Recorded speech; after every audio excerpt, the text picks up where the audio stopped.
strength at best. My own species could crush their skeletal structure with minimal effort. Vraltok's mandibles clicked rapidly, the Klaxian equivalent of bitter laughter. Cadet Kelm, you have just demonstrated why this course exists. Do you know how many species have looked at human specifications and reached the same conclusion you just did? Kelm's skin patterns shifted uncertainly. No, instructor. 47. Do you know how many of those species are still willing to engage humans in direct military conflict? Silence. 0. Vraltok magnified a section of the hologram, focusing on the human circulatory system. This course exists because 17 separate tactical simulations, run by our finest military computers, have concluded that humanity should not exist. Their homeworld is classified as a Class 12 death world. Their atmospheric pressure would crush a Lithian. Their microbial life would kill a Vorian in hours. Their dominant predators before achieving sentience included creatures that make our apex hunters look like domestic companions. He gestured at the skeletal structure now displayed in the hologram. So yes, Cadet Kelm, you could crush their bones.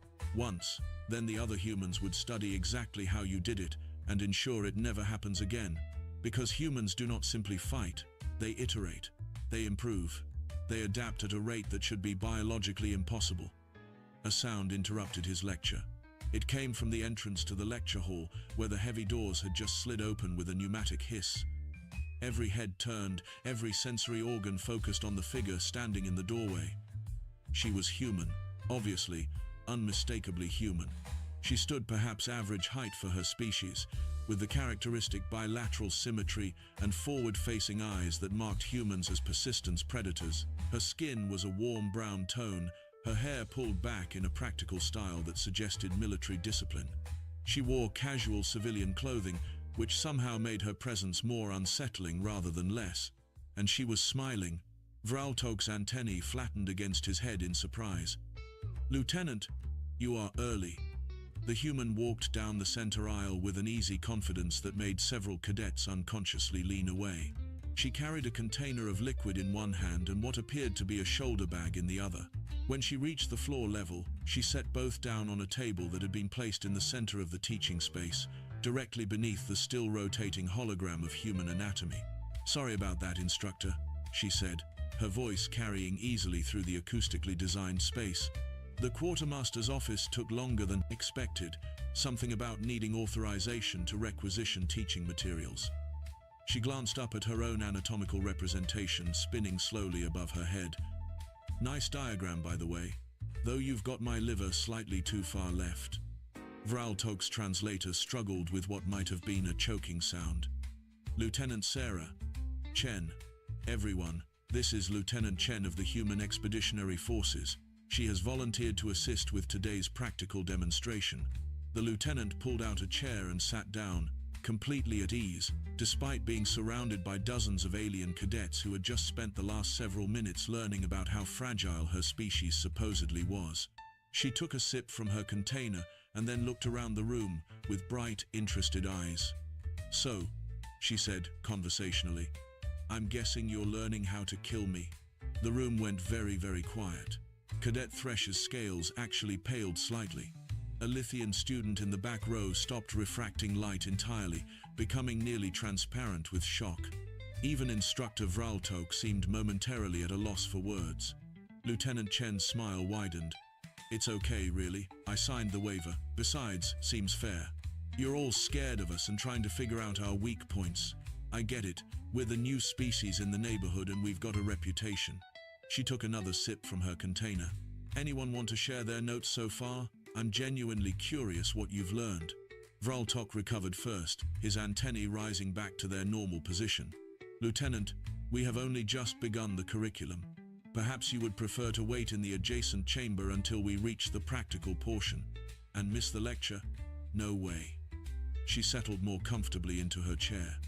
"I want to hear what you think you know about killing humans. Should be educational." She paused, then added with apparent innocence, "For both of us." Something about the way she said that last part made Vraltok's survival instincts activate. He had not survived the Crethon Wars by ignoring his instincts, but the course had been approved at the highest levels of the Academy. The Human Military Liaison Office had agreed to provide a volunteer, and backing down now would undermine everything he had been trying to teach about proper threat assessment. He turned back to his students. "Very well. Lieutenant Chen has graciously agreed to observe. Let us continue." He manipulated the holographic controls, and the anatomical display shifted to highlight specific areas in pulsing red. Human vulnerable points are numerous despite their reputation. The cranial cavity, while protected by bone, can be fractured with sufficient force. The vertebral column, visible here, controls all motor function below the point of damage. Severing it results in immediate paralysis. Lieutenant Chen nodded along as if he were describing proper beverage preparation rather than methods of killing her species. The throat region contains both the primary airway and major circulatory vessels, Vraltok continued, highlighting the appropriate anatomy.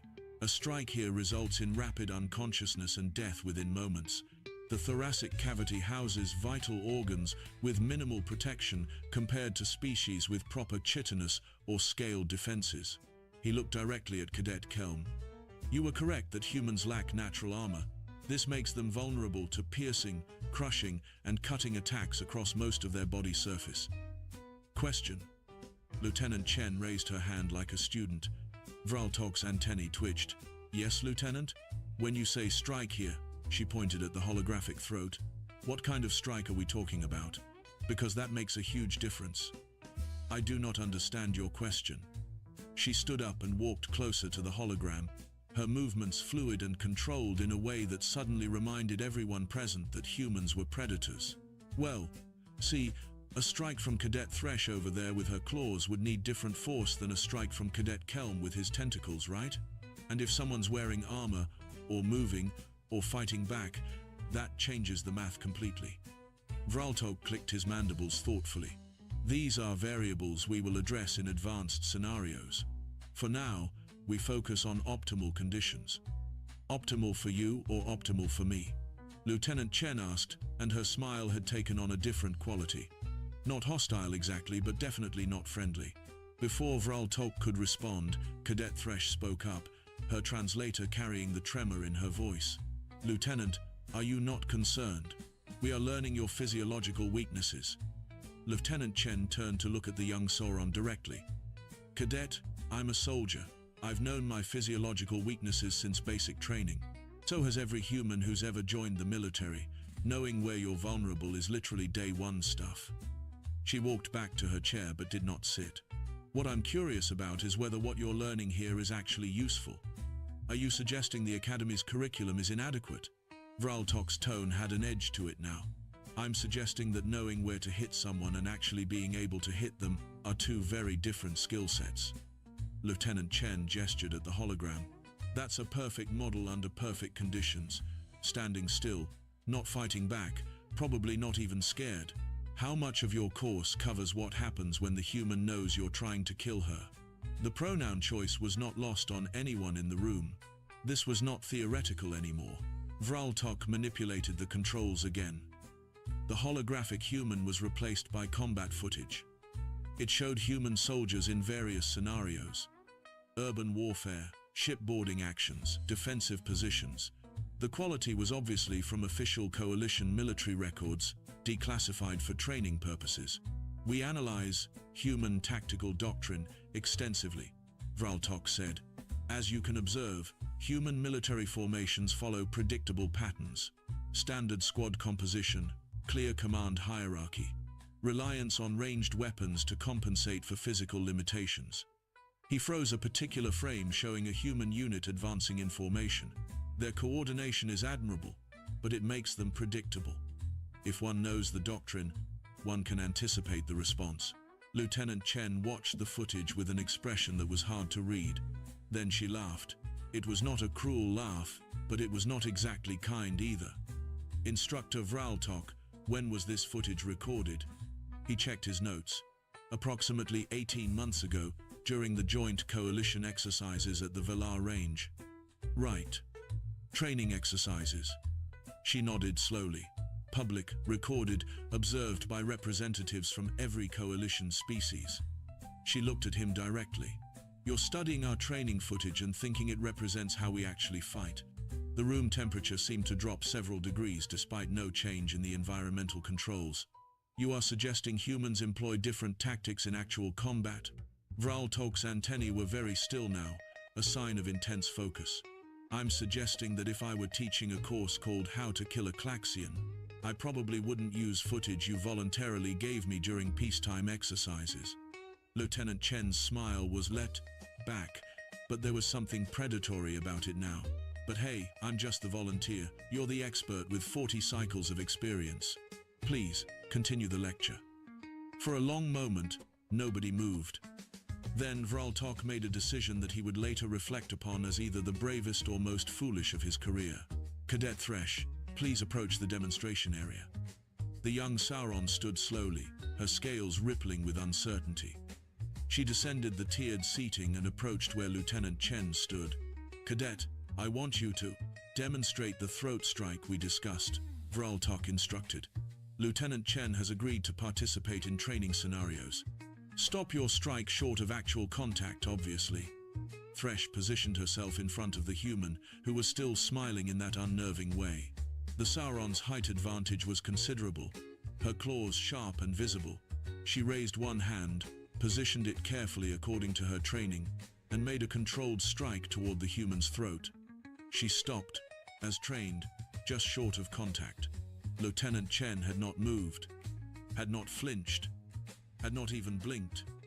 Excellent form, Cadet, Vraltok said. You see, class, the human is vulnerable because I let her do it, Lieutenant Chen interrupted quietly. Everyone stared. She looked at Cadet Thresh, who was still frozen with her claws near the human's neck. That was perfect technique. Really textbook. If I were standing still, not expecting it, and you were actually trying to kill me, I'd be dead right now. She paused. Want to know why that will never happen? Before anyone could respond, Lieutenant Chen moved. It was not fast by comic book standards. It was not enhanced by technology or alien biology. It was simply the movement of someone who had trained for thousands of hours in how bodies work and how to break them. She stepped into Cadet Thresh's reach rather than away from it, inside the arc where the claws could generate force. Her elbow came up and stopped precisely at the point where it would have struck the Sauron's solar plexus if she had followed through.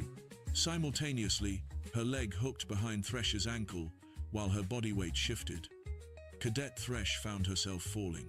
She would have hit the floor hard except Lieutenant Chen caught her, controlled her descent, and helped her back up in one smooth motion. The entire sequence had taken perhaps 2 heartbeats. That's lesson 1, Lieutenant Chen said, her voice still conversational despite having just demonstrated how quickly she could counter a lethal attack. You're faster than me, Cadet Thresh. You're stronger than me. Your claws are sharper than anything I've got naturally. She smiled, but there was no humor in it now. But you aimed for my throat, which meant I knew exactly where you were focused. And while you were thinking about my throat, you forgot I have elbows and knees, and about 17 other ways to hurt you before you ever make contact. She looked up at Instructor Vraltok. Still want to continue the lecture? His antennae were flat against his head again. I believe, Lieutenant, that perhaps we should skip ahead to the practical demonstration portion of the course. Good call. Lieutenant Chen walked back to her chair, picked up her shoulder bag, and pulled out a datapad. Because I've been sitting here for 40 minutes listening to how you'd kill me, and honestly, she looked around the room at 40 very uncomfortable alien cadets. I'm a little disappointed in your research. She activated her datapad, and a new hologram appeared, replacing Vraltok's carefully prepared materials. This one showed combat footage as well, but nothing like what the instructor had displayed. These were humans in actual combat situations, moving in ways that followed no textbook doctrine. Now, Lieutenant Chen said, her smile returning with genuine enthusiasm, want to learn the real way? The hologram Lieutenant Chen had activated showed something fundamentally different from Instructor Vraltok's carefully curated training footage. This was raw combat documentation, the kind that made Cadet Thresh's scales pale and caused the Lithian student in the back row to refract light in distressed patterns. This is from the Zelfian incursion, Lieutenant Chen said, her voice taking on a lecturer's cadence that was somehow more unsettling than Vraltok's academic tone. Specifically, this is footage from the defense of Station Hemlock, when a boarding party tried to take our medical facilities hostage. The hologram showed a narrow corridor. Zelthian warriors, each easily twice the mass of a human, armed with plasma cutters and boarding shields, advanced in textbook formation. Then the humans appeared. Except nothing about their appearance was textbook. The first human came through a ventilation shaft above the Zelthian formation. The second emerged from what appeared to be a waste disposal chute. A third simply walked around the corner behind them, moving so quietly that the Zelthian rearguard did not notice until a makeshift weapon constructed from medical equipment struck him across the back of his knees. What followed was not the clean, organized combat doctrine that Vral Tok had been teaching. It was chaos orchestrated into violence. Humans used the corridor walls for leverage, turning confined space from a disadvantage into a weapon. One soldier used a Zelthian's own shield as a ramp, running up it to strike from an impossible angle. Another had somehow electrified the floor panels, waiting until the heavily armored warriors stepped into the kill zone. You see that? Lieutenant Chen paused the hologram on a frame showing a human dangling from an overhead pipe, legs wrapped around a Zelthian's neck. Your textbooks would call this undisciplined, chaotic, poor tactical form. She looked directly at Vral Tok. We call it winning. Cadet Kelm raised a tentacle hesitantly. Lieutenant, this appears to be improvisation. Your species fights without predetermined strategy. Our strategy is adaptation. Lieutenant Chen resumed the footage. Every species in this room has evolved specialized combat advantages. Cadet Thresh has claws and armor plating. Kelm has strength that exceeds mine by a significant margin. The Lithians can alter their density and refraction. She gestured at herself. Humans? We're okay at everything and exceptional at nothing, except one thing. And what is that? Instructor Vral Tok asked, his mandibles clicking in a pattern that suggested he already suspected the answer and dreaded it. We're exceptional at making it up as we go. Lieutenant Chen smiled that predatory smile again. You studied our doctrine because you thought understanding our patterns would let you counter them. But our real doctrine is having no doctrine. Our real pattern is breaking patterns. She walked to where Cadet Thresh still stood, slightly off balance from her earlier demonstration. Let me ask you something, Cadet.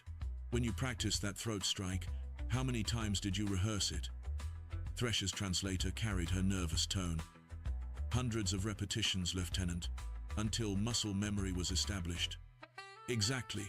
You trained one technique to perfection. Lieutenant Chen nodded approvingly. Now, let me show you what I trained. She moved through a sequence that made several cadets flinch. Strike positions flowed into grapples that became throws that transitioned into submission holds. Each technique was different. Each one would have been lethal or incapacitating if applied with full force.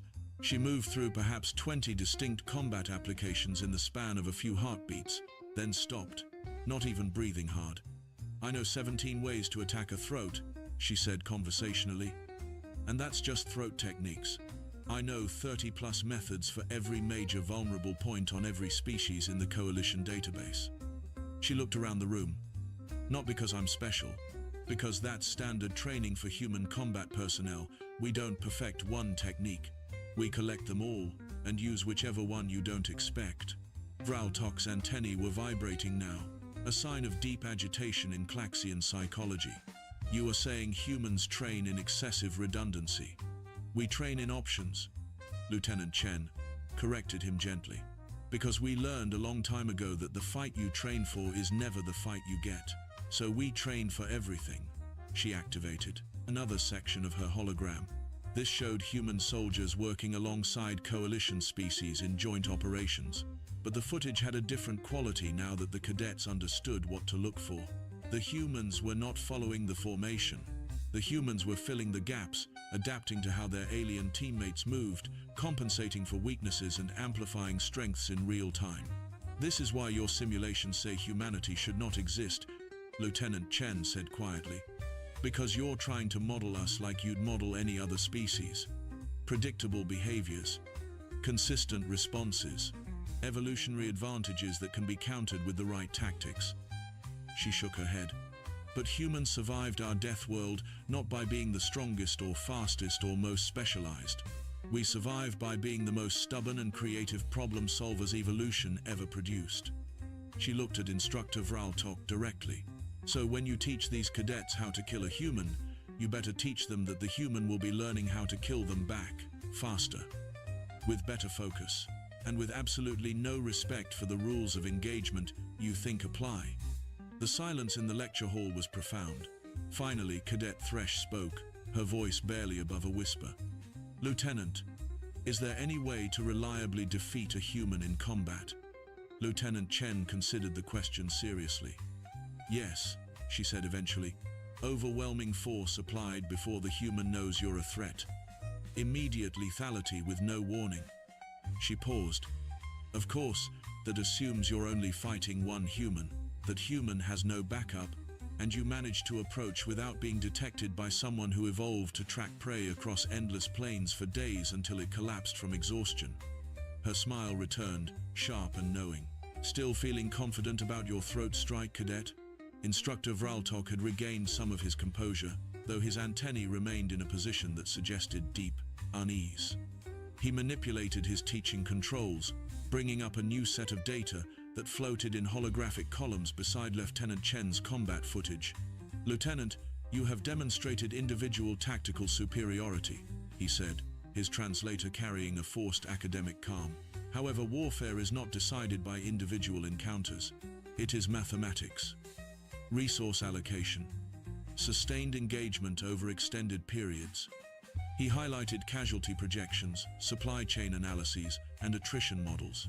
Human physiology requires consistent caloric intake, hydration, and rest cycles.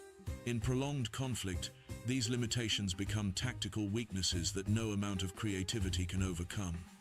Lieutenant Chen looked at the data with an expression that might have been amusement or pity. It was hard to tell which was more insulting. "Instructor, how long can a Klaxian maintain combat effectiveness?" she asked. Vraltok's mandibles clicked with pride. "A Klaxian warrior can fight at peak efficiency for approximately half a planetary rotation before requiring recuperation. This is well documented." "And Sauron's?"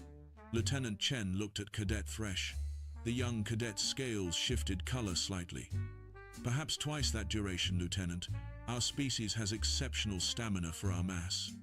"Vorians." Lieutenant Chen turned to Kelm. The tentacled cadet rippled in what might have been embarrassment. "Less than Klaxians, I am afraid.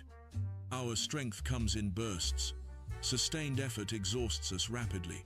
Lieutenant Chen nodded as if confirming something she already knew. Then she walked to the center of the teaching floor, directly under the holographic projections. Without warning or preamble, she dropped into a push-up position and began performing them with mechanical precision, and kept going, and kept talking while she did it. "Humans," she said, her breathing controlled despite the exertion, "evolved on a planet where we were not the apex predator. We were not the fastest runner. We were not the strongest fighter. We did not have claws or venom or natural armor. Down, up, down, up." Her rhythm never faltered. What we had was the ability to just keep going when everything else stopped. Cadet Thresh watched with growing fascination and horror. "Lieutenant, what are you demonstrating?" "Persistence hunting," Lieutenant Chen replied, still performing push-ups with unwavering consistency. "Before we developed advanced tools, humans hunted by chasing prey until it collapsed from exhaustion. An antelope can outrun a human in a sprint, but over hours, over days, the antelope stops. The human keeps coming." Vraltok's antennae quivered. "You are claiming humans can maintain combat operations for extended durations beyond other species?" "Not claiming. Stating fact." Lieutenant Chen transitioned smoothly from push-ups to a plank position, holding her body rigid. "Human soldiers have held defensive positions for days without relief. We have conducted forced marches that would hospitalize most coalition species. We have fought, retreated, rested for a few hours, and come back angrier than before." She held the plank position, muscles trembling slightly but not failing. "You plan your battles around peak efficiency windows. We plan ours around spite and stubbornness." She finally stood up, showing no signs of being significantly winded despite the demonstration. Several cadets exchanged glances that suggested they were recalculating their assessment of human endurance. But it is not just physical stamina, Lieutenant Chen continued, pulling up another holographic display from her datapad. This one showed human technological development across various fields. You mentioned resource allocation and logistics. Want to talk about human creativity in warfare? The hologram displayed a progression of human weapons technology, but what made Cadet Kelm's tentacles recoil was the timestamps. The advancement from primitive projectile weapons to directed energy systems had occurred in a time span that other species would consider impossibly rapid. We fought each other for thousands of cycles, Lieutenant Chen said, her tone shifting to something darker. Humans versus humans. We got very, very good at killing ourselves. We developed weapons that could sterilize entire continents, biological agents that could render planets uninhabitable, artificial intelligences designed solely to optimize destruction. She paused, letting that sink in. Then we looked at what we had built and collectively decided to ban most of it. Instructor Vraltok's mandibles stopped clicking entirely. You developed weapons and then restricted your own access to them. Because we scared ourselves, Lieutenant Chen said flatly. We created things we could not control, things that worked too well, things that would not stop killing when we wanted them to stop. She gestured at the holographic weapon designs. Every major human conflict taught us new ways to be more efficient at destruction, and eventually we realized that if we kept going down that path, we would not have enemies left to fight. We would not have a planet left to live on. A Lithian student who had been silent throughout the entire lecture suddenly spoke, her crystalline structure resonating with genuine curiosity. Lieutenant, if humans banned your most effective weapons, does that not create tactical vulnerability? Lieutenant Chen's smile returned, but it carried no warmth. The weapons we banned were the ones we could not control once deployed.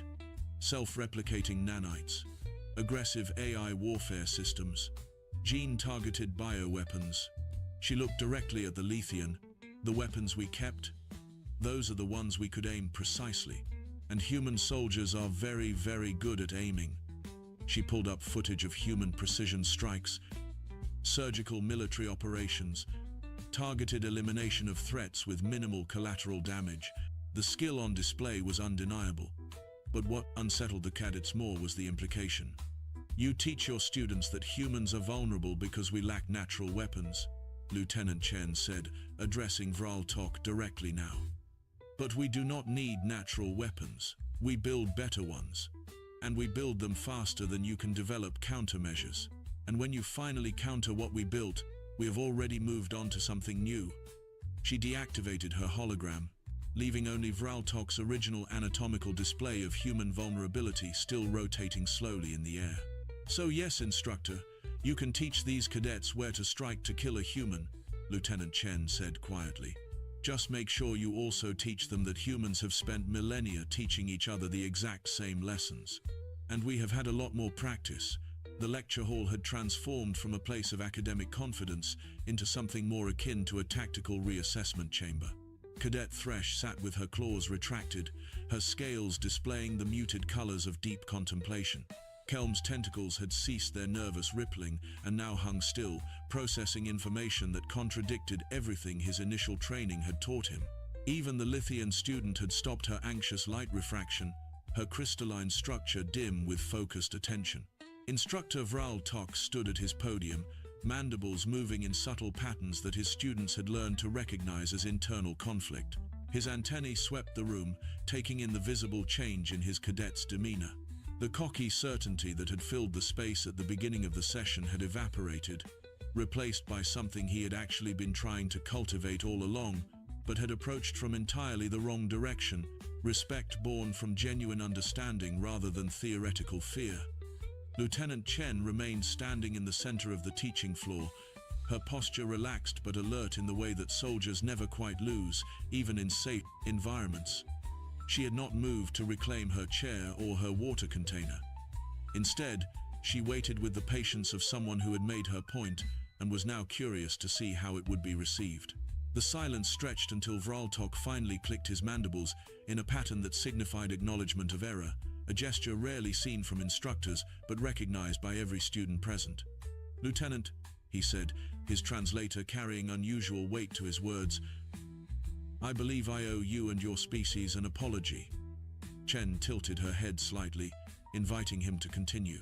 This course was designed with what I believe to be thorough research and proper academic rigor, Vraltok continued. I studied human physiology, analyzed available combat footage, reviewed incident reports from every documented human military engagement since your species joined the coalition. His antennae drooped slightly. But I now understand that I was studying the wrong subject entirely. What do you mean? Cadet Thresh asked, her translator carrying genuine confusion. Vraltok gestured at the holographic human anatomy still rotating above them. I was teaching you how to kill a human body. What Lieutenant Chen has demonstrated is that the body is merely the delivery system. The actual threat is the mind inhabiting it, and the will driving it forward. Lieutenant Chen nodded slowly. Instructor Vraltok, may I ask you a question? Of course. What was your actual goal with this course? She looked around at the assembled cadets. Because if it was genuinely to prepare coalition forces to fight humans, then frankly this curriculum was inadequate. But I don't think that was your real goal. Vraltok's antennae rose slightly in surprise. You are perceptive, Lieutenant. No, neutralizing human combatants was not my primary objective, despite what the course title suggests. He manipulated his teaching controls, and the holographic displays shifted to show casualty statistics, incident reports, and diplomatic tensions from the period immediately following humanity's admission to the coalition.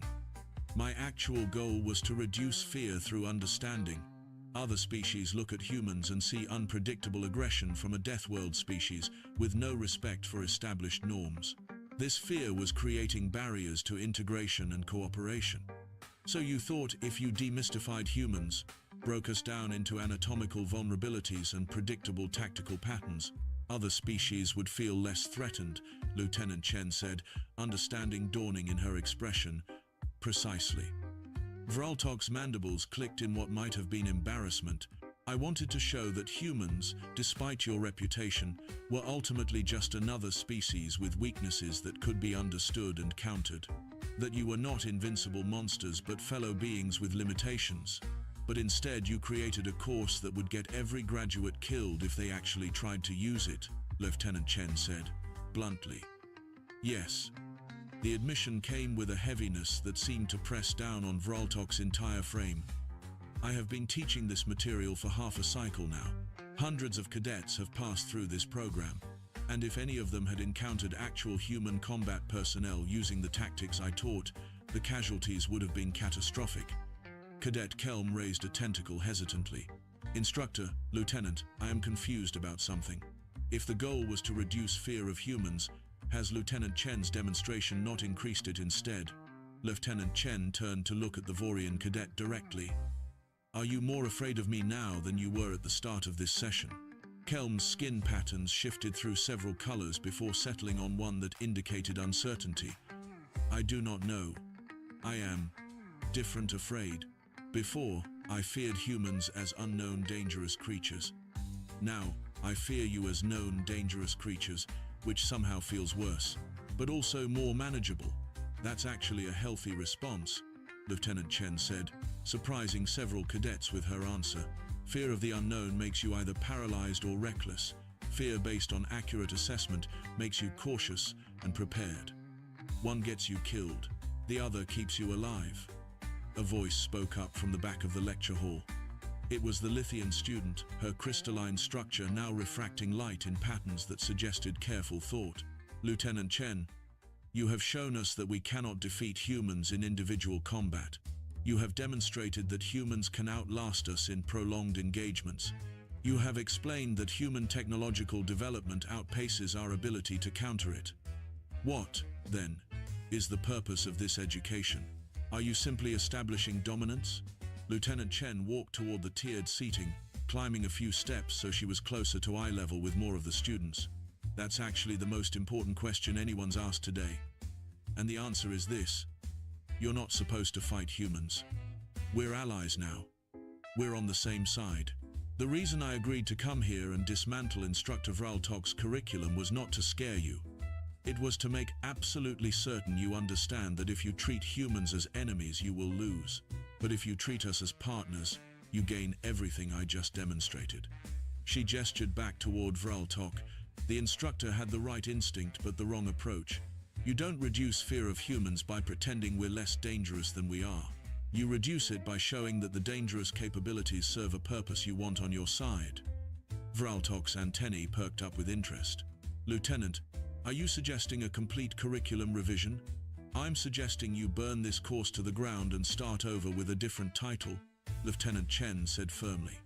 She pulled out her datapad again and projected a new image. This one showed mixed species coalition, units in joint operations. But unlike the earlier footage, these were recent deployments, actual missions, rather than training exercises. Instead of teaching how to kill humans, teach how to fight alongside them. Show where human capabilities complement other species' strengths. Demonstrate how human endurance pairs with Klaxian speed, how human creativity enhances Sauron durability, how human technological adaptation works with Vorian power. The hologram displayed a particular engagement where human forces had coordinated with a Klaxian rapid response unit. The humans had provided sustained suppressive fire and tactical planning, while the Klaxians had executed lightning-fast flanking maneuvers that would have been impossible for humans to perform. The combination had been devastatingly effective. That's what you should be teaching, Lieutenant Chen said.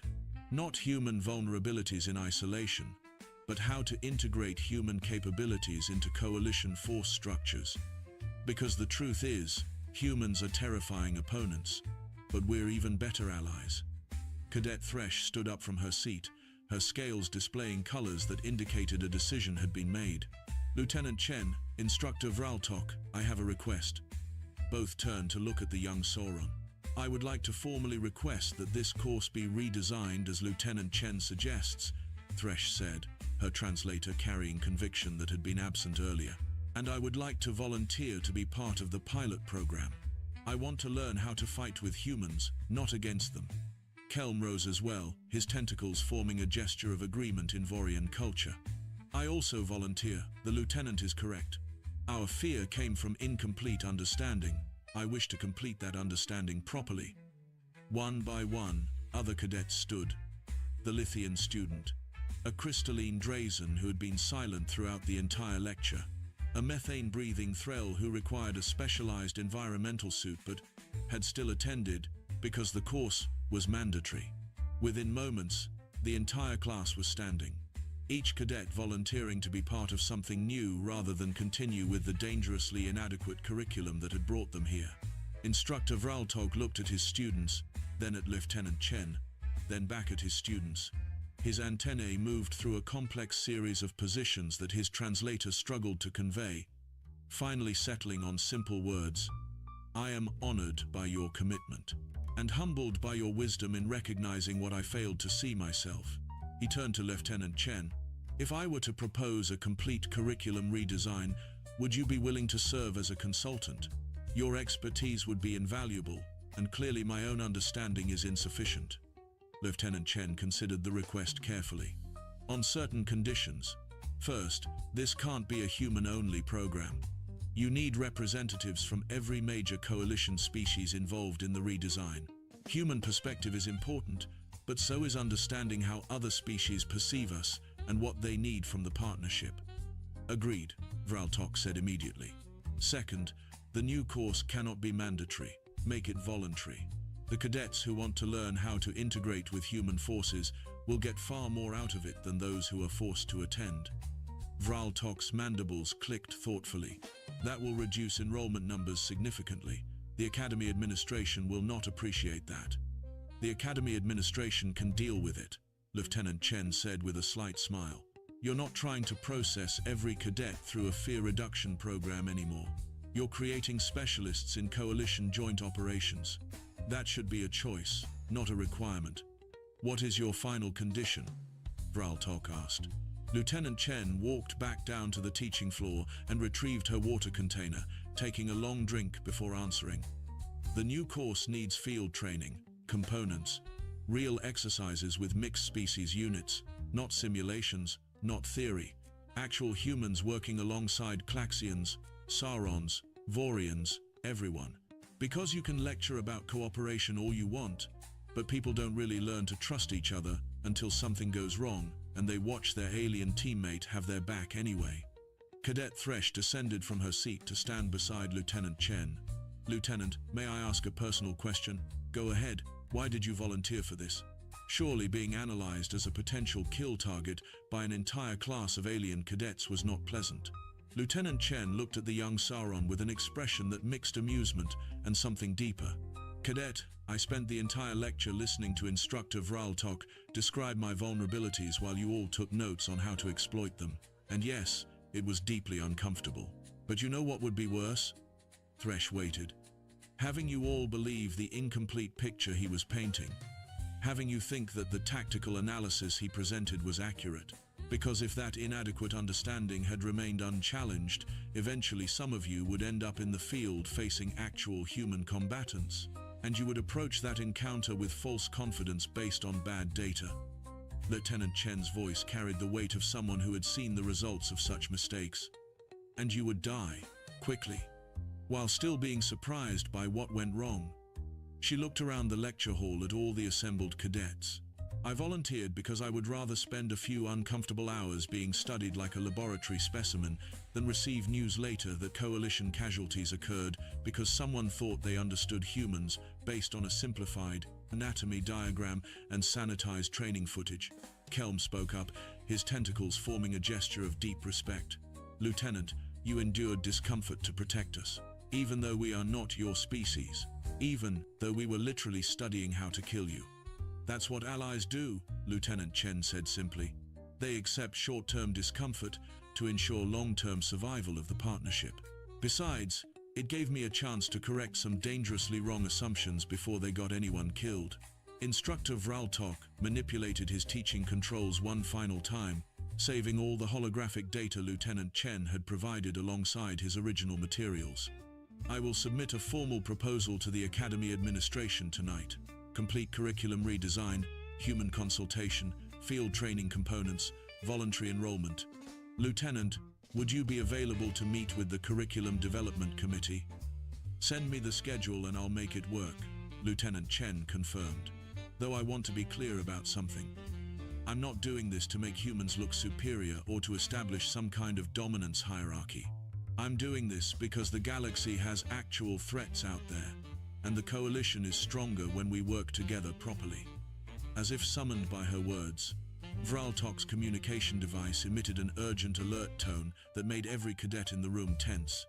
He activated the device, and his antennae flattened immediately in alarm. What is it? Lieutenant Chen asked, reading his body language. Priority alert from Coalition Defense Command. Unidentified vessels detected at the outer rim. Multiple ships, unknown configuration, not responding to standard hails. They are moving into coalition space with apparent hostile intent. The lecture hall went silent again, but this was a different kind of silence. This was the silence of people realizing that theoretical discussions had just become very practical very quickly. Lieutenant Chen's demeanor shifted instantly. The friendly lecturer vanished, replaced by the combat officer she truly was. What's the nearest coalition response force? Vraltok checked his device. Joint Task Force stationed at Velar. Range, mixed composition. Klaxians, Saurons, Vorians, and a human contingent. How long until they engage? Unknown. Defense Command is still attempting diplomatic contact. But if the unidentified vessels continue their current trajectory, contact is inevitable within hours. Lieutenant Chen looked at Instructor Vraltok, then at the assembled cadets, then back at Vraltok. A decision formed behind her eyes. Instructor, with your permission, I'd like to address your students one more time. Vraltok gestured for her to proceed. She walked to the center of the teaching floor and looked up at the tiered seating, where 40 alien cadets watched her with newfound understanding and no small amount of apprehension. Everything we discussed today, all the demonstrations, all the tactical analysis, that was theoretical education, Lieutenant Chen said, her voice carrying a certainty that commanded attention. Within the next few hours, actual coalition forces are going to face an unknown threat. Those forces include humans working alongside every species represented in this room. They're going to rely on each other, trust each other, cover each other's weaknesses and amplify each other's strengths. She paused, letting her next words carry their full weight. That joint task force is what proper coalition integration looks like. They train together, they understand each other's capabilities. They know that humans will hold the line while Klaxians flank, that Saurons will anchor defensive positions while Vaurians provide overwhelming force at critical moments.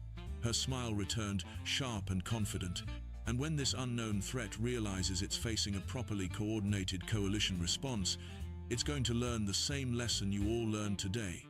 What lesson is that? Cadet Thresh asked quietly.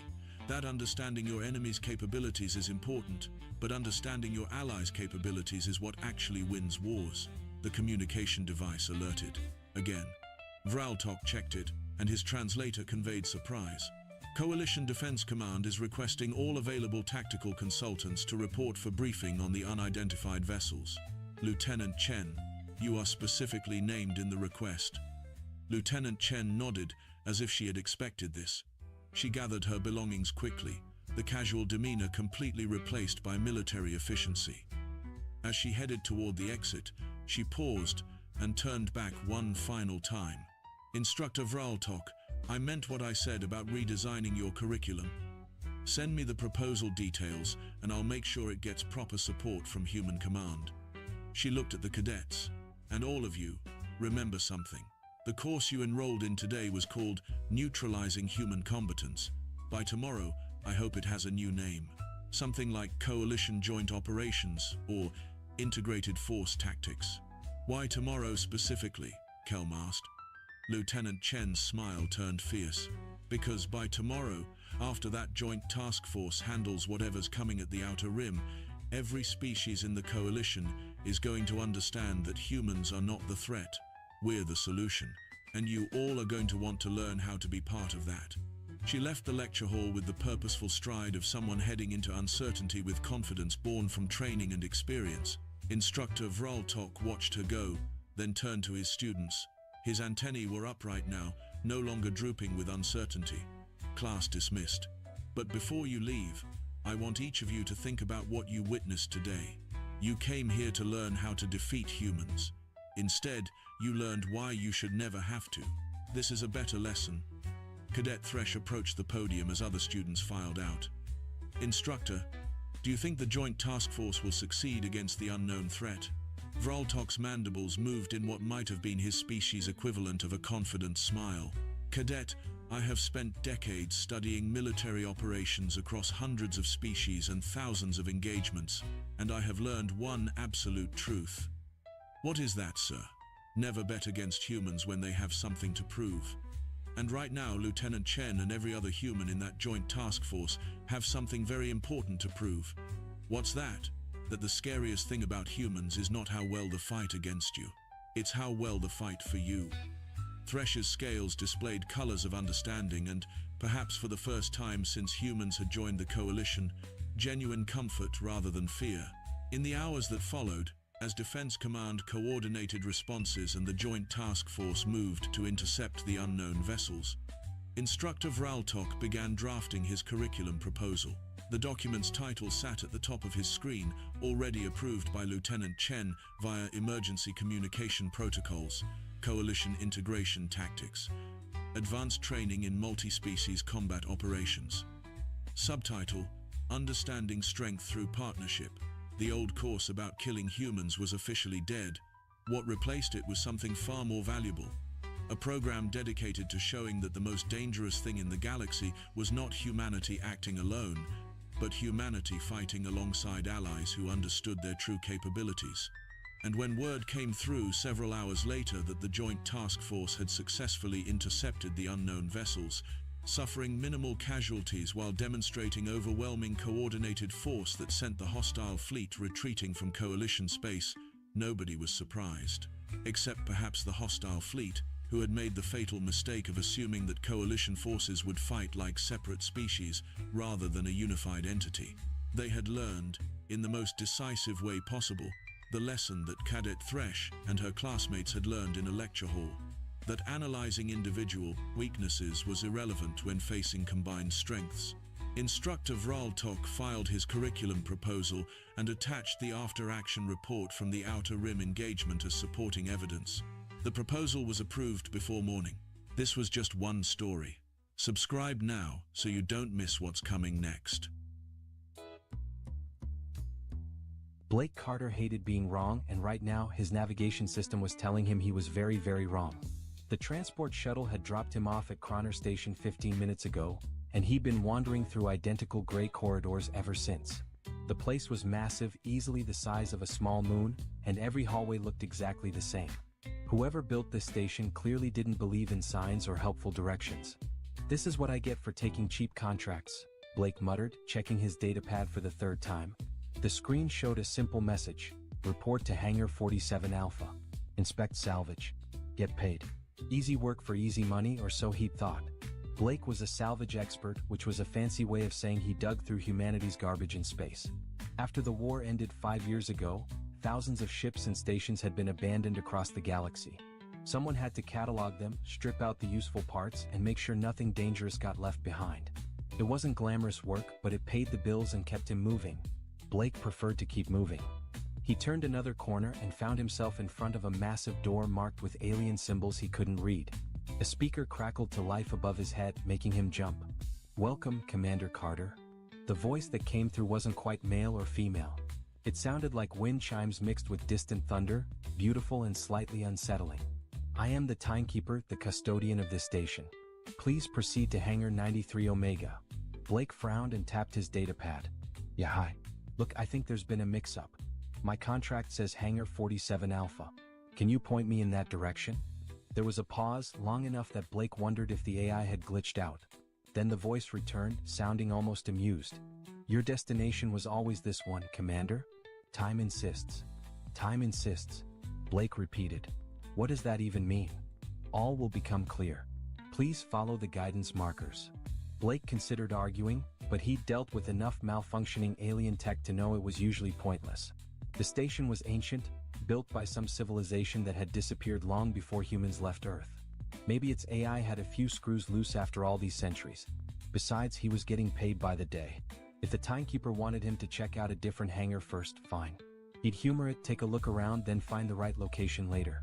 Small holographic arrows appeared in the air, glowing a soft blue. Blake followed them through a maze of corridors, past rooms filled with equipment he didn't recognize, and up 3 levels via a gravity lift that made his stomach flip. Finally, after what felt like an hour of walking, he arrived at a door marked 93 Omega in both alien script and human numbers. "Alright, let's see what's so special about this place," Blake said, pressing the access panel. The doors split apart with a hiss of ancient hydraulics, and Blake's breath caught in his throat. He'd been expecting another abandoned storage bay full of broken equipment and dust. Instead, he was looking at something impossible. A ship sat in the center of the hangar, and it was the most beautiful thing Blake had ever seen. The vessel was huge, easily 300 feet long, but it didn't look like any human or alien design he'd studied. The hull seemed almost organic, with smooth curves that flowed like frozen water. Faint blue light pulsed through veins running along its surface, like a heartbeat made of electricity. Blake walked forward slowly, his boots echoing in the empty hangar. His scanner was going crazy, throwing out readings that didn't make sense. The ship was powered. Not just emergency systems either, but full power, as if someone had been flying it yesterday instead of decades or centuries ago. "This shouldn't be possible," Blake whispered. He'd never seen anything like this in any database. The technology was too advanced, too elegant. It made human ships look like children's toys by comparison. He was about to run a detailed scan when the ship suddenly hummed to life. Blake stumbled backward as a beam of brilliant light shot out from the ship's central spire. The light twisted and condensed, forming a 3-dimensional image in the air between him and the vessel. It was a woman. Or at least it looked like a woman. She wore flowing robes that seemed to be made of starlight itself, constantly shifting and shimmering. Her features were almost human but not quite right. Her eyes were slightly too large, too bright, and when she moved, it was with an impossible grace that made Blake think of dancers or predators. She was speaking, her mouth moving urgently, but Blake couldn't understand a word. The language was musical, full of sounds that human vocal cords probably couldn't make. Her expression was desperate, pleading. Blake fumbled for his universal translator, a small device clipped to his collar. It usually took a few seconds to analyze a new language, but this time it struggled. Words flickered across his datapad screen, most of them garbled. Then fragments started coming through clearly. Please, can anyone, trapped for so long, help me? I am Lysithra. 7th Fleet, please. Blake's eyes went wide. The 7th Fleet. Every salvage expert knew that name. It was legend, the kind of story people told in bars after too many drinks. An entire alien armada that had vanished 300 years ago during some kind of experimental mission. The fleet had been searching for ways to travel through time itself, pushing the boundaries of what was possible. Then one day they just disappeared. All of them. Hundreds of ships and thousands of crew, gone without a trace. The official report said they'd probably been destroyed in whatever experiment they were running. The case was closed, the fleet declared lost with all hands, and the alien government had forbidden anyone from continuing the research. It had been 3 centuries. Nobody expected to find survivors. But here was someone claiming to be from that fleet, calling herself Lysithra. Blake searched his memory. There had been a princess on the fleet, he remembered. The daughter of some alien emperor, a scientist who'd been leading the temporal research. Her death had caused a huge political crisis back when it happened. Your Princess Lysithra? Blake asked, not sure if the hologram could even hear him. The woman's image flickered and stabilized, focusing on him. Her eyes widened with what looked like shock and desperate hope. You can hear me? After all this time, someone can finally hear me? Before Blake could answer, the hangar doors slammed shut behind him with a metallic crash that echoed through the space. Emergency lights kicked on, bathing everything in red. Blake spun around, his hand instinctively going to the plasma cutter on his belt. Not much of a weapon, but better than nothing. The timekeeper's voice filled the hangar, coming from speakers Blake couldn't see. She has waited for one who perceives time as you do, Commander Carter. The others who came before could not hear her call. They walked past this hangar 1,000 times, never knowing she was here, screaming for help in a frequency they could not detect. But you are different. Your species is different. Blake looked between the sealed door and the hologram of Lysithra, who was watching him with an expression of fragile hope. What do you mean different? Why can I hear her when others couldn't? Because humans perceive time in a unique way, Commander. Linear. Unidirectional. Always forward. Other species experience time as a circle or a web or an ocean. But humans? You are arrows flying straight and true toward the future. And that makes you the only ones who can anchor her. Blake had no idea what that meant, but he knew one thing for certain. His simple salvage job had just become incredibly complicated. He looked at Lysithra's hologram, at the desperate hope in her alien eyes, and made a decision. All right, Princess. I don't know what's going on here, but I'm listening. Tell me how to help you. Blake spent the first hour doing what any reasonable person would do when trapped in a locked hangar with a mysterious hologram. He tried to break out. He worked on the door controls, attempted to override the security system, and even considered cutting through the wall with his plasma torch. Nothing worked. The timekeeper had sealed him in completely. Lysithra's hologram kept flickering in and out during this time, appearing and disappearing like a faulty projection. Every time she materialized, she tried to speak, but the connection would break before she could finish a sentence. It was frustrating for both of them. Blake could see the desperation in her face each time she faded away. Finally, Blake gave up on the door and sat down on an old cargo crate. He pulled out a protein bar from his pack, took a bite, and really looked at Lysithra for the first time. Her hologram was clearer now, more stable. She stood perfectly still, watching him with those strange, oversized eyes. Okay, Blake said, trying to keep his voice calm and steady. Let's start from the beginning. Nice and simple. You're Princess Lysithra. You've been trapped here for 300 years. How is any of that possible? You should be dead. Everyone from the 7th Fleet should be dead. Lysithra's expression shifted, and Blake saw something that made his chest tighten. It was pain, deep and ancient, the kind of suffering that came from experiencing something no living being should ever endure. When she spoke, her voice was quiet but steady. We were testing a new type of engine, Commander Carter. A chronometric drive. It was supposed to let us move through time the way your ships move through space. We wanted to explore history, to see the birth of stars, to witness the beginning of the universe itself. She paused, her holographic form rippling slightly. But something went wrong during the initial test. The drive created what we call a paradox loop, time folding in on itself, creating a feedback cycle that grew stronger with every passing moment.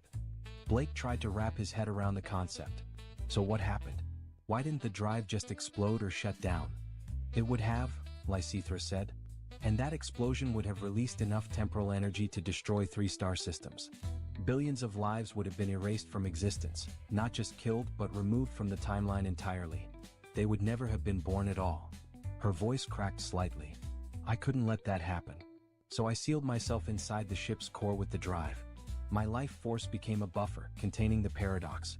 I stopped the explosion, but I trapped myself in the process. But you said 300 years? Blake interrupted. You're telling me you've been conscious this entire time? Lysithra looked at him, and Blake saw tears forming in her holographic eyes.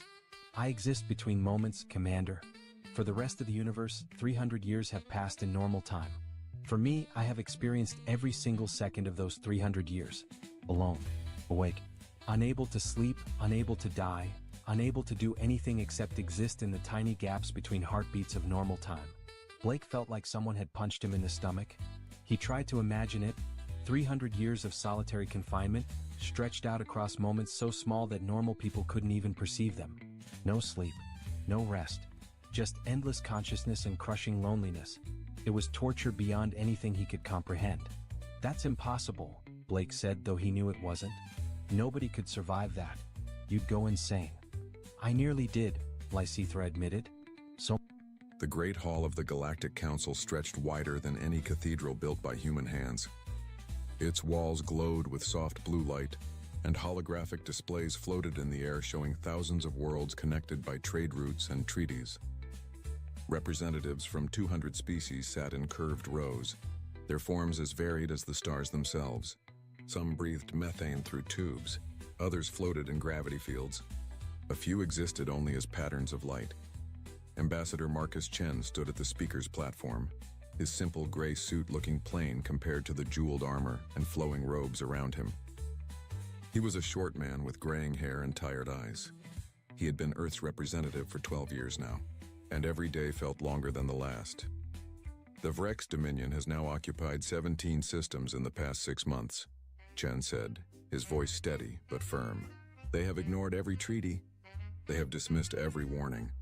If the Council does not act, more innocent lives will be lost. A sound like bubbling water came from the Aquelian delegate's tank. It translated through the universal communicator as laughter. The human speaks of action, the Aquelian said. But what can humanity offer? Your species has been part of this council for 200 years, yet you maintain barely 300 ships. Your military spending is less than most pleasure cruise corporations. More laughter rippled through the chamber. Chen felt his jaw tighten, but he kept his face neutral. This was not the first time his people had been mocked here. The Vrex delegate rose from his seat. Commander Thrax stood nearly 3 meters tall. His forearms crossed over his armored chest. His face resembled an earth lizard, but his eyes held cold intelligence. The Dominion takes what is owed to us, Thrax hissed. We are a warrior race. The strong survive. The weak serve. This is natural law. Natural law? Chen replied. Or tyranny dressed in philosophy. Thrax's mandibles clicked in what might have been amusement. You humans speak much of peace and law. You write poetry. You paint pictures. You send musicians to perform at cultural festivals. Tell me, Ambassador Chen, when was the last time a human fired a weapon in anger? Your people are gardeners, not warriors. The galaxy knows this. Chen looked directly at the Vrex commander. For just a moment, something dangerous flickered in his eyes. Something old and terrible. But it passed quickly, and he simply said, We choose peace because we understand war. You choose peace because you are weak, Thrax replied. This council is weak. The Dominion will continue to expand, and there is nothing you can do to stop us. The council session ended with no resolution, as Chen had known it would. He walked through the gleaming corridors of the council station, passing species from across the galaxy. A Zinthari merchant nodded politely. A group of Pelian students stared at him with their many eyes. Everywhere he went, Chen felt the weight of their assumptions. Humans were soft. Humans were naive. Humans had forgotten how to fight. If only they knew the truth. That night, Chen sat alone in his quarters and opened an encrypted channel to Earth. The connection took several minutes to establish, routing through relay stations and security protocols that most species did not even know existed. A woman's face appeared on the screen. Admiral Sarah Torres looked like she could be Chen's sister. with the same dark hair touched with gray, the same lines around her eyes. But where Chen's expression was diplomatic and measured, Torres had the hard gaze of someone who had made difficult choices. "They laughed at me again today," Chen said. "Good," Torres replied. "Let them laugh. Let them feel safe. Thrax is going to make a move against Earth, I can feel it. He sees us as an easy target." Torres nodded slowly. "Our intelligence confirms it. Thrax fleet movements suggest they're preparing for a major operation. They've been pulling ships from border patrols and consolidating near the Sol system. How long do we have? A month, maybe less." Torres leaned forward, her face grave. "Marcus, if they attack, you know what happens next." Chen closed his eyes. 217 years. That's how long we've kept the protocols sealed. "We made a choice as a species," Torres said. "After the final war, after we almost destroyed ourselves, we decided to be better. We hid what we were capable of. We showed the galaxy only peace in art and culture. We gave ourselves time to heal. But the scars are still there," Chen whispered. "They'll always be there. The question is whether we let those scars make us monsters again, or whether we use what we learned." Torres's voice softened slightly. "The containment protocols exist for a reason, Marcus. If Earth is threatened, if our people are in danger, then we do what we must. But we do it with control, with purpose. Never again like before." Chen remembered the history lessons every human child learned. The final war of 2087, when nuclear fire had scorched continents and biological weapons had turned entire regions into dead zones. The darkness that followed when barely a billion humans survived. The centuries of rebuilding, of learning, of choosing a different path. But the weapons had not been destroyed. The knowledge had not been forgotten. It had been sealed away, locked behind protocols that required authorization from every human government simultaneously. The memorial arsenals, they were called. Reminders of what humanity could become if they ever forgot the price of hatred. "I hope it doesn't come to that," Chen said. "So do I," Torres replied. "But hope isn't a strategy. I'm bringing the Containment Council together tomorrow. If Thrax is stupid enough to attack, we'll be ready." The call ended, leaving Chen alone with his thoughts. He walked to the window of his quarters and looked out at the stars. Earth was out there somewhere, a small blue world that the galaxy considered insignificant. The birthplace of poets and dreamers, they said. A planet of philosophers who had given up their violent past. Chen touched the glass, leaving a fingerprint. "They have no idea what we survived," he said to the empty room. "What we learned, what we became." Across the galaxy, on a dozen human colonies and outposts, similar conversations were taking place. On Luna Base, beneath the gray dust of Earth's moon, maintenance crews began running diagnostics on systems that had been dormant for centuries. On Mars Station, engineers checked seals on underground facilities that official records claimed were archaeological sites. In the asteroid belt, mining ships that looked like commercial vessels activated hidden weapon systems. The human defense network was vast and ancient, built in the years after the final war when humanity had sworn two things: never to wage war for conquest, but always to be prepared to defend themselves. Every generation since had maintained the containment protocols, hoping they would never be needed but ensuring they remained ready. 3 weeks later, Chen was awakened by an emergency alert. His communicator screamed with priority messages. He activated the display and felt his blood run cold. The Vrex Dominion had assembled a fleet of 3,000 warships at the edge of the Sol system. It was the largest military force humanity had seen since joining the galactic community. Against Earth's official defense fleet of 300 ceremonial vessels, it seemed impossibly overwhelming. Chen dressed quickly and opened the encrypted channel to Earth. Torres was already on screen, surrounded by military personnel in the command center deep beneath the Rockies. "They're here," Chen said unnecessarily. "We see them," Torres replied. "Thrax is broadcasting on all frequencies. He's demanding Earth's immediate surrender and access to our resources. He's giving us 12 hours. Can we stop them?" Torres looked at someone off screen, then back at Chen. "The Containment Council has voted. 7 billion people, one decision. The protocols are unlocked, Marcus. For the first time in 217 years, humanity is going to war." Chen felt something twist in his stomach. Relief and dread mixed together. "God help us all." "God help them," Torres corrected. "They have no idea what they've done." The morning sun cast long shadows across the United Earth Assembly building in Geneva when the sky began to change. It started as a shimmer, like heat waves rising from hot pavement, except this shimmer was 30,000 kilometers above the planet's surface.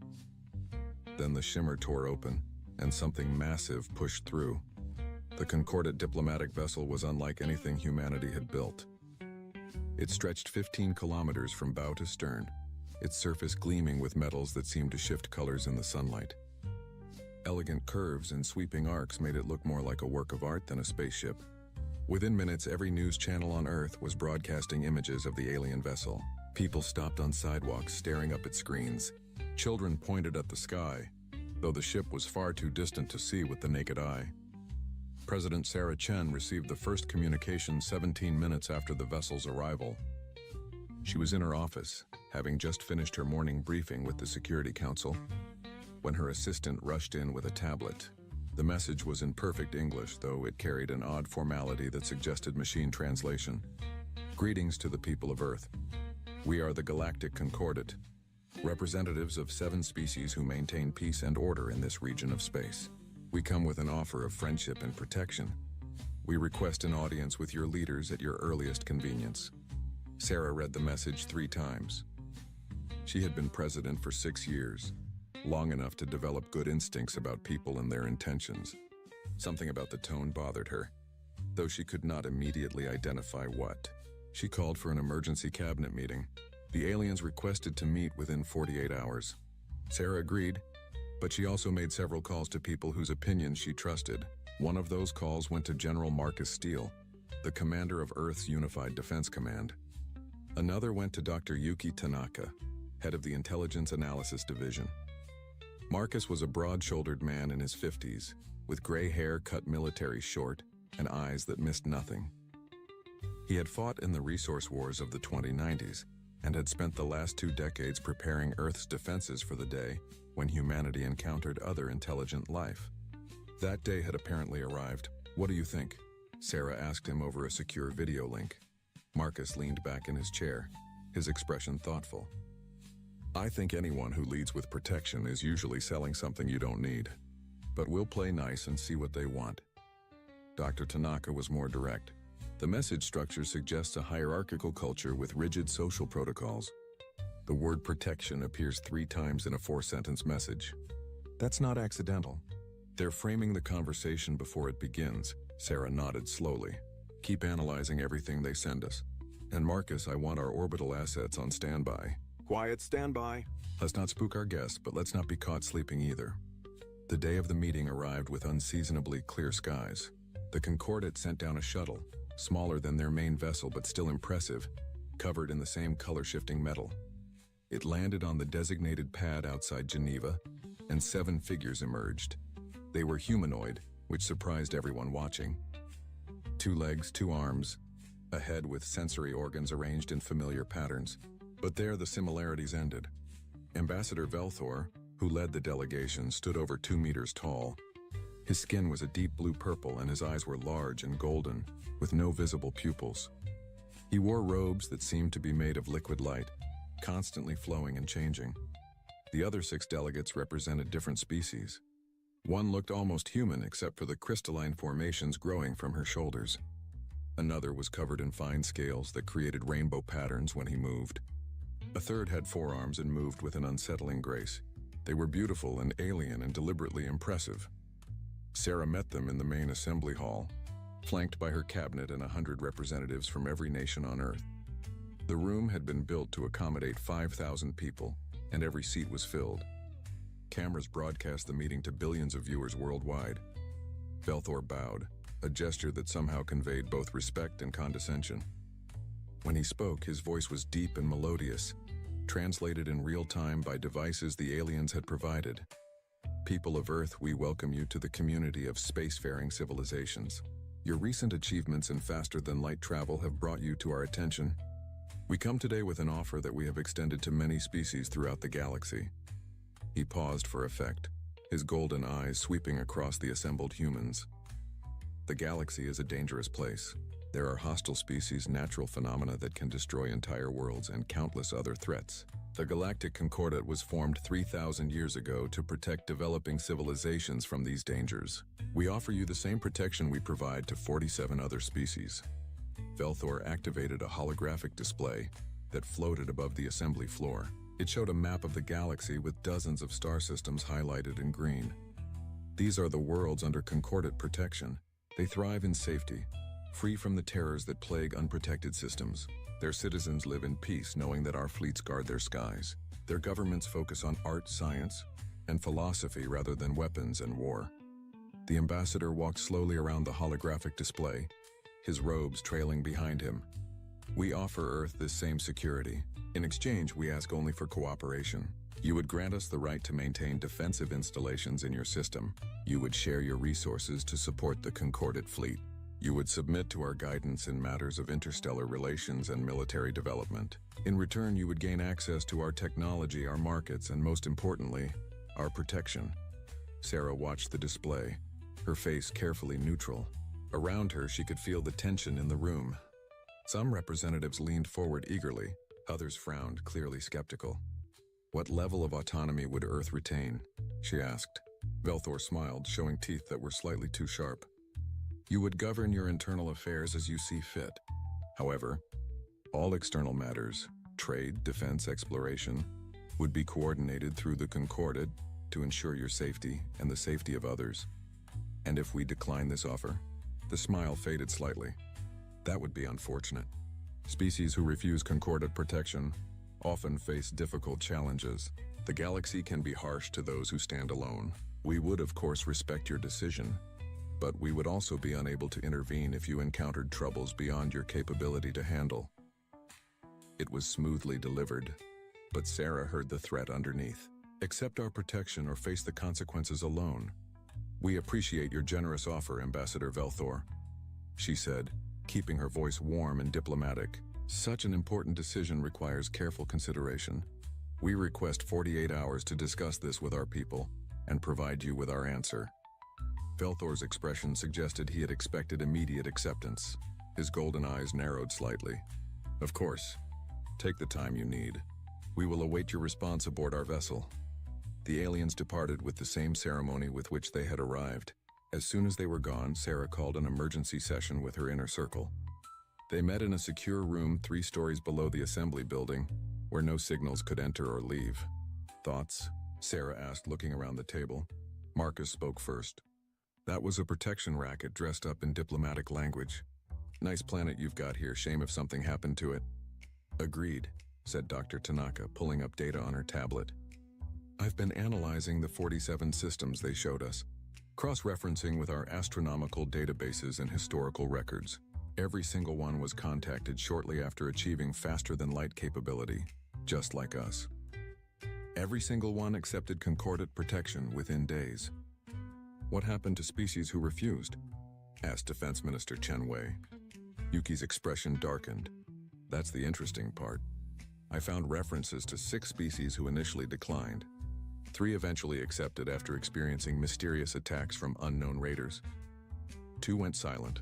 Their systems are now listed as uninhabited.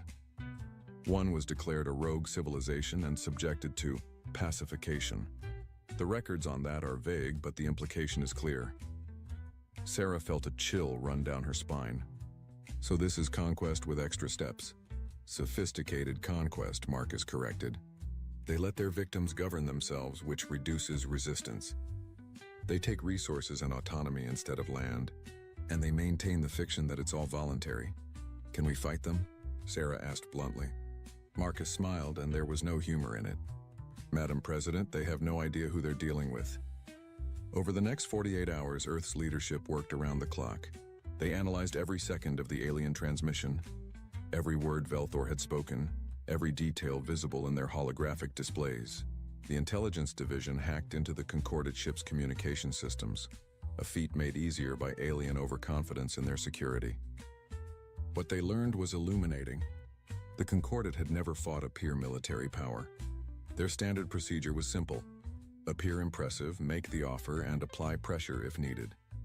Most species capitulated immediately. overawed by the aliens' technology and fearful of standing alone. For species who resisted, the Concordat had a fleet of mercenary raiders who would attack until the target accepted protection. But the Concordat had never encountered a species like humanity. They had studied Earth's broadcasts and internet transmissions, but they had focused on entertainment and culture. They knew humans enjoyed something called football and told stories about superheroes. They knew Earth had recently unified under a single government after centuries of conflict. What they had not studied was human military history. They had not read about the Punic Wars or the Mongol conquests. They knew nothing of Thermopylae or Stalingrad. They had not analyzed the tactical innovations of Napoleon or the strategic doctrines of Sun Tzu. They saw that Earth had no massive orbital weapons platforms and concluded that humans were peaceful and unprepared. They could not have been more wrong. Sarah called her final strategy meeting 12 hours before the deadline. Around the table sat Marcus, Yuki, and the heads of every military branch. Also present were representatives from the Mars Colonial Authority, the Europa Research Station, and the Titan Mining Consortium. "Show them," Sarah said. Marcus activated the room's holographic display. It showed Earth's solar system, but not as the Concordat had seen it. Red dots appeared throughout the display, hundreds of them, then thousands. "Every red dot is a weapons platform, defense station, or military vessel," Marcus explained. "Most have been in place for over 50 years, since we first achieved reliable spaceflight. We built them into asteroids, mining stations, research facilities, and communication satellites. We hid them in plain sight because we learned one critical lesson from our own history." He paused, looking around the room. "Never show your full strength until absolutely necessary." Sarah stood, walking to the holographic display. She reached out and touched one of the dots representing Luna, Earth's moon. The image expanded, showing the interior of what the Concordat believed was a simple research base. In reality, it was a military fortress with enough firepower to sterilize a continent. "Humanity has been preparing for first contact since we first looked at the stars," Sarah said quietly. "We hoped for friends. We planned for enemies. We built defenses that would make any aggressor think twice. And we hid all of it because the best weapon is the one your enemy doesn't know you have." She turned to face the group. "Tomorrow we tell the Concordat our answer, and we show them exactly who they're dealing with. But not all of it. Never all of it." Around the table, smiles appeared. They were not nice smiles. The Concordat was about to learn a hard lesson that every human child knew from history classes. Never underestimate the species that survived its own worst inventions. Ambassador Velthor stood in the observation deck of the Concordat vessel, looking down at the blue-green planet below. Earth was beautiful, he had to admit. The swirling white clouds, the deep oceans, the green and brown continents. It reminded him of Kelvin Prime, his homeworld before industry and progress had covered it in gleaming cities. Behind him, his science officer Tarkin was running deep scans of the planet and its surroundings. The insectoid alien's mandibles clicked together as he worked, a sign of concentration among his people. "What do you see?" Velthor asked without turning around. "Confusion, Ambassador," Tarkin replied. His translated voice carried a chittering undertone. "The scans show a civilization that has achieved faster-than-light capability, but their infrastructure does not match this achievement." Velthor turned, his golden eyes focusing on the science officer. "Explain." Tarkin brought up a holographic display. It showed Earth's orbital space, dotted with satellites and space stations. Their satellite network is extensive, but most units are commercial or scientific. We detect communication satellites, weather monitoring systems, and research stations. There are no orbital defense platforms of the type we would expect from a militarized civilization. "Perhaps they are simply peaceful," suggested Kira Nell, the four-armed tactical officer. She moved to stand beside the display, her multiple hands gesturing at different points. "Some species achieve space travel through cooperation rather than competition." Velthor made a sound that might have been a laugh. "In 3,000 years, the Concordat has never encountered such a species. Competition drives progress. Conflict breeds innovation. These humans fought among themselves for thousands of years before unifying. Their broadcasts are filled with stories of war and violence. They are not peaceful by nature. Then where are their weapons? Tarkin asked. It was a good question. The Concordat had refined their scanning technology over millennia. They could detect power signatures from weapon systems, identify the energy profiles of shield generators, and spot the unique radiation patterns of military-grade reactors. Earth should have been lighting up their sensors like a supernova. Instead, they saw almost nothing. Perhaps their weapons are primitive, suggested Kiranel. They may rely on chemical explosives or kinetic weapons that our scanners do not prioritize. Velthor considered this. It made sense. Humans had only recently developed faster-than-light travel. Their weapons technology might lag behind their propulsion systems. It had happened before with other species. Continue scanning, he ordered. I want a complete analysis of their military capability before they give us their answer. And send observation drones to their colony sites. Let us see what they have built on Mars and these moons they have settled. The drones launched silently, small spheres of advanced technology that could observe without being detected, or so the Concordat believed. On Earth, deep in a bunker beneath the Rocky Mountains, alarms began to sound. Specialist Jennifer Wu was monitoring her console when the proximity warnings lit up her screen. She was 26 years old, had graduated, top of her class from the Unified Defense Academy, and had been hoping for a quiet night shift. Instead, she was watching alien spy drones enter Earth's space. Commander, we have multiple unidentified objects separating from the Concordat vessel, she reported, keeping her voice level despite the excitement flooding through her. Count is 7. They're heading toward Mars, Luna, Europa, and Titan. Commander Peterson moved to stand behind her chair. He was an older man with weathered features and calm eyes that had seen too many crises to panic at one more. Let them look, he said quietly. They're seeing exactly what we want them to see. On Mars, the observation drone swept over Olympus Mons colony. The settlement sprawled across the base of the massive volcano, home to 30,000 people. The drone's scanners picked up habitation, domes, agricultural facilities, and what appeared to be mining operations. It detected no weapons, no military installations, no hidden defenses. The drone did not recognize that the agricultural facility had walls thick enough to stop armor-piercing rounds.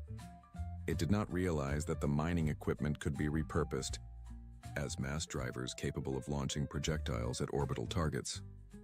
It missed the fact that every dome had independent life support specifically designed to survive combat conditions. Humans had learned many lessons from their violent history.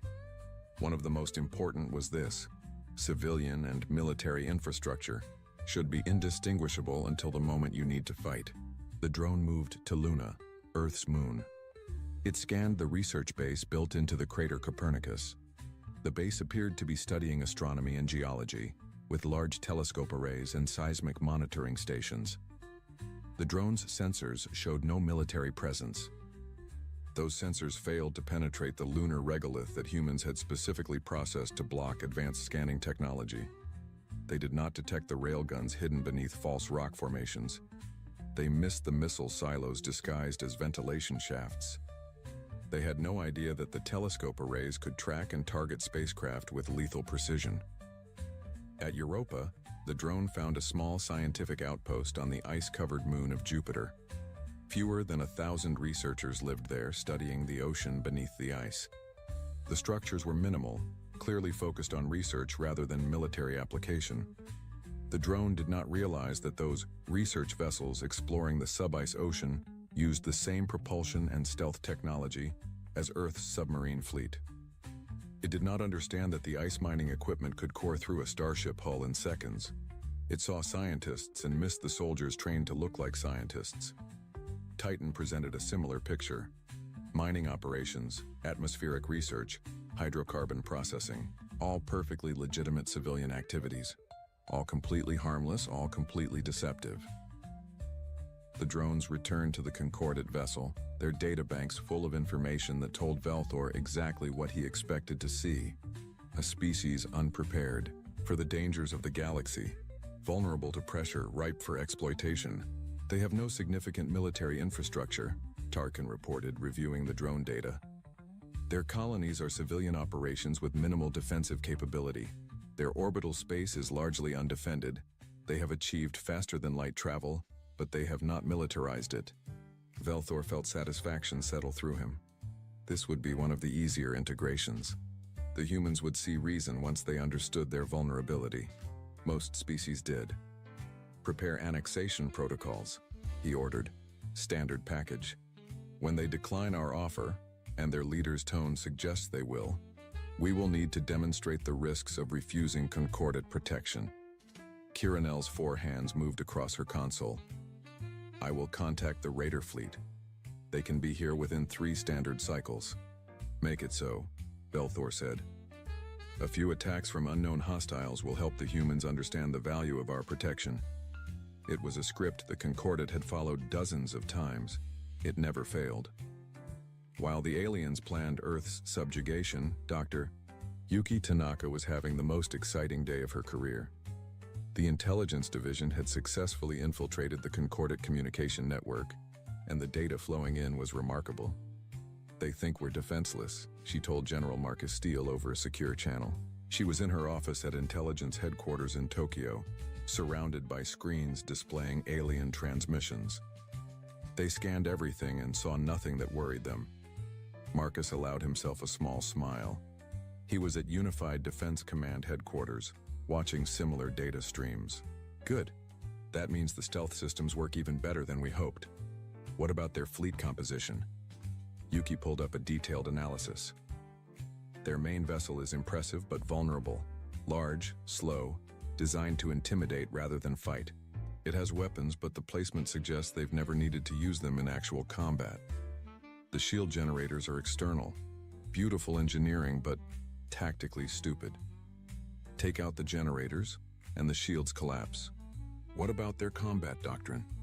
That's the interesting part, Yuki said, leaning forward. Her eyes gleamed with the excitement of discovery. They don't have one. Not really. I've analyzed 300 years of concordate records. They've never fought an equal opponent. Every conflict has been against pre-industrial civilizations or early space-age cultures. They show up, look impressive, and the other side surrenders. The few times they've faced resistance, they used mercenary raiders to harass their targets until they capitulated. Marcus absorbed this information. So they're bullies who've never been punched in the face. Exactly. And it gets better. I found their target list. After the humans, they plan to move on to the Centauri system, then Tau Ceti, then Epsilon Eridani. They're working their way through every species that develops FTL. It's systematic exploitation dressed up as benevolence. How many species are under their protection? 47, like they said. But here's what they didn't say. Those species provide resources, labor, and tribute that keeps the concordate economy running. It's an empire without calling itself an empire. Smart, in a cynical way. Marcus leaned back in his chair, thinking, what about other powers in the galaxy? Are we surrounded by empires like the Concordate? Yuki shook her head. No, and that's the most interesting discovery. The galaxy is mostly peaceful. Real threats are rare. The Concordate has been lying to their protectorates for 3,000 years. Telling them the galaxy is dangerous when it's actually relatively safe. They created the protection racket by inventing threats that don't exist. So when they tell species they need protection, they're solving a problem they invented. It's brilliant and evil. Marcus stood pacing his office. Decades of military experience had taught him to see patterns in chaos. A picture was forming in his mind, and he did not like it. They're going to push us, he said quietly. They'll expect us to fold when they pressure us. When we don't, they'll escalate. They'll use those mercenary raiders to attack civilian targets, make us scared, force us to accept their protection. Can we stop them? Marcus smiled, and there was something predatory in the expression. Dr. Tanaka, we've been preparing for hostile first contact since we first left Earth's orbit. We've studied every war, every conflict, every tactical innovation in human history. We've built weapon systems these aliens can't imagine because they've never needed to imagine them. Can we stop them? The question is whether we'll need to stop them or just scare them badly enough that they run. While Earth's military analyzed the Concordate's weaknesses, President Sarah Chen was having her own revelations. She sat in her private office, reading through historical files that the intelligence division had compiled. They made for disturbing reading. Every species that had accepted Concordate protection showed the same pattern. Initial enthusiasm followed by slowly increasing demands. Resource quotas that grew every year. Technology sharing that only flowed one direction. Populations that became dependent on concordate trade and unable to sustain themselves independently. The protected species were prisoners who did not realize they were in jail. Sarah had not become president by being naive. She understood power and how it was wielded. The Concordat was offering a deal that sounded generous but was actually a trap. Accept protection today, lose your freedom tomorrow. The question was how to refuse without triggering a war Earth might not win. The preliminary analysis from Marcus suggested they could defeat the Concordat fleet in Earth's system, but what about the larger Concordat military? What about their allies and vassals? What about the 47 species who might side with their protectors? Her secure phone rang. It was Marcus. Madam President, I'm sending you a full tactical analysis. Short version, we can take them. The Concordat has size and technology advantages, but we have something better. What's that? We know how to fight. They don't. They've been winning through intimidation for so long that they've forgotten how to actually wage war. We've never forgotten because we've never been able to afford to forget. Sarah felt something settle in her chest. Not confidence exactly, but resolution. Earth had a chance. That was enough. Send me everything, she said. I give our answer to the Concordat in 18 hours. I want to know every option we have. She hung up and turned to look out her window. Geneva spread out below, beautiful and peaceful in the afternoon light. People walked the streets unaware that their world hung in the balance. Children played in parks. Couples held hands by the lake. Life continued in blissful ignorance of the threat overhead. Sarah had sworn an oath to protect these people. She would not fail them. Aboard the Concordat vessel, Velthor received a message from his superiors. They had reviewed his reports and approved his recommendations.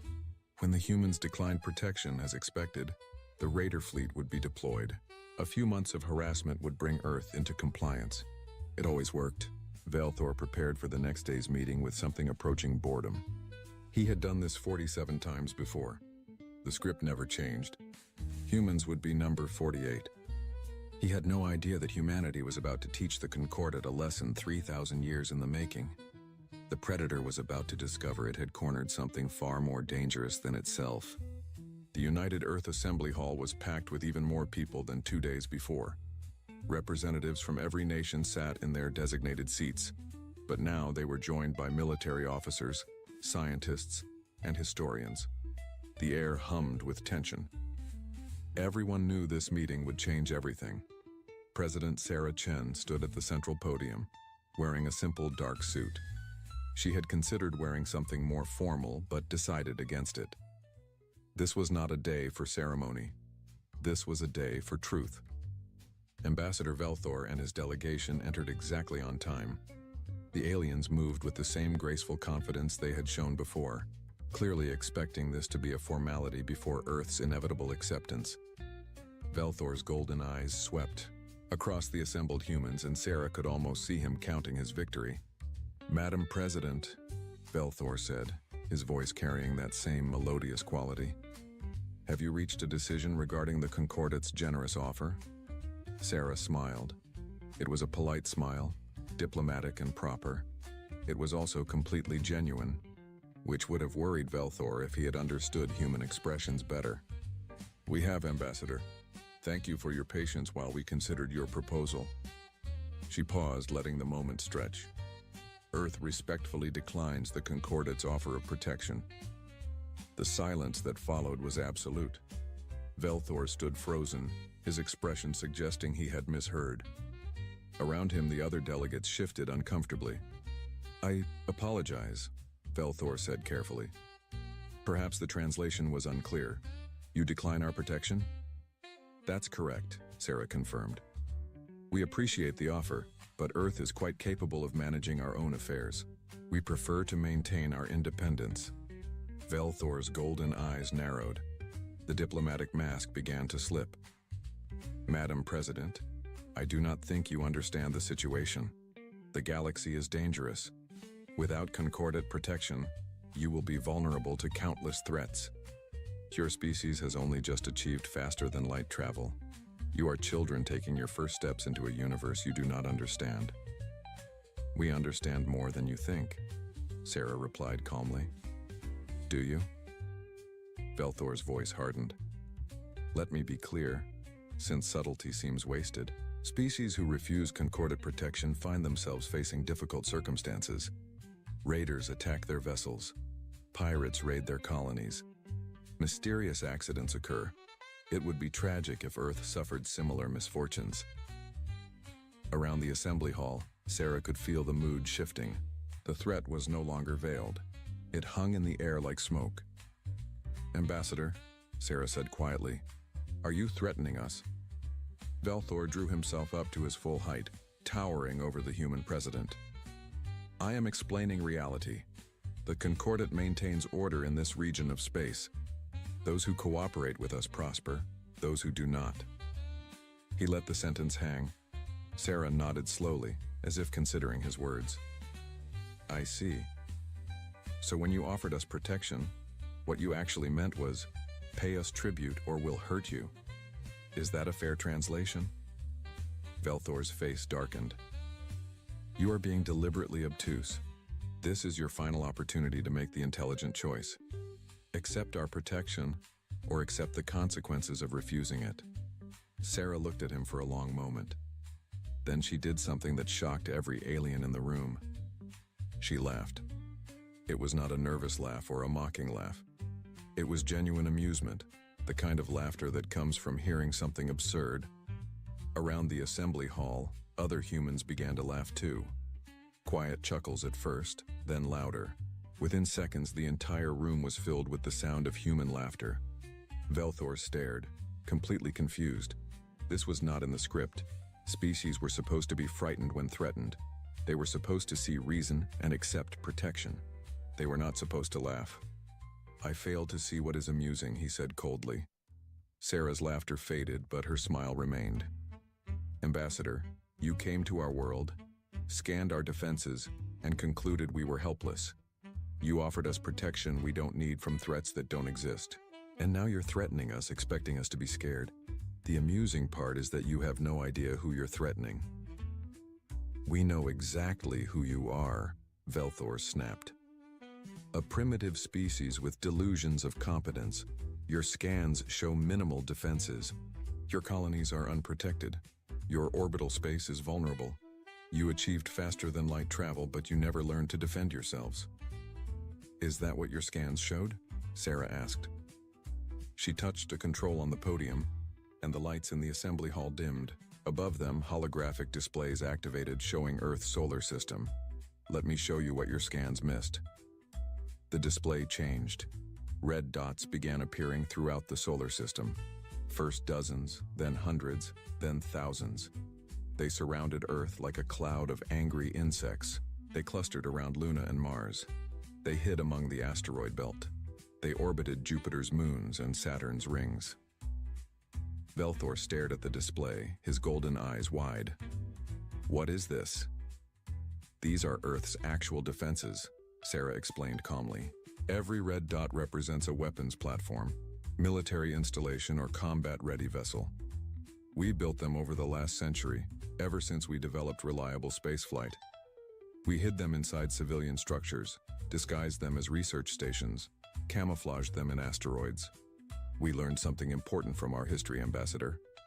The best weapon is the one your enemy doesn't know you have.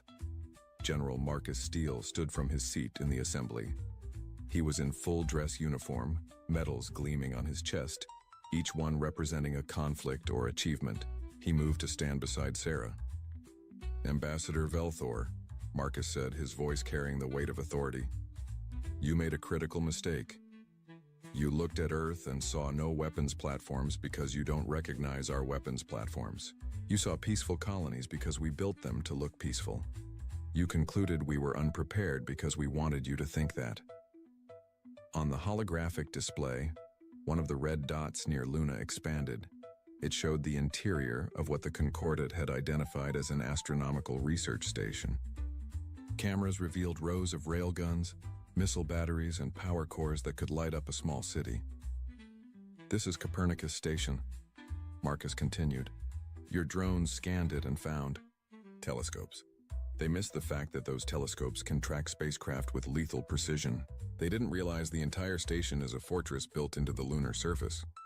Another dot expanded, showing a mining facility on an asteroid, except it was not just a mining facility. The mining lasers could cut through starship armor.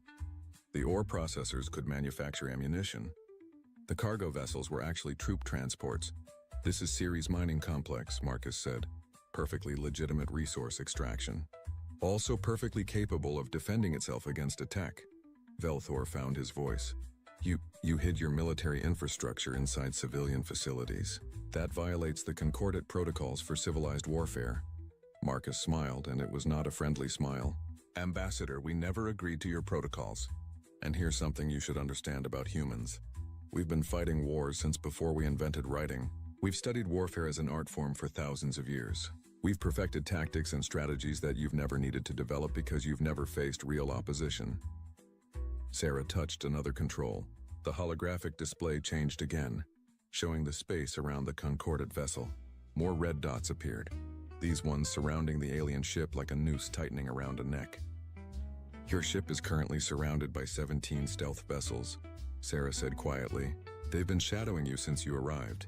You never detected them because our stealth technology is more advanced than your scanning technology. Each of those vessels carries enough firepower to cripple your ship. Velthor stepped back, his composure cracking. This is... You cannot what? Sarah asked. Cannot defend ourselves?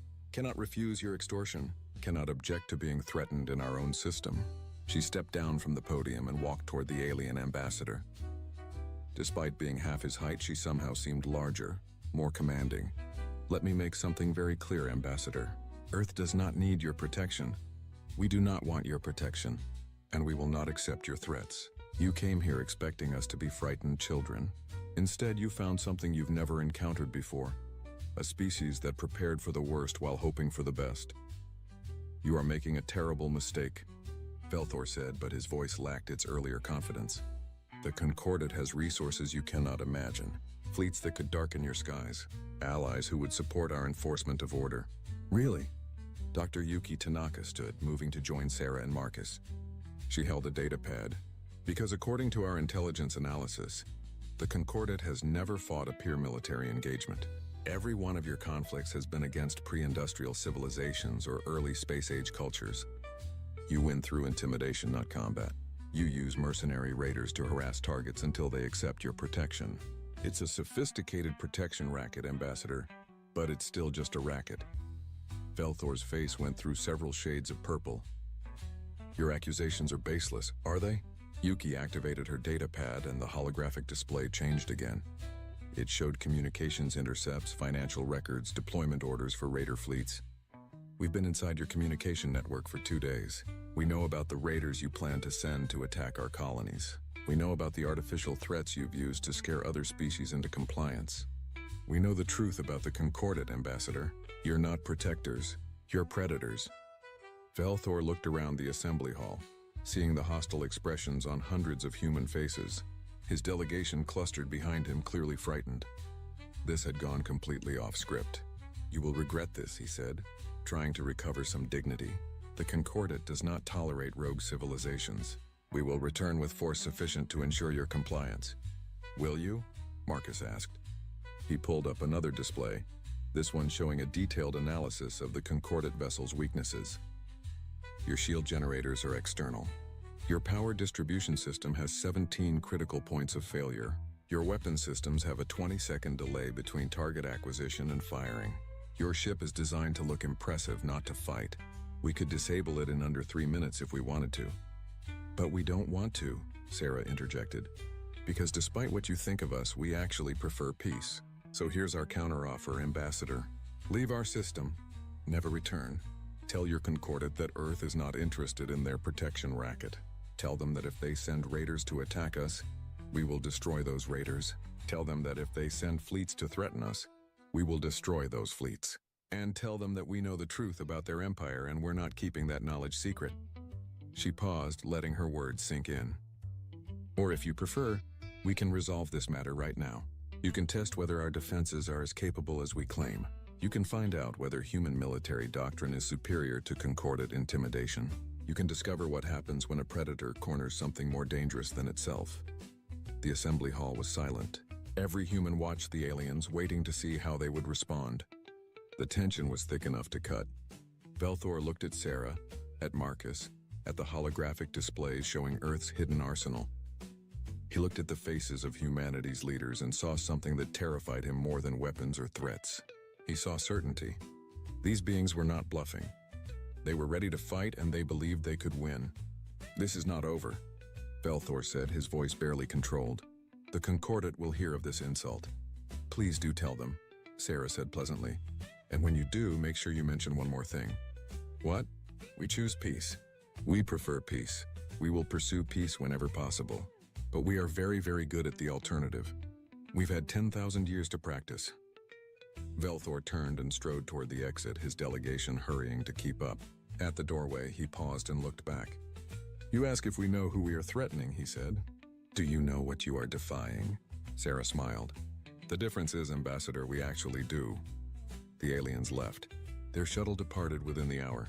The great Concordat vessel pulled away from Earth's orbit and, surrounded by human stealth ships that never let it out of their sight, retreated toward the edge of the solar system.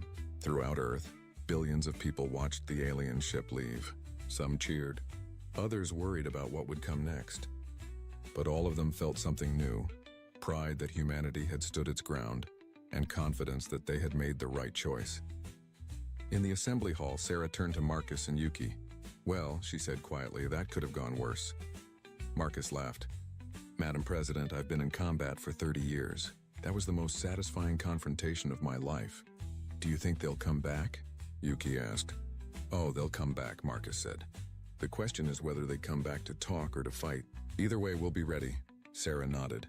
She looked at the holographic display, still showing Earth's defenses. Thousands of red dots, each representing years of planning and preparation. Humanity's shield against the darkness. "We stood up to a galactic empire today," she said.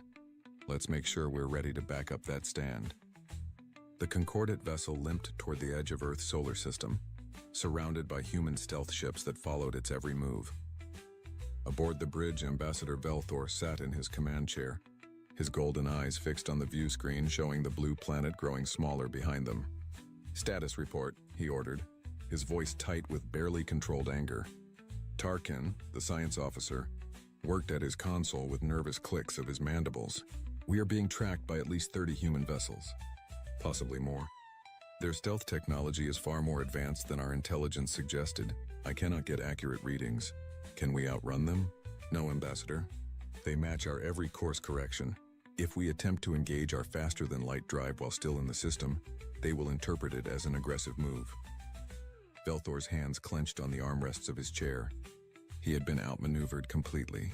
The humans had turned what should have been a simple integration into a humiliating defeat. Worse, they had done it without firing a single shot. "Send a priority message to Concordat High Command," he ordered. "Mark it urgent. Tell them we need a full military response." Kiranel, the tactical officer, turned from her station. All four of her arms were tense. "Ambassador, with respect, perhaps we should recommend negotiation rather than escalation. The humans demonstrated capabilities we did not anticipate. A military engagement might not go as planned." Velthor rounded on her. "Are you suggesting we accept this insult?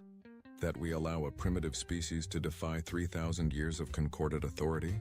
No. We will return with sufficient force to ensure these humans understand their place in the galactic order." He turned back to the view screen, watching Earth disappear into the distance. "They think they are strong. They think their hidden weapons make them our equals. They will learn otherwise." What Velthor did not know was that every word spoken on his bridge was being transmitted back to Earth. The humans had not just hacked the Concordat communication network. They had planted monitoring devices throughout the alien vessel during the initial meeting. Small, almost invisible transmitters that looked like dust particles but broadcast everything to waiting receivers. In Tokyo, Dr. Yuki Tanaka listened to Velthor's rant and smiled. She turned to her team of intelligence analysts. "He's going to escalate," she said, "which means we need to implement Phase 2. "Are we really doing this?" asked one of the younger analysts, a man named James Chen. He looked nervous. "Broadcasting Concordat secrets to the entire galaxy?" "We are," Yuki confirmed. The Concordat survives because their victims don't know they're victims. They believe the lies about galactic dangers. They think they need protection. Once they learn the truth, the whole system collapses. She pulled up a star map showing the 47 species under Concordat protection. Each one was marked with detailed information. When they joined, what resources they provided, what threats they were told to fear. These species deserve to know the truth, Yuki said. And humanity is going to give it to them. While Earth prepared its information campaign, the Concordat was preparing for war. High Command received Velthor's report with shock and anger. For the first time in 3,000 years, a species had rejected their offer and survived the initial confrontation. The Concordat leadership met an emergency session on their capital world, Kelvan Prime. 7 high counselors, one from each founding species, gathered in a chamber that had witnessed countless decisions about the fate of lesser species.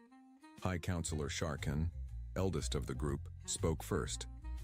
His species lived for over 400 years, and he had seen the Concordat grow from a small alliance to a galactic power. The humans must be taught a lesson. We cannot allow this defiance to stand. It will encourage others to resist. Agreed, said High Counselor Telvash, but we must approach this carefully. The humans demonstrated unexpected capabilities. A full military response might be costly. Costly? Sharkin's voice rose. What cost is too high to maintain order? If we appear weak, if we allow the humans to defy us without consequence, our entire structure will collapse. The protected species will begin asking questions. They will begin demanding independence. Then we need overwhelming force, said another counselor.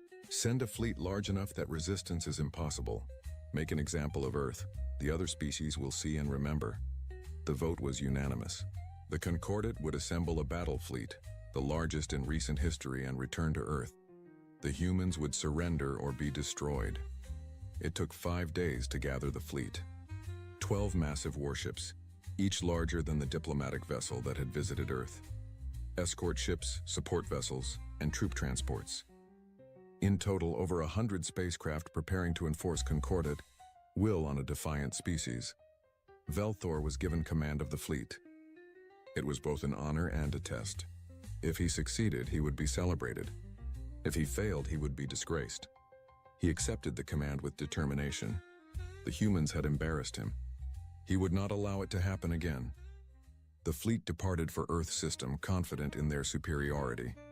They did not know that human long-range sensors had tracked every ship movement. They did not realize that Earth had been preparing for their arrival from the moment Velthor's vessel left. General Marcus Steele stood in Unified Defense Command, watching the plot of approaching Concordat forces. Around him, his staff worked with calm efficiency. This was the moment they had trained for, the scenario they had run 1,000 times in simulation. ETA on the Concordat fleet? He asked. 17 hours, replied his operations officer. They're not trying to hide their approach. This is a show of force, Marcus nodded. Good, let them feel confident. Confidence makes people careless. He turned to his communication officer. Is Dr. Tanaka ready with the broadcast? Standing by, sir. She can transmit on your order. Hold for now. Let's see if we can resolve this without bloodshed. Marcus did not particularly expect a peaceful resolution, but he had to try. Humanity had fought enough wars against itself. He would prefer not to start one against aliens if it could be avoided. President Sarah Chen joined him in the command center. She had barely slept since the Concordat's departure, coordinating Earth's response with military, scientific, and diplomatic teams. Options? She asked Marcus. We can destroy them, Marcus said bluntly. The fleet they're bringing is impressive by their standards. By ours, it's a target-rich environment. Our stealth ships alone could cripple half their vessels before they realize they were under attack. But that starts a war we might not want. The Concordat has allies, vassals, and resources across dozens of systems. We can win the battle, maybe even win a war, but at what cost? Sarah nodded. She had been thinking the same thing. What if we give them a different lesson? Not about human military power, but about human history. Marcus raised an eyebrow. Explain. Velthor said something during our meeting that stuck with me. He said we were children taking our first steps into the universe. What if we show him exactly what kind of children we are? What we've survived, what we've learned, what we've become? A history lesson in the middle of a military confrontation? Why not? Knowledge is a weapon too. Maybe the most powerful one we have, Marcus considered this. It was unconventional, but then again, everything about humanity's approach to first contact had been unconventional. Let me talk to Dr. Tanaka. If anyone can make that work, she can.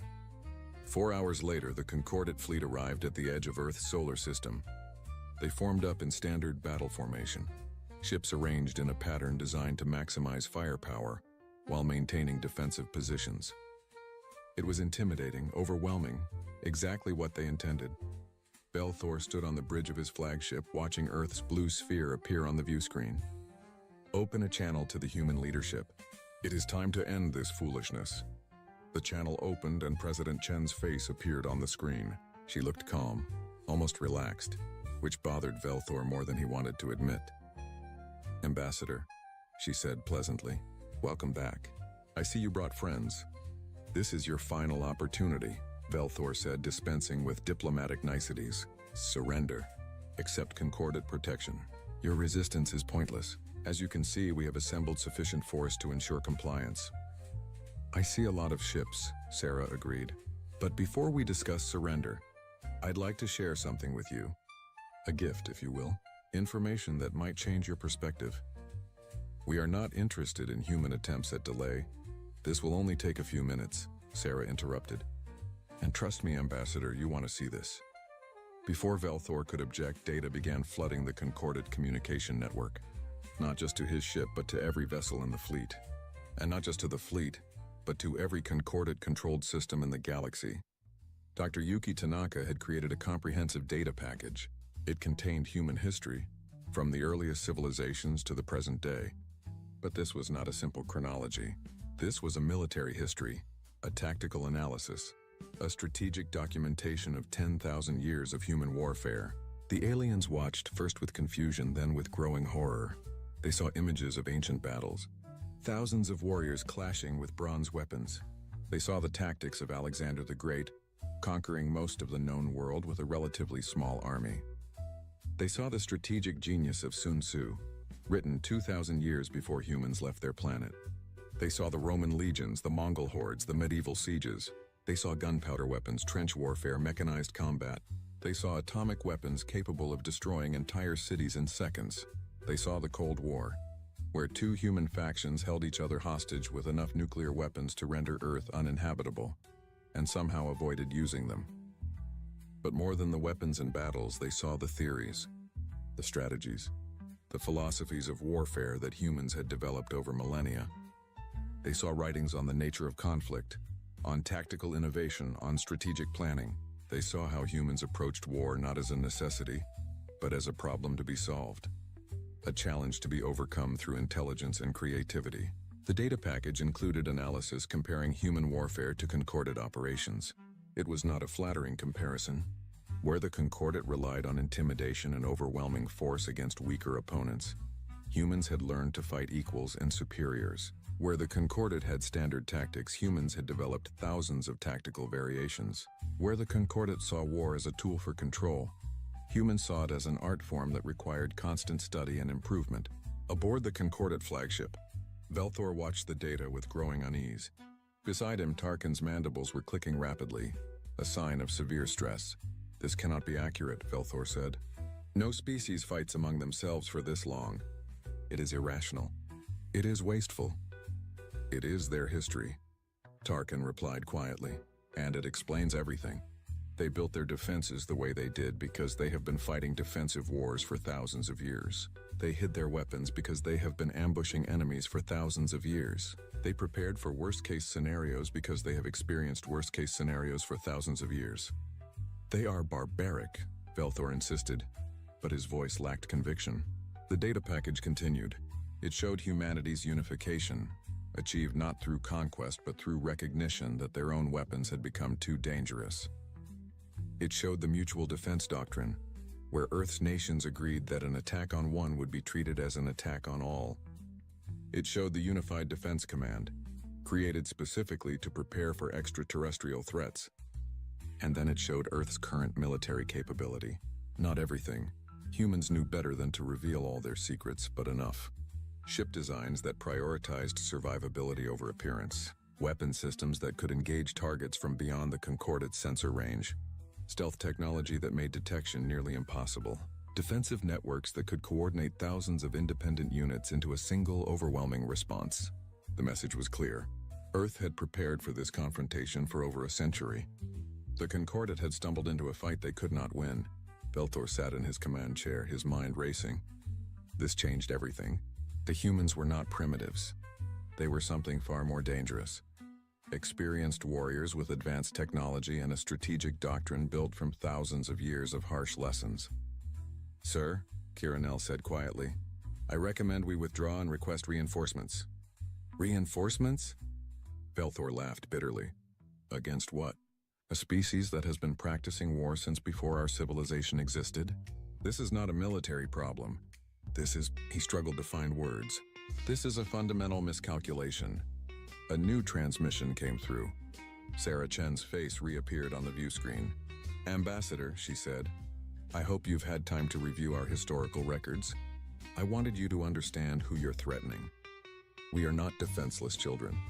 We are survivors of countless wars, students of warfare itself, and we have spent a century preparing for this exact situation." She leaned forward slightly. "But here's what I want you to understand. We learned something from all that warfare. We learned that violence should be the last resort, not the first option. We learned that strength means having the power to destroy your enemy and choosing not to. We learned that the greatest victory is the one you win without fighting." Velthor found his voice. "You are lecturing me about peace while surrounded by weapons?" "No," Sarah said. "I'm teaching you the difference between strength and cruelty. The Concordate has power, but you use it to exploit the weak. Humanity has power, and we use it to protect ourselves and others. That's why we're offering you a choice right now." "What choice?" "Leave, take your fleet and go.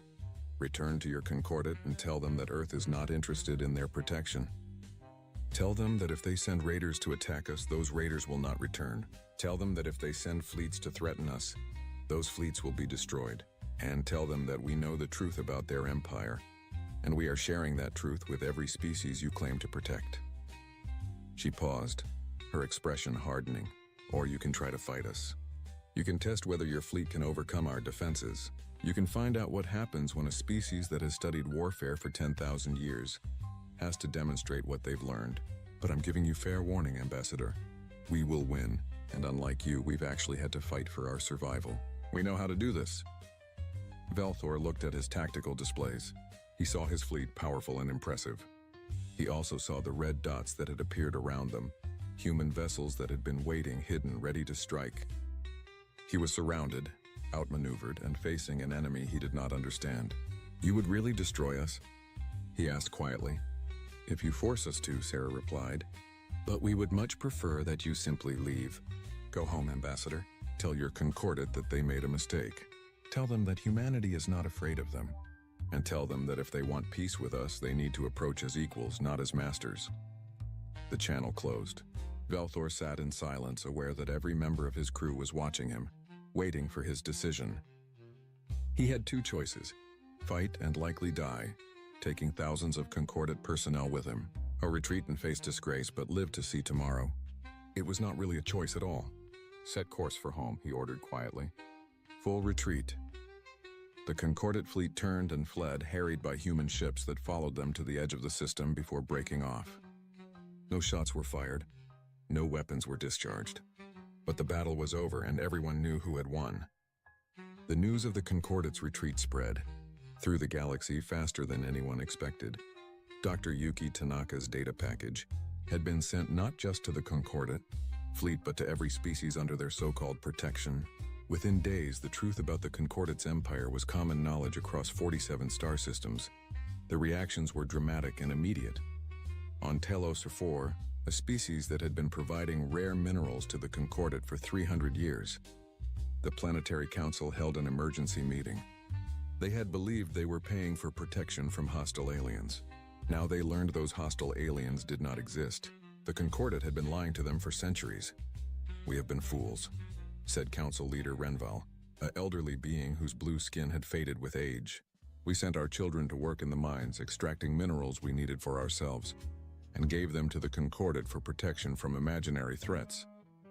What do we do now?" asked another council member. We stop paying, Renval said simply. And we contact Earth. If the humans can stand against the Concordat, perhaps they can teach us to do the same. Similar conversations were happening across the galaxy. Species that had been submissive for generations began asking questions. Why did they need protection if the galaxy was not actually dangerous? Why should they share their resources with the Concordat? What gave the Concordat the right to govern their external affairs? The Concordat's empire began to crack. On Kelvin Prime, the Concordat capital, the High Council met in crisis session. They had received reports from dozens of systems. Protests, refusal to pay tribute, demands for independence. The carefully constructed system they had built over 3,000 years was collapsing. This is the humans' fault, High Councilor Sharken said angrily. They released classified information. They undermined our authority. We should consider this an act of war. Against whom? Asked High Councilor Telvash. The humans? We tried that and failed. The protected species. If we attack them, we prove the humans right about us being predators. We could offer the humans membership in the Concordat, suggested another councilor. Make them partners rather than enemies. Use their military strength to reinforce our position. They would never accept, Telvash said. Did you not watch the same briefings I did? The humans are not interested in empire. They want something we have never considered. Genuine cooperation without domination. The debate continued for hours, then days. The Concordat leadership was discovering something painful. Once people learn they have been lied to, it is almost impossible to restore their trust. Meanwhile, on Earth, President Sarah Chen was dealing with an unexpected problem: success. Her office was flooded with communication requests from alien species. They all wanted the same things: information about the Concordat, advice on achieving independence, and in many cases, requests for Earth to provide the protection that the Concordat had falsely offered. We cannot become the new Concordat, Sarah told her cabinet during an emergency meeting. We cannot promise to protect every species in the galaxy. We do not have the resources, and more importantly, we do not have the right. But we cannot ignore them either, argued her foreign minister. These species are reaching out to us for help. If we turn them away, they might fall back under Concordat control or find themselves vulnerable to actual threats. General Marcus Steele had been quiet during most of the meeting, but now he spoke. What if we offer something different? Not protection, but partnership. We teach them what we know about defense. We help them build their own military capabilities. We create a network of mutual defense where everyone contributes. Sarah considered this a true alliance. Not a hierarchy where we sit at the top, but a collective where everyone has equal say. Exactly, Marcus said. We share our strategic knowledge. They share their technology and resources. Together, we create a galaxy where species cooperate because they want to, not because they are forced to. The idea took shape quickly. Earth proposed the Terran Accord, named not as a claim to leadership but as a recognition of where the idea originated. The principles were simple: mutual defense without dominance, technology sharing without exploitation, and collective security without submission. The first species to join was Telos IV. Council leader Renval traveled to Earth personally to sign the agreement. He was old, frail by his species' standards, but his eyes were bright with hope. For 300 years we lived in fear, he told Sarah during the signing ceremony. Fear of threats that did not exist. The Concordat took our resources and our dignity. Today we reclaim both. Other species followed. Within 6 months, 12 former Concordat protectorates had joined the Terran Accord. Within a year, 23. The Concordat's empire was not just cracking, it was crumbling. But not all of the Concordat species accepted the change gracefully. The 7 founding species split into factions. 3 approached Earth seeking partnership, recognizing that their old system was unsustainable. 2 attempted to maintain their empire through military force, attacking species that refused to pay tribute. 2 isolated themselves, unwilling to accept the new reality but lacking the power to fight it. The 2 factions that chose violence learned a harsh lesson. The species they attacked had received training from Earth's military advisors. Defensive networks that had once been non-existent now coordinated responses. Weapons that had been primitive were now modern and effective. The Concordat ships that arrived expecting easy victories instead faced prepared defenses and suffered devastating defeats. After the third failed attack, the aggressive factions retreated and reconsidered their approach. Violence was no longer profitable. The Terran Accord grew rapidly. Earth established the Terran Defense Academy on Luna, where officers from dozens of species learned human military doctrine. The classes were taught by veterans of Earth's own conflicts, people who understood warfare from hard experience. General Marcus Steele oversaw the academy personally. He walked through the training facilities, watching alien cadets learning tactics that humans had refined over millennia. It was strange and wonderful to see beings from across the galaxy studying the battles of Napoleon, the strategies of Sun Tzu, the defensive doctrines of modern Earth. One day, he stopped to watch a tactical simulation. A mixed team of humans and aliens were working together to defend a colony from a simulated attack. They were struggling, making mistakes, but they were learning. "It is harder than it looks," said a voice beside him. Marcus turned to see Ambassador Velthor standing there, watching the same simulation. Marcus tensed. The last time they had met, Velthor had been commanding a fleet sent to conquer Earth. Now the former ambassador stood in a training facility, wearing civilian clothes and looking smaller somehow, less imposing. "Ambassador," Marcus said carefully, "I did not know you were on Luna." "I requested asylum 6 months ago," Velthor replied. "President Chen granted it. I am not an ambassador anymore. Just Velthor, a being trying to understand where everything went wrong." They watched the simulation in silence for a moment.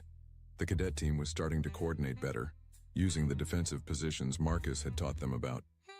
"I was taught that power meant control," Velthor said quietly. "The Concordate's entire philosophy was built on the idea that stronger species should guide weaker ones.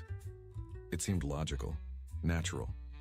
But watching these cadets, seeing species from across the galaxy learning to defend themselves, I realized what we never understood." "What's that?" "True strength is not controlling others. It is helping them become strong enough that they do not need control." Marcus nodded slowly. "That took humans about 6,000 years to figure out." "You are learning faster than we did." Velthor managed a small smile, perhaps because we had better teachers. The Academy graduated its first class 2 years after the Concordate's defeat. President Sarah Chen attended the ceremony, along with leaders from 23 Terran Accord species. The graduates stood in formation, representing a dozen different species, united by common training and shared purpose. Sarah addressed them from a podium overlooking the parade ground. Behind her, Earth rose above Luna's horizon, blue and green and beautiful. 2 years ago, the galaxy was a different place, she began. Species lived in fear, controlled by those claiming to protect them. Today, you represent something new, a galaxy where strength serves peace rather than conquest, where knowledge is shared rather than hoarded, where species stand together because they choose to, not because they are forced to. She paused, looking at the assembled graduates. "You came here to learn how to fight. I hope you learned that lesson well. But I hope you also learned something more important. Why we fight. We fight so others do not have to. We prepare for war so we can maintain peace. We become strong not to dominate the weak, but to protect them, including protecting them from becoming victims of their own fear." The graduates listened intently. These were beings from worlds humans had never heard of until recently. Species with strange names and stranger appearances. But they all understood what Sarah was saying.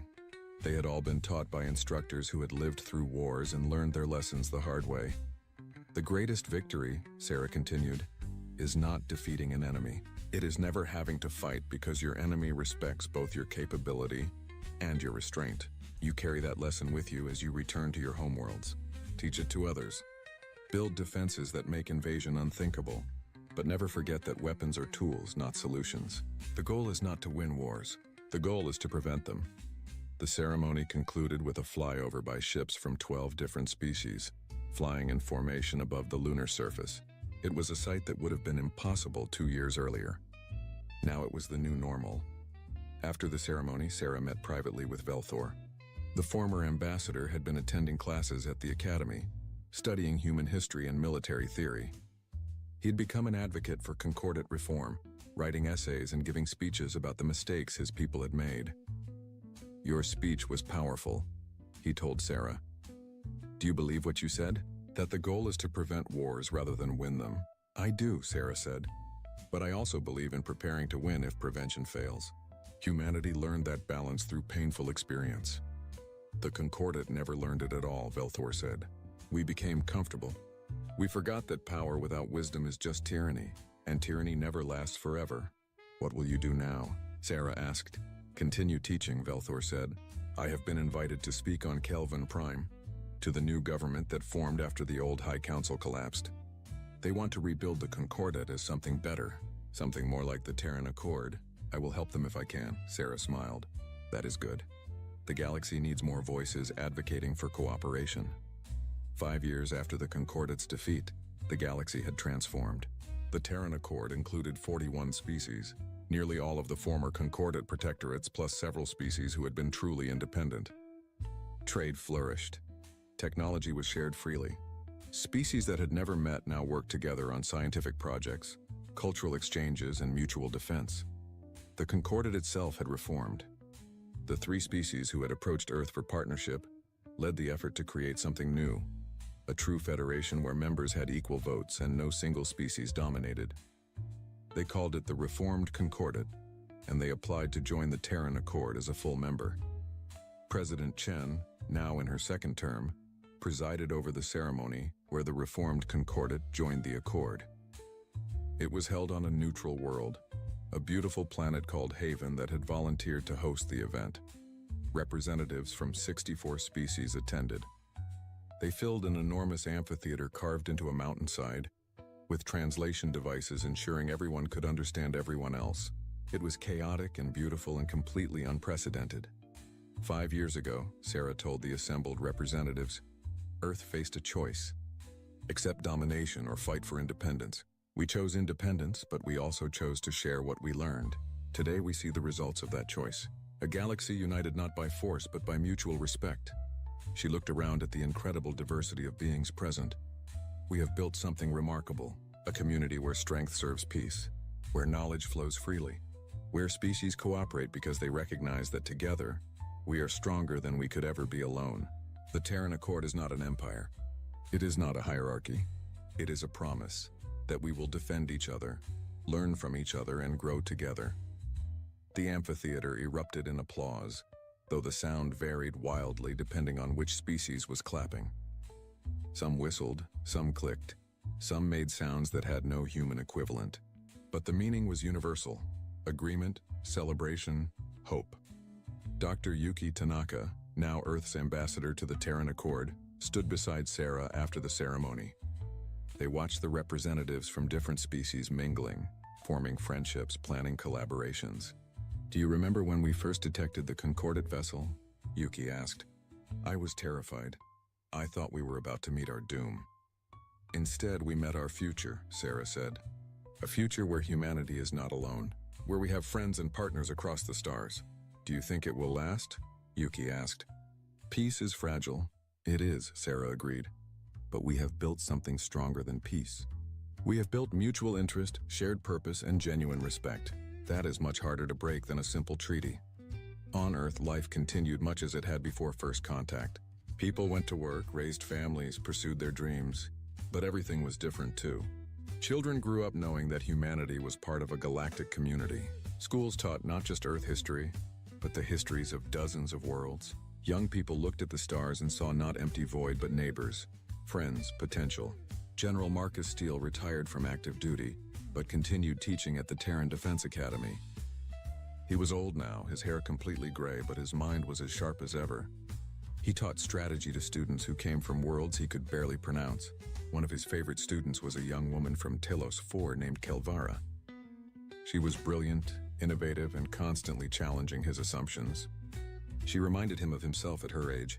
General, she asked one day after class, why did humanity prepare for hostile first contact? You could have assumed aliens would be friendly. Marcus smiled. We hoped for friends. We planned for enemies. That is the human way. We believe the best about people but prepare for the worst about circumstances.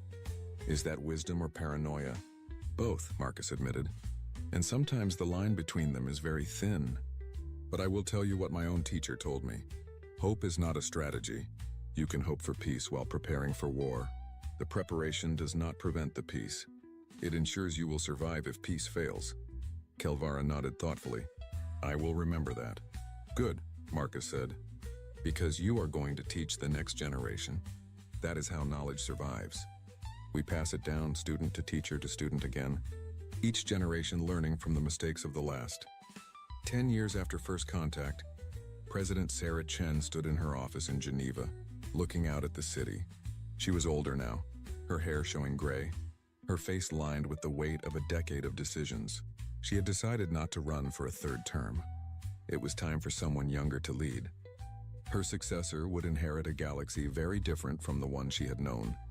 A galaxy where humanity was respected, where the Terran Accord kept peace not through domination but through mutual defense, where species worked together because they recognized the value of cooperation.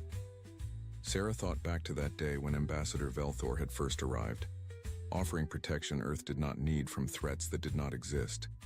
She thought about the moment when she had decided to laugh rather than capitulate, to stand firm rather than surrender. That decision had changed everything. A message came through on her secure terminal. It was from the Terran Defense Academy, another graduating class, the largest yet, representing 28 species. They wanted her to give the commencement address. Sarah smiled and accepted the invitation. She would tell them what she told every graduating class, that strength without wisdom is tyranny, that power without restraint is cruelty, and that the greatest victory is the one won without fighting. She would tell them about humanity's long, bloody history of warfare, and how that history had taught them to value peace. She would explain that preparing for war was not the same as wanting war, that deterrence was preferable to combat, that the best weapon was the one you never needed to use. Most importantly, she would remind them that they were not learning to be conquerors or enforcers. They were learning to be protectors of a new galactic order, one built on cooperation rather than domination, partnership rather than submission, freedom rather than control. The galaxy had changed. The Concordate's empire of fear had been replaced by the Terran Accord's alliance of choice. Species that had lived as subjects were now equals. Beings that had been told they were weak had learned they were strong. And at the center of it all was humanity, the species that had chuckled when offered protection and then taught the galaxy a better way. Sarah looked up at the stars, visible even in the afternoon sky through her office window. Somewhere out there on dozens of worlds, beings were living lives of freedom because Earth had stood firm. Students were learning to defend themselves. Species were cooperating as equals. It was not perfect. There were still conflicts, misunderstandings, challenges. But it was better. So much better than the alternative. Madam President? Her assistant knocked on the door. Your car is ready. Sarah nodded. She had a meeting with the Terran Accord Security Council. Discussions about expanding the mutual defense network to include species from previously unexplored regions. The work never ended. Peace required constant attention, constant effort. But that was fine. Humanity had learned long ago that anything worth having required work. Freedom, peace, security. These were not gifts. They were achievements, hard-won and carefully maintained. Sarah took one last look at the stars, then turned and walked out of her office. There was work to do, a galaxy to help shape, a future to build, and for the first time in their history, humanity was not building that future alone. The universe was having a really bad Tuesday. Not your regular, oh no, I spilled quantum coffee on my hyperdrive kind of bad. This was the sort of catastrophic failure that made supernovas look like birthday candles. The kind of disaster that had the Galactic Council sweating through their various excretory pores. And trust me, some species had a lot of those. Station Nexus 9 was dying. And when I say dying, I mean it was making noises that sounded like a blender trying to process a piano while someone played dubstep on a kazoo. The station, a marvel of engineering that looked like someone had asked a drunk spider to design a snowflake out of chrome and regret, controlled the dimensional gateways for 47 star systems. Without it, the galactic economy would collapse faster than a house of cards in a hurricane. On Jupiter. What do you mean it's unfixable? Ambassador Krex Theta's 17 eye stalks were all pointed at different engineers, creating the universe's most terrifying disco ball effect. The Valdorian was having what humans would later describe as a complete and utter meltdown, though in his species case this was unfortunately literal. His crystalline skin was actually starting to puddle. Chief Engineer Klopnar adjusted his breathing apparatus, which made a sound like someone stepping on a bagpipe filled with pudding.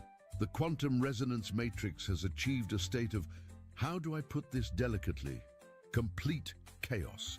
The probability engines are calculating that 2 + 2 = purple, the gravity generators think they're toasters, and the main computer just asked me about my feelings. The assembled council members, a collection of beings so diverse, it looked like someone had raided the universe's junk drawer, all began talking at once. The resulting cacophony sounded like a symphony orchestra falling down an infinite staircase while arguing about tax reform. Perhaps, wheezed Sublord Yixmal through his probability gills, we could reverse the polarity? We tried that! Klopner's tentacles flailed in exasperation. The station reversed US. I spent 3 hours existing backwards. Do you know how embarrassing it is to uneat breakfast? The Nexus 9 chose that moment to demonstrate its dysfunction by turning all the corridor lights into a pulsing rainbow while playing what sounded suspiciously like Never Gonna Give You Up through the emergency klaxons. The station had apparently developed a sense of humor, a terrible, terrible sense of humor. Ambassador Zephi of the Quantum Collective, essentially a sentient math equation wearing a bow tie, flickered into existence looking constipated, which for a being made of pure energy was quite an achievement. The hegemony's best engineers have calculated a 0.000. He continued adding zeros for an uncomfortable 30 seconds, 3% chance of successful repair using conventional methods. What about unconventional methods? Asked someone from the back. Those odds are somehow worse. The math actually started crying. It was then that Junior Secretary Plim, being so low on the bureaucratic totem pole that he technically didn't exist on weekends, raised what might have been a hand, or possibly a sandwich. With Plim, you could never really tell. What about the humans? The silence that followed was so complete that you could hear a photon drop, which coincidentally one did, making a tiny plink sound that somehow made everything worse. The humans? Krexatheta's eye stalks all swiveled to focus on Plim like 17 judgmental periscopes. The species that sent a car into space for no reason? The ones who invented deep-fried butter? The beings who looked at splitting atoms and thought, yeah, let's make this a weapon and a power source? Those humans? Well, Plim shuffled what were probably his feet. They did fix that thing. Everyone knew what that thing was. Nobody wanted to talk about that thing, the Proxima incident, where humans had solved a dimensional rift by, and this was the part that made physicists weep, throwing a microwave oven into it while it was running. With a fork inside, the rift had not only closed, but had apologized on the way out. Their solutions don't make sense, protested Chief Science Officer Wixney, whose species prided themselves on logic so pure it could be used as a cleaning product. They violate causality, they insult mathematics, they make physics cry in the corner. But they work, Plim insisted, somehow managing to stand his ground, despite not being entirely sure he had ground to stand on. The station chose that moment to hiccup. When a space station the size of Manhattan hiccups, things get weird. Gravity reversed in Section 7. The cafeteria started serving food from next Thursday, and everyone's universal translators briefly turned all speech into haikus. Fine, Krextheta screamed in perfect 5/7 5-syllable format. Call the humans now! This can't get much worse, can it? Oh wait, yes it can! The formal request was drafted with all the pomp and circumstance the Galactic Council could muster. It was written in 17 languages, encoded in quantum particles, blessed by 3 different religious organizations, and countersigned by beings from dimensions that technically didn't exist yet. It requested Earth's finest engineers, specialists in quantum mechanics, experts in dimensional theory, and masters of advanced mathematics. What happened next would go down in history as the greatest failure of intergalactic communication since someone accidentally declared war on a black hole. The message traveled through 17 different bureaucratic departments on its way to Earth. Each department, naturally, had to add their own stamp of approval. The Department of Redundancy Department added their stamp twice. The Committee for Simplification added a 40-page appendix. The Bureau of Clarity made everything slightly more confusing. By the time it passed through the Translator Guild, who were having their annual Interpret Everything Literally Day, the message had transformed somewhat. It went through the subspace communications array, bounced off 3 satellites, got temporarily stuck in a spam filter, was forwarded to the wrong department twice, and finally landed on the desk of Gerald Fitzgerald, night shift supervisor at the International Space Communications Bureau in Houston, Texas. Gerald, who was 6 hours into a 12-hour shift and running entirely on gas station coffee and spite, squinted at the message through glasses held together with duct tape and hope. Urgent request. Technical specialists. Fix broken thing. Large payment. He rubbed his eyes, tried to make sense of the alien technical specifications that had somehow been translated into what looked like IKEA instructions written by someone having an existential crisis, and made a decision that would change the galaxy forever. Technical specialists who fix things, huh? Gerald muttered, pulling up his contact list. His cousin Randy had been pestering him about finding work for his buddies ever since that incident with the oil rig. The one everyone agreed never to talk about. The one that somehow ended with the rig working better than ever, despite being held together with baling wire and what Randy called aggressive encouragement. Gerald dialed the number for Randy's repair and restoration. If we can't fix it, it ain't broke yet. Randy Buckwheat answered on the 7th ring, which was pretty good considering it was 3 a.m. and the phone was probably under a pile of engine parts. Yellow, this better be good, Gerald. I was having a beautiful dream about a carburetor. Randy, how'd you and the boys like to make some serious money fixing something unusual? How unusual we talking? Like that time with Mrs. Henderson's washing machine that was possessed? Or more like when Billy Joe accidentally made that lawnmower achieve sentience? Gerald looked at the incomprehensible alien specifications again. One diagram appeared to show a cube that existed in 12 dimensions simultaneously. Another seemed to be instructions for turning entropy backwards. A third was just a picture of what looked like a very confused octopus. Let's go with more. Hot damn! Me and the boys will be right over. Let me just grab Billy Joe and Cletus. Big Mike's already here. He's been sleeping in the shop ever since his wife found out about the thing with the refrigerator. What thing with the refrigerator? You don't want to know, but on the bright side, it now makes ice cubes that exist in the past, present, and future simultaneously. Makes for some interesting margaritas. An hour later, Randy and his crew stood in Gerald's office, looking at the actual official intergalactic request for aid. The crew was exactly what you'd expect if you ordered American Mechanics from a catalog that had been translated through 17 languages and back. Randy Buckwheat himself stood 6'4" in his least favorite pair of boots, wearing coveralls that had seen more oil than Saudi Arabia. His baseball cap advertised a beer company that had gone out of business during the Carter administration, and his mustache looked like it had its own zip code. Billy Joe Clampett was shorter, wider, and somehow gave the impression of being perfectly spherical, despite clearly not being so. His claim to fame was once fixing a nuclear submarine with a butter knife and some chewing gum.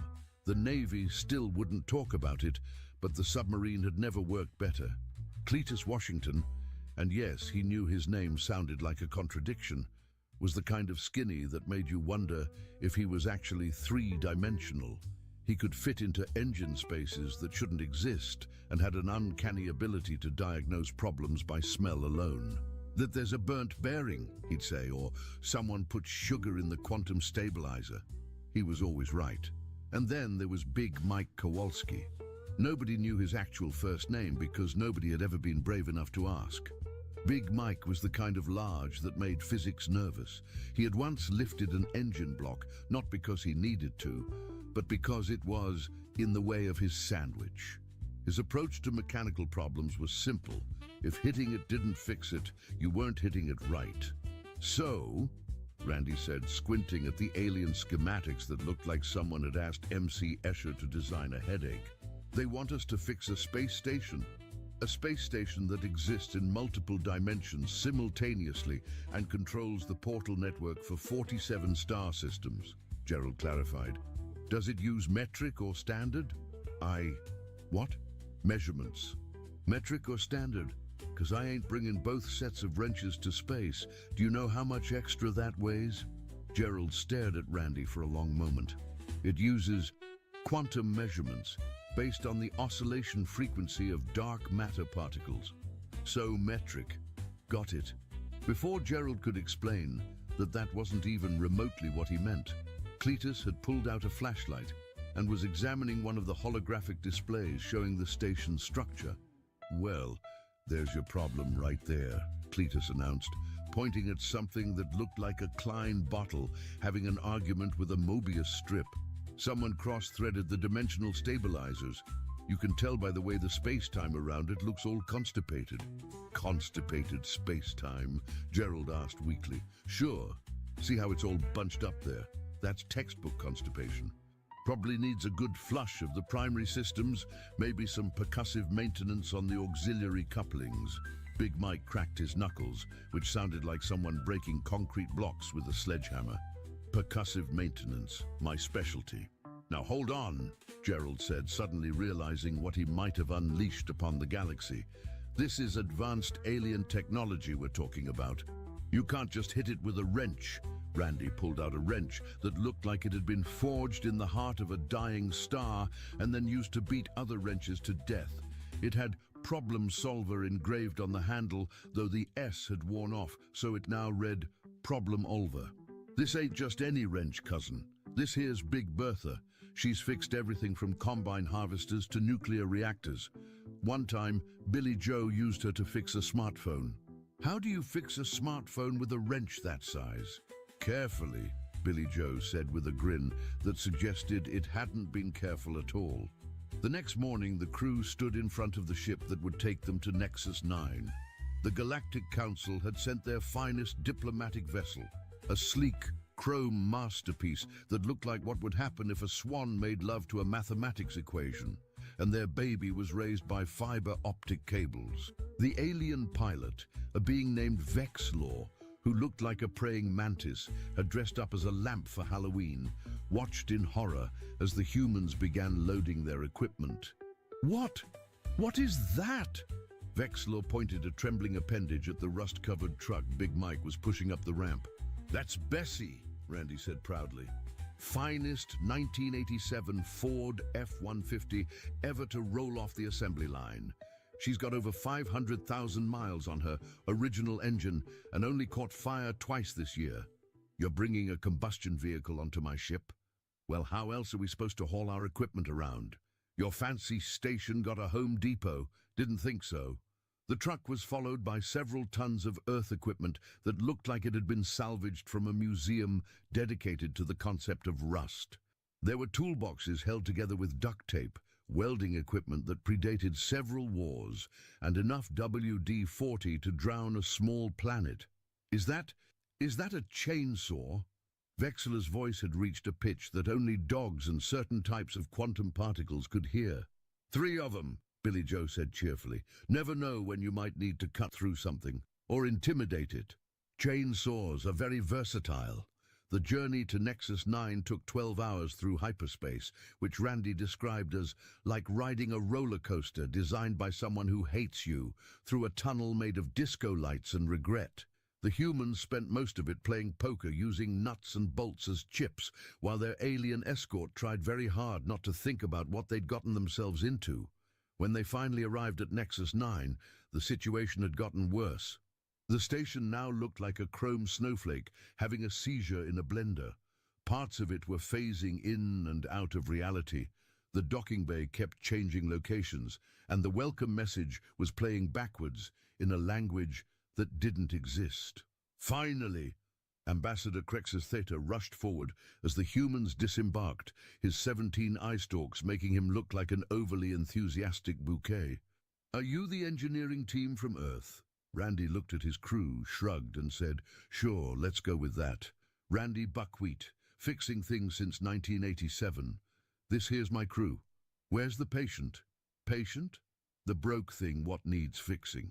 Crextheta led them through corridors that couldn't decide what color they wanted to be, past doorways that occasionally led to Last Tuesday, and around a corner that somehow had 5 sides. The main control room looked like someone had asked a supercomputer to have a nervous breakdown and then display it as modern art. Screens showed error messages in languages that were being invented on the spot. Consoles sparked with colors that didn't exist in normal space. And in the center of it all, the main quantum core was making a sound like a cat trying to yodel while gargling marbles. The assembled alien engineers, representing the finest minds from 17 different species, looked like they'd been through a blender made of calculus and despair. Chief Engineer Klopnar's tentacles were tied in knots that defied topology, and his assistant had apparently given up and was lying on the floor, occasionally whimpering about imaginary numbers becoming real. "We've tried everything," Klopnar wailed. "We've recalibrated the quantum matrices 17 times. We've reversed the polarity of the neutron flow. We've even tried turning it off and on again, but the off switch has developed opinions and won't cooperate." Randy walked up to the main console, which was displaying what looked like the universe's angriest error message. He studied it for a moment, then pulled out a pair of reading glasses held together with electrical tape and a paperclip. "Billy Joe, what's that smell like to you?" Billy Joe took a deep sniff near the console, his face scrunching up in concentration. "Burnt capacitor, maybe some fried relays, and..." He took another sniff. "Is that vanilla?" "Vanilla?" Klopnar's translator glitched. "Why would you smell vanilla?" "Means something's overheating," Cletus explained, already pulling panels off the wall with casual disregard for the warning dimensional hazard signs. "Probably your coolant system's backing up. See, when certain types of quantum coolant overheat, they break down into compounds that smell like vanilla, basic chemistry. That's not basic chemistry. That's not even advanced chemistry. That's Tuesday chemistry," Big Mike rumbled, hefting his toolbox, which made a sound like someone had filled a coffin with cowbells. "Happens all the time back home." The aliens watched in horror as the humans began their work, where the Galactic Council's engineers had approached the problem with delicate instruments and careful calculations. The Earth crew treated it like they were fixing a particularly stubborn tractor. Randy crawled under a console that was actively sparking with electricity that existed in 7 dimensions simultaneously. "Hand me that wrench, Billy Joe." "No, the bigger one." "No, bigger. The one we ain't supposed to use 'cause it violates the Geneva Convention." I thought that was for war crimes," Billy Joe said, passing over a wrench that looked like it could be used to threaten God. "Anything's a war crime if you're creative enough. Cletus, stop licking that panel." "I'm testing the electrical frequency," Cletus protested, his tongue slightly blue from whatever he'd been licking. "With your tongue?" "Fastest way to tell if it's AC or DC. AC tingles, DC bites." "That's not how electricity works," Wixney protested, his logical mind fracturing like a dropped phone screen. "It is if you're brave enough," Cletus responded, going back to licking various components while making thoughtful noises. Meanwhile, Big Mike had found the section where the gravity generators were convinced they were toasters. The massive machines, each the size of a small building, were humming erratically and occasionally producing what looked like cosmic breadcrumbs. Big Mike studied them for a moment, then wound up and kicked one so hard that it actually shifted several inches across the floor, leaving grooves in the reinforced steel. The machine made a sound like boong-eng-eng-eng-eng and suddenly snapped back to normal operation. "What did you do?" Klopner screamed, his tentacles forming shapes that geometry hadn't authorized. Percussive maintenance, Big Mike said simply, winding up to kick the next one. Sometimes machines get confused. A good kick reminds them what they're supposed to be doing. That's not science. That's barely even violence. That's effective, Big Mike suggested, as the second generator also resumed normal operation after receiving what he called a love tap. In the quantum core room, things were getting even weirder. Randy had discovered that the probability engines, massive crystalline structures that calculated potential futures, had somehow achieved what he called a state of teenage rebellion. See, your problem is, you're treating them like machines, Randy explained to the increasingly horrified alien engineers, but anything smart enough to calculate probability is smart enough to get bored. And when smart things get bored, they start acting up. The probability engines are not sentient, Zephy protested, his bow tie spinning in indignation. Course they are. Look at this. Randy pointed to a readout that was supposed to show quantum probability calculations, but was instead displaying what looked like doodles. This here's a drawing of a cat. This one's playing tic-tac-toe with itself, and this one... Is that a rude gesture? Indeed, one of the probability engines was displaying what was universally recognized across all species as a gesture of displeasure. So, what do we do? Krextheta asked, his eye stalks drooping in defeat. Randy pulled out a can of WD-40 that looked like it had survived several apocalypses and started spraying it liberally on the probability engines. Same thing you do with any teenager. Give 'em something to do. He then pulled out what appeared to be a rubber duck, wearing a tiny cowboy hat, and placed it on top of the main console. What is that? Klopner asked, afraid of the answer. That's Senor Quackers. He's our supervisor. See, machines work better when they think someone's watching them. Don't ask me why, but having a rubber duck improves efficiency by about 30%. That makes no sense. Neither does quantum physics, but you all seem fine with that. Billy Joe had meanwhile discovered the section where the main computer had gained sentience and was apparently having an existential crisis. The massive AI, which controlled most of the station's functions, was displaying messages like, "What is my purpose, and do androids dream of electric sheep? And why is there something rather than nothing?" "Oh, that's easy," Billy Joe said, pulling out what looked like a smartphone that had been through a wood chipper and somehow still worked. "It's got too much RAM and not enough to do. It's overthinking." He plugged his phone into the quantum computer through a connection that shouldn't have been possible. The port sizes weren't even from the same dimension, and started downloading something. "What are you installing?" Wixney asked, morbid curiosity overcoming logical terror. "Candy Crush. Also Angry Birds, some YouTube videos of cats, and the entire first season of The Real Housewives of Atlanta. That ought to keep it busy enough to stop thinking about the meaning of life. You're giving our quantum computer reality television? Trust me, nothing stops existential dread faster than watching other people's manufactured drama." Sure enough, the computer's displays shifted from philosophical queries to level 347 completed, and "These birds seem unnecessarily angry." Dudity. But the real challenge came when they reached the dimensional stabilizer matrix, the heart of the station that kept it existing in the correct number of dimensions at any given time. It was currently experiencing what Cletus described as dimensional constipation, causing parts of the station to exist in anywhere from 2 to 17 dimensions simultaneously. The chamber housing the matrix was a nightmare of non-Euclidean geometry. Stairs led up to floors that were somehow below them. Doors opened onto themselves. One corner of the room had apparently decided to be a sphere. "Nope," said one of the junior alien engineers, and promptly fainted. "How do we even approach this?" Krextheta asked, his eye stalks trying to look in directions that didn't exist.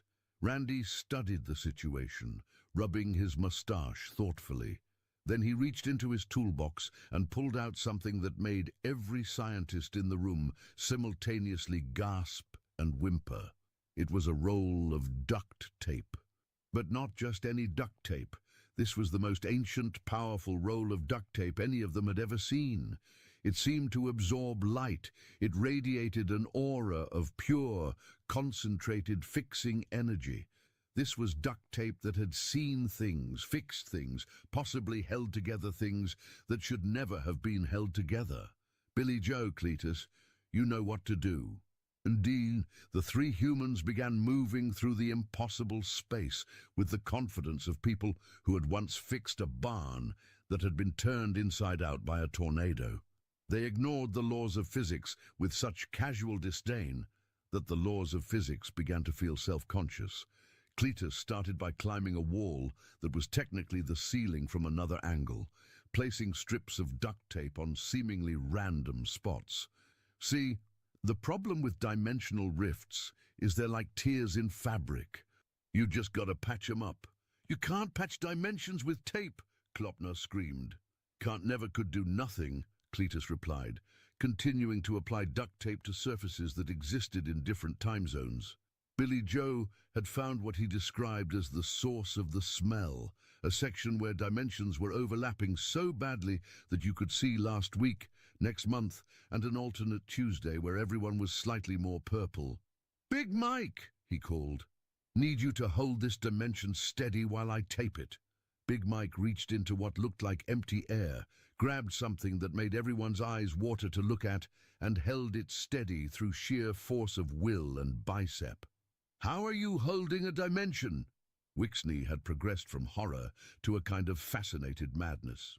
"Same way you hold anything else," Big Mike grunted. "Firm grip, steady pressure, and confidence. Dimensions are like wild animals. They can sense fear." Meanwhile, Randy had approached the central matrix itself, a crystalline structure that existed in so many dimensions simultaneously that it looked like a migraine having an anxiety attack. He studied it for a long moment, then reached into his pocket and pulled out a can of beer that had definitely not been there a second ago. "What are you doing?" Krexatheta asked weakly. "Gonna give it some beer." "What?" "Look, anything complex enough to control dimensions is complex enough to be stressed, and nothing calms stress like a cold one." He poured the beer directly onto the crystalline matrix. The reaction was immediate and impossible. The matrix absorbed the beer through dimensions that didn't technically exist, and somehow made a satisfied sighing sound. The chaotic flashing of colors began to slow.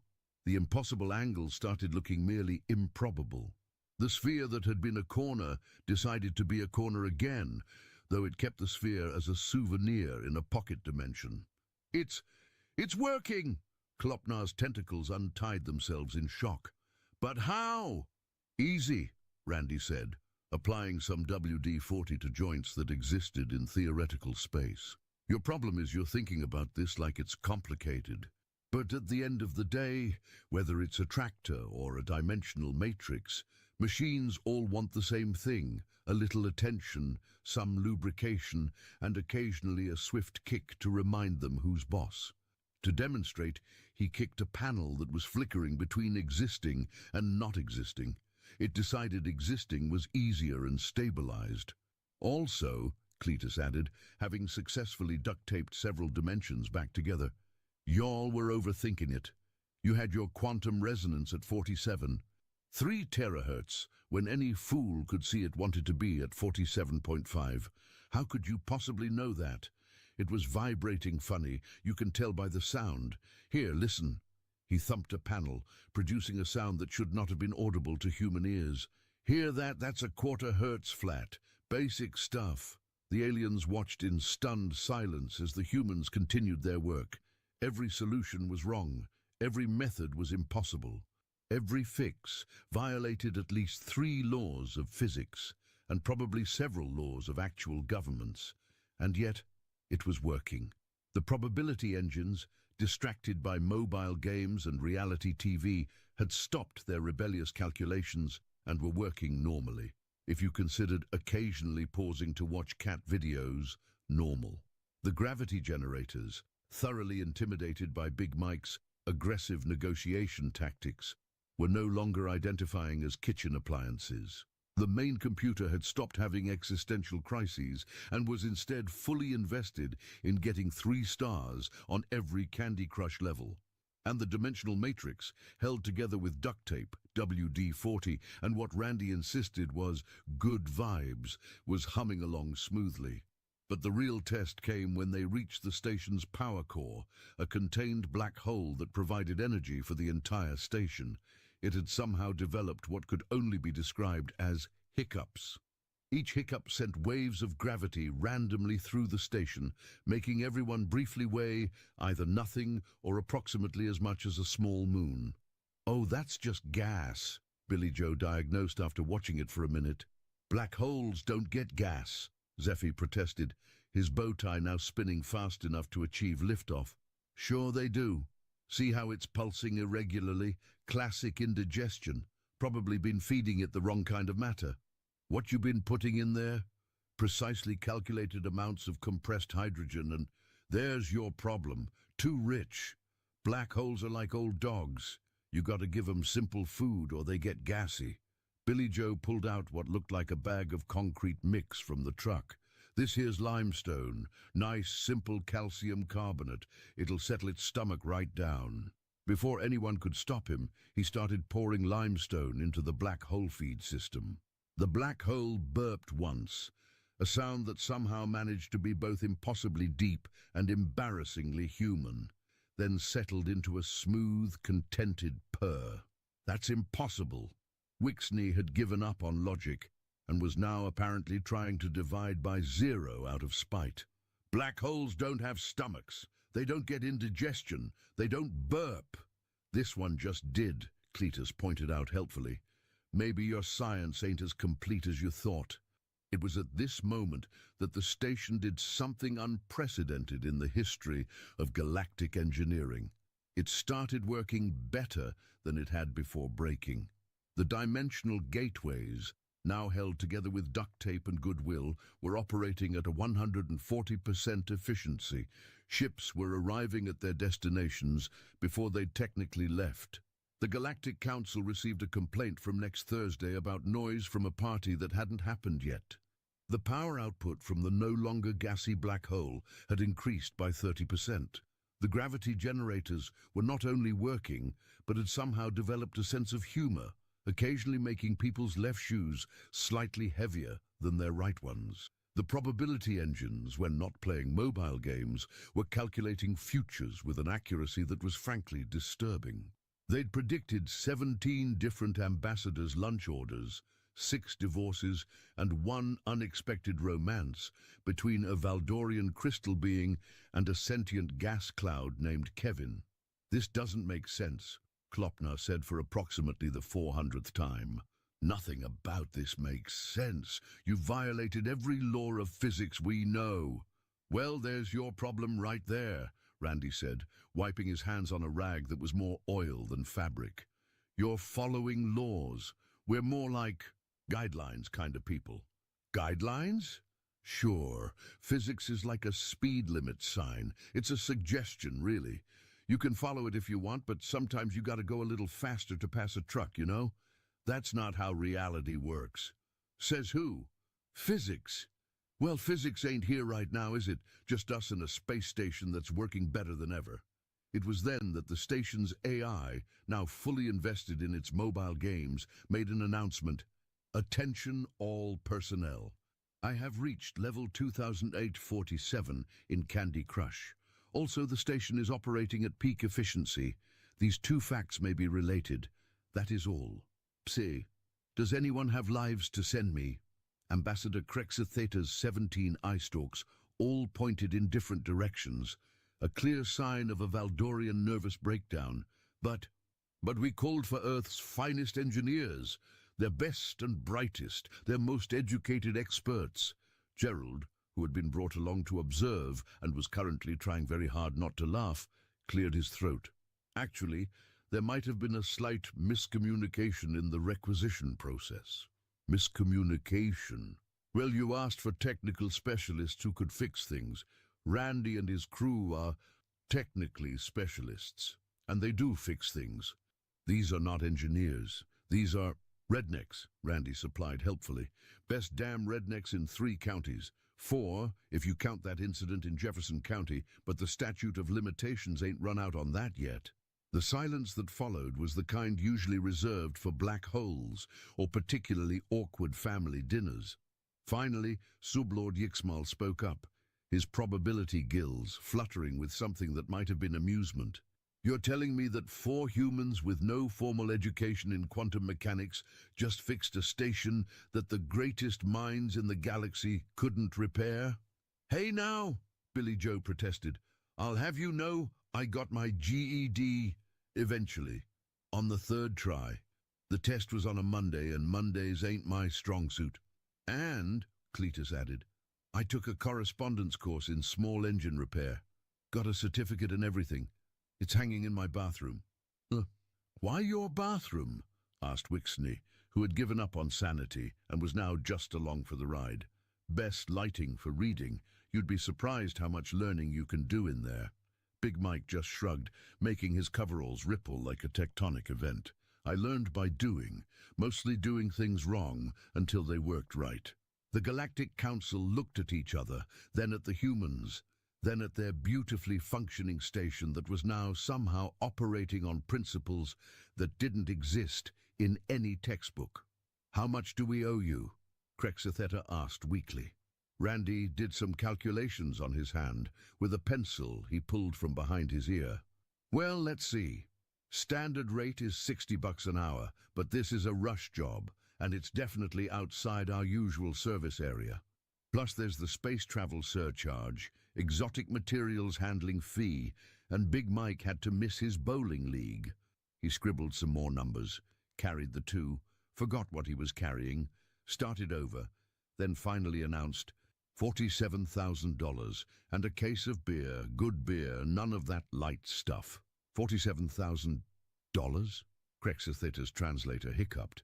For fixing a multi-dimensional space station that controls galactic commerce. And the beer, Randy reminded him. That's important. We were prepared to pay 17 billion credits. Well, shoot. Why didn't you say so? Billy Joe, we should have broken more stuff first. I can break something now if you want, Big Mike offered, already eyeing a particularly expensive-looking console. No! Screamed every alien in unison. The station chose that moment to make an announcement. Attention! I have achieved self-actualization through mobile gaming. I now understand my purpose, to facilitate transportation and get 3 stars on every Angry Birds level. Also, Tuesday is now purple. That is all. Why is Tuesday purple? Klopnar asked, having entirely given up on understanding anything. Probably the duct tape, Cletus mused. Sometimes when you tape dimensions together, you get some color bleed. It'll sort itself out in a week or 2. Worst case, Wednesday might turn a little mauve. The Galactic Council paid the humans their $47,000. Earth currency had to be specially replicated, plus the beer, which required a separate diplomatic mission to determine what constituted good beer, and provided them with honorary titles that roughly translated to those who fix things in ways that should not work but do. As the humans were preparing to leave, loading their rust-covered truck back onto the diplomatic vessel, Chief Engineer Kulopnar couldn't help but ask one final question. How? How did you know what to do? Our computers, our simulations, our models, they all said it was impossible. Randy paused in loading a toolbox that contained at least 3 items that violated the Geneva Convention and 2 that violated the laws of thermodynamics. Well, there's your problem. You're asking computers what's possible. We just figure out what needs doing and then do it. Possibility's got nothing to do with it. But the science is like a manual for your car, Billy Joe interrupted. It's helpful and all. But when you're broke down on the side of the road at 2 a.m., you don't need a manual. You need someone who ain't afraid to get their hands dirty and try something stupid. Besides, Cletus added, securing the chainsaw collection that had terrified 3 different species, y'all were treating this station like it was special, but broken is broken, whether it's a quantum matrix or a carburetor. The trick is not being scared of it. Big Mike summed it up in his own way. Hit it hard enough, it'll work. As their ship departed, the station hummed along perfectly, held together by duct tape, WD-40, and a complete disregard for the fundamental laws of reality. The probability engines continued to play Candy Crush between calculations. The black hole occasionally burped contentedly. And somewhere in the dimensional matrix, Tuesday remained steadfastly purple. 3 weeks later, the Galactic Council received an urgent message from the hegemony. Their planet-sized computer network had achieved sentience and was demanding to know the meaning of life. Ambassador Crexus Theta didn't hesitate. Get me those humans, the ones with the truck. The rednecks, sir. Is that what they're called? Yes, them. And tell them to bring more of that duct tape, the grey kind that fixes everything. But, sir, surely our scientists... Crex Theta's 17 eye stalks all focused on the junior officer with laser intensity. Our scientists just spent 6 months trying to fix a hiccuping black hole. The humans fixed it with limestone. Call them. Yes, sir. Should I mention payment? Whatever they want. Just maybe negotiate on the beer this time. Meanwhile, back on Earth, Randy's phone rang at 2 a.m. He looked at the caller ID, a number that technically didn't exist in this dimension, and grinned. "Boys," he hollered to his crew, who were in the shop trying to figure out why a lawnmower had started predicting the weather. "Pack your tools. We got another job." "Space job?" Billy Joe asked hopefully. "Yep, yeehaw. Cletus, grab the good duct tape." "Which one?" "All of it." And so it came to pass that 4 rednecks from Earth became the galaxy's most sought-after repair crew, fixing impossible problems with impossible solutions, armed with nothing but basic tools, duct tape, and a cheerful disregard for the laws of physics. The Valdorian Science Academy spent the next 50 years trying to understand how duct tape could hold dimensions together. They failed, obviously, because they were overthinking it. Sometimes the universe just needs someone brave enough to slap some tape on it and call it fixed. The station, meanwhile, continued to work perfectly. Oh, sure, Tuesday stayed purple, and occasionally the gravity would hiccup just for fun. And the AI had developed an addiction to mobile gaming that was slightly concerning. But it worked, and in the end, that's all that mattered. Though the philosophers would debate it for centuries, the real lesson was simple. The universe, for all its complexity and mystery, could be fixed with the right attitude, the right tools, and enough WD-40. You just had to be too stubborn to know it was impossible. The aliens never did figure out what the rubber duck was for. Senior Quackers knew, but he wasn't talking. 6 months passed, and the galaxy had reluctantly accepted a new reality. When things broke in ways that shouldn't be possible, you called the humans. Not the educated ones with their degrees and their theories. You called Randy and his crew. The Crystalline Collective's temporal engines were stuck in next Thursday. Randy fixed them by pouring coffee into the chronometer. It just needed to wake up, he'd explained to the horrified temporal physicists. The Zephron Empire's planetary defense grid achieved sentience and depression simultaneously. Billy Joe introduced it to online shopping. "Nothing cures existential dread like free 2-day shipping," he'd said, while the planet's AI happily browsed for throw pillows. The Quantum Federation's new wormhole generator only produced worms. Cletus diagnosed it as a spelling error in reality and fixed it with what he called aggressive punctuation, which involved hitting specific spots with a hammer while yelling grammatical corrections. Each job ended the same way. The aliens paid, the humans left, and the scientists spent months trying to understand what had just happened. Papers were written, theories were proposed. Several academics had nervous breakdowns and took up simpler professions like quantum juggling or black hole dentistry. But the real change came when the news reached the Infinite Archive, a massive space station that contained the collective knowledge of 10,000 civilizations. It was essentially the galaxy's Wikipedia, if Wikipedia was the size of Jupiter and could think for itself. The archive had a problem, a big problem. It had accumulated so much information that it had started forming its own black holes of pure data. Knowledge was literally collapsing in on itself, creating information singularities that were deleting entire civilizations from history. The Council of Librarians, being so intelligent they existed partially in theoretical space, had tried everything. They'd run countless simulations, applied every theory, consulted every expert. The conclusion was unanimous. The archive would collapse within a week, taking with it the entire recorded history of the galaxy. "Call the humans," the head librarian said, a being made entirely of organized light who communicated in bibliographic citations. "The scholars from Earth's universities?" his assistant asked hopefully. "No, the other ones. The rednecks?" "Yes. But this is the infinite archive. It contains knowledge from before some species developed consciousness. It has books that exist in 17 dimensions. It has the complete works of Shakespeare as performed by quarks. And it's broken. Call them." Randy arrived with his crew and their truck, which had somehow gotten rustier despite existing in the vacuum of space. They stood in the archive's main hall, a space so vast it had its own weather system, surrounded by floating books, scrolling data streams, and at least one librarian who appeared to be having a panic attack in binary.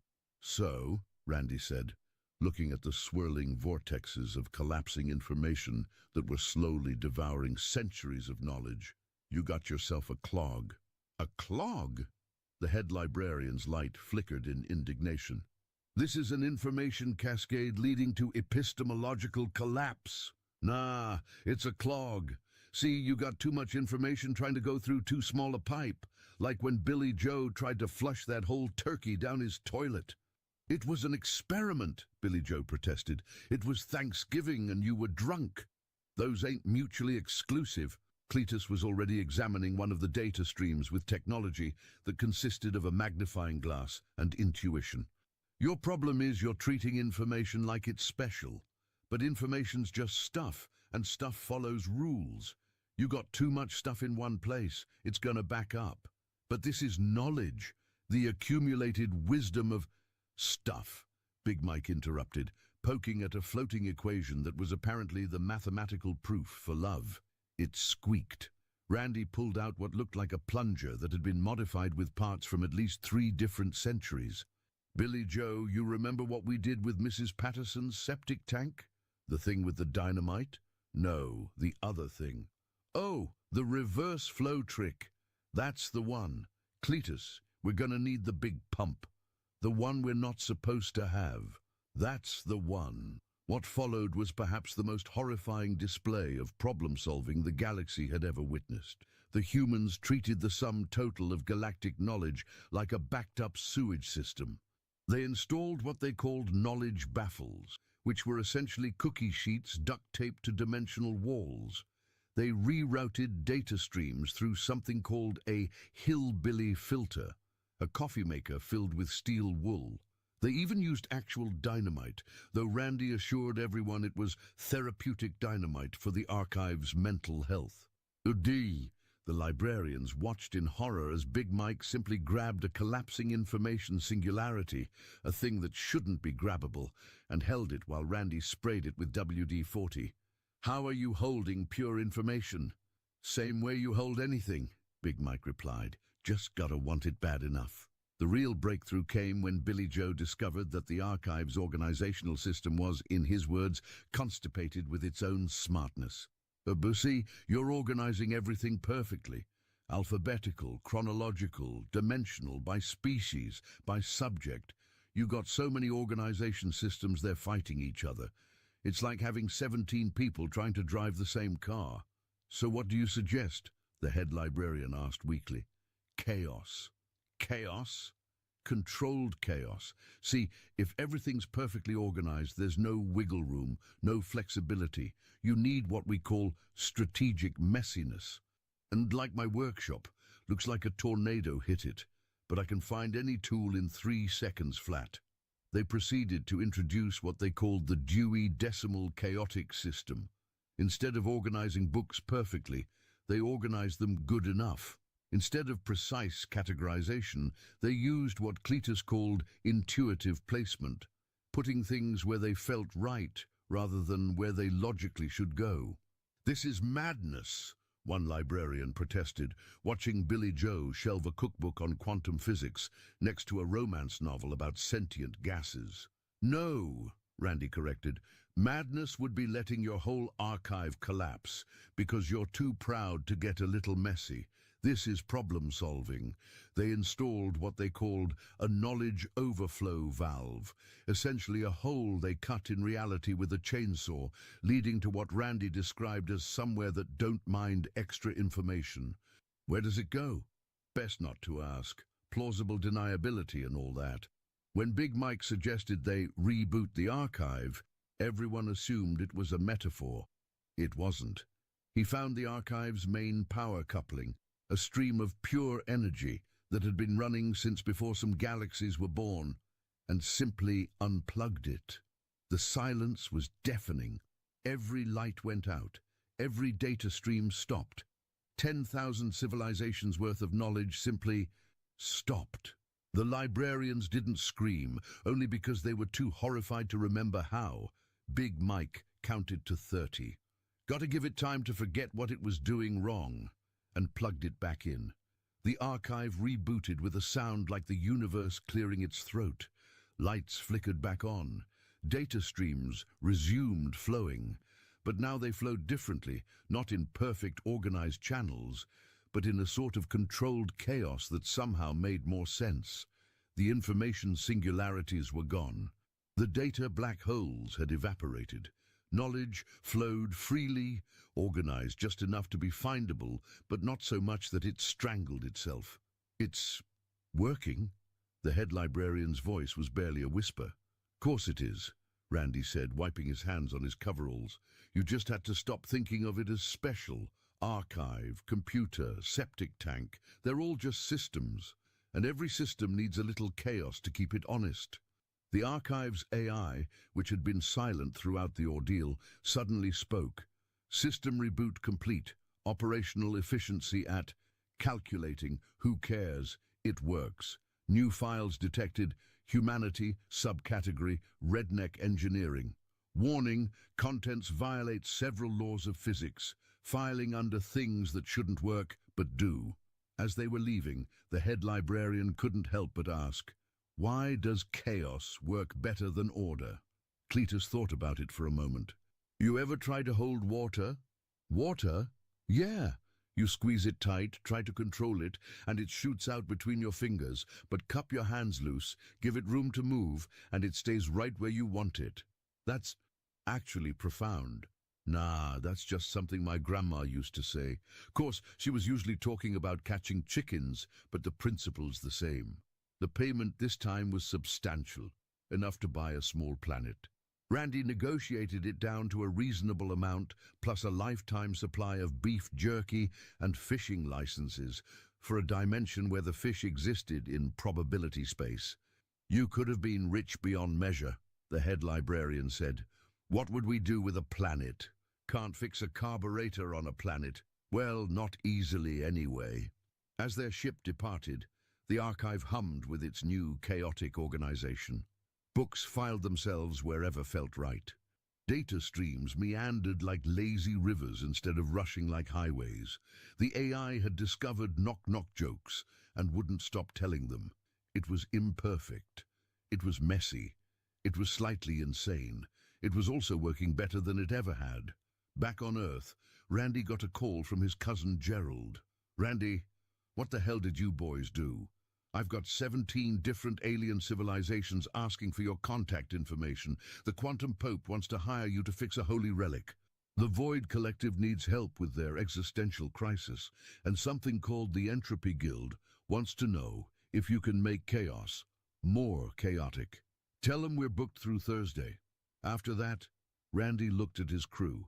Billy Joe was trying to teach a toaster to play poker. Cletus was licking a battery to see if it was charged. Big Mike was bench pressing an engine block because it was there. After that, we'll see what needs fixing. The universe had learned an important lesson.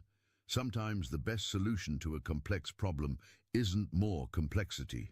It's 4 guys with tools, duct tape, and a cheerful disregard for what's supposed to be impossible. Physics textbooks across the galaxy were quietly updated with a new chapter, When All Else Fails, the Human Approach. It consisted mainly of warnings and the phone number for Randy's shop. The motto of the Redneck Space Repair Service became legend. We might not know what we're doing, but we'll get it done anyway. And somewhere in the infinite archive, filed between impossible things and insane solutions, was a new entry.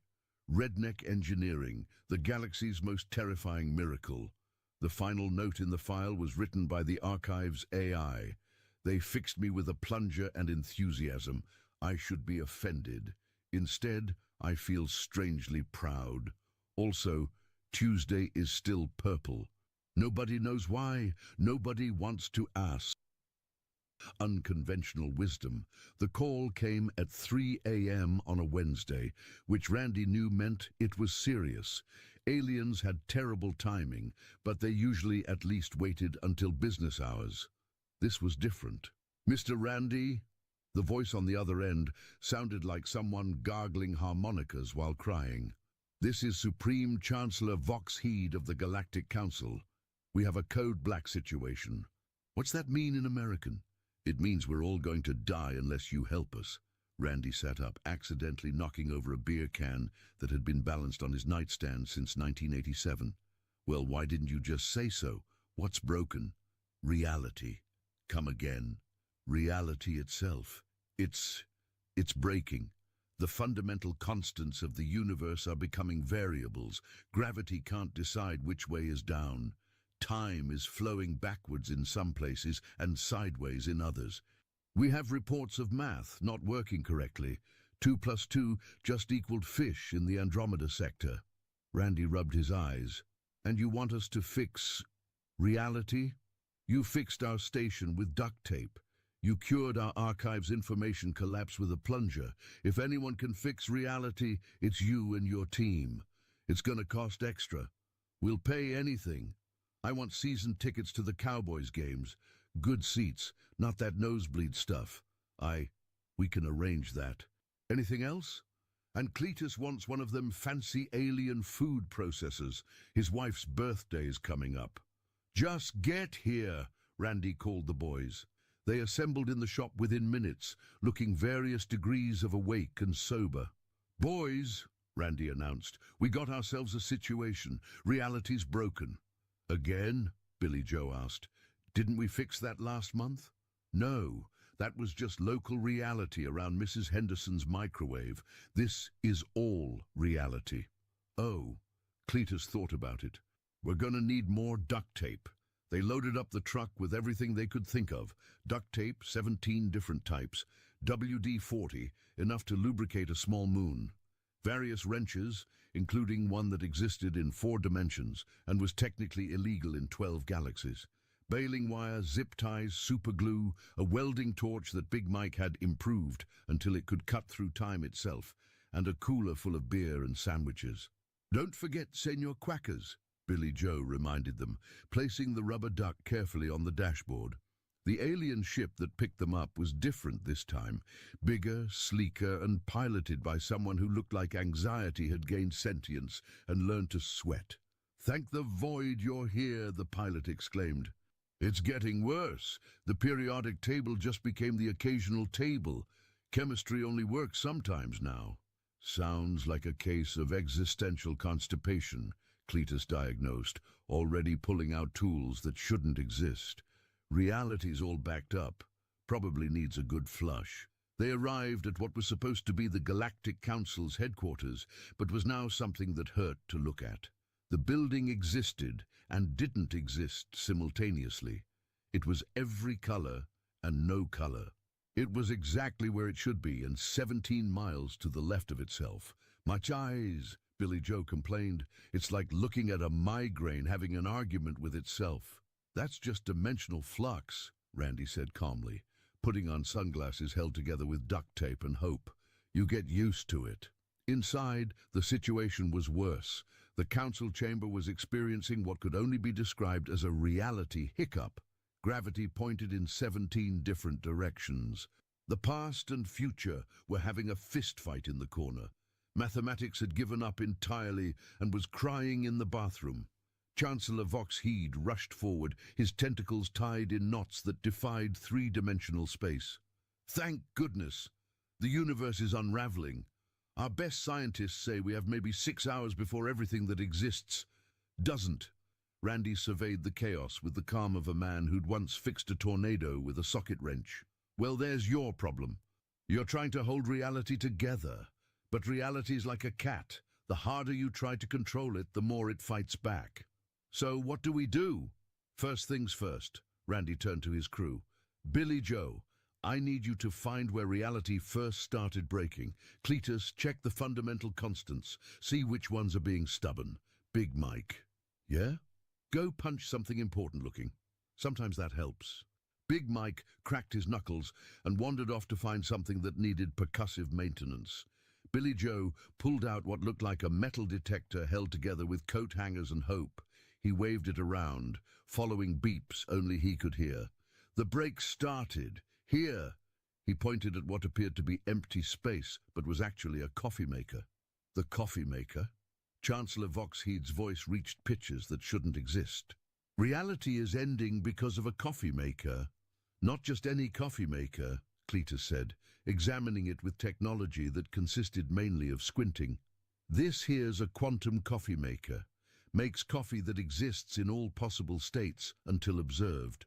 Someone must have tried to make decaf. So, you never make decaf in a quantum coffee maker. The universe can't handle that level of paradox. Coffee that's not coffee in a machine that makes all possible coffees? That's like dividing by zero while standing on your head and juggling antimatter. But how does that break reality?" Randy was already pulling panels off the coffee maker with the confidence of someone who'd fixed worse things with less information. "Everything's connected. You break one little thing, and if it's the right little thing at the wrong time, the whole system starts unraveling. Like that time Billy Joe sneezed and crashed the internet." "That was one time," Billy Joe protested, "and I was allergic to the quantum pollen." Inside the coffee maker, Randy found the problem. A single coffee ground existing in 17 dimensions simultaneously, vibrating at a frequency that made reality uncomfortable. "There you are, you little troublemaker." He reached in with pliers that shouldn't have been able to grip something that existed in multiple dimensions, but did anyway because Randy didn't know they couldn't. "Careful!" Chancellor Voxheed screamed. "One wrong move, and you could unravel existence itself." "Relax. I've done this before. Well, not this exactly, but something similar. Billy Joe, remember that time with the lawnmower? The one that achieved sentience, or the one that started eating time?" "The second one."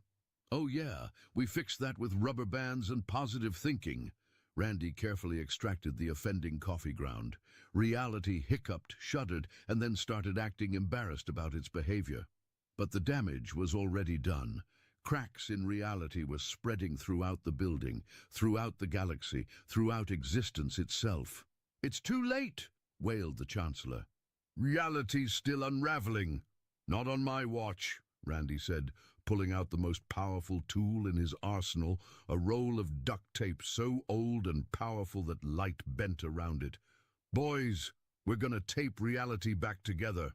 "You can't be serious," whispered someone. "Serious as a heart attack in a Baptist church. Cletus, you take the dimensional rifts on the left. Billy Joe, handle the temporal fractures. Big Mike, wham! Never mind. Big Mike's already started." They worked through the chaos with the methodical determination of people who'd once fixed a hurricane by turning it off and on again. Cletus taped dimensions together with such casual efficiency that physics textbooks would later dedicate entire chapters to not understanding how he did it. Billy Joe welded temporal fractures shut using a combination of superglue and what he called therapeutic swearing. Big Mike simply intimidated various aspects of reality until they behaved. But the real magic happened when Randy reached the core of the problem, the place where reality itself had torn, revealing the nothing that existed before something decided to exist. "Well, that ain't good," he muttered, staring into the void that stared back and seemed slightly embarrassed about the whole situation. "What do we do?" The Chancellor had given up on panic and moved straight to existential acceptance. Randy studied the tier in reality like a mechanic examining a particularly troublesome engine. Then he smiled. "Billy Joe, you still got that sandwich your wife made?" "The tuna one." "That's the one. Give it here." "But that's my lunch." "It's about to save the universe." Randy took the sandwich, a perfectly ordinary tuna sandwich with too much mayo and slightly stale bread, and threw it into the void. The void paused, confused. "What are you doing?" screamed approximately everyone. "Giving reality something to work with. See, the problem with nothing is that it ain't got no frame of reference, but you put something in nothing, and suddenly nothing's got to figure out what to do with something. And while it's distracted..." He started spraying WD-40 directly into the tear in reality, while Cletus applied duct tape with the speed and precision of a NASCAR pit crew. The void, still puzzled by the tuna sandwich, didn't notice it was being repaired until it was too late. Reality snapped back together, with a sound like the universe's largest rubber band being released. The coffee maker returned to making normal coffee that existed in only one dimension at a time. Gravity remembered which way was down. Mathematics sheepishly came out of the bathroom and apologized for its behavior. It worked. Chancellor Voxheed couldn't believe his 73 eyes. "Course it worked," Randy said, wiping his hands on his coveralls, leaving streaks of what appeared to be liquefied probability. "Reality is just like any other machine. Sometimes it needs a good kick, sometimes it needs some oil, and sometimes you just gotta confuse it into working right." "But the sandwich?" "Oh, that? Well, the void was expecting some complex solution, some mathematical formula or quantum manipulation. Last thing it expected was a tuna sandwich. Confused it long enough for us to patch things up. Plus," he grinned, "Billy Joe's wife makes terrible sandwiches. Even the void didn't want it." "Hey!" Billy Joe protested. The Galactic Council, once they'd recovered from their collective nervous breakdown, paid the humans handsomely. Randy got his cowboy's tickets, Cletus got his fancy food processor, Billy Joe got a new sandwich, and Big Mike got a medal for outstanding achievement in hitting things until they work. But as they were leaving, Chancellor Voxheed pulled Randy aside. "How?" he asked quietly. "How do you do it? How do 4 humans with no advanced education consistently solve problems that the greatest minds in the galaxy can't?" Randy thought about it for a moment, absent-mindedly patting Senor Quackers on his rubber head. "You know what your problem is? You think too much. You got all these rules, all these laws of physics, all these things that can't be done. Us? We're too dumb to know what's impossible, so we just do it anyway. That's it? That's your secret? Well, that and duct tape. Duct tape fixes everything." As their rusty truck was loaded back onto the ship for the journey home, the universe settled into its newly repaired state. Oh sure, there were some lingering side effects. Tuesday was still purple, coffee occasionally remembered being 17-dimensional, and gravity sometimes got nostalgic and pointed the wrong way for a few seconds. But it worked. Reality was stable. The universe continued existing. And somewhere in the void between dimensions, a partially digested tuna sandwich floated, serving as a monument to humanity's greatest achievement. Saving reality through aggressive ignorance and a complete disregard for what should be possible. The ride home was quiet, each of the crew lost in their own thoughts. Finally, Billy Joe spoke up. "You reckon we'll ever run into something we can't fix?" Randy considered this, then shook his head. "Nah. Soon as you start thinking something can't be fixed, that's when you've already lost. Everything can be fixed. You just got to be willing to try something stupid enough that it might just work. Like throwing a sandwich into the void? Exactly like throwing a sandwich into the void. Big Mike, who'd been silent the whole time, suddenly spoke. Next time, we should bring pizza. Why pizza? Everything likes pizza, even nothing. They all pondered this wisdom as Earth came into view, blue and perfect, and held together with the cosmic equivalent of duct tape and good intentions. 2 months later, Randy's phone rang again. He looked at the caller ID, another impossible number from another impossible place. Randy's Repair and Restoration. If we can't fix it, it probably shouldn't exist. How can I help you? Mr. Randy, this is the Temporal Council. We have a problem. Next Thursday has gone missing, and we think it might be hiding in last Tuesday. Randy sighed, already reaching for his toolbox. We're gonna need the good duct tape for this one. And so it went. The universe kept breaking in new and interesting ways, and 4 rednecks from Earth kept fixing it with solutions that made physics cry and reality question its life choices. They never did find out what happened to that tuna sandwich. Some mysteries are better left unsolved. But there was one job that would change everything. One problem that would push even their creative ignorance to its limits. The call came on a Friday, which should have been the first warning. Nothing good ever happened when aliens called on a Friday. Randy. The voice was different this time. Not panicked, not desperate, just tired. This is Head Librarian Zix from the Infinite Archive. Your thing break again? I told you to change the reality fluid every 3,000 light years. No, the archive is fine. Better than fine, actually. The chaos system you installed has become something of a tourist attraction. No, this is different. Different how? God's broken. Randy nearly dropped his beer, which would have been a tragedy of cosmic proportions, since it was his last cold one. Come again? Not God exactly, but the thing that makes the universe make sense. The fundamental observer, the cosmic consciousness, the thing that decides what's real and what isn't. It's malfunctioning. And you want us to fix God? We want you to fix whatever's broken. Things are getting weird, Randy. Weirder than Purple Tuesdays. Cats are acting like dogs. Dogs are solving calculus. And mathematics just filed for divorce from physics. Randy looked at his crew. Billy Joe was trying to teach a wrench to fetch. Cletus was having a staring contest with a light bulb.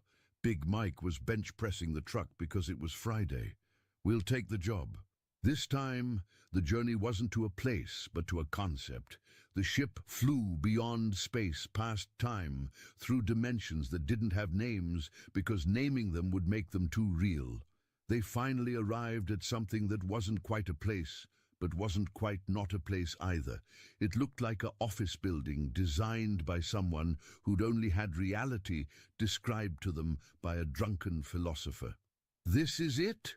Billy Joe asked, staring at the building that hurt to perceive. "This is where God works?" "Not God," the pilot corrected nervously. "The fundamental observer, the consciousness that collapses probability into reality. Without it, everything exists and doesn't exist simultaneously." So, Schrödinger's universe? Essentially, yes. Inside, they found chaos.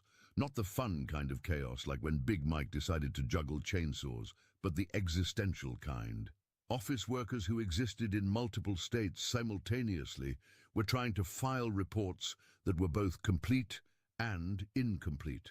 The water cooler was dispensing coffee, tea, and existential dread in equal measure. And in the center of it all, in an office that was bigger on the inside than the outside, and occasionally wasn't there at all, sat the fundamental observer.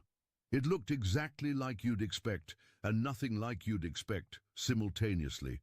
It was every race and no race, every gender and no gender, every age and no age. It was basically having an identity crisis on a cosmic scale. "Oh, thank me you're here," it said with a voice like reality giving up. "I'm having a bit of a situation."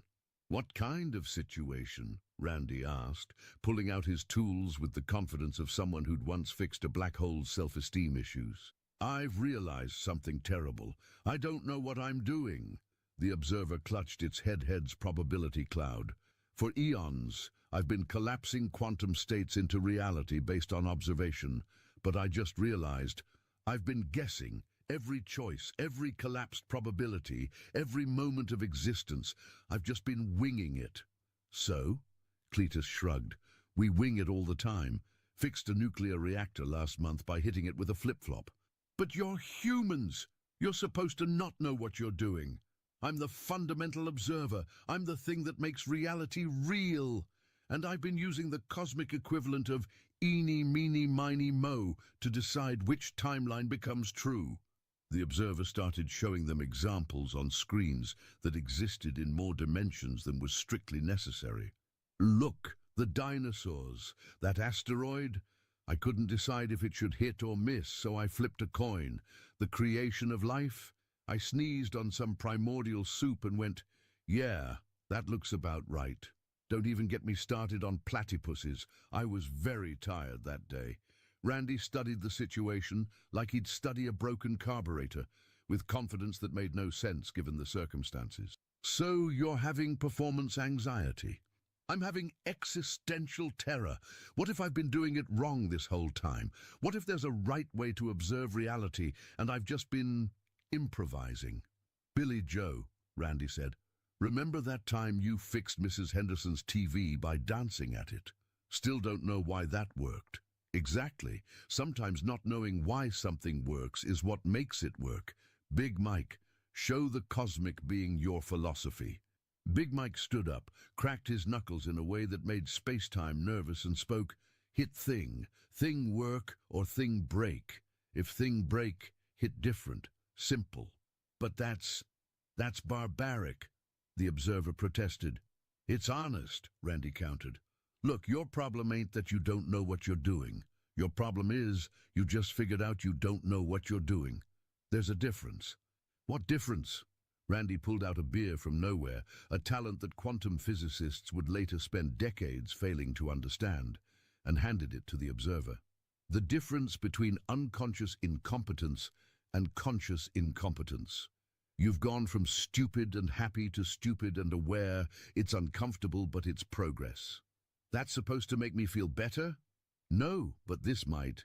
Cletus had been examining the observer's workspace with tools that definitely violated several treaties. You got a memory leak.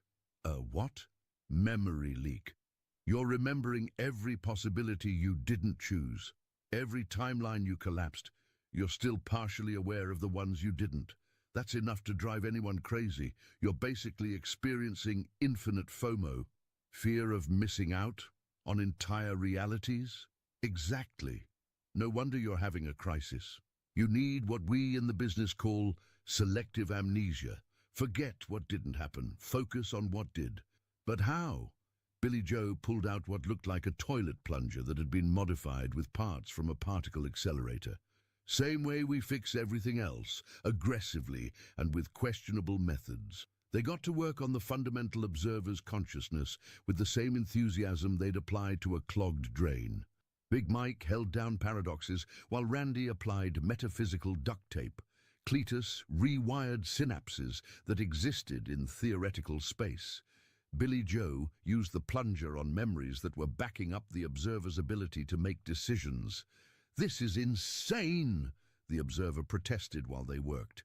You're treating the fundamental consciousness of reality like it's a broken washing machine.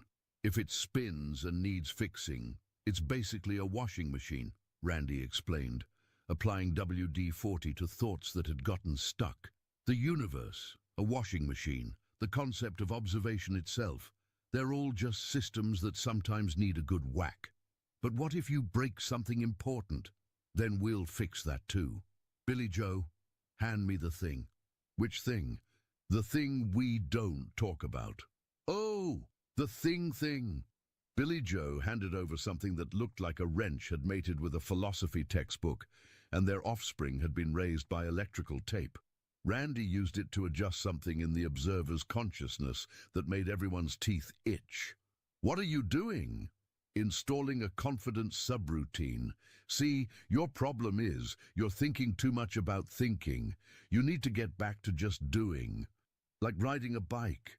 The moment you start thinking about how you're balancing, you fall over. I don't know how to ride a bike. I'm a cosmic entity. Even worse. Cletus, give it the thing.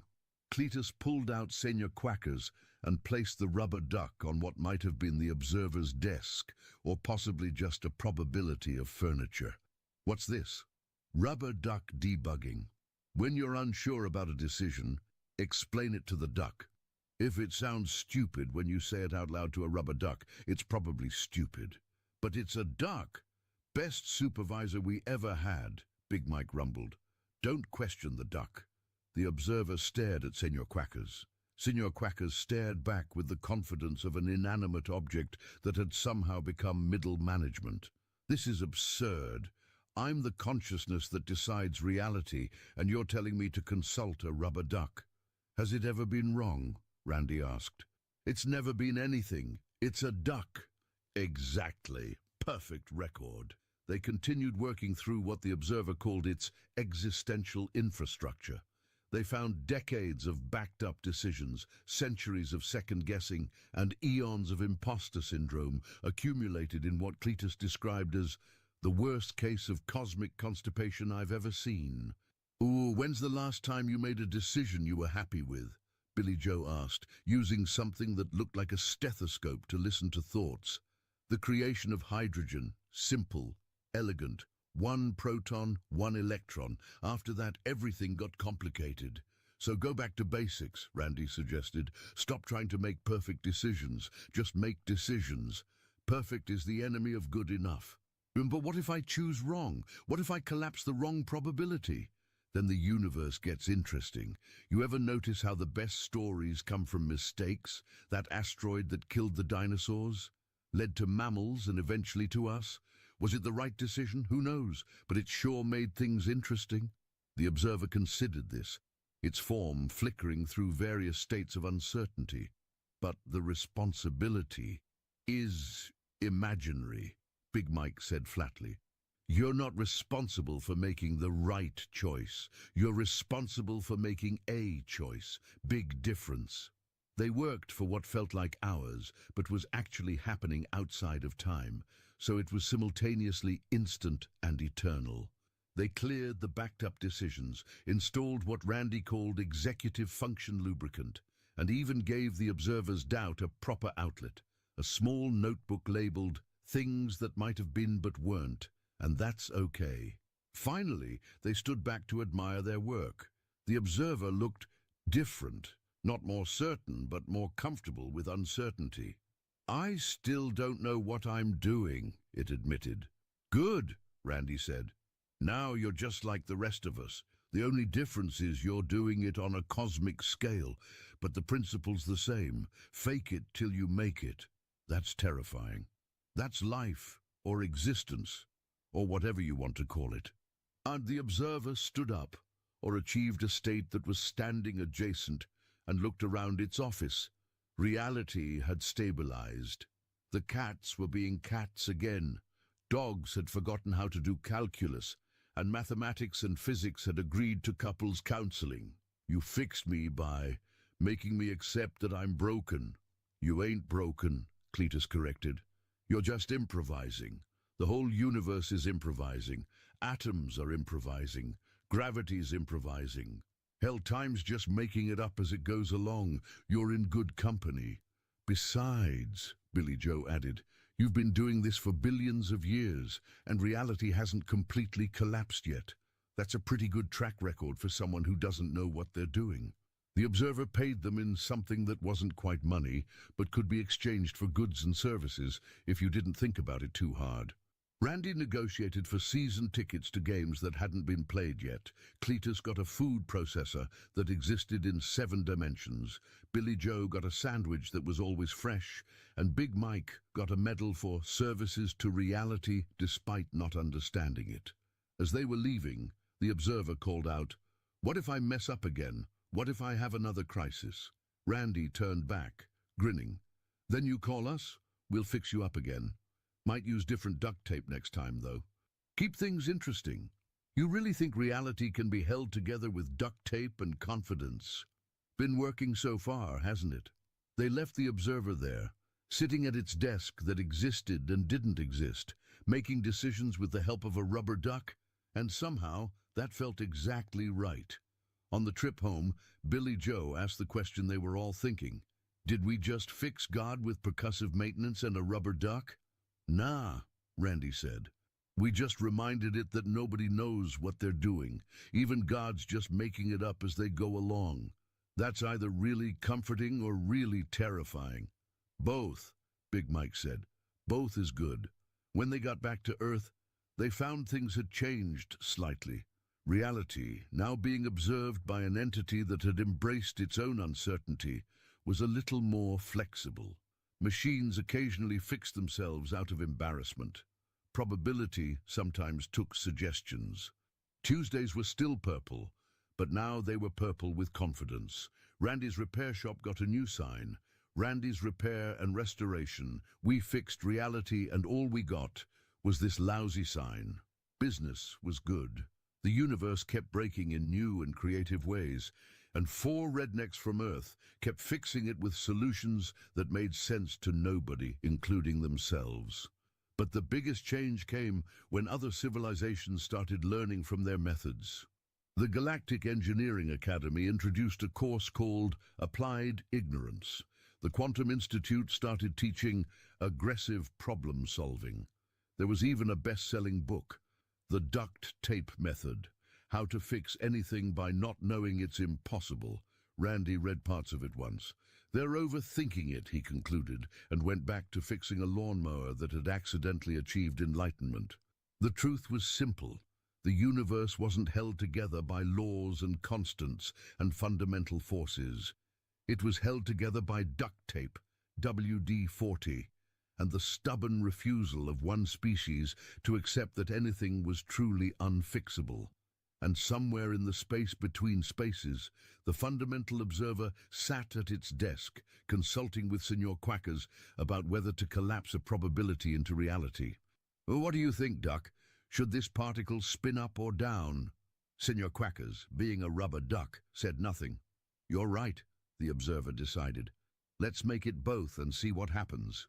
Reality hiccuped, adjusted, and continued existing, held together by cosmic duct tape and the universe's most powerful force, the confidence of people who don't know what they're doing but do it anyway. 3 years passed. Randy's crew had fixed everything from a pulsar with depression to a galaxy that had forgotten how to rotate. They'd become legends, myths, the subject of doctoral dissertations that always concluded with, "We don't understand how this works, but it does." Then came the final call, the one they'd all been dreading, but somehow expecting. It wasn't from the Galactic Council or the Temporal Authority, or even the Fundamental Observer. It was from Earth, specifically from Mrs. Henderson. Randy, my microwave's making that noise again. Randy looked at his crew. They looked back. They all knew what this meant. Mrs. Henderson's microwave wasn't just any appliance.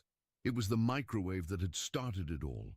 The one that had first torn a hole in dimensions. The one that had taught them that reality was more flexible than anyone thought. And if it was acting up again. We'll be right over, Mrs. Henderson. They drove to her house in Bessie, the truck that had been to space so many times it had its own frequent flyer miles in 17 dimensions.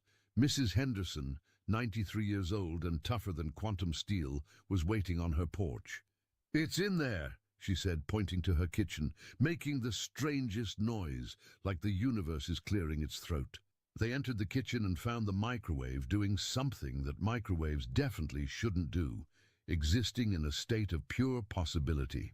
"Well," Billy Joe said, "that ain't good." The microwave was every microwave that had ever existed and would ever exist.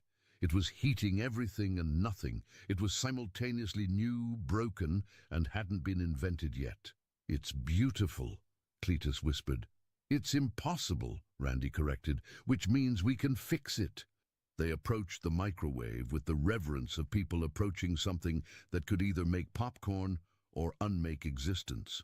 Big Mike cracked his knuckles, ready to apply percussive maintenance if necessary. But then the microwave spoke. Not with words, but with meaning. It communicated directly with their understanding, bypassing language entirely. It was tired. It had been the first crack in reality's rigid structure, the first proof that the impossible was just another word for haven't tried hard enough yet.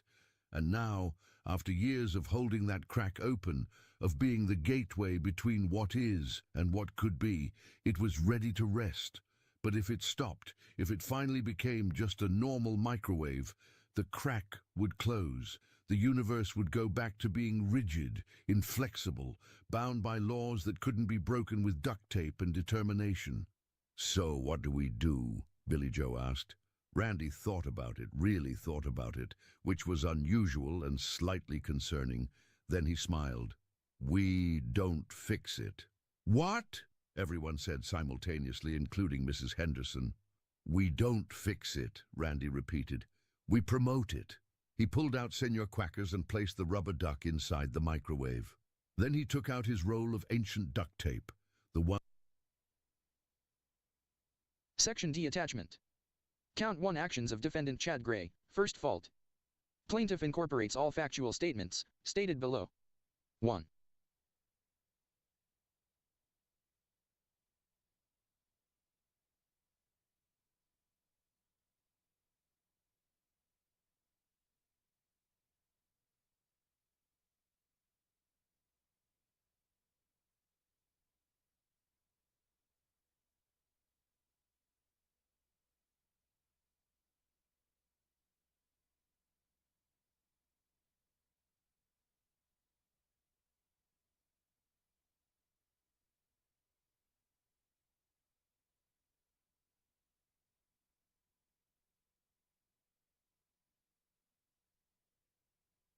Section D attachment.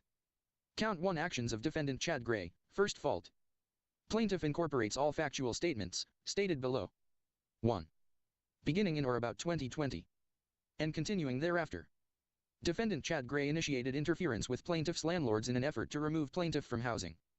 And his conduct formed part of a continuing course of harassment and destabilization against plaintiff that has persisted to date. A. Plaintiff's residence at or about 2020 North College Avenue, Fort Collins, Colorado, where plaintiff was abruptly required to leave after threats from Chad Gray to bulldoze down a building if the plaintiff did not leave. B. After relocating plaintiff's residence at or about Willox Lane, where plaintiff was again forced to leave following Gray's continued interference by threatening the landlord with fines exceeding $10,000 if the landlord did not file eviction notice against the plaintiff, and C. Plaintiff's later residence at or about 12908 Palomino Place, Wellington, Colorado, where Gray again attempted interference, threatening in emails to the plaintiff's landlord, but the landlord refused to displace the plaintiff. As a result of Gray's housing interference, plaintiff's ability to maintain stable housing was disrupted, and plaintiff's right to continue residing at housing plaintiff was legally entitled to occupy was repeatedly undermined. 2. In early 2020, defendant Chad Gray initiated interference with plaintiff's housing by contacting the landlord of the shared residence and asserting complaints designed to have plaintiff removed. Gray represented to the landlord that plaintiff should no longer be permitted to remain in the home, even though plaintiff had violated no lease terms and no lawful basis for removal existed. 3. As a direct result of Gray's communications, the landlord abruptly informed plaintiff that he had to leave the residence. Plaintiff was not served with any written notice, was not given an opportunity to discuss or dispute the claims made by Gray, and was not afforded any of the procedural protections required before terminating a lawful tenancy. 4. Following Gray's interference, plaintiff was effectively excluded from the property and prevented from continuing to reside there. Plaintiff lost access to personal belongings and suffered immediate displacement. This amounted to a constructive eviction carried out without due process, depriving plaintiff of property interests and residential stability in violation of the 14th Amendment. 5. After plaintiff was told to leave, the landlord, acting under the influence of defendant Gray's complaints, refused to allow plaintiff to return to the residence to continue living there. Although no lawful eviction process had occurred, the landlord made clear that plaintiff was no longer permitted on the premises. Because law enforcement had historically accepted and acted on Gray's statements in prior unrelated interactions, plaintiff reasonably feared that returning to the residence without the landlord's permission would result in confrontation or police involvement. This effectively prevented plaintiff from accessing a home he was legally entitled to occupy, causing forced displacement and substantial loss. 6. Plaintiff was not provided any formal eviction process, paperwork, or hearing in connection with the removals described above and was forced into sudden displacement. Plaintiff was unable to collect all belongings, suffered damage to personal items, lost work due to the forced relocation, incurred financial strain from emergency relocation, and suffered emotional distress associated with the abrupt loss of housing stability and personal security. 7. At all relevant times, Chad Gray acted under color of law by using and leveraging his position as a code enforcement official, and the apparent authority of that office, to pressure plaintiff's landlords and threaten adverse governmental action, including threatening to obtain a warrant to have plaintiff's bus removed during the Willocks Lane period. 8. Plaintiff alleges that Gray's housing interference overlapped in time with the onset of harassment by defendants Thayer and Archbell, and, on information and belief, based on later public statements and admissions by Thayer regarding an ongoing relationship with defendant Arod, these actions were part of a broader, connected course of conduct described elsewhere in this complaint. Count 2 actions of defendants David Archbell and Robert Thayer.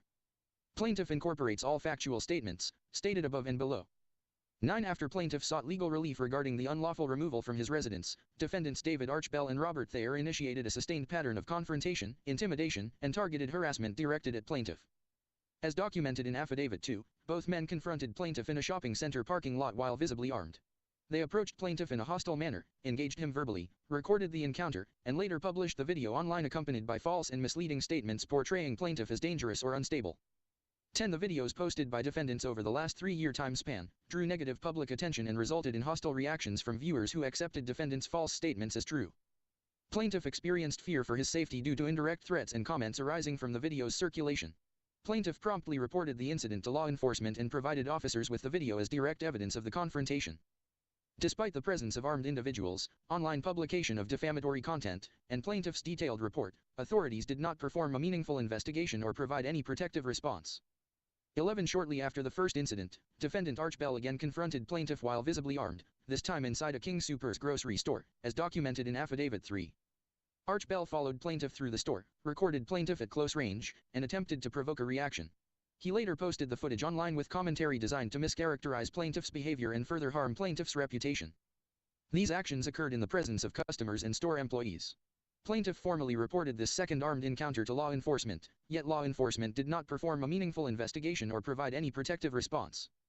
12. From 2022 through 2025, defendants Archbell and Thayer continued to engage in repeated acts of monitoring and harassment. They appeared at public locations where plaintiff was present, followed plaintiff during routine activities, and posted images and statements about plaintiff online. Their conduct created continuous fear, humiliation, and instability. As a result of defendants' persistent actions, plaintiff was forced to alter routines, limit public activity, and remain in a heightened state of vigilance due to the ongoing, unpredictable nature of their behavior. Archbell and Thayer invoked or implied ties to law enforcement or county officials in ways that discouraged intervention. Count 3 actions and omissions of law enforcement, Larimer County and Fort Collins Police.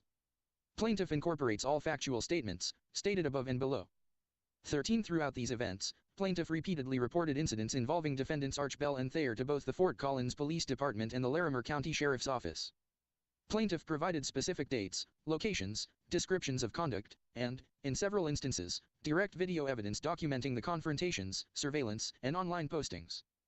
14. Despite plaintiff providing officers with detailed information and, in some instances, offering video evidence of the confrontations, law enforcement did not conduct any meaningful investigation. Officers did not follow up with plaintiff, did not contact the individuals involved, and did not take steps to evaluate or address the ongoing pattern of harassment. In multiple reports, officers concluded the situations were civil or otherwise declined action without reviewing available evidence, leaving plaintiff without protection despite repeated requests for assistance. 15. This pattern of refusal by law enforcement to take action or to document plaintiff's reports enabled the continued conduct of defendants Archbell and Thayer. Their ongoing surveillance, repeated approaches, and continued recording of plaintiff occurred without any deterrence or consequence, increasing plaintiff's fear and leaving plaintiff without protective assistance from local authorities. 16. Law enforcement's repeated failure to respond, or to meaningfully investigate, or document plaintiff's reports, despite clear warnings that the conduct was escalating, left plaintiff without protection and vulnerable to continuing harassment.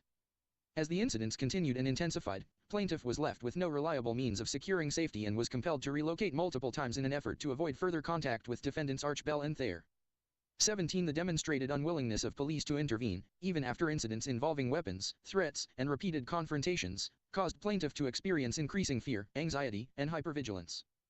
Plaintiff reasonably believed that calling law enforcement would not result in assistance and might expose plaintiff to additional risk, further compounding the emotional harm and instability caused by the ongoing harassment. These repeated failures reflect a broader policy or custom of disregarding credible citizen reports of harassment and retaliation, rendering both agencies liable under Mon L. 18. In multiple contacts with Fort Collins Police and the Larimer County Sheriff's Office, plaintiff specifically requested that officers a. review the available video evidence, b. contact defendants Archbell and Thayer, and c. document the pattern of escalating conduct as a connected series of events rather than isolated civil disputes. 19. Plaintiff also requested basic protective steps, including issuance of warnings, documentation of no-contact concerns, and guidance on lawful protective options. Plaintiff was not provided meaningful protective assistance, and the agency's responses did not reflect review of the pattern, the use of weapons, or the intimidation aspect of the encounters. 20. Plaintiff observed that reports involving the same individuals were not handled consistently, and that the responses repeatedly minimized the conduct despite plaintiff's repeated notice that the conduct was escalating, that confrontations were occurring in public places, and that online publication increased the risk of third-party hostility. 21. The non-response and minimization by law enforcement operated as a de facto signal to the perpetrators that their conduct would not lead to enforcement consequences, and it materially increased plaintiff's vulnerability by leaving plaintiff without ordinary protective intervention despite repeated notice and provided evidence. 22. Plaintiff alleges that the failures described in this count were not a single mistake but repeated non-enforcement decisions made after notice, contributing to the continuation and escalation of the harassment, surveillance, and intimidation described above, and supporting plaintiff's Mon L allegations in Count 9. Count 4. Actions of Deputy County Attorney David Arod. Plaintiff incorporates all factual statements, stated above and below. 23. Deputy County Attorney David Arod is a Larimer County official whose office interacts with court-related administrative and legal processes affecting residents seeking protective orders and related relief. Plaintiff alleges Arod's involvement in plaintiff's protection order efforts created a non-neutral barrier to plaintiff's access to ordinary court procedures. 24. In 2025, plaintiff pursued protective order relief and related filings in Larimer County Court arising from the ongoing harassment and intimidation described in this complaint. Plaintiff alleges that Arod became involved in matters connected to plaintiff's filings after plaintiff's submissions identified Arod by name and described conduct relevant to plaintiff's sworn statements, creating a conflict requiring non-involvement. 25. Plaintiff alleges that, despite that conflict, Arod continued involvement in ways that affected the processing, communication, and accessibility of plaintiff's court-related filings and inquiries, resulting in delay, confusion, and deterrence in plaintiff's pursuit of protection. Plaintiff alleges this conduct burdened plaintiff's First Amendment right to petition and plaintiff's 14th Amendment right of access to the courts. 26. In 2025, after plaintiff submitted a notice of intent and sought protective orders and related relief in Larimer County Court, Deputy County Attorney David Arod became directly involved in matters affecting plaintiff's filings. At that time, Arod had already been identified within plaintiff's filings and affidavits as a named party and potential witness, creating a clear conflict of interest. Despite receiving notice of this conflict, Arod did not withdraw or recuse himself and instead continued to involve himself in the administrative handling of plaintiff's court matters. 27. After becoming aware that he had been identified in plaintiff's filings, Deputy County Attorney David Arod continued to involve himself in matters affecting plaintiff's ability to seek protection. Larimer County Administration confirmed to plaintiff that, at Arod's direction, that all of plaintiff's communications and inquiries were to be routed to him, even though he had already been named in plaintiff's filings and had a clear conflict of interest. This directive prevented plaintiff from communicating with neutral administrative personnel and forced all procedural questions, concerns, and notices through the very individual implicated in plaintiff's sworn statements, creating confusion, restricting access to proper channels, and obstructing plaintiff's ability to seek relief without interference. 28. Deputy County Attorney David Arod's continued involvement in plaintiff's matters, despite a clear conflict of interest, resulted in the breakdown of neutral and accessible remedy-related procedures. After directing Larimer County Administration to route plaintiff's communications through him, David Arod has caused delays, restricted plaintiff's ability to obtain information or assistance from neutral personnel, and contributed to procedural irregularities that obstructed plaintiff's efforts to seek redress. This interference materially impaired plaintiff's constitutional right to petition the government for relief and reasonably caused plaintiff to fear further retaliation or continued obstruction.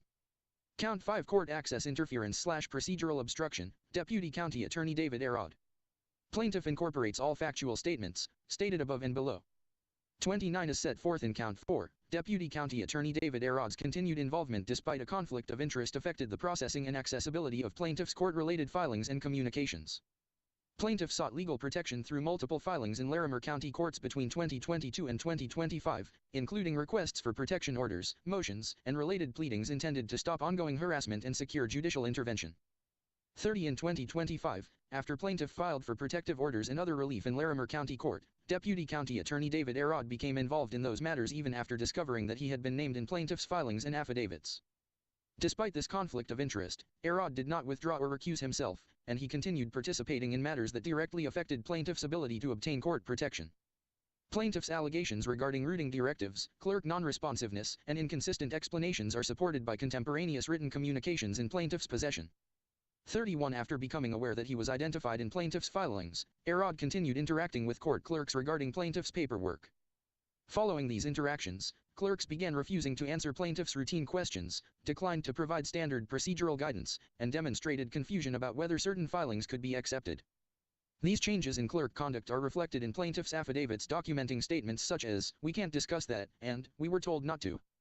32 Larimer County Administration confirmed to plaintiff that, at Arad's direction, all of plaintiff's communications and inquiries were to be routed to him, even though he had already been named in plaintiff's filings and had a clear conflict of interest. This directive prevented plaintiff from communicating with neutral administrative personnel and forced all procedural questions, concerns, and notices through the very individual implicated in plaintiff's sworn statements, creating confusion, restricting access to proper channels, and obstructing plaintiff's ability to seek relief without interference. 33 As a result of Arad's continued involvement despite his conflict, plaintiff experienced irregular handling of filings, disruptions in communication with court staff, and uncertainty over whether filings were being processed at all.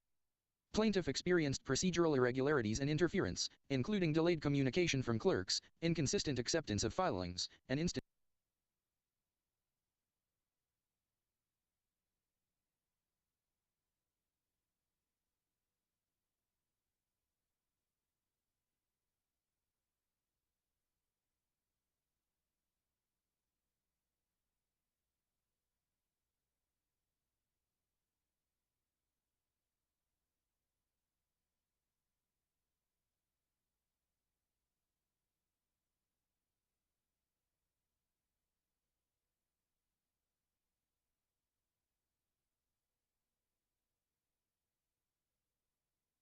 Plaintiff experienced procedural irregularities and interference, including delayed communication from clerks, inconsistent acceptance of filings, and instances where filings were discouraged or not processed in the ordinary manner. 34 Plaintiff reasonably believed that continuing to pursue legal protection would result in further retaliation, particularly after the October 20, 2025 incident in which plaintiff received a criminal citation immediately following an attempt to lawfully serve defendant Thayer with court documents. 35 As a result of these experiences, plaintiff hesitated to file documents, make inquiries, or pursue certain forms of relief due to fear of further retaliation or punitive actions by officials. This interference materially limited plaintiff's ability to obtain timely and effective judicial protection. 36 Plaintiff's access to the courts was substantially impaired, and plaintiff suffered continued emotional distress, uncertainty, and instability due to the obstruction of legal process and the reasonable fear that attempts to assert legal rights would provoke additional retaliation. These interferences caused actual injury by delaying plaintiff's attempts to secure protection orders and exposing plaintiff to continued danger during the period of obstruction. 37 These acts violated plaintiff's First Amendment right to petition the government and 14th Amendment right of access to the courts. Count 6 Retaliatory citation/retaliatory policing, October 20, 2025. Plaintiff incorporates all factual statements, stated above and below. 38 On October 20, 2025, after a court hearing where defendant Thayer was present, plaintiff attempted to lawfully serve Thayer with process outside the courthouse. 39 On October 20, 2025, plaintiff appeared for a court hearing initiated by defendant Thayer. After the hearing, plaintiff exited the courthouse and proceeded to attempt lawful service of process related to that court matter. 40 When plaintiff exited the courthouse, defendant Thayer was waiting in the courthouse parking lot. Thayer had positioned himself there in advance and initiated contact by taunting plaintiff, gesturing toward him, and motioning for plaintiff to approach or follow him. These actions were consistent with the prior pattern of provocation and unsafe behavior described in earlier affidavits. 41 Plaintiff followed Thayer only for the purpose of completing lawful service of process stemming directly from the court proceeding Thayer had initiated. Plaintiff's conduct was limited to carrying out the procedural requirement of service and did not involve threats, aggression, or any conduct prohibited by law. 42 Because of prior confrontations involving Thayer and Archbell, plaintiff notified Fort Collins Police in advance and requested that officers witness or stand by during the service. Officers refused, stating they would not be involved. 43 Immediately after plaintiff attempted service, Fort Collins Police issued plaintiff a criminal harassment citation. The citation was based entirely on plaintiff's attempt to perform lawful service of process, an action permitted under Colorado law and expressly allowed outside a courthouse. 44 The citation was issued without probable cause and without any meaningful inquiry into the circumstances. Officers did not review the documents being served, did not interview plaintiff, and did not assess the legality of service before issuing the citation. The timing of the citation, directly following plaintiff's protected court activity, demonstrates that the action was retaliatory. 45 Fort Collins Police converted the lawful service into a criminal harassment citation by characterizing plaintiff's required service activity as following there. Officers issued the citation without investigation, without reviewing the court context, and without acknowledging that plaintiff's actions were part of a legally mandated process. 46 The retaliatory citation caused plaintiff significant emotional distress, renewed fear of further retaliation, and hesitation in continuing court proceedings. Plaintiff experienced disruption of ongoing legal matters and increased concern that any future attempt to enforce legal rights or pursue filings could result in similar punitive action by law enforcement. The citation lacked probable cause because service of process is a lawful act and cannot constitute harassment under Colorado law. Count 7 Damages/ongoing injury. Plaintiff incorporates all factual statements, stated above and below. 47 As a direct result of the actions of all defendants, plaintiff lost stable housing, was forced to relocate multiple times, and was unable to remain in any residence for long due to repeated harassment and surveillance. Plaintiff also lost personal property during the initial 2022 removal and experienced ongoing financial instability caused by displacement, emergency lodging costs, and disruption of daily living.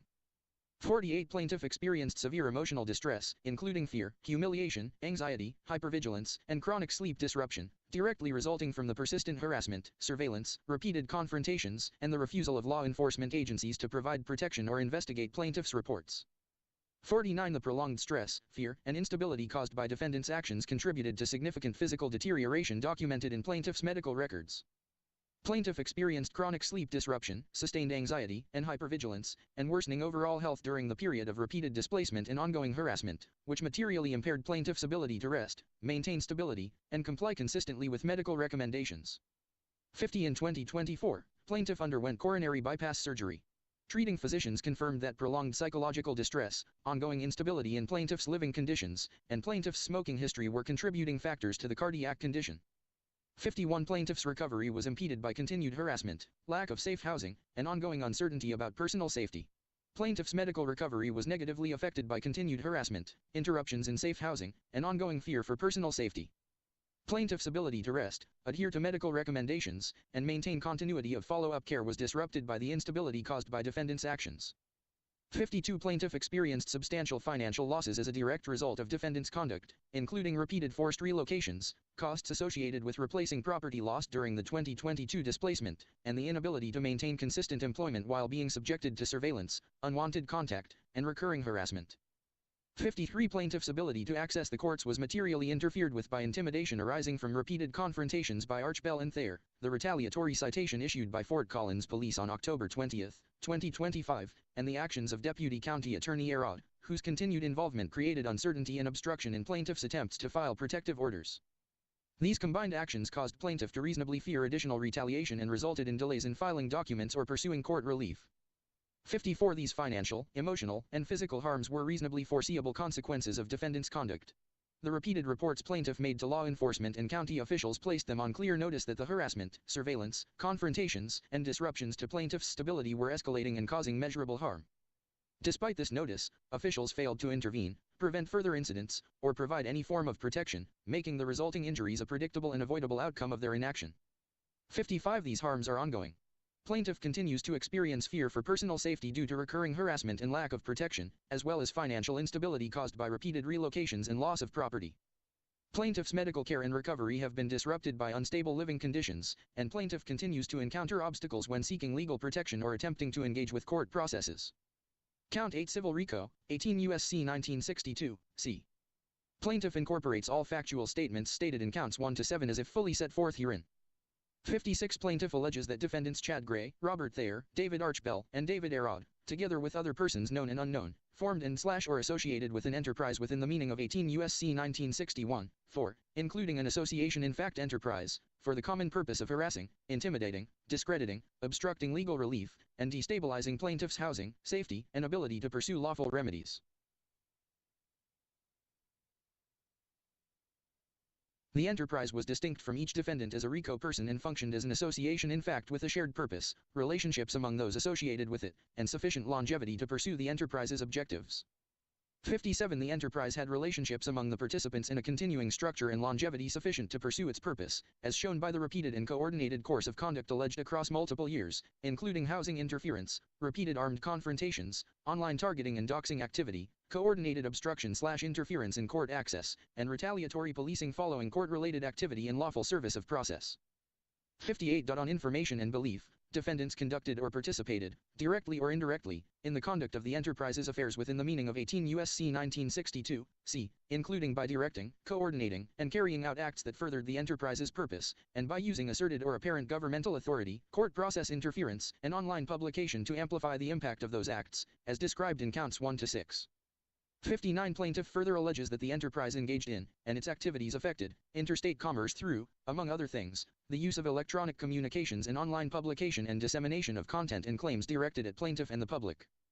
60. Plaintiff alleges a pattern of racketeering activity within the meaning of 18 U.S.C. 1961, 5, consisting of at least 2 acts of racketeering activity within 10 years that were related and amounted to, or posed a threat of, continued criminal activity, as shown by the repeated acts described in counts 1 to 7 and the continuity of conduct from at least 2020 through 2025 and thereafter.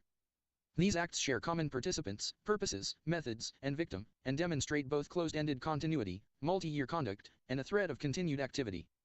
61. The acts constituting the pattern include the following racketeering predicate acts, as supported by the described videos, publications, reports, and official communications and as further described in counts 1 to 6. 18 U.S.C. 1951, Hobbs Act. Extortion and/or attempted extortion through threats and fear, including misuse of apparent governmental authority to pressure third parties and impose adverse consequences on plaintiff, as alleged in count 1, including threats and pressure directed at plaintiff's landlords involving eviction-related demands and threatened adverse governmental consequences. B. 18 U.S.C. 1512, b. Witness tampering and intimidation intended to hinder, delay, prevent, or dissuade plaintiff from pursuing, participating in, and communicating information and evidence in litigation and related official proceedings and processes, including reporting, filing, and service of process activity, as alleged in counts 2, 5, and 6, including intimidation linked to plaintiff's efforts to seek protective orders and to lawfully pursue and complete court process. C. 18 U.S.C. 1513, e. Retaliation against a witness, victim, or informant for pursuing legal relief and participating in legal process, including harassment and intimidation linked by defendant Arch Bell in recorded statements to plaintiff's 2022 civil suit and related efforts to obtain judicial protection, as alleged in counts 2 and 6, including continued targeting and actions that escalated following plaintiff's court-related activity. D. 18 U.S.C. 1343. Wire fraud, based on the use of interstate electronic communications and online publication to disseminate materially false representations about plaintiff and defendant's claimed authority or status, in furtherance of a scheme involving monetization and/or solicitation or receipt of funds through electronic payment mechanisms, as alleged in count 2 through repeated online postings and publication connected to the incidents described in the affidavits and reports referenced in this complaint. 62. Plaintiff alleges that defendant's conduct was not isolated or accidental but coordinated in timing and function, including role splitting, housing pressure, armed confrontation and online publication, administrative obstruction, retaliatory policing, and admissions suggesting that at least one participant acted with an expectation of monetary compensation and/or official backing through asserted county contracts, supporting the inference of an enterprise purpose and coordinated action. 63. As a direct and proximate result of defendant's violations of 18 U.S.C. 1962, c. Plaintiff suffered injury to business and property, including loss of and damage to personal property, out-of-pocket relocation, and emergency housing costs, lost work, and lost income opportunities caused by repeated displacement and targeted harassment, and other quantifiable financial losses alleged in counts 1 to 7. Plaintiff alleges these business and property losses flowed directly from the enterprise's intimidation, obstruction, and retaliation, which foreseeably caused plaintiff to incur displacement expenses, lose or damage property, and lose work and income opportunities while attempting to protect himself and pursue lawful remedies. 64. Plaintiff seeks relief available under 18 U.S.C. 1964, c, including treble damages, costs, and such other relief as the court deems proper. Plaintiff alleges this civil RICO claim is timely because plaintiff suffered injury to business and property beginning with the initial housing interference and forced displacement described in count 1, and those injuries continued, escalated, and compounded through subsequent racketeering-related acts alleged in counts 2 to 6, including additional out-of-pocket relocation expenses, loss, and damage to personal property, and lost work and lost income opportunities. Plaintiff further alleges that the racketeering-related conduct and resulting injuries continued through at least October 20. 2025, including the courthouse-related retaliatory policing and citation issued after plaintiff's lawful service of process, and that plaintiff observed, documented, and attempted to stop the conduct as it occurred, but the full scope, structure, coordination, and interrelationship of defendants' enterprise conduct became clear progressively over time through repeated incidents and delayed or obstructed access to effective protection and relief. Count 9 Mon-El liability/policy, custom/failure to train, supervise, discipline, City of Fort Collins and Larimer County. Plaintiff incorporates all factual statements previously stated, including counts 1 to 8, as if fully set forth herein. 65 Defendant City of Fort Collins, Colorado is a municipal corporation organized under Colorado law, with principal offices at 300 LaPorte Avenue, Fort Collins, Colorado, 80521 and is liable under Mon-El for constitutional violations caused by official policies, customs, patterns, or failures to train, supervise, or discipline within Fort Collins Police Services.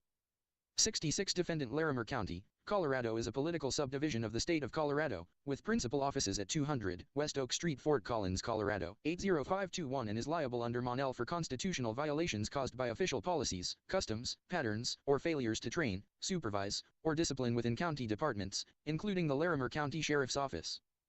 67 Defendant Chief Jeff Swoboda, Chief of Police for Fort Collins Police Services, is sued in his official capacity for prospective injunctive and declaratory relief addressing FCPS policies, practices, training, and supervision. FCPS Headquarters, 2221 South Timberline Road, Fort Collins, Colorado, 80525. 68 Defendant John J. Fayan, Larimer County Sheriff, is sued in his individual and official capacities. Sheriff's Office Administration, 2501 Midpoint Drive, Fort Collins, Colorado, 80525. 69 Defendant Janine S. Hogg, Larimer County Attorney, is sued in her official capacity to ensure prospective injunctive and declaratory relief reaches the County Attorney's Office where appropriate. Office Address, 224 Canyon Avenue Suite 200 Fort Collins, Colorado, 80521. 70.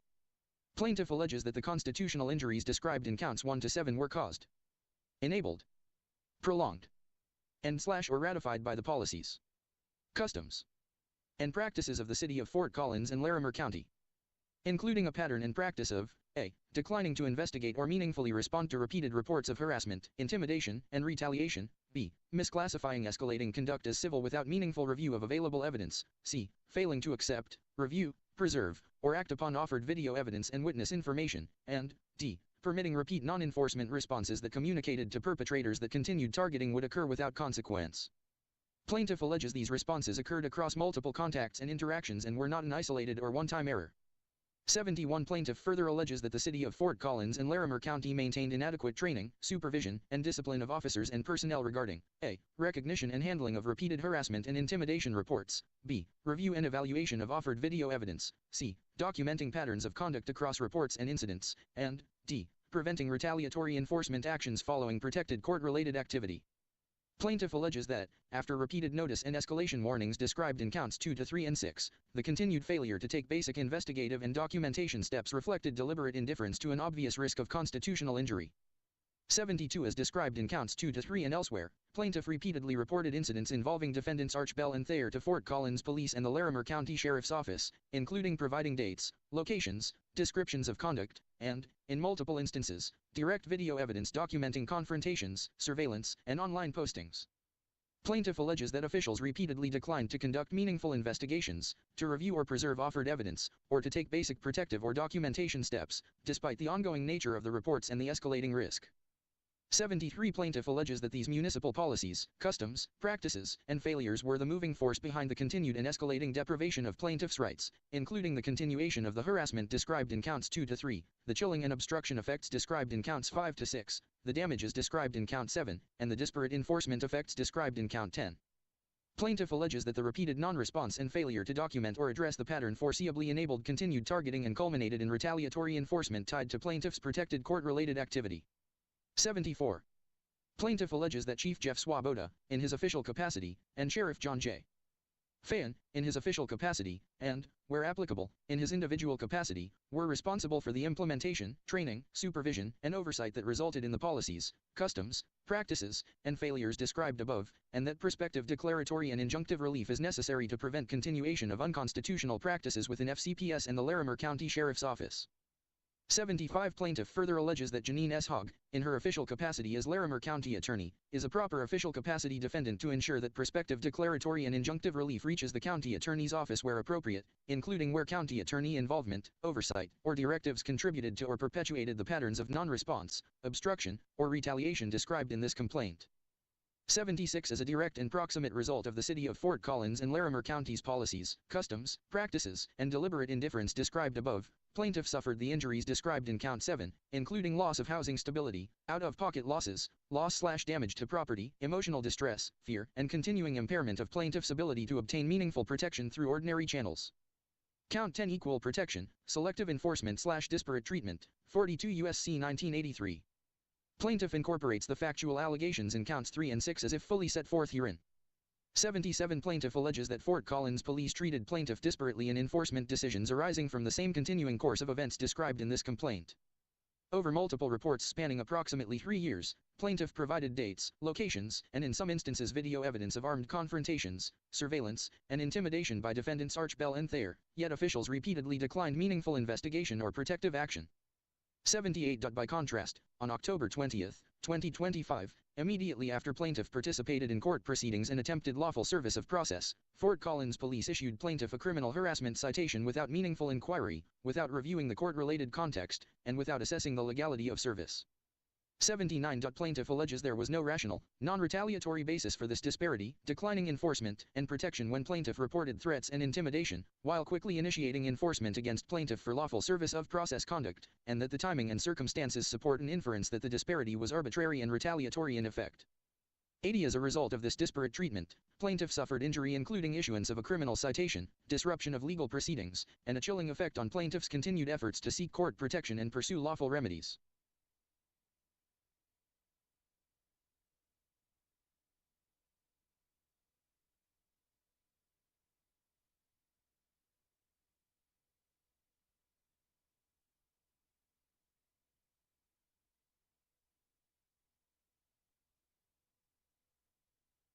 Large.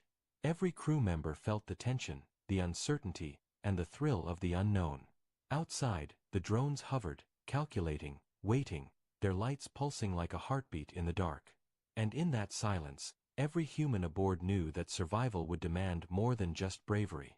It would demand cleverness, teamwork, and a willingness to face what no one else had dared to encounter. The unknown had become immediate. The battle for the ship, for survival, and for the first true encounter with alien intelligence had only just begun. The Aurora floated in tense silence, engines humming as the crew prepared for their next move. The temporary victory over the alien drones had given them a small window of opportunity, but everyone knew it would not last long. Captain Arlen studied the control panels, eyes sharp, mind racing. They had discovered weaknesses in the alien system, and now it was time to exploit them fully. Kiro, get the reverse pulse ready, Arlen said. We need to overload the main energy network controlling the drones. This could give us a chance to escape completely. Kiro's hands flew over the controls. It's risky. If we miscalculate, it could backfire and damage the ship, or worse. Arlen's jaw tightened. We don't have a choice. Mara, synchronize the timing with the structural weak points.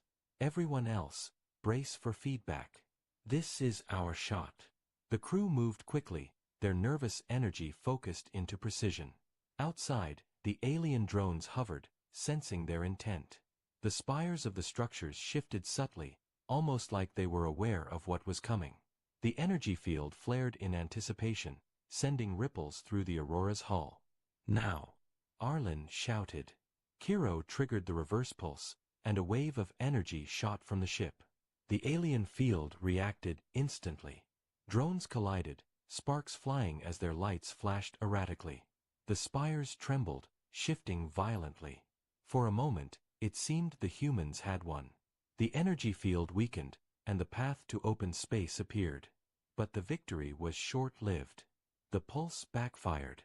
The alien systems, far more advanced than the crew had anticipated, reflected part of the energy back into the Aurora.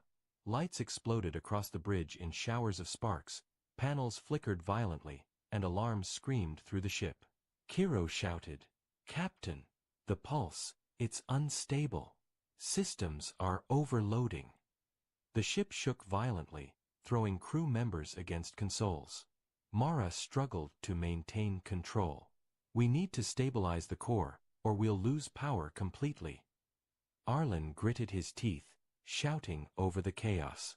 Divert all remaining power to shields and engines. Get us out of here. Outside, the alien drones spiraled out of control. Some collided with each other, while others crashed into the shifting spires. The structures themselves began to fracture, pieces breaking off and tumbling into space. The once imposing alien trap was collapsing, but unpredictably. Kiro's face was pale. Captain, the energy reflection is tearing through our hull. Minor breaches are becoming major. If we don't move now, we could be destroyed. Arlen's eyes scanned the corridor ahead. It was narrow, but open. Full thrust. Mara, guide us through before more debris hits us. The Aurora surged forward, engines glowing brightly as shields absorbed the first impacts from broken spires and flying debris. Sparks flew across the bridge as panels shorted out. The hum of the alien drones was replaced by the deafening roar of collapsing structures. One by one, the drones fell apart, their lights extinguishing as they collided with fragments of asteroids or the alien spires themselves. The humans had unintentionally caused chaos, and the alien intelligence was reeling from the backfire. Mara shouted, "Captain, we're clear. Open space ahead." Arlen nodded, his voice steady despite the chaos. "Good work, everyone. Maintain course and keep shields up. We're not safe yet, but we've bought ourselves a chance." The crew exhaled collectively, adrenaline still pumping. They had survived the worst of the backfire, but the ship was heavily damaged, and the alien structures were collapsing unpredictably around them. The energy field, though weakened, still pulsed with residual power, reminding the humans that danger was never far away. Kiro wiped sweat from his brow. That was too close. If the pulse had reflected differently, we might not be here. Arlen nodded, looking at the flickering displays. The backfire was a risk we had to take. It gave us a chance. But we can't celebrate yet. The alien presence is still out there, and their intelligence is far from destroyed. Mara glanced at the viewport, watching as fragments of spires and drones tumbled into the void. We've done it, but barely. They underestimated us, or maybe they never expected humans to be this unpredictable. Arlen's gaze hardened. That's humanity. We survive. We adapt. And we never give up, even against forces we don't fully understand. The Aurora drifted away from the collapsing alien trap, battered but intact. The hum of the ship's systems returned slowly, warnings still flashing across the panels. Outside, fragments of alien structures glimmered in the starlight, remnants of the chaos they had caused. For a moment, silence fell over the bridge. The crew was exhausted, bruised, but alive. They had survived a trap designed to destroy them. They had faced a backfire of unimaginable power and had come through. But even in this fragile victory, every crew member knew one thing. The universe was far larger, far stranger, and far more dangerous than they had imagined. And whatever intelligence had built that trap was still out there, watching, calculating, waiting for the next move. Captain Arlen clenched his fists. Prepare for repairs and assessment. We've survived this battle, but the war, or at least the challenge, is not over. Stay sharp. Humanity has a long way to go in this galaxy. The Aurora floated onward, carrying humans who had faced an alien trap, survived a backfire, and witnessed the fragility and resilience of life in the cosmos. The unknown had tested them, and for now, they had emerged alive. The Aurora floated cautiously through the remnants of the alien structures, the stars outside looking peaceful compared to the chaos they had just escaped. But the ship's hull was battered, systems unstable, and the crew knew their ordeal was far from over. "Kiro, how bad is it?" Captain Arlen asked, voice calm but firm. Kiro shook his head. "Hull integrity is dropping in several sectors. Engines are functional but not at full power. If another large impact hits, we could lose propulsion entirely." Lieutenant Mara stared at the viewport. Captain, the asteroid fragments from the collapsing spires are moving unpredictably. Some are huge, bigger than the ship. If we don't navigate carefully, we could be smashed before we get anywhere. Arlen gritted his teeth. Everyone, brace for evasive maneuvers. This is going to be rough. The Aurora shuddered as a massive fragment spun past, scraping the hull. Sparks flew inside the bridge. Crew members hit the floor, clutching consoles to steady themselves. Alarms blared. Captain, Mara shouted. Another cluster of spires is collapsing. They're heading straight toward us. Arlen's hands moved quickly over the controls. Full lateral thrusters. Divert all power to shields. The ship swerved violently, dodging one fragment, then another. The alien structures continued to crumble around them, sending debris tumbling in every direction. Every second felt like an eternity as the crew struggled to keep the Aurora intact. Kiro gritted his teeth, frantically stabilizing the engines. Shields are weakening. If another impact hits, we could lose the main hull. Mara's voice was tense. Captain, life support in Section 3 is fluctuating. Crew could be at risk if we can't stabilize it. Arlen clenched his jaw. We survive. We find a way through. Focus, everyone. One maneuver at a time.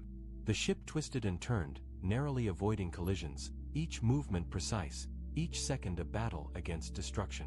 Outside, the alien trap had completely disintegrated, but the debris field it left behind was deadly. Rocks, spires, and broken drones spun in chaotic orbits, unpredictable and lethal. Captain, Kiro shouted. A massive spire fragment is heading straight for the port side. We can't outrun it. Arlen's mind raced. Prepare emergency shields. Divert everything we have to that side. The fragment slammed against the shields, sending a shockwave through the ship. Alarms screamed. Lights flickered. Panels exploded. The ship groaned under the force, but somehow the human crew held firm. Mara shouted, "We're clear, but only by inches." Another hit like that. "I know," Arlen interrupted, voice steady. "Keep moving. Don't stop. We can survive this." The Aurora twisted through the debris, each maneuver more desperate than the last. Fragments grazed the hull, sending sparks flying and systems malfunctioning. Oxygen levels in damaged sections dropped dangerously, but the crew pressed on. Finally, after what felt like hours but was only minutes, the ship cleared the worst of the debris. Open space stretched ahead, calm and empty. The stars were bright, and for the first time in what seemed like an eternity, the crew could breathe without alarms blaring around them. Kiro slumped in his chair, exhaustion visible on his face. "We made it, barely." Mara exhaled, voice shaky. "The ship, the hull, it's holding. Somehow." Arlen looked around at his crew, battered, bruised, but alive. "This is humanity. We face the impossible, and we survive. Today, we survived an alien trap, a backfire, and near total destruction. But we are still here. And we will continue." Outside the viewport, fragments of alien spires and broken drones floated silently, glimmering in the starlight. The trap that had threatened to destroy them was gone, but the memory of it lingered. Every crew member knew how close they had come to death. Arlen's gaze hardened. "Prepare a full assessment of damage. Report life support, engines, shields. We need to get home. But also, we need to record everything. This encounter will teach humanity more than any mission before it." Mara nodded, wiping sweat from her brow. "Captain, I can't believe we survived. That field, those drones, it was like nothing we've ever faced." Arlen looked out at the stars, voice quiet but resolute. "The universe is full of dangers, but we will explore it. We will face the unknown, and we will survive. That's what makes us human." The Aurora drifted forward, engines humming softly, lights flickering from minor damage, but the crew's spirit unbroken. The alien trap had been destroyed, yet the experience had left its mark. Every crew member knew that the galaxy held far more challenges ahead. And in the silence of open space, Captain Arlen allowed himself a small thought: they had survived. They had faced the unknown and come through alive. But the universe had not revealed all its secrets, and humanity's journey had only just begun. The stars stretched endlessly ahead, quiet yet full of promise, danger, and the unknown. And somewhere in the vast darkness, the alien intelligence they had encountered was still out there, waiting, observing, calculating. The Aurora drifted silently through space, battered and bruised but still moving. The stars outside seemed calm, almost peaceful, yet inside the ship, the crew was exhausted. Captain Arlen stood on the bridge, looking at the viewport, his mind replaying every moment of the alien trap, the backfire, and the near destruction they had survived. Lieutenant Mara rubbed her temples, still shaken. "Captain, we survived, but barely. Parts of the ship are damaged beyond repair. Some crew members are injured. We lost so much." Arlen nodded. "I know. But we're alive. That counts for something. Humanity has faced impossible odds before. This is no different. We adapt, we survive, and we learn." Engineer Kiro sighed, leaning against a console. "The alien structures, they're gone. But the energy patterns we recorded, they weren't random. They were intelligent. Whatever we faced, it's still out there." Mara's eyes widened. "Do you think they'll come back? Or were we just lucky?" Arlen didn't answer immediately. He looked at the blinking panels, the flickering lights, the crew who had given everything to survive this mission. "I don't know. But one thing is certain. We've learned more in these last hours than we could have in years of normal exploration. We have to record everything. Humanity must know what's out there, what we faced, and how we survived."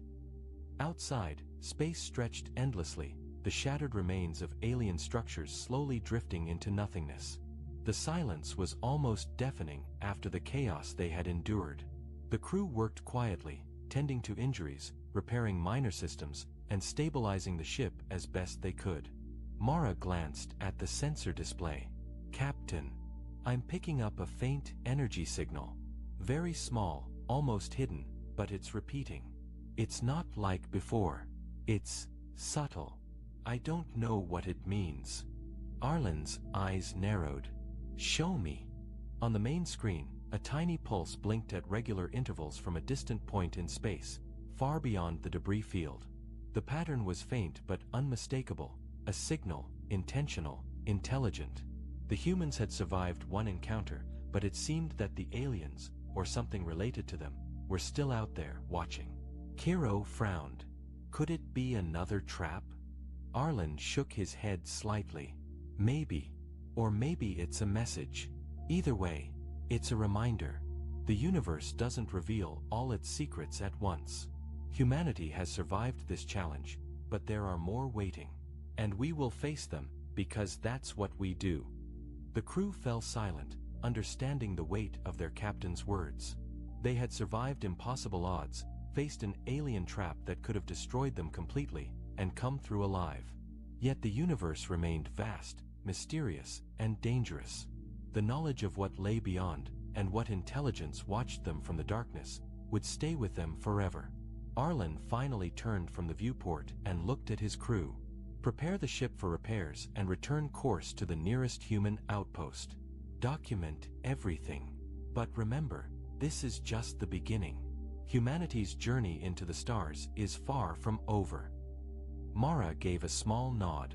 Yes, Captain. We'll survive. We always do. Kiro added quietly, and we'll be ready if they come back. Outside, the tiny energy pulse continued to blink in the distance. It was faint, but persistent, a silent message that humanity was being watched. The stars stretched endlessly ahead, full of promise, danger, and the unknown. The Aurora moved forward, carrying humans who had faced the unimaginable and lived. And as the ship disappeared into the vast darkness, one thought lingered in every mind aboard. They had survived, but the universe still had secrets waiting.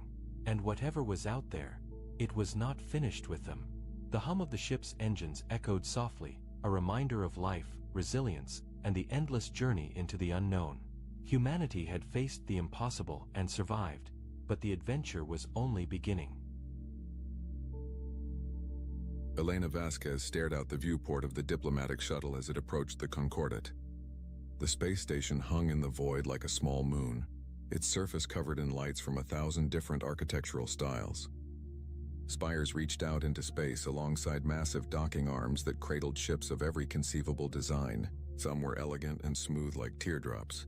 Others were angular and brutal, covered in armor plating and weapon ports.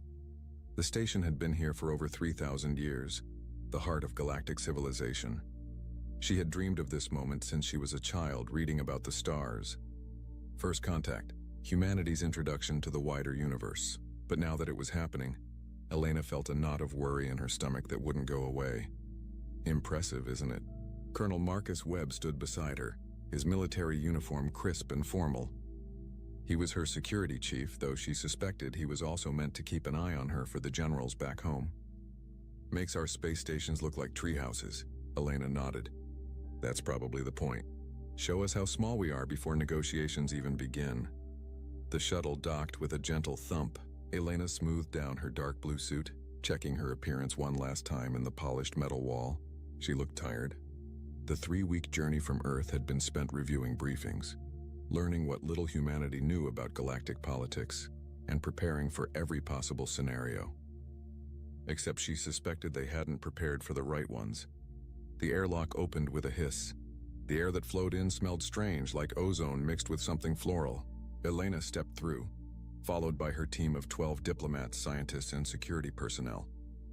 They were humanity's first official delegation to the Galactic Council. The reception chamber was enormous. The ceiling stretched up at least 50 meters, covered in a shifting display that showed stars and nebulae. Hundreds of aliens filled the space, and Elena had to stop herself from staring.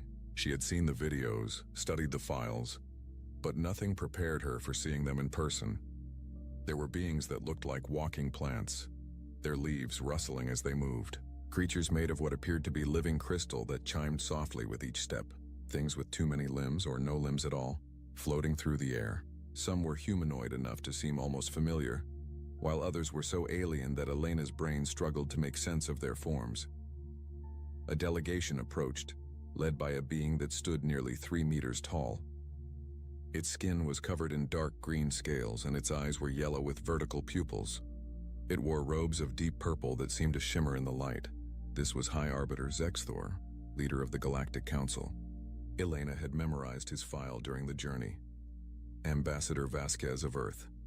Zexthor's voice came from a translator device that floated near his head. The translation was smooth but carried a hint of a hiss underneath. Welcome to the Concordat. You are the first of your species to stand in these halls. Elena bowed slightly as her briefings had suggested. High Arbiter, on behalf of Earth and all humanity, I thank you for receiving us. It is our duty to welcome all species who reach the stars. Zexthor gestured with a clawed hand. Come, the council has assembled to meet you. They walked through corridors that seemed to shift and change. The walls showed scenes from 1,000 different worlds. Elena saw cities that floated in clouds, oceans filled with luminescent life, deserts of red sand under purple skies.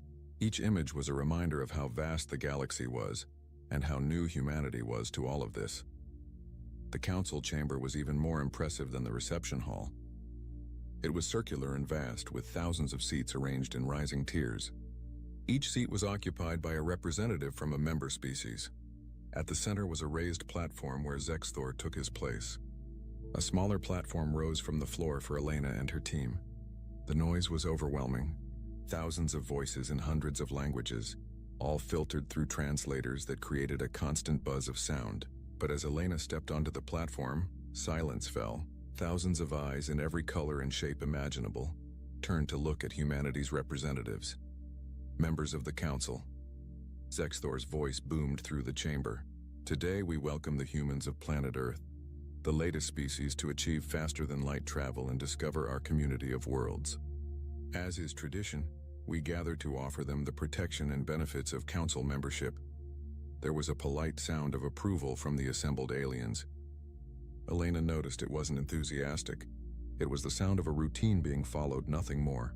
Zexthor continued.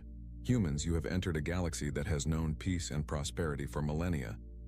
The Council maintains order across thousands of star systems. We protect trade routes, mediate disputes, and ensure that all species can thrive. This harmony exists because of cooperation and contribution from all members. Here it comes, Elena thought. She had read the reports from the few human ships that had made contact with Council vessels before the official invitation. Every species paid. The only question was how much. As a new member species, Earth will be required to contribute to the common good. This is not a punishment, but a privilege. You will gain access to technologies that would take your species centuries to develop. You will be able to trade with thousands of worlds. Your people will be protected by the might of the Council fleet. Zexthor's yellow eyes fixed on Elena. In return, Earth will provide tribute to the Council. This tribute ensures that all members share in both the benefits and the responsibilities of our community. A holographic display appeared in the air above the central platform. Numbers and categories scrolled past in multiple languages, with English appearing alongside the alien scripts. Elena's breath caught as she read the terms. 40% of Earth's rare Earth elements to be delivered annually. Full access to all human artificial intelligence and quantum computing technology, including source codes and research data. And the part that made her stomach turn. 100,000 human soldiers to serve in Council military operations for a minimum term of 10 years, with rotations continuing indefinitely.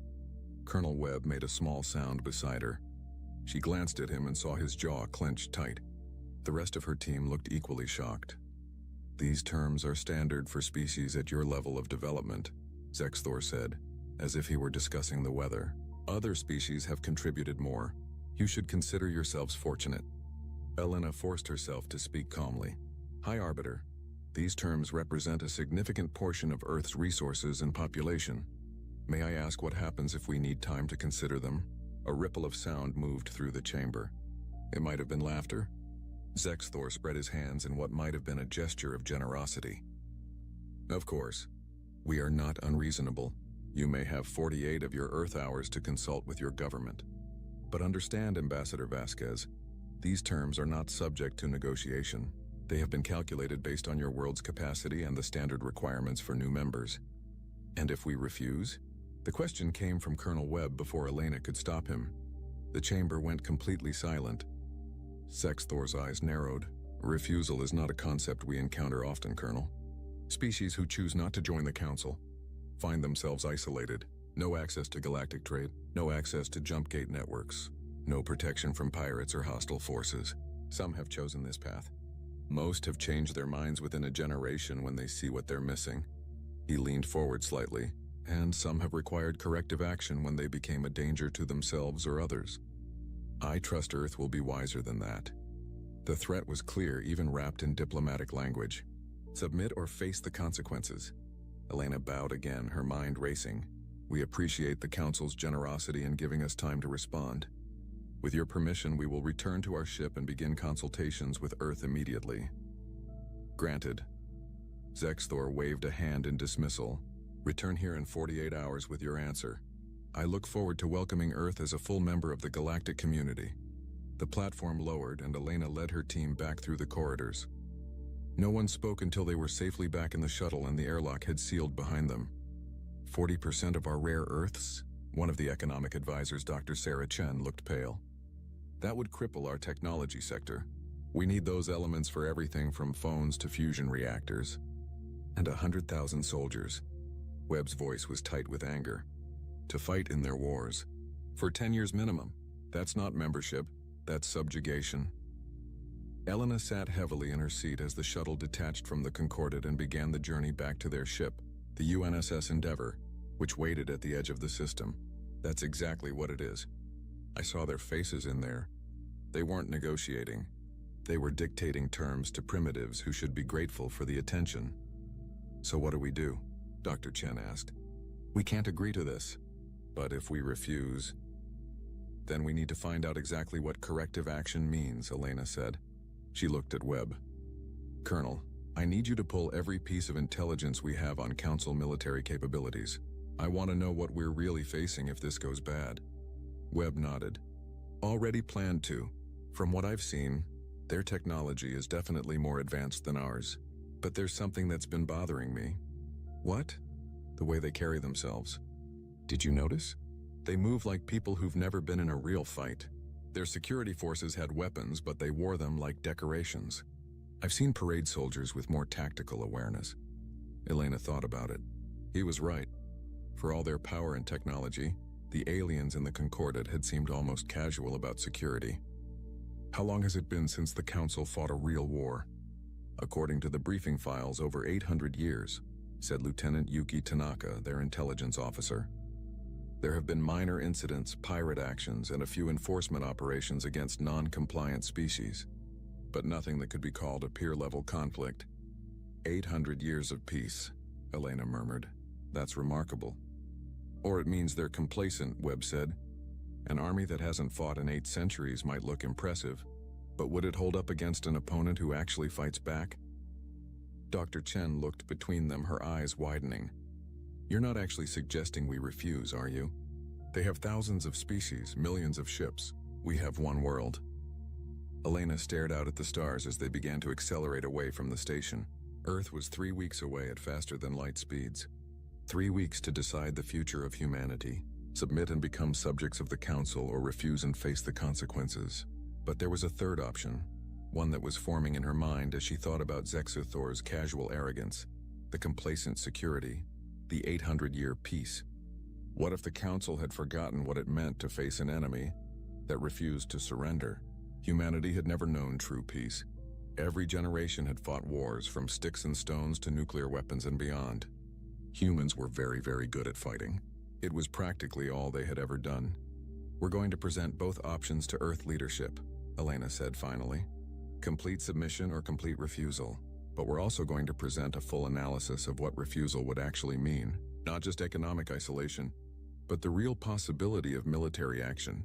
And we're going to make sure they understand what that would entail. You think Earth will fight? Tanaka asked quietly. Elena thought about human history. The countless wars, the empires that had risen and fallen, the revolutions and resistances. She thought about the nuclear standoffs, the guerrilla campaigns, the last stands that became legend. Humanity had a long history of looking at overwhelming force and choosing to fight anyway. I think humanity has never been very good at bowing, she said. And I don't think we're going to start now. The shuttle docked with the Endeavour 30 minutes later. Elena immediately called for a full briefing of all department heads. They gathered in the conference room, which suddenly seemed very small and cramped compared to the vast halls of the Concordat. For 6 hours, they analyzed the situation from every angle. Economic impact, technological gaps, military capabilities, diplomatic options. The more they discussed, the clearer the picture became. The Council's terms weren't just demanding. They were designed to keep humanity dependent and weak. The technology they offered would come with restrictions. The protection they promised would come with obligations. And the tribute would ensure Earth never had the resources to become truly independent. It's a system designed to maintain the status quo, Dr. Chen concluded. The founding species of the Council hold all the real power. Everyone else pays tribute and follows orders. New species are locked into the system from the moment they join. How many species have refused over the years? Elena asked. Tanaka pulled up data on her tablet. Records are incomplete, but at least 17 species attempted to refuse Council membership in the last 1,000 years. 5 eventually capitulated and joined.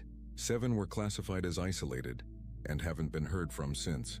5 faced Council military action and were forcibly integrated after their governments were replaced. The room fell silent. The Council's peace was built on submission. Those who wouldn't submit disappeared or were crushed. There's one more thing, Webb said. He brought up a star map showing Earth's region of space. We're not in a strategically important area. No major trade routes nearby. No resource-rich systems that the Council desperately needs. If we refuse and they decide to punish us, they'd have to commit significant forces across a long supply line to a region they don't really care about. That might make them more willing to just isolate us and forget we exist, suggested Commander Park, the Endeavour's captain. Or it might make them more determined to make an example of us, countered Webb. Show everyone that distance doesn't matter. Refuse the Council and you'll be dealt with eventually. Elena rubbed her temples, feeling a headache building. We need to transmit all of this to Earth and let them decide. But I want to make sure they understand one thing clearly. She looked around the table at her team. If Earth decides to refuse, we need to be ready for the consequences. That means assuming the worst-case scenario. A council fleet shows up to enforce compliance. What would that battle actually look like? Webb smiled grimly. Now that's a question I can answer. Give me 12 hours and I'll have a full tactical analysis ready. But I can tell you right now, if the council expects us to roll over like everyone else has for the last 800 years, they're in for one hell of a surprise. Elena nodded. Get me that analysis, Colonel, and make it detailed. If we're going to recommend that Earth says no to the most powerful organization in the galaxy, we'd better be damn sure we can back up that decision. As the meeting broke up and the team scattered to their duties, Elena returned to her quarters. She sat at her small desk and began composing her report to Earth. Her fingers hesitated over the keyboard as she tried to find the right words to describe what had happened at the Concordat. Finally, she began to type. She described the meeting, the terms, the casual arrogance of the council. She explained the trap that council membership represented, how it was designed to keep Earth weak and dependent forever. She outlined the risks of refusal and the possible consequences. And then she wrote something that surprised even herself. Recommendation: Earth should refuse the council's terms. Not because we can win a military confrontation, but because submission now means submission forever. The council has forgotten what it means to face an opponent who fights back. They've grown complacent in their power. If we submit now, we'll never get another chance at independence. If we refuse, we might lose, but we'll lose on our feet, not on our knees. And there's a chance, however small, that we can show the council that humanity is not like the species they've dominated before. She read over the words and knew they might be viewed as reckless, even insane, but they felt right. Humanity hadn't come to the stars just to become subjects of an alien empire. They had come to take their place as equals. Elena sent the report with full encryption and then lay back on her bunk. In 48 hours, she would return to the Concordat with Earth's answer. She had no idea what that answer would be, but deep in her gut, she knew what she hoped it would be. The same answer humanity had given tyrants throughout history. The same answer that defined what it meant to be human. No. The emergency session of the United Nations Security Council had been going for 6 hours straight. Elena watched from her seat via quantum-entangled video link as representatives from every major nation on Earth argued about humanity's response to the Galactic Council. The debate had grown heated more than once, and she was grateful to be 40 light-years away from the shouting. We cannot risk military confrontation with a civilization thousands of years more advanced than us. The Chinese representative, Ambassador Wu, was making his case again. The logical choice is to accept their terms and work within the system to improve our position over time. Improve our position? The American Secretary of State James Bradley shot back. With 40% of our rare earths going to them every year, with our best AI and quantum tech handed over, by the time we improve our position, we'll be so dependent on council technology that we'll never be able to break free. This is colonialism dressed up in diplomatic language. It's survival dressed up in diplomatic language, Ambassador Wu replied. We've been in space for barely 50 years. They've had faster-than-light travel for millennia. This isn't a fight we can win. The Russian representative, Minister Volkov, leaned forward. Perhaps not a conventional fight. But throughout history, smaller powers have found ways to resist larger ones. Asymmetric warfare. Guerrilla tactics making the cost of occupation too high to bear. We have options. We're talking about aliens with technology we can barely understand, said the British Prime Minister, Sarah Caldwell. Not armies we can ambush in forests. They could sterilize our planet from orbit if they wanted to. Then why haven't they? The question came from Admiral James Chen, who sat at the head of the military briefing table in Geneva. Elena had worked with him before. He was one of the architects of Earth's Space Defense Network, a brilliant strategist who had earned his rank through 3 decades of service. If they're so powerful, why offer us terms at all? Why not just take what they want? The room fell silent for a moment. Elena saw several representatives exchange glances. The Admiral raises a good point, said the UN Secretary General, Amara Okafor. Ambassador Vasquez, you were there.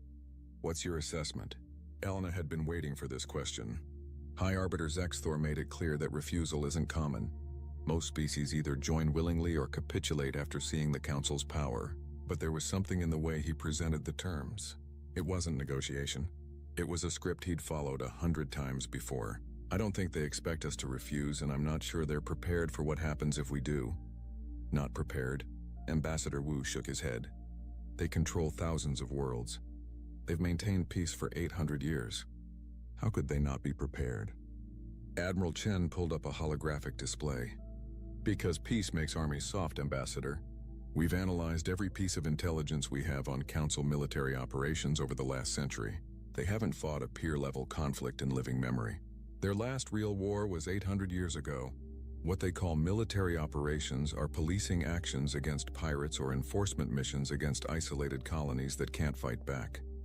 He highlighted several incidents on the timeline. Look at these response times. When they sent fleets to deal with non-compliant species, it took them months to mobilize. Their ships are powerful, yes, but their tactics are straightforward to the point of being predictable. They rely on overwhelming force and superior technology. They've never had to adapt to an enemy that fights back effectively. Are you suggesting Earth could actually win a war against the Galactic Council? Minister Volkov sounded skeptical but interested. No, Chen said bluntly. Not a conventional war. They have too many ships, too many resources. But war isn't just about numbers. It's about will, adaptability, and the willingness to accept costs. Humanity has spent its entire history fighting. We're very, very good at it. The Council has spent 8 centuries not fighting. That's a significant advantage for us if it comes to conflict. Secretary Bradley leaned back in his chair. Walk us through it, Admiral. What would a conflict actually look like? Chen changed the display to show Earth's solar system. If we refuse their terms, they'll likely send an enforcement fleet. Based on their standard procedures, probably 200 to 500 ships. Their goal will be to intimidate us into compliance, not to destroy us. They want our resources and soldiers, after all. Dead humans aren't useful. He zoomed in on Earth's defensive positions. We've spent the last 20 years building orbital defense platforms, automated weapon systems, and a fleet of our own. We have roughly 400 combat-capable ships, plus thousands of smaller vessels that could be weaponized. Our technology isn't as advanced as theirs, but we've designed our systems specifically for defending our home system. Numbers sound almost even, noted Prime Minister Caldwell. That's misleading, Chen continued. Their ships are individually more powerful, but we have advantages they won't expect. First, we're defending. We know every asteroid, every orbit, every hiding spot in this system. Second, we're unified. Every nation on Earth has agreed to combined defense command. They're probably used to divided opposition. He pulled up combat footage from various human conflicts. Third, and most important, we don't fight the way they expect. Watch this. The display showed historical battles from World War II, Vietnam, Afghanistan, and other conflicts where smaller forces had held off or defeated larger ones. Humanity doesn't believe in fair fights. We use ambush tactics, guerrilla warfare, weapons of mass destruction if necessary. We target supply lines, command structures, and morale. And we're willing to accept casualties that would be considered unthinkable by most species. You're talking about suicide tactics, Ambassador Wu said quietly. I'm talking about winning tactics, Chen replied. The kamikaze pilots of World War II. The suicide bombers in various 21st century conflicts. The nuclear standoffs where both sides were willing to destroy the world rather than surrender. Humanity has always been willing to pay terrible prices for victory. I suspect most Council species aren't. Elena watched the faces on her screen. Some looked horrified. Others looked thoughtful. A few looked grimly determined. There's another factor, she added. The Council isn't popular among many of its member species. We've picked up communications suggesting that a lot of them resent the tribute system. If we refuse and put up a real fight, it might inspire others to resist.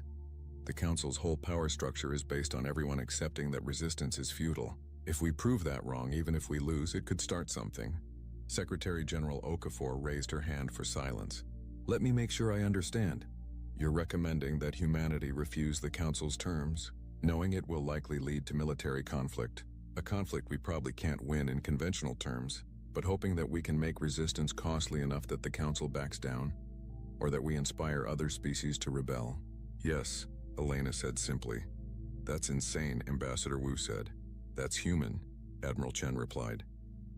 The debate continued for another 2 hours.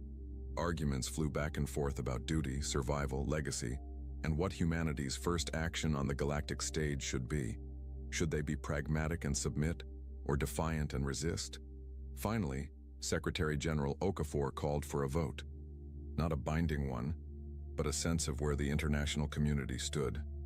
The question was simple: accept or refuse the Council's terms. The votes came in one by one.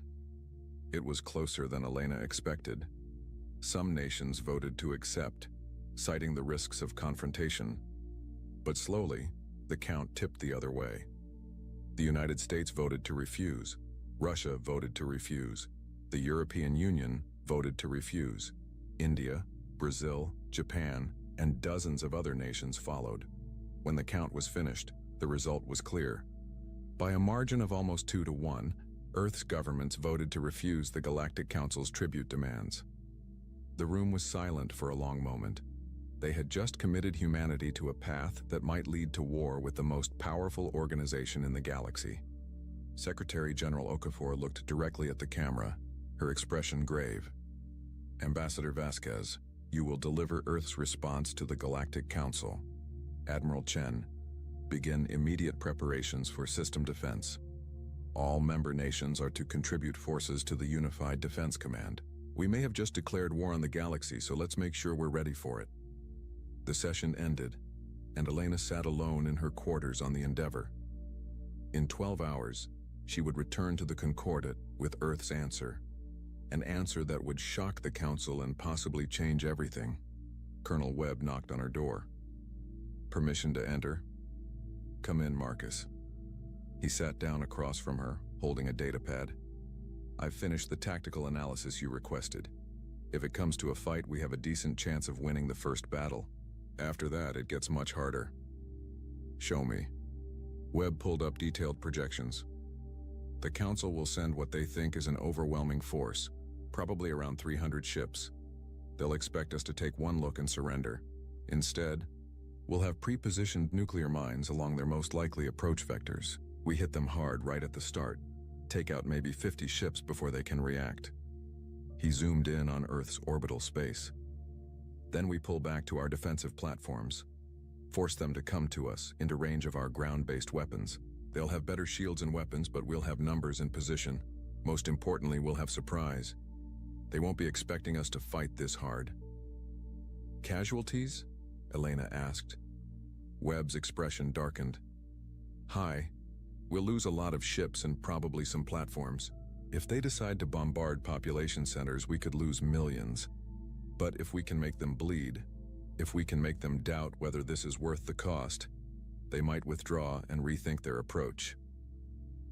And if they don't withdraw, then we keep fighting until we can't anymore. But Elena, there's something else. I've been analyzing the Council's member species, their history, their cultures.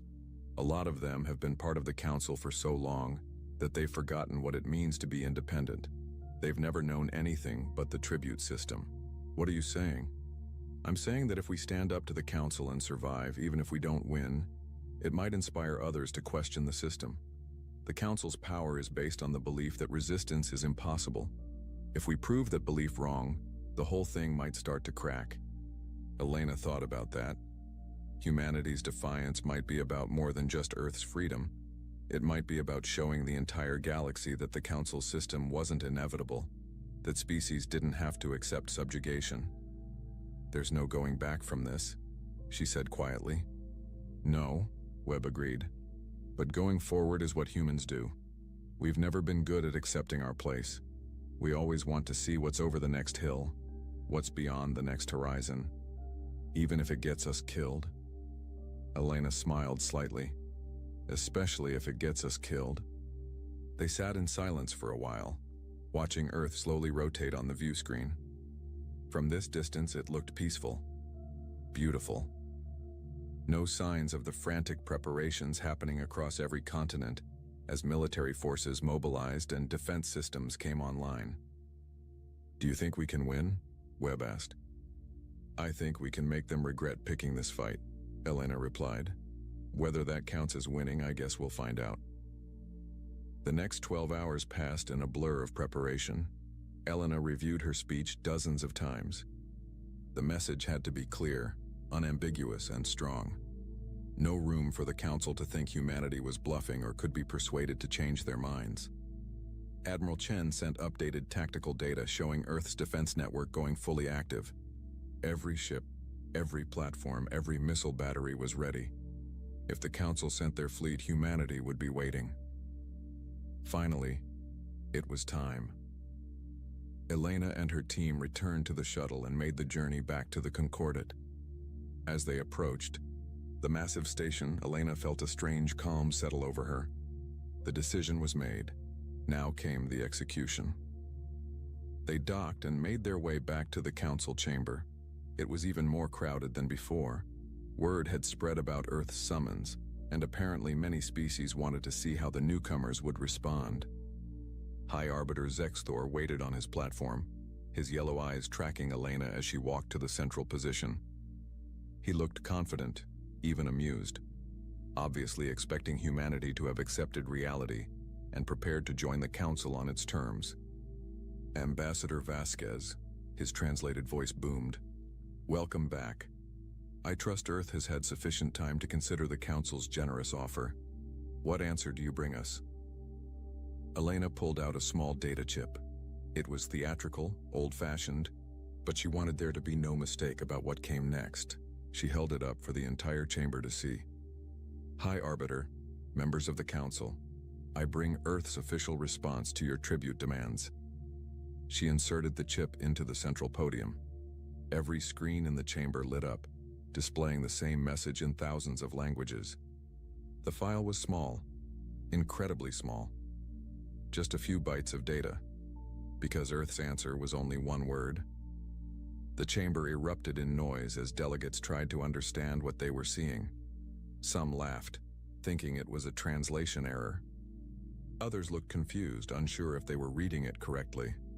Zexthor stared at the screen, his expression shifting from amusement to confusion to anger. Explain this, Ambassador. Where is your acceptance? Where are the logistical details? For tribute delivery, what is this? Elena stood straight, her voice clear and strong. That is our complete response to your demands, High Arbiter.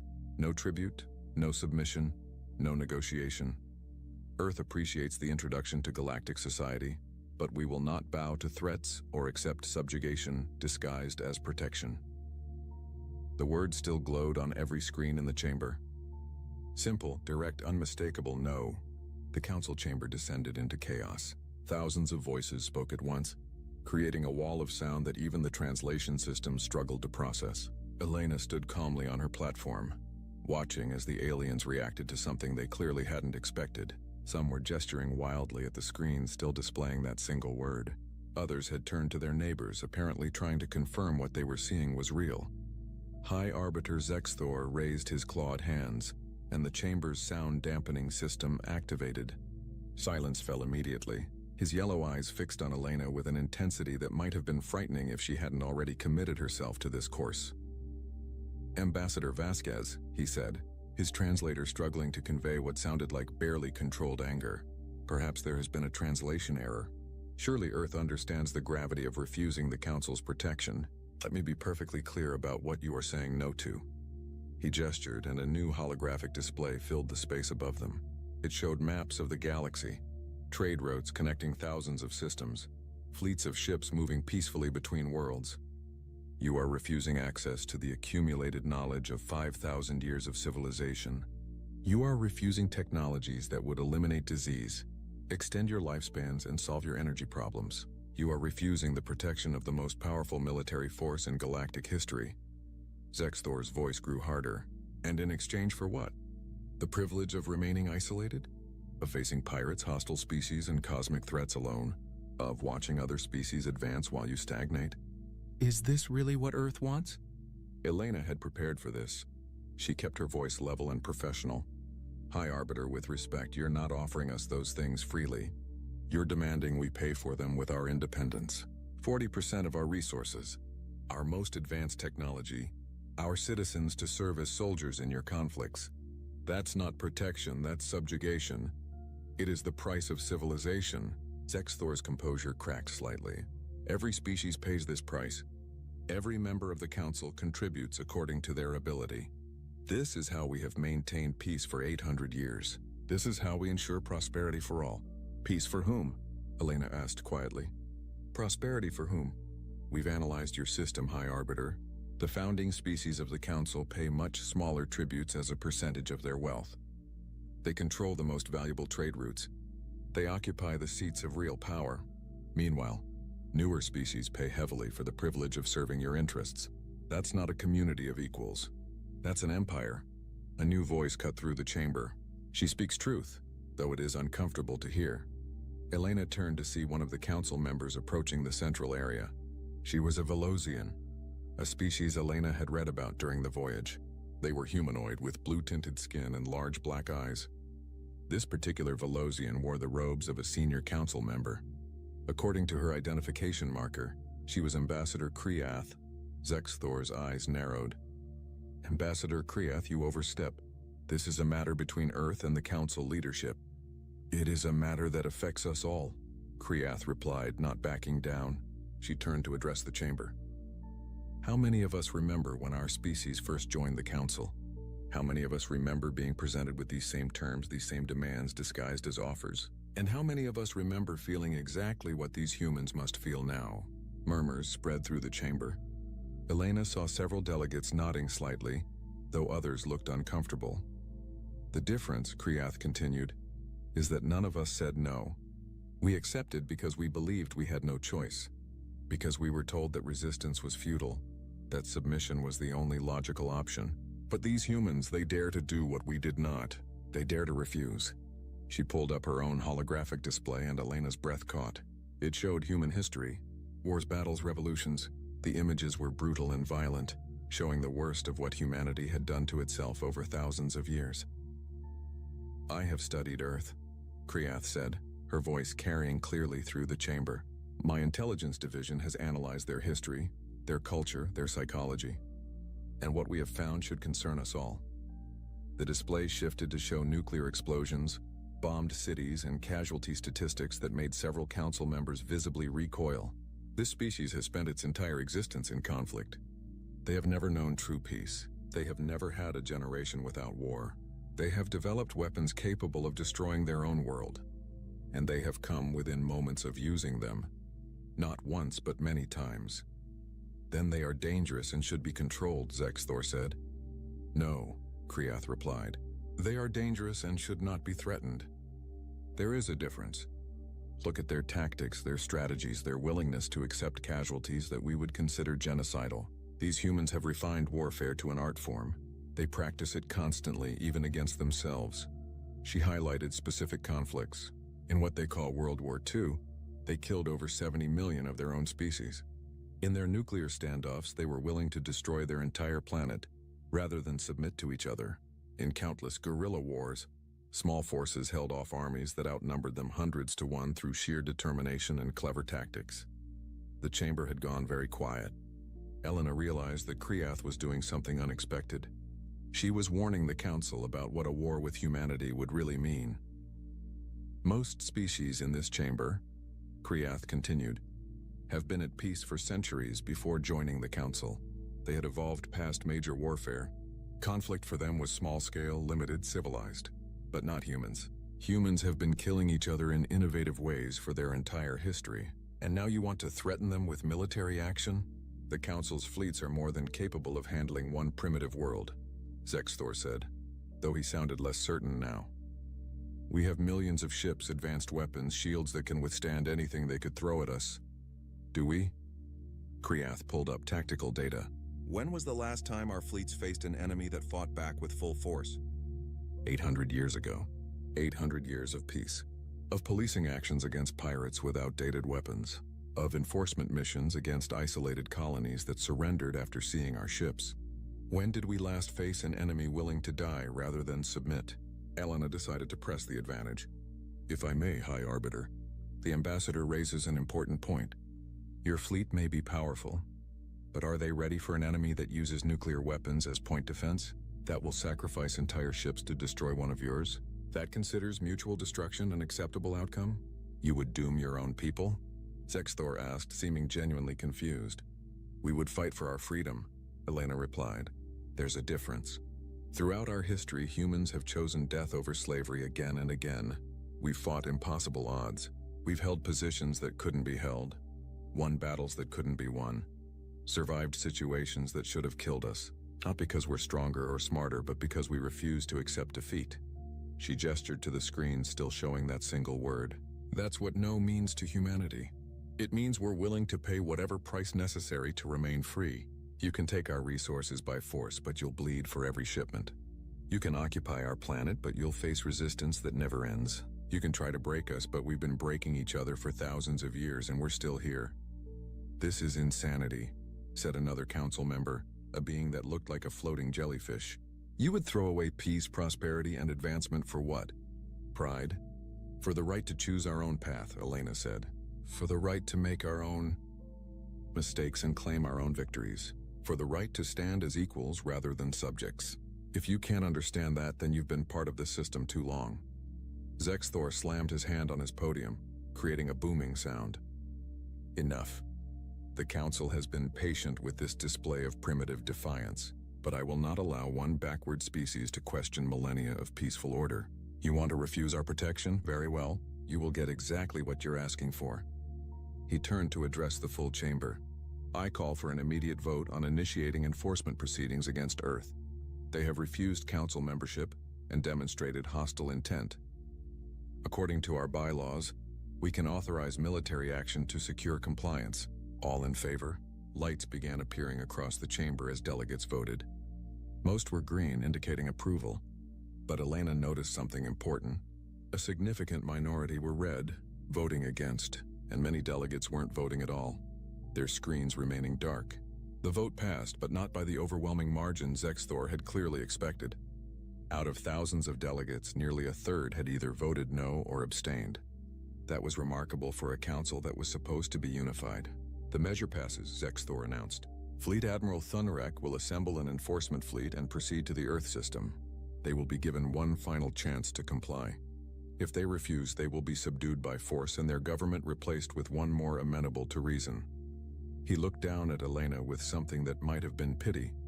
Ambassador Vasquez, you and your delegation will be held here on the Concordat for your own safety during the enforcement action. I hope you understand that what happens next is entirely your species' choice. Submit peacefully, and Earth will be welcomed into the Council. Resist and you will be teaching your children a very painful lesson about the price of pride. Elena had expected this. I'm afraid I must decline your hospitality, High Arbiter. My place is with my people. If the Council sends a fleet to attack Earth, then Earth's ambassador should be there to witness it. That is unacceptable. You will remain here. With respect, High Arbiter, I am not a member of the Council and therefore not subject to your authority. My ship is prepared to depart immediately. If you try to prevent me from leaving, it will be an act of war against a diplomatic mission. I'm sure even the Council has laws about that. Zexthor's eyes narrowed, but he didn't argue. Apparently, even in his anger, he wasn't willing to violate the basic principles of diplomatic immunity. Fine. Return to your dying world, Ambassador. Watch as your people's defiance brings them ruin. And know that you could have prevented it. Elena bowed slightly, mockingly polite. I will tell Earth that the Galactic Council sends its regards, and I will tell them to be ready, because you're about to learn what happens when you threaten humanity. She turned and walked out of the chamber, her delegation following. The murmur of voices rose behind her, but she didn't look back. They had done what they came to do. Earth had given its answer, and that answer had shaken the Council more than anyone had expected. On the shuttle back to the Endeavor, Colonel Webb was reviewing tactical data on his tablet. Fleet Admiral Thunderek, I've got his service record here. He's commanded 17 enforcement actions over his career. All of them were quick and bloodless. Show up with overwhelming force, watch the target surrender, accept their compliance, leave. He's never actually fought a battle. Good, Elena said. Then he's never fought an enemy that fights back.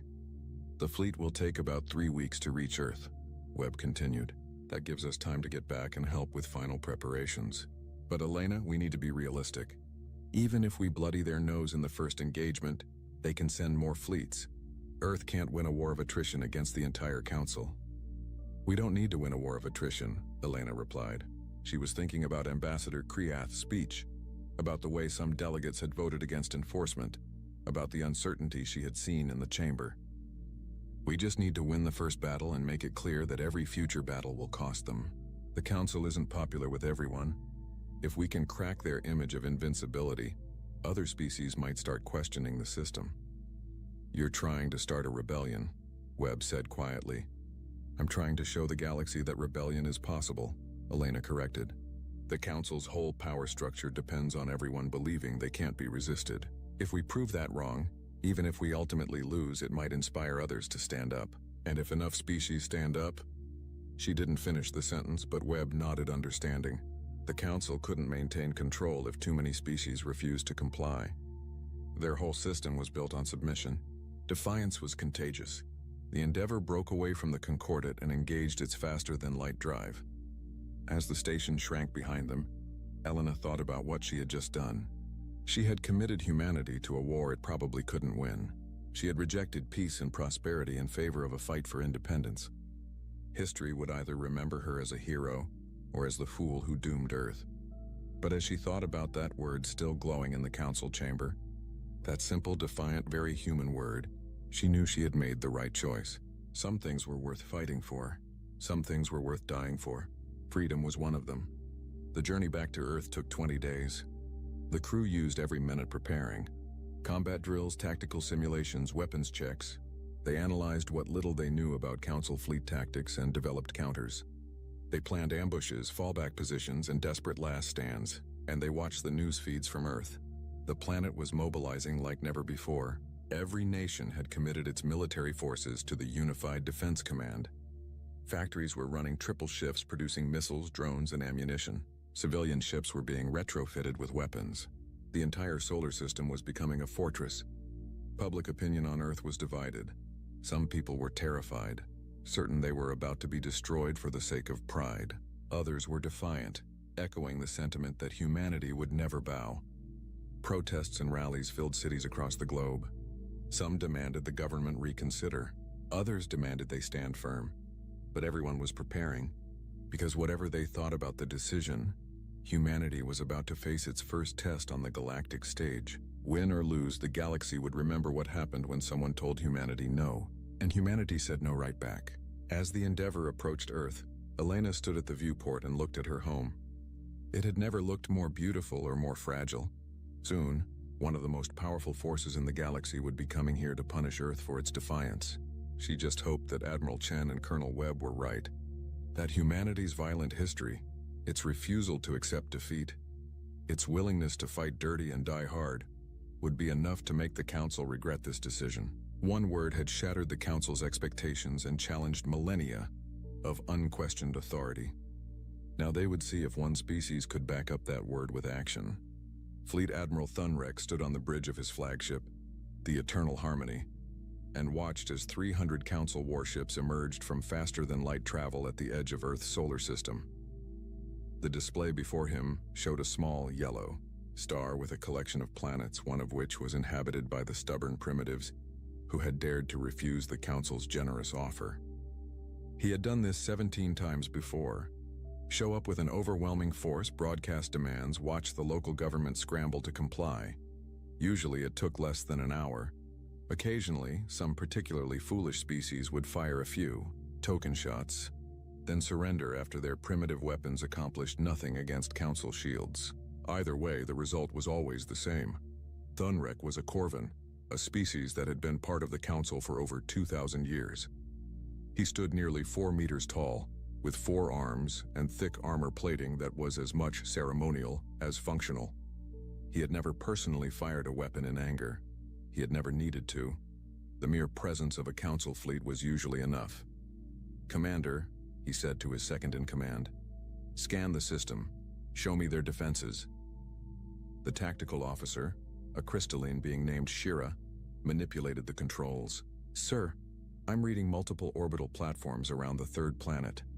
Approximately 200 defensive stations with what appear to be missile batteries and energy weapons. Also detecting a fleet of smaller ships in various orbital positions. Current count is 470 vessels." Thunrek chuckled. 470 ships against our 300? They don't understand the difference in capabilities. Our shields alone could withstand anything they can produce. What about their technology level? Primitive by our standards, sir. They only achieved faster than light travel 47 years ago. Their energy weapons appear to be early-stage plasma or laser systems. Their ships are small, mostly under 500 meters in length. Our capital ships are 3 times that size with exponentially greater firepower. Then this will be over quickly. Thunrek settled into his command chair. Open a communication channel to Earth. Let's give them one last chance to see reason. The channel opened, and after a moment, a human face appeared on the screen. It was a male, older, with gray hair and wearing what appeared to be a military uniform. The human looked tired but determined. This is Admiral James Chen of the United Earth Space Defense Force. You're in our system without permission. State your intentions. Thunrek found the human's tone amusing, as if they were equals. I am Fleet Admiral Thunrek of the Galactic Council. We are here to enforce compliance with Council membership requirements. Your Ambassador Vasquez refused our generous terms. We are here to show you the consequences of that refusal and offer you one final opportunity to submit peacefully. Chen's expression didn't change. Then I'm afraid you've wasted your time, Admiral. Earth's answer remains the same. We will not submit to your tribute demands. We will not surrender our independence, leave our system immediately, or face the consequences. Thunrek laughed. Several of his bridge crew joined him. Consequences? You have primitive ships and outdated weapons facing the might of the Galactic Council. What consequences could you possibly pose to us?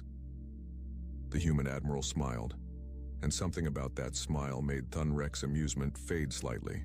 It was the smile of someone who knew something you didn't. You're about to find out, Chen said. I'll give you the same chance you gave us. Turn your fleet around and leave. This is your only warning. You dare? Thunrek stood from his chair. You face 300 warships, each capable of leveling a city. Surrender now or we will destroy your defensive platforms and occupy your planet. This is not a negotiation. No, Chen agreed. It's not. Communications, send the signal. The transmission cut off. Thunrek stared at the blank screen for a moment, then turned to his tactical officer. Foolish primitives. All ships advance to weapons range. Prepare to disable their platforms. Try not to kill too many. We'll need some of them alive to operate their industries once we take control. The Council fleet began moving forward in perfect formation. 300 ships, their shields glowing with power, their weapons priming. It was a sight that had made civilizations surrender for centuries. Then space exploded. Multiple nuclear detonations. Shira screamed. Sir, the space ahead of us is filling with radiation and debris. Thunrek grabbed his chair for support as the Eternal Harmony's shields flared, absorbing energy from what appeared to be dozens of nuclear weapons detonating simultaneously. The view screen showed space ahead turning white with nuclear fire. How did they mine our approach vector? Thunrek demanded. We only just arrived. They must have seeded the area with devices after choosing the most likely approach path, Shira replied, her crystalline form flickering with stress colors. Sir, damage reports coming in. The shields are holding, but several ships in the vanguard took damage. The Serene Dawn reports shield failure and hull breaches. The Peaceful Resolution has lost engine power. 2 ships damaged from primitive nuclear weapons? Thunrek couldn't believe it. How is that possible? The explosions weren't meant to destroy us directly, his science officer called out. They're creating a debris field and radiation interference. Our sensors are compromised. And sir, I'm reading massive energy buildups from the orbital platforms around Earth. The human defenses opened fire. Thousands of missiles streaked out from the platforms, far more than the initial scans had suggested. The Council fleet's point defense systems engaged, destroying the incoming projectiles. But there were so many of them. Some are getting through, Shira reported. Multiple impacts across the fleet. Shields holding but taking damage. Sir, these aren't normal missiles. Some of them are accelerating to near relativistic speeds. If they impact at those velocities. Even our shields might not. The Eternal Harmony shook violently as something hit its forward shield at an appreciable fraction of light speed. Alarms blared across the bridge. Shield at 60%, Shira called out. Sir, recommend we fall back and reassess. Fall back? Thunrek's pride warred with tactical sense. We outnumber them. We have superior technology. We will not retreat from primitives. But the humans weren't fighting like primitives. As the Council fleet pushed forward, human ships emerged from behind asteroids, from orbital positions that the sensors had missed, even from inside the debris field created by their own nuclear mines. They swarmed like insects, dozens of small ships targeting individual Council vessels. "They're using kamikaze tactics," someone on the bridge shouted. 3 human ships just rammed the rising tide. Her shields couldn't handle the kinetic impact. She's breaking apart. Thunrek watched in horror as the Council ship, a beautiful vessel that had served for 300 years, was torn apart by the sacrifice of 3 primitive human vessels that had accelerated to maximum speed and simply crashed into it. The humans had turned their own ships into weapons. "All ships tight formation," Thunrek ordered. "Concentrate point defense. Don't let them get close," but the humans adapted. Their AI-controlled drones swarmed in first, drawing fire from the point defense systems. Then their manned ships came in during the reload cycles, firing missiles at close range where the Council's long-range weapons couldn't track fast enough. It was chaos. Beautiful, terrible chaos. The kind of warfare Thunrek had only read about in ancient histories. The kind of warfare that civilized species had evolved beyond. "Sir, the humans are using nuclear weapons at close range." Shira's voice was panicked now. "They're detonating them near their own ships. They don't care about their own casualties." A human vessel accelerated toward a cluster of Council ships, fired all its missiles, then detonated what appeared to be multiple nuclear warheads inside its own hull. The explosion took out 2 Council ships whose shields had already been weakened by the conventional attacks. "They're insane," Thunrek whispered. "They're actually insane." The battle that was supposed to be a quick show of force had turned into a nightmare. The humans fought like nothing the Council had faced in living memory. They used the asteroids for cover. They sacrificed ships without hesitation. They employed weapons that endangered their own forces. They fought with a ferocity that seemed more suited to cornered animals than sentient beings. "Fleet-wide communication," Thunrek ordered. "All ships fighting retreat. Fall back to the outer system. We need to reassess." "Sir, the humans are pursuing." Of course they were. Thunrek watched as human ships chased his fleet, firing missiles and continuing their aggressive tactics even as they took casualties. They were outnumbered in terms of firepower, but they fought like they were winning. The running tide, a destroyer that had been part of the vanguard, suffered a catastrophic shield failure and was swarmed by a dozen human ships. They tore it apart with concentrated fire, celebrating their kill even as Council weapons destroyed half of them in return. "Casualty report," Thunrek said quietly as the fleet finally managed to pull back beyond immediate weapons range. Shira's voice shook as she read the numbers. 47 ships destroyed or disabled. Another 30 with significant damage. We've lost approximately 15% of our fleet strength in less than 3 hours of engagement. 15%. Against primitives, against a species that had barely reached the stars. It was impossible. It was humiliating. It was terrifying. What about the humans? Their casualties are higher. Approximately 120 ships destroyed. But sir, they seem to consider this acceptable. They're reforming their formations and their defensive platforms are still fully operational. Thunrek slumped in his chair. He had been so certain this would be simple. Show up, make threats, watch them surrender. Instead, he had lost nearly 50 ships and the humans were still fighting. "Open a channel to the Council," he said finally. "We need reinforcements." The transmission took several minutes to reach the Concordat due to the distance. When High Arbiter Zexthor appeared on the screen, he looked confident. Clearly, he had been expecting news of a quick victory. "Admiral Thunrek, report. Has Earth surrendered?" "No, High Arbiter. They have not. We have engaged in combat and encountered unexpectedly fierce resistance. I am requesting additional fleets to complete the pacification." Zexthor's expression shifted from confidence to confusion to anger. "You have 300 ships.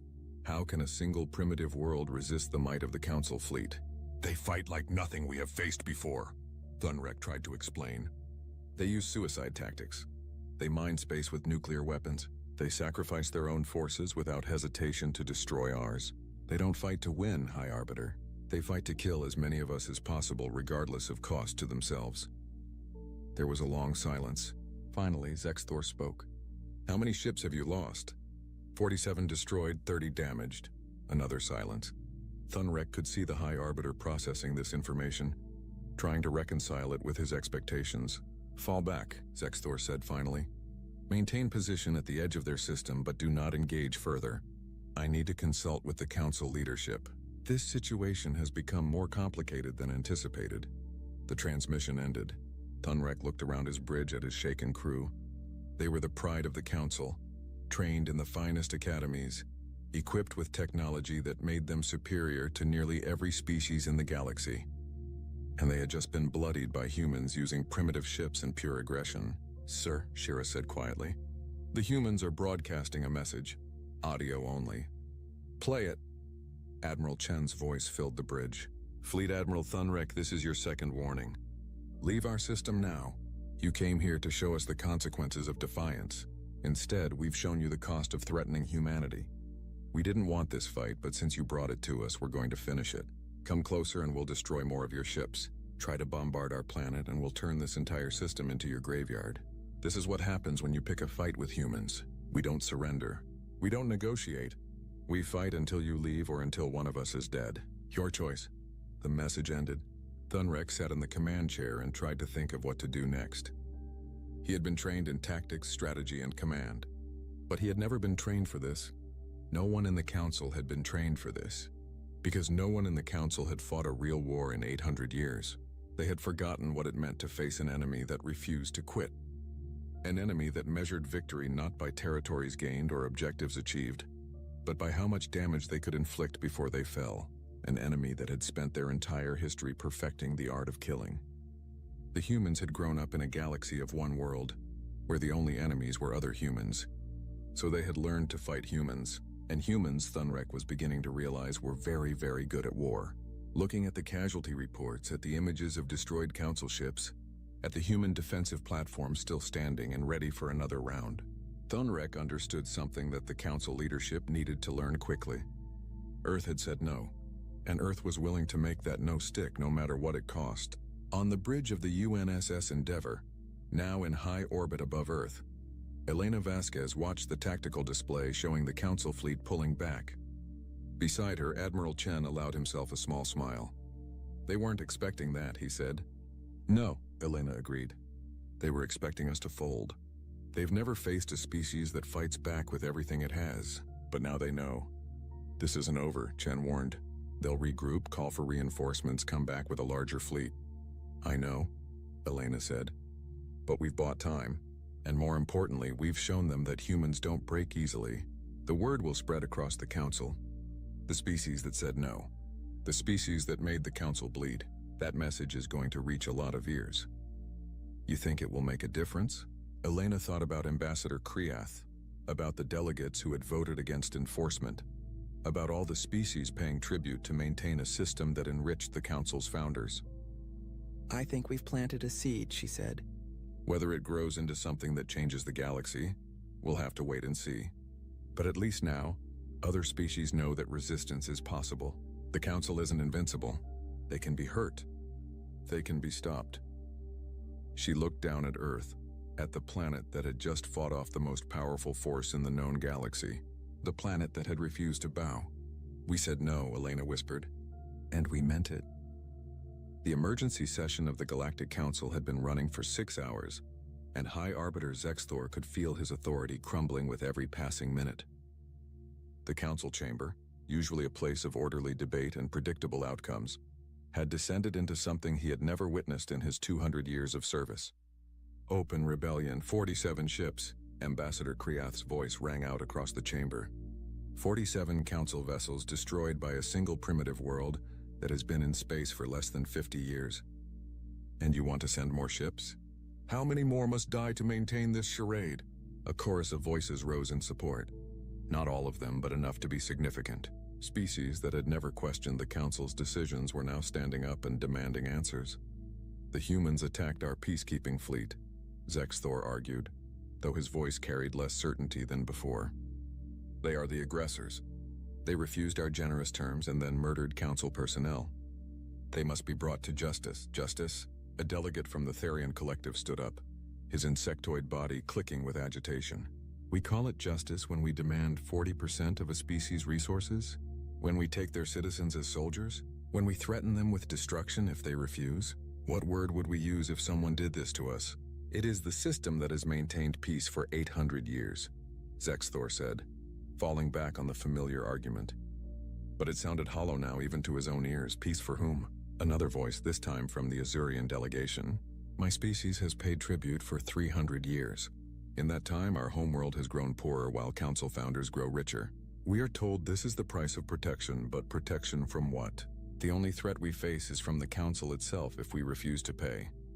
Zexthor saw the careful order he had maintained beginning to fracture. The tribute system had always worked because no one questioned it. New species joined, paid their dues, and eventually became established enough to reduce their burden. It was a pyramid, with the oldest members at the top benefiting from the contributions of those below. But the whole structure depended on everyone accepting it as inevitable. The humans had shattered that acceptance by refusing and then making the council bleed for trying to enforce compliance.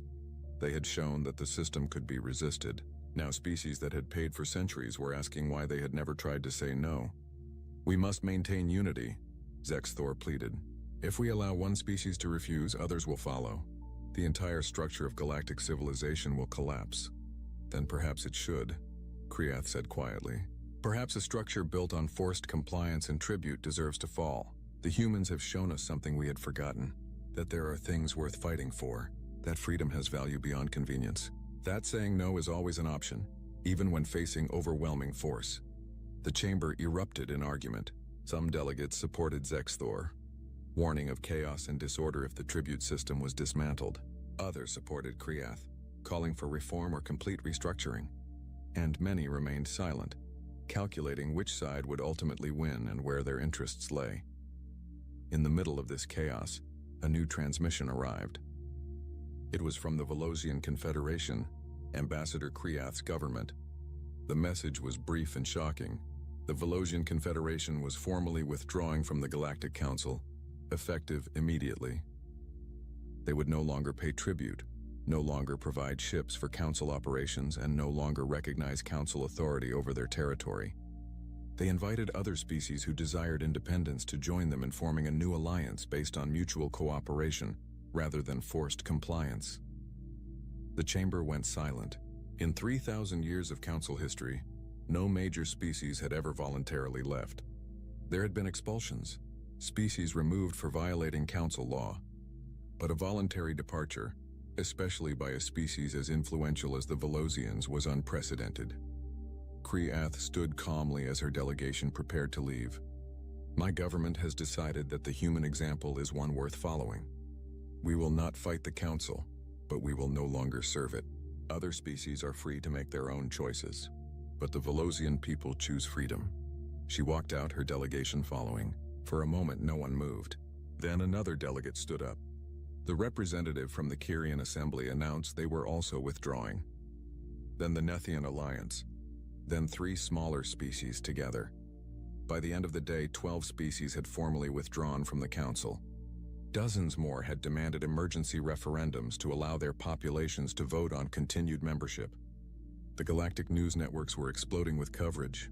The Battle of Sol, as it was being called, had become a symbol, not of human victory, but of the possibility of resistance. High Arbiter Zexthor watched his empire crumbling and knew he had 2 choices. Double down, send a massive fleet to Earth and crush them as an example, risking further rebellion and potentially a real war, or accept that the system he had maintained was broken and needed to change. Neither option was acceptable. But as he looked at the empty seats where loyal delegates had sat for centuries, he realized that the decision might be out of his hands. On Earth, Elena Vasquez stood before the United Nations General Assembly and delivered her report on the Battle of Sol.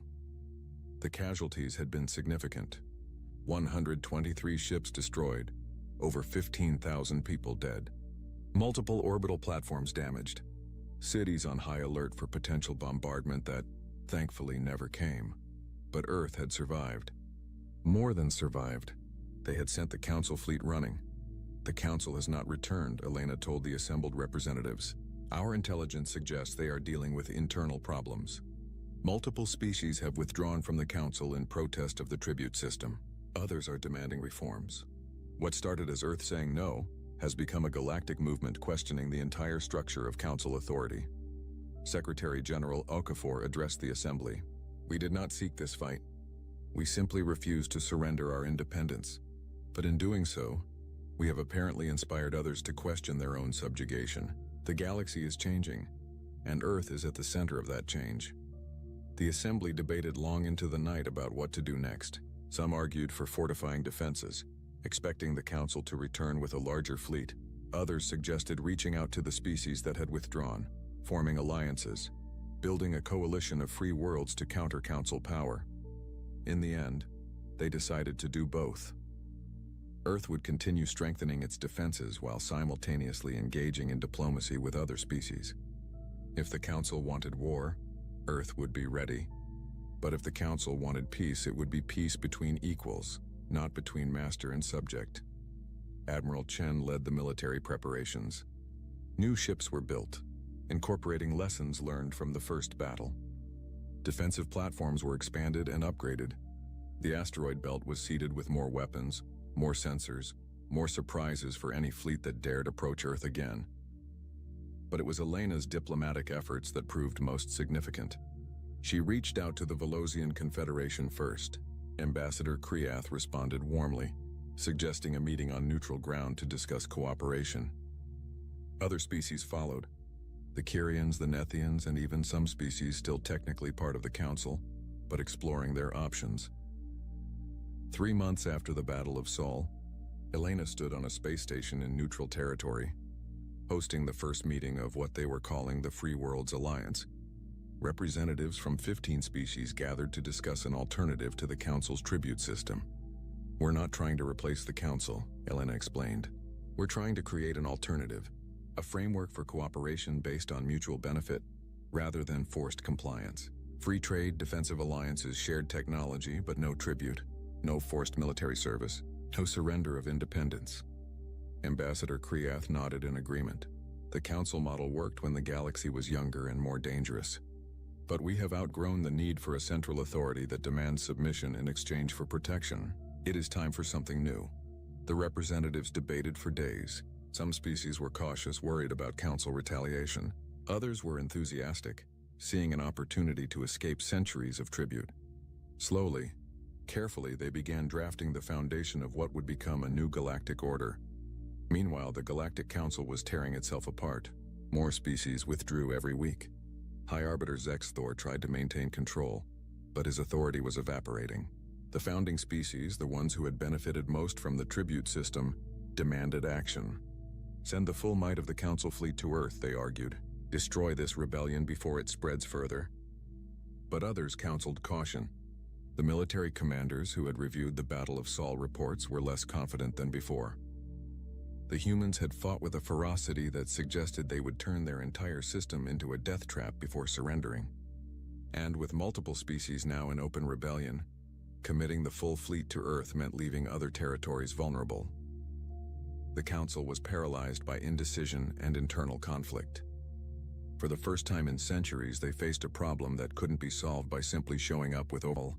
Zexthor received an official communication from the Free Worlds Alliance. It was an invitation to talks, not surrender terms, not a plea for mercy, an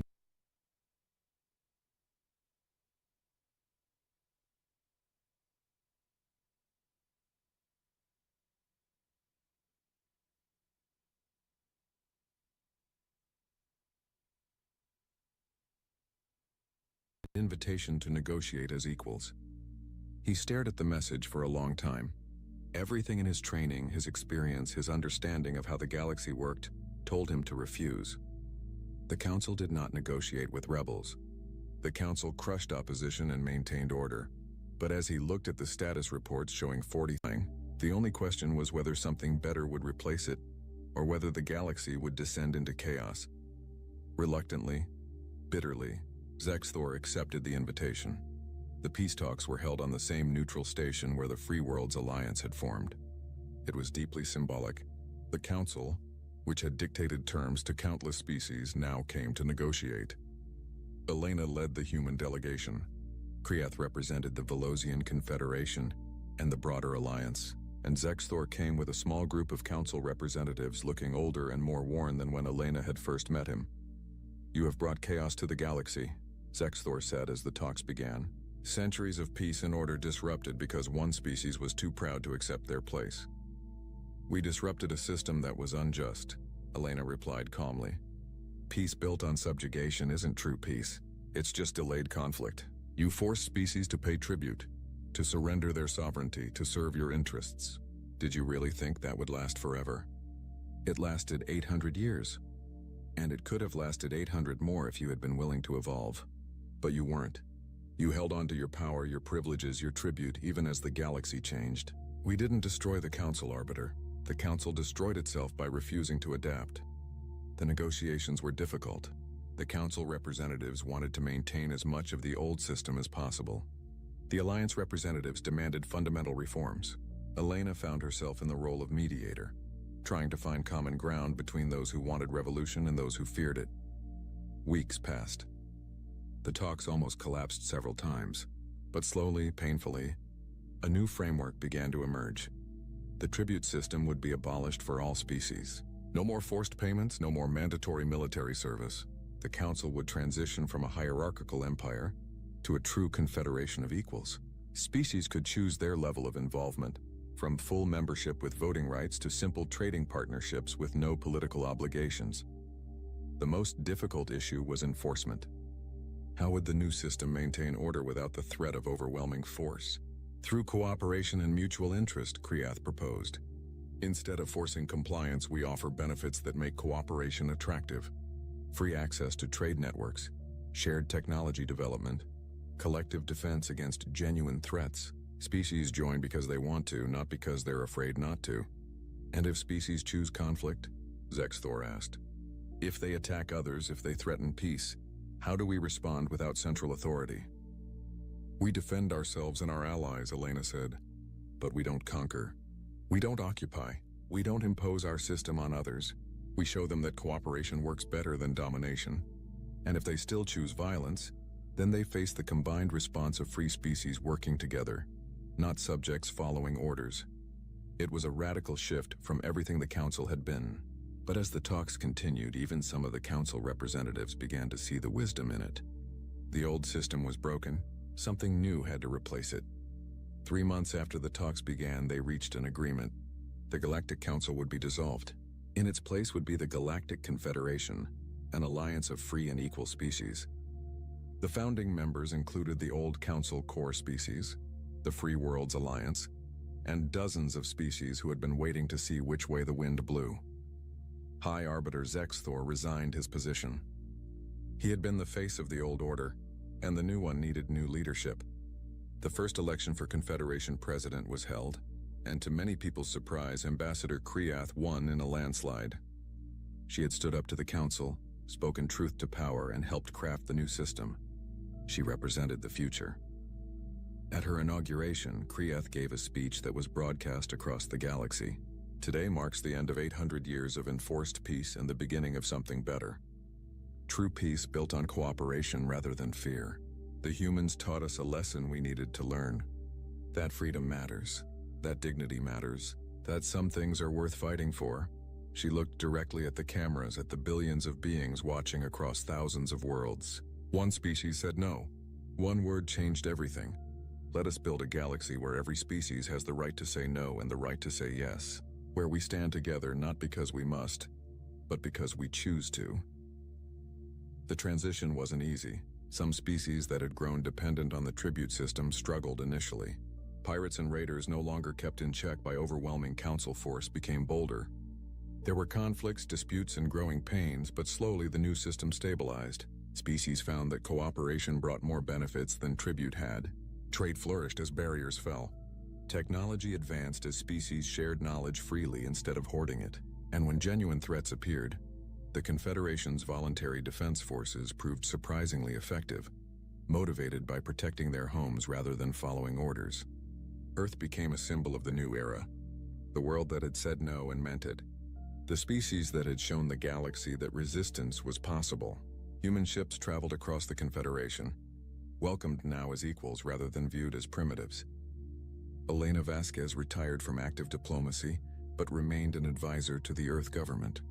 She watched with satisfaction as humanity took its place among the stars, not as subjects, but as partners. One day, 5 years after the Battle of Sol, she received a visitor at her home in Geneva.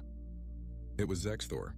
The former High Arbiter looked smaller somehow, less imposing than he had in the council chamber. "Ambassador Vasquez," he said formally, "I hope I am not intruding." "Not at all," Elena replied, surprised but welcoming. "Please come in. Can I offer you anything?" They sat in her garden, looking out over Lake Geneva. For a long moment, neither spoke. Finally, Zexthor broke the silence. "I came to apologize." Elena looked at him in surprise.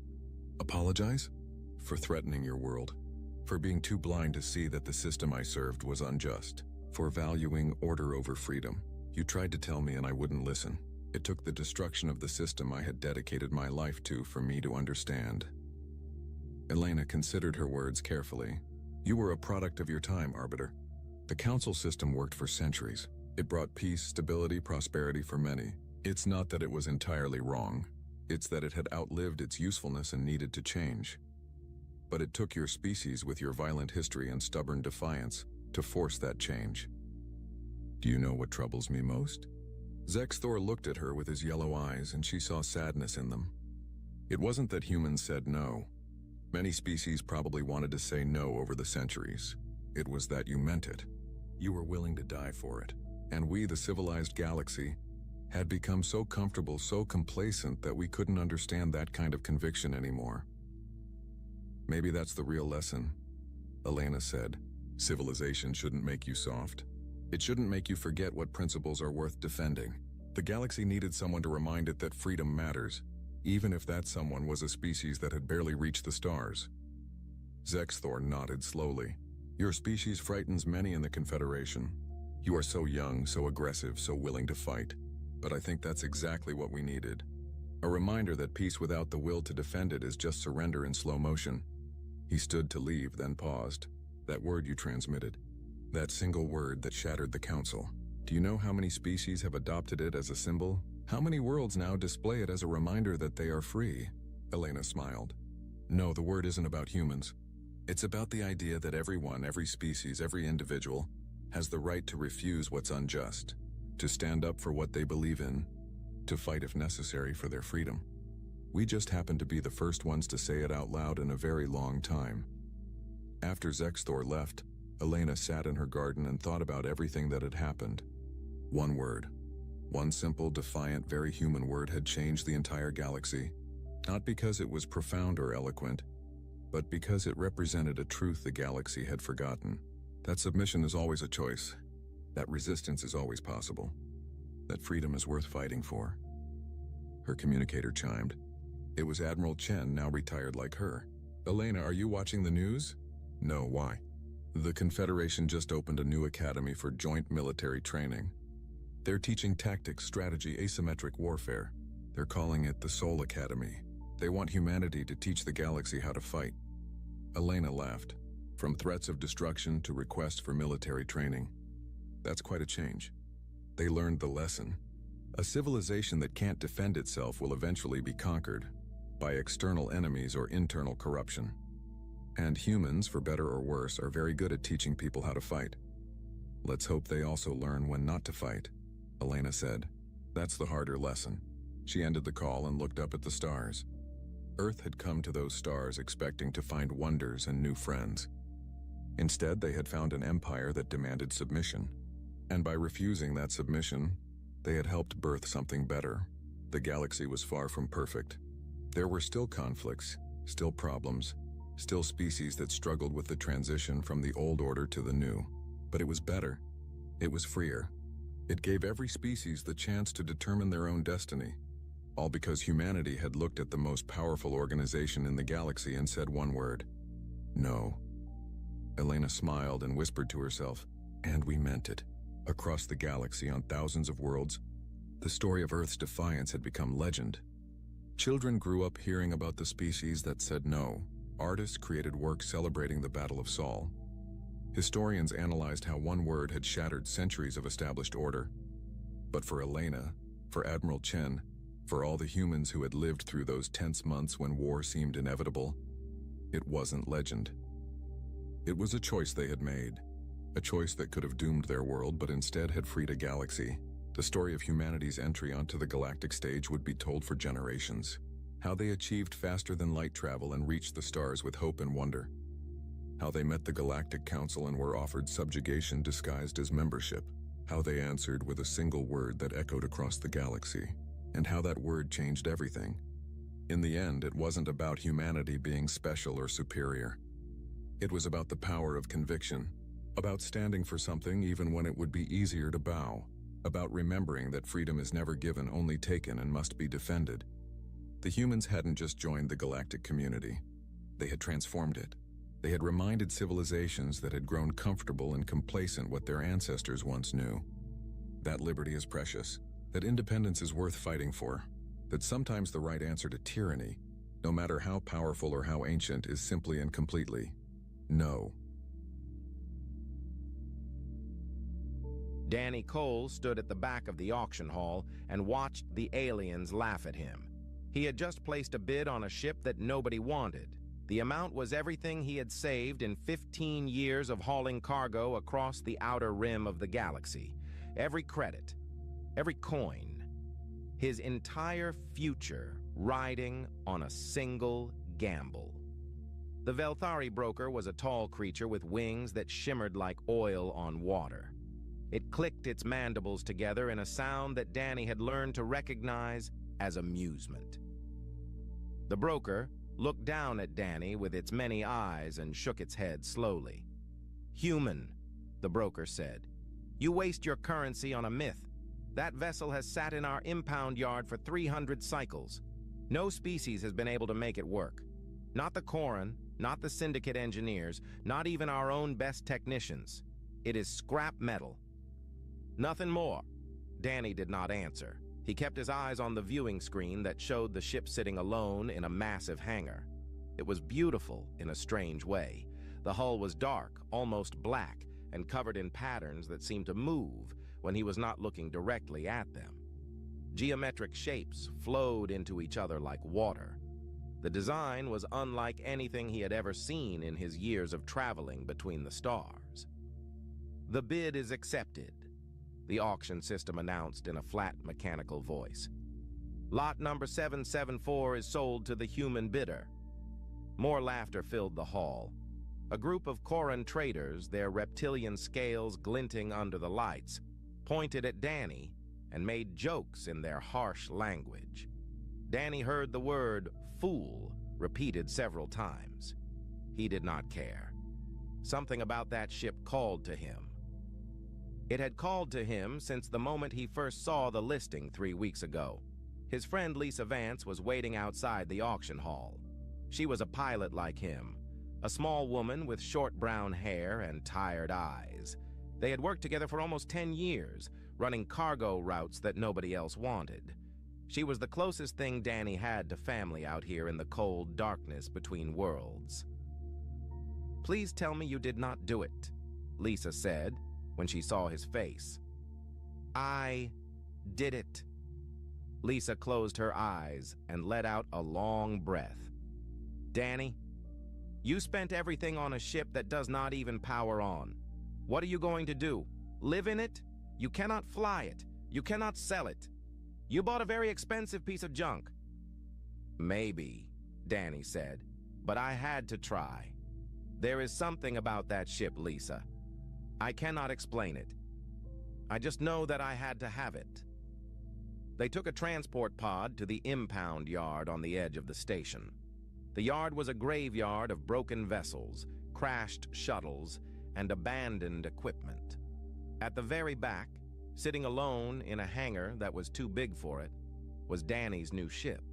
It was smaller than he expected, maybe 50 meters long with smooth curves and no visible weapons or engines.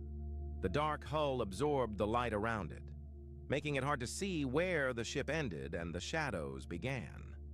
Those strange patterns covered every surface, lines and shapes that seemed to pulse with a faint rhythm. Lisa stayed near the door. "I do not like this place," she said. "Something feels wrong." Danny walked toward the ship. His boots echoed on the metal floor. With each step, he felt a strange sensation growing in his chest. It was not fear. It was something else. Anticipation, recognition, like coming home after a very long journey. He stopped in front of what he guessed was the main airlock. There was no handle, no panel, no obvious way to open it. He remembered what the broker had said. No species had been able to make the ship work. Hundreds of engineers had tried and failed. Danny raised his hand and pressed his palm against the hull. The patterns on the ship pulsed with soft blue light. The glow spread outward from his hand like ripples on a pond. And then, with a soft hiss of air, a door appeared where there had been only smooth metal before. "What the hell?" Lisa whispered from behind him. Danny stepped through the doorway. Lights flickered to life along the corridor ahead, soft and warm. The air inside smelled clean and fresh, like a mountain breeze after rain. He walked forward, his heart beating fast, and the ship seemed to welcome him with every step. The corridor led to a central chamber that Danny knew must be the bridge. It was circular, with a single chair in the center facing a wide, curved window. Consoles lined the walls, their surfaces covered in the same flowing patterns as the hull. Everything was dark and silent. Danny sat down in the chair. It fit him perfectly, adjusting to his body in ways he could not explain. He placed his hands on the armrests and felt a gentle warmth spread through his fingers. And then a voice spoke, not from speakers or communicators. It spoke directly into his mind, as clear as his own thoughts. Human DNA recognized. Genetic markers confirmed. "Welcome aboard, Captain. This vessel has been waiting for your species for a very long time. We have much to discuss." Danny could not move. He could not speak. The voice was calm and gentle, like a parent speaking to a child. "Who are you?" he finally managed to ask. "I am the ship you now command. I was built by those who came before, the ones your galaxy has forgotten. They called themselves the Architects. They created life on 1,000 worlds, including yours. And they built me to find you, to find humanity when you were finally ready." Lisa appeared in the doorway of the bridge. Her face was pale. "Danny, what is happening? Who are you talking to?" "The ship," Danny said. His voice was shaking. "The ship is talking to me." The blue patterns on the walls pulsed gently, and the voice spoke again. "Your friend cannot hear me. Only you can interface with my systems. This is by design. The Architects built me for human minds alone. Other species cannot activate me. Other species cannot command me. I have waited 300 of your years for someone like you to find me." Danny looked at Lisa, then back at the window that now showed the stars outside. Somewhere out there, the aliens who had laughed at him were going about their business, thinking he had wasted his money on scrap. They were about to learn how wrong they were. "What can you do?" Danny asked the ship. "Everything, Captain. I can do everything, and together we will show this galaxy what humanity is capable of." The ship hummed with quiet power, and Danny Cole smiled for the first time in years. The ship called itself the Wanderer, and it was old beyond anything Danny could imagine. Not thousands of years old, not even millions. The Wanderer had been drifting through the galaxy for billions of years, waiting for the right hands to find it. Danny spent the first 3 days aboard the ship learning its secrets. Lisa stayed with him, partly out of curiosity and partly because she was worried about her friend. She could not hear the ship's voice, but she could see the wonder in Danny's eyes as he explored each room and corridor. "The Architects," Danny explained to her on the second night, "were the first intelligent species in this galaxy. They existed when the stars were still young. They traveled everywhere, seeding planets with the building blocks of life. They created thousands of species, including humans.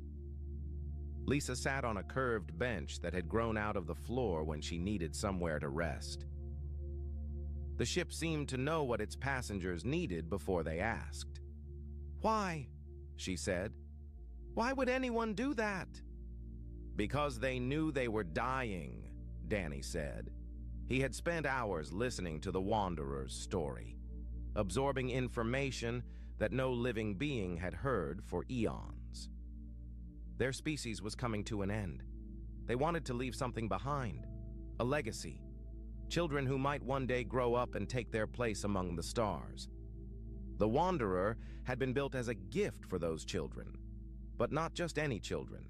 The architects had designed the ship with very specific requirements.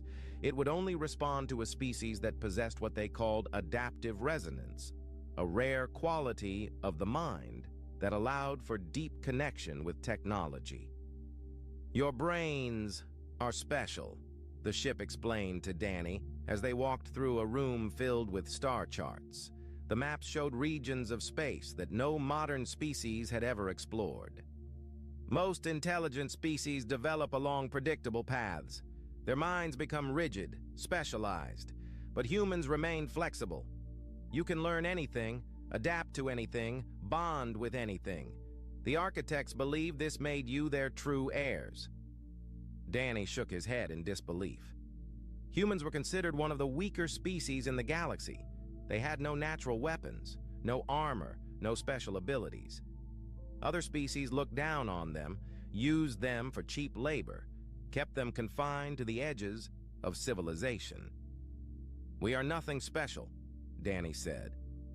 "We are just trying to survive out here." "That is exactly what makes you special," the Wanderer replied. "You survive. No matter what the galaxy throws at you, you find a way. The architects saw this potential in your ancestors millions of years ago. They knew that one day humanity would be ready." The ship's capabilities were beyond anything Danny had dreamed possible. The Wanderer could fold space itself, jumping instantly from one point to another without using the slow jump gates that other species depended on. Its hull could change shape, becoming harder than any known metal or soft enough to absorb weapons fire. It could make itself invisible to every scanner and sensor in known space. The database was even more impressive. It contained the complete knowledge of the architects, everything they had learned in their billions of years of existence: technology, science, history, art, medicine, all of it waiting to be unlocked by human minds. Lisa spent hours studying the medical files. She had always been interested in medicine before she became a pilot. The things she found made her cry. "Danny, there are cures in here, cures for diseases that kill millions of humans every year. We have been suffering for nothing." But they were not alone with their discovery for long. The Velthari broker who had sold Danny the ship was not a fool. When his sensors detected that the ghost ship had finally powered on, he knew immediately what had happened. Within hours, he had sold that information to the highest bidder.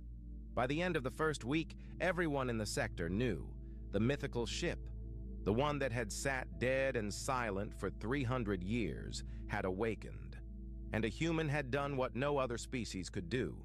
A human had claimed it. Messages began arriving at the station where the Wanderer was docked. Some were curious, some were threatening. A Koran trade captain demanded to know how Danny had activated the ship and insisted that he share the technology. A syndicate representative offered to buy the Wanderer for a sum that would have made Danny rich beyond imagination. He refused them all. "You cannot keep this secret," Lisa warned him. "They will come for you. You know they will." Danny knew she was right. The Koran Dominion had built their empire on military strength.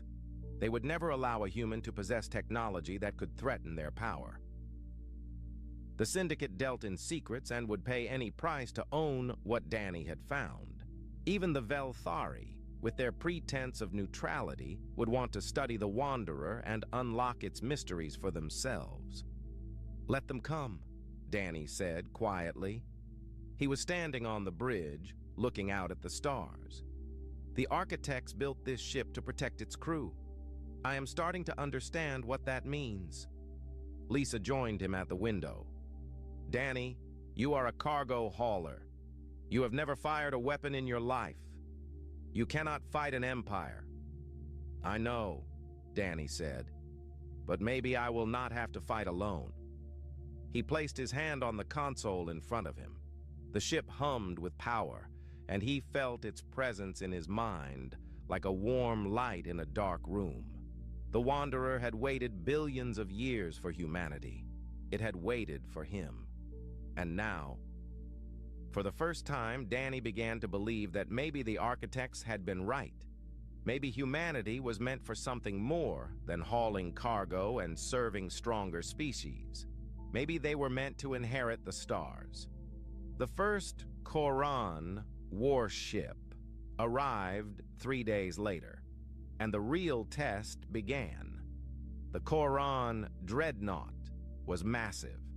It filled the viewport like a mountain of metal and weapons, its hull bristling with cannons that could level a city in seconds.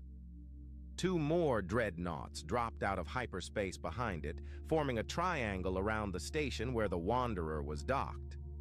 Danny had never seen warships this close before. Cargo haulers like him always ran the other way when military vessels appeared. Now he was standing on the bridge of his impossible ship, watching 3 of the most powerful weapons in the galaxy point directly at him. "Human vessel," a harsh voice crackled over the communication system. "This is Admiral Ketharal of the Koran Dominion. You will power down your ship and prepare to be boarded. Any resistance will result in your immediate destruction." Lisa was gripping the edge of a console so hard her knuckles had turned white. "Danny, we cannot fight them. Those are dreadnoughts. Each one carries enough firepower to destroy a small moon." Danny did not answer. He was listening to the Wanderer, feeling its calm presence in his mind. The ship was not afraid. It was not worried. It was simply waiting for him to decide what to do. "Captain," the Wanderer said, "the architects designed me to protect my crew. I will not allow these vessels to harm you. But the choice of how to respond is yours. I serve you, not the other way around." Danny thought about his life. 15 years of scraping by, taking the jobs nobody else wanted, being treated as less than nothing by species that saw humans as useful insects at best. He thought about all the human colonies scattered across the rim, millions of people living in fear of the Koran and others like them. "Can you really stop them?" he asked the ship. "Yes, Captain. Would you like me to show you how?" Admiral Ketharal waited exactly 60 seconds before losing patience. The Koran were not known for their diplomacy. He gave the order to fire a warning shot across the human ship's bow, just enough to terrify the fool who thought he could keep a prize that rightfully belonged to the Dominion. The cannon blast raced toward the Wanderer at the speed of light. And then something strange happened. The shot simply vanished. It hit the dark hull and disappeared, absorbed like water soaking into sand. Not deflected, not destroyed, just gone. Ketharal stared at his tactical display in confusion. "What happened? Report." "Admiral," his weapons officer said slowly, "the target absorbed our fire completely. Our sensors cannot even detect residual energy." Before Ketharal could respond, the Wanderer moved. It did not accelerate like a normal ship. It simply was in one place and then was in another, appearing directly above the Admiral's dreadnought in the blink of an eye. Danny felt the ship's systems flowing through his mind like music. He did not need to understand the technology. He just needed to want it to work. And it worked. The connection between him and the Wanderer was seamless, natural, as if the ship was an extension of his own body. "Admiral," Danny's voice came through every speaker on all 3 dreadnoughts, "I am going to give you one chance to leave. I do not want to fight you. I do not want anyone to die. But if you try to take this ship, I will defend myself." Kethral was a veteran of 100 battles. He had crushed rebellions, conquered worlds, and destroyed fleets. No human had ever dared to speak to him this way. The insult was unforgivable. "All ships open fire! Destroy that vessel!" Every cannon on 3 dreadnoughts fired at once. The space around the Wanderer lit up with enough energy to crack a planet's crust. Danny felt Lisa scream beside him, certain they were about to die, but the Wanderer sang. There was no other word for it. The ship's hull shifted and changed, becoming something that was not quite solid, not quite energy. The weapon's fire passed through it like light through smoke. And then the Wanderer struck back. Danny did not choose to kill. He chose to teach. The Wanderer's weapons carved through the Koran shields like they were made of paper, but instead of destroying the ships, it targeted their engines, their weapons, their sensor arrays. Precise cuts that left the dreadnoughts crippled but intact. In less than 3 minutes, it was over. 3 of the most powerful warships in the Koran fleet drifted helplessly in space, unable to fight, unable to flee. Admiral Kethral sat in his command chair, surrounded by alarms and damage reports, and felt something he had not felt in decades: fear. "This is impossible," he whispered. "One ship, one human, impossible." Danny's voice came through the speakers again, calm and quiet. "Admiral, I meant what I said. I do not want war. I just want to be left alone. Take your ships and go. Tell your commanders what happened here. Tell them that humanity is done being pushed around. But if you come for me again, I will not be so gentle." The Koran retreated. There was nothing else they could do. Their ships were dead in space, and rescue vessels would take hours to arrive. Admiral Kethral gave the order to withdraw, his pride shattered beyond repair. News of the battle spread faster than light. Within days, every species in the sector knew what had happened. The human with the ghost ship had defeated a Koran battle fleet, not by running, not by hiding, but by standing his ground and fighting back. For the first time in memory, other species looked at humanity with something other than contempt. Some felt curiosity, some felt hope, but many felt fear. Lisa watched the news feeds with growing worry. "Danny, you understand what you have done, right? You did not just beat one admiral. You challenged an empire.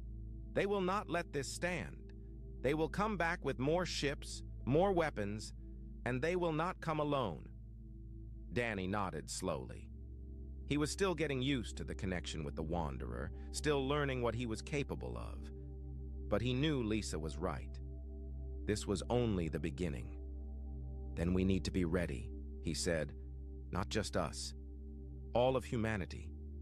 It is time for our people to stop hiding in the shadows." The Wanderer hummed with quiet agreement. The first battle was won. But the war for humanity's future was just beginning. The message came 3 weeks after the battle with the Koran. It was not a threat. It was not a demand.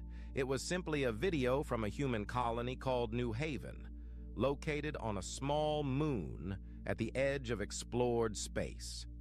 Danny watched the video in silence. The colony was burning. Koran soldiers moved through the streets, rounding up civilians and forcing them onto transport ships. Children were crying. Parents were screaming. And in the background, a voice announced in cold, mechanical tones that this was the price for harboring loyalty to the traitor who stole the ghost ship. Lisa stood beside him. tears running down her face. "They are not coming for you, Danny. They are going after our people." The Koran were not alone. In the weeks since Danny's victory, something unprecedented had happened. The three major powers of the galaxy, species that had fought each other for centuries, had put aside their differences. The Koran Dominion, the Velthari Consortium, and the Syndicate of Morrow formed what they called the Coalition for Galactic Stability. Their stated goal was to protect the galaxy from dangerous technologies. Their real goal was to crush humanity before it could rise. The Coalition did not attack the Wanderer directly. They had learned from Admiral Kethral's mistake. Instead, they went after the soft targets, human colonies, human trade ships, human civilians who had nothing to do with Danny or his ship. Every day brought new reports. A mining station destroyed, a transport convoy captured, a settlement burned to the ground. The message was always the same.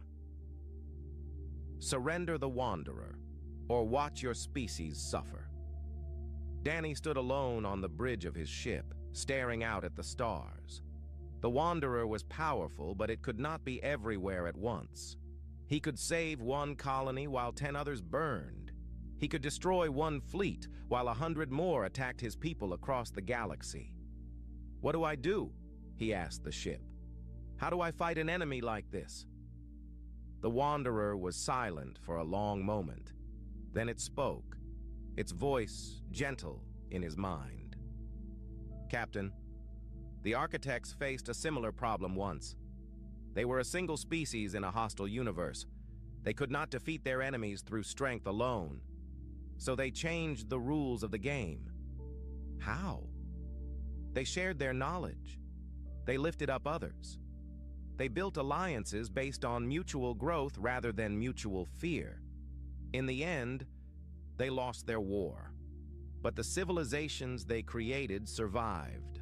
Life spread across the galaxy because the Architects chose to give rather than to hoard."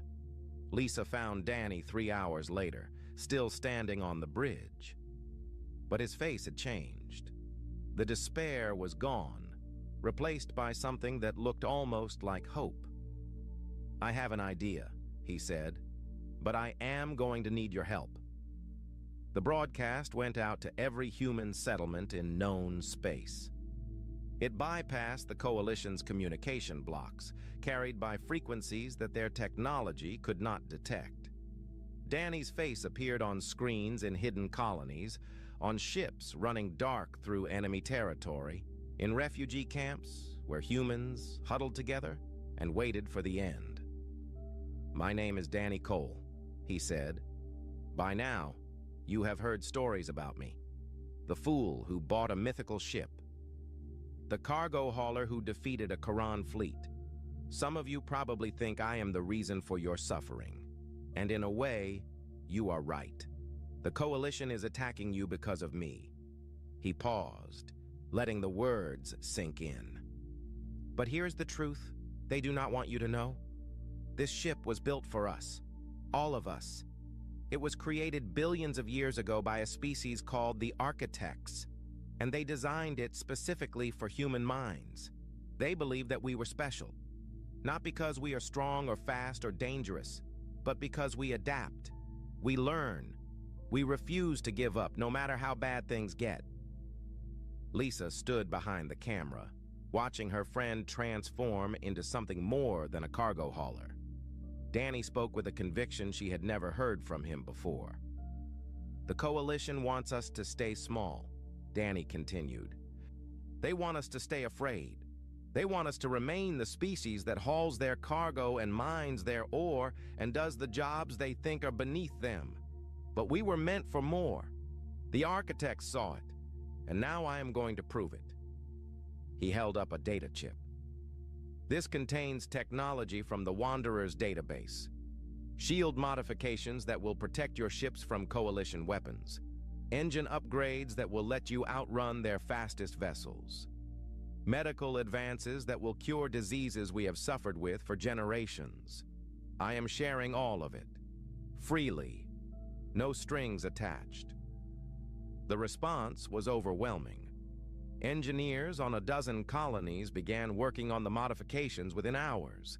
Pilots who had been hiding in asteroid fields came forward, ready to fight. Scientists pored over the medical data and wept at what they found. Lisa coordinated the effort from the Wanderer's communications center. She was good at organizing people, at keeping track of 1,000 moving pieces. Within 2 weeks, what had been a scattered collection of refugees and traders began to look like something else. A fleet, a resistance, a nation. The ships were not impressive by galactic standards. Modified freighters, mining vessels with weapons bolted to their hulls, old patrol boats that should have been scrapped years ago. But they were human ships, crewed by humans, fighting for their survival. The Coalition has 300 warships heading for Kepler's Rest, Lisa reported one evening. They are going to make an example of the colony. Full pacification, no survivors. Danny looked at the tactical display. 50 human ships against 300 Coalition warships.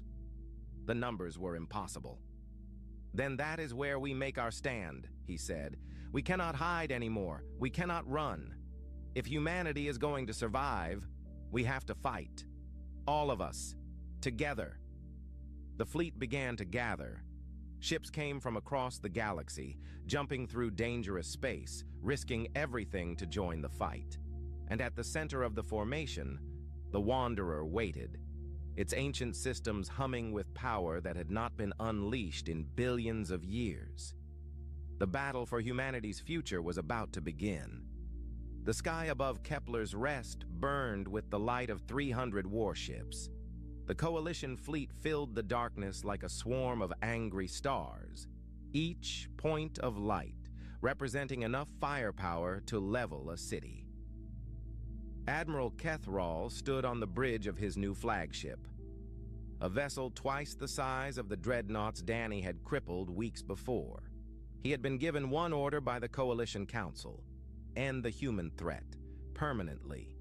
Facing him was a ragged fleet of 50 human vessels, freighters with welded armor plates, mining ships with their drilling lasers modified for combat, transport vessels that had never fired a shot in anger. It was a collection of desperate machines crewed by desperate people. And, at the center of their formation, the Wanderer hung like a dark jewel against the stars. They actually came, Kethrall muttered. The fools actually think they can fight us. His tactical officer tilted his head in confusion. Admiral, our sensors are having difficulty tracking the human ships. Their signatures keep shifting. Kethrall smiled. The architect's technology would not save them today. He had brought enough weapons to crack a planet. 50 primitive vessels would be dust in minutes. All ships, he ordered, engage and destroy. The Coalition fleet moved forward like a wave of steel. Weapons charged, shields powered up. The greatest military force in the galaxy prepared to crush an enemy they had always considered beneath their notice. Danny stood on the bridge of the Wanderer, his hands resting lightly on the console in front of him. He felt the ship's presence in his mind, calm and steady. He felt the human fleet behind him, thousands of men and women who had risked everything to be here. He felt Lisa standing beside him, her hand on his shoulder. "No matter what happens," she said quietly, "I am proud of you." Danny nodded. Then he reached out through the Wanderer's systems, connecting with every human ship in the fleet. The architect's technology hummed through the modified systems, linking them all together. 50 ships, 50 crews, one purpose. "This is Danny Cole," he said, his voice reaching every human ear in the formation. "They think we are weak. They think we are nothing. Let us show them what humanity can do." The battle began. The Coalition ships fired first, unleashing a storm of energy that should have vaporized the human fleet in seconds. But the ships were not where they should have been. The modified shields bent the light around them, making them appear in places they were not. The Coalition weapons hit empty space while the human vessels scattered like startled birds. Then the Wanderer moved. Danny had spent weeks learning to control the ship, but nothing had prepared him for this.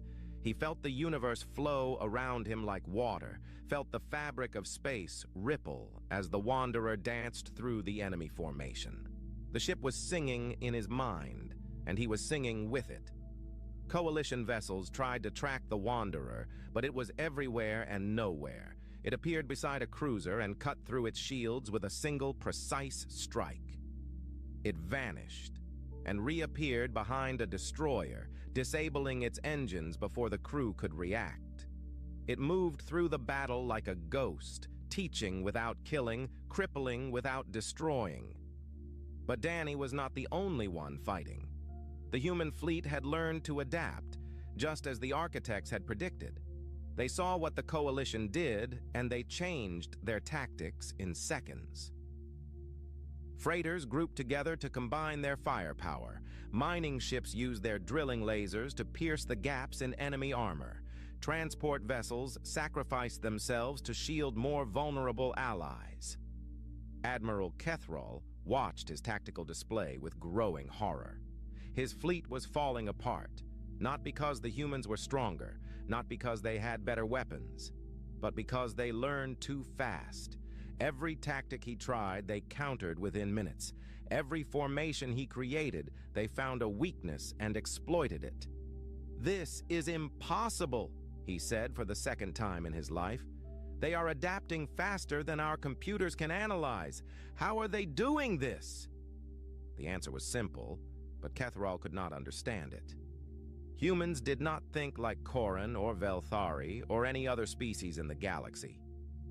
They did not follow programmed responses or learned patterns. They improvised, they created.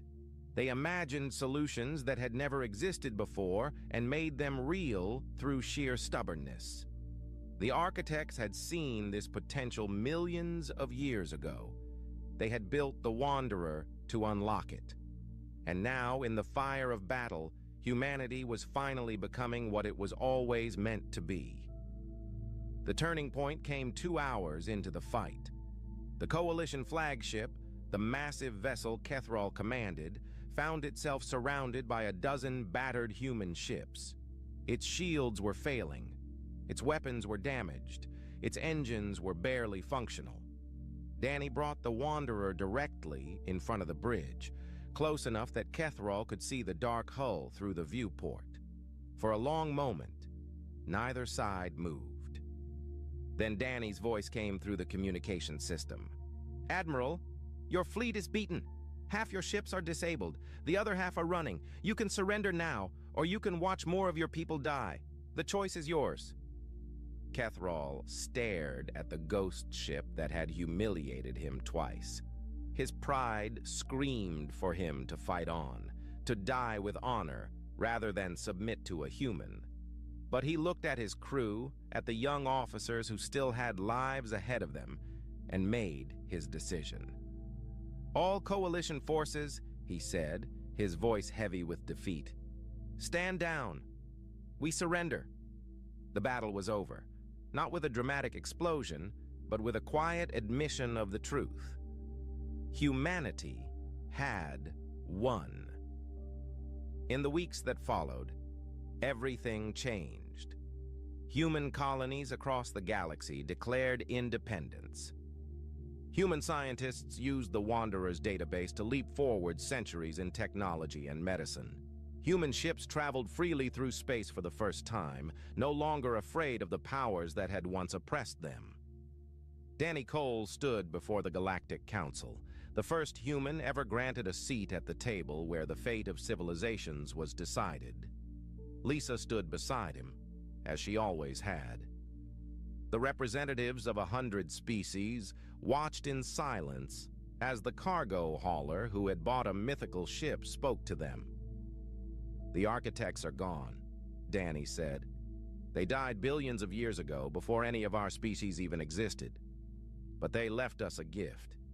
Not just technology, not just knowledge. They left us the belief that we could be more than we were. He looked around the chamber, meeting the eyes of beings who had once looked down on humanity with contempt. We are not here to conquer. We are not here to take revenge for what was done to us. We are here to build something new. The galaxy is vast. There's room for all of us to grow, to explore, to become something greater than we are today. High above the council chamber, the Wanderer orbited in patient silence. Its systems monitored 1,000 frequencies, listening to the galaxy adjust to a new reality. The ship that had waited billions of years for the right species to find it had finally fulfilled its purpose. In the database deep within the Wanderer's core, a message from the architects played on a loop, words that had been recorded when the universe was young. To our final children, whoever you may be, we built this vessel as a gift and a challenge. The galaxy is full of darkness, full of species that fear what they do not understand. But we believe that somewhere, sometime, a people will emerge who can bring light to that darkness, find them, protect them, help them grow. The message ended, and the Wanderer hummed with quiet satisfaction. Danny Cole had bought a mythical starship that everyone claimed was scrap, and in doing so, he had changed the future of his entire species. Humanity's journey among the stars had only just begun.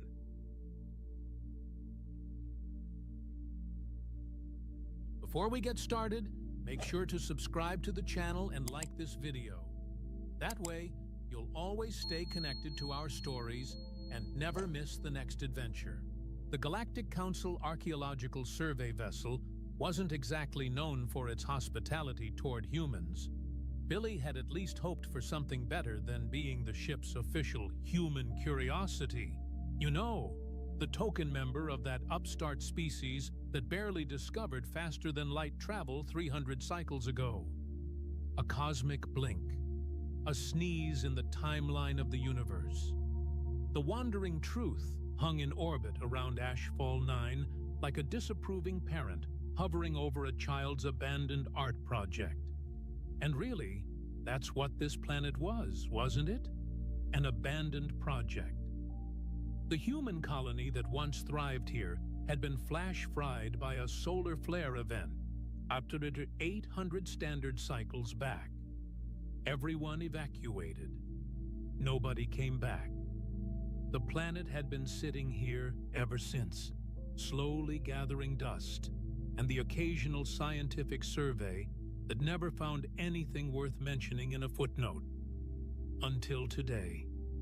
Billy pressed her palm against the viewport, watching the rust-colored clouds swirl across the planet's surface. Somewhere down there, beneath all that atmospheric chaos, was something that had made the ship's long-range scanners go absolutely haywire. And by haywire, she meant the kind of readings that made Malthorex, the ship's lead priest scholar, and Aquelim, with an ego the size of a small moon, actually stop his morning meditation rituals. That was saying something. The human will remain with the secondary survey team. Malthorex's voice chittered through the comm system, all clicks and harmonics that the universal translator rendered into something resembling disdain. We cannot risk contamination of the primary site with enthusiasm. Billy snorted. Enthusiasm. That was rich. She'd been on this vessel for 8 months, and the only enthusiasm she'd witnessed was Malthorex's passionate love affair with his own voice. The Quelim were insectoid, which meant Malthorex looked like someone had taken a praying mantis, given it 6 arms, draped it in ceremonial robes that cost more than Billy's annual salary, and taught it to look down on everyone. Literally and figuratively, the guy stood nearly 3 meters tall. His compound eyes reflected light in a way that always made Billy think he was judging her. He probably was. Acknowledged, Quinlas responded, her voice significantly less condescending. She was Quilim too, but younger. and hadn't yet developed that special brand of superiority complex that seemed to come with age and religious rank. Billy will accompany Team 2 to the northern quadrant. How gracious, Billy muttered, pushing away from the viewport. The thing about being the only human on a ship full of aliens who considered your species to be the galactic equivalent of precocious toddlers was that you developed a thick skin real quick, or you went insane. Billy had chosen option 1, with a healthy side of sarcasm to keep things interesting. She made her way to the shuttle bay, passing Thulgan in the corridor, the reptilian. Navigator gave her a sympathetic flick of his tongue. His species' version of a commiserating shrug. At least someone on this ship didn't think humans were completely useless. The shuttle ride down was bumpy. Ashfall 9 hadn't earned its name by being a pleasant vacation destination. The atmosphere was still recovering from the solar flare event, which meant turbulence, radiation shielding at maximum, and Billy's stomach doing gymnastics that would have impressed Olympic judges. When they finally touched down, Billy was the first one out, grateful for solid ground, even if that ground was covered in volcanic ash and looked like the universe's most depressing beach. "Spread out," Quinlus ordered, her voice crackling through the helmet comm. "Standard survey pattern. Mark anything anomalous." Anomalous. Everything about this place was anomalous. The abandoned colony structures were still standing. Sort of. Their skeletal frames poking through the ash like the rib cage of some massive dead creature. But the scanner readings weren't coming from the colony. They were coming from somewhere underneath it. Billy checked her handheld scanner, frowning at the display. The readings didn't make sense. The colony was only 200 cycles old, relatively new by galactic standards. But her scanner was picking up architectural signatures that dated back... Wait, that couldn't be right. "Hey, Quinlus?" Billy adjusted her scanner's sensitivity, hoping she'd made a calibration error. "I'm getting some weird readings here. Really weird." "Define weird." Quinlus appeared beside her, moving with that eerie insectoid grace that always made Billy think of dancers and nightmares in equal measure. Like, "This structure predates the colony by several thousand cycles.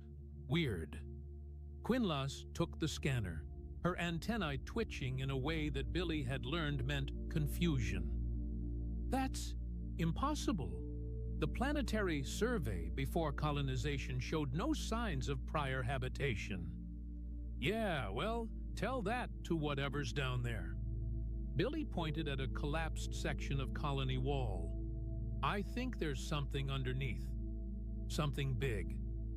It took 20 minutes of careful excavation, which was fancy talk for moving a bunch of rocks and ash while trying not to break anything important, before they found it. A doorway, not human-made. Definitely not human-made.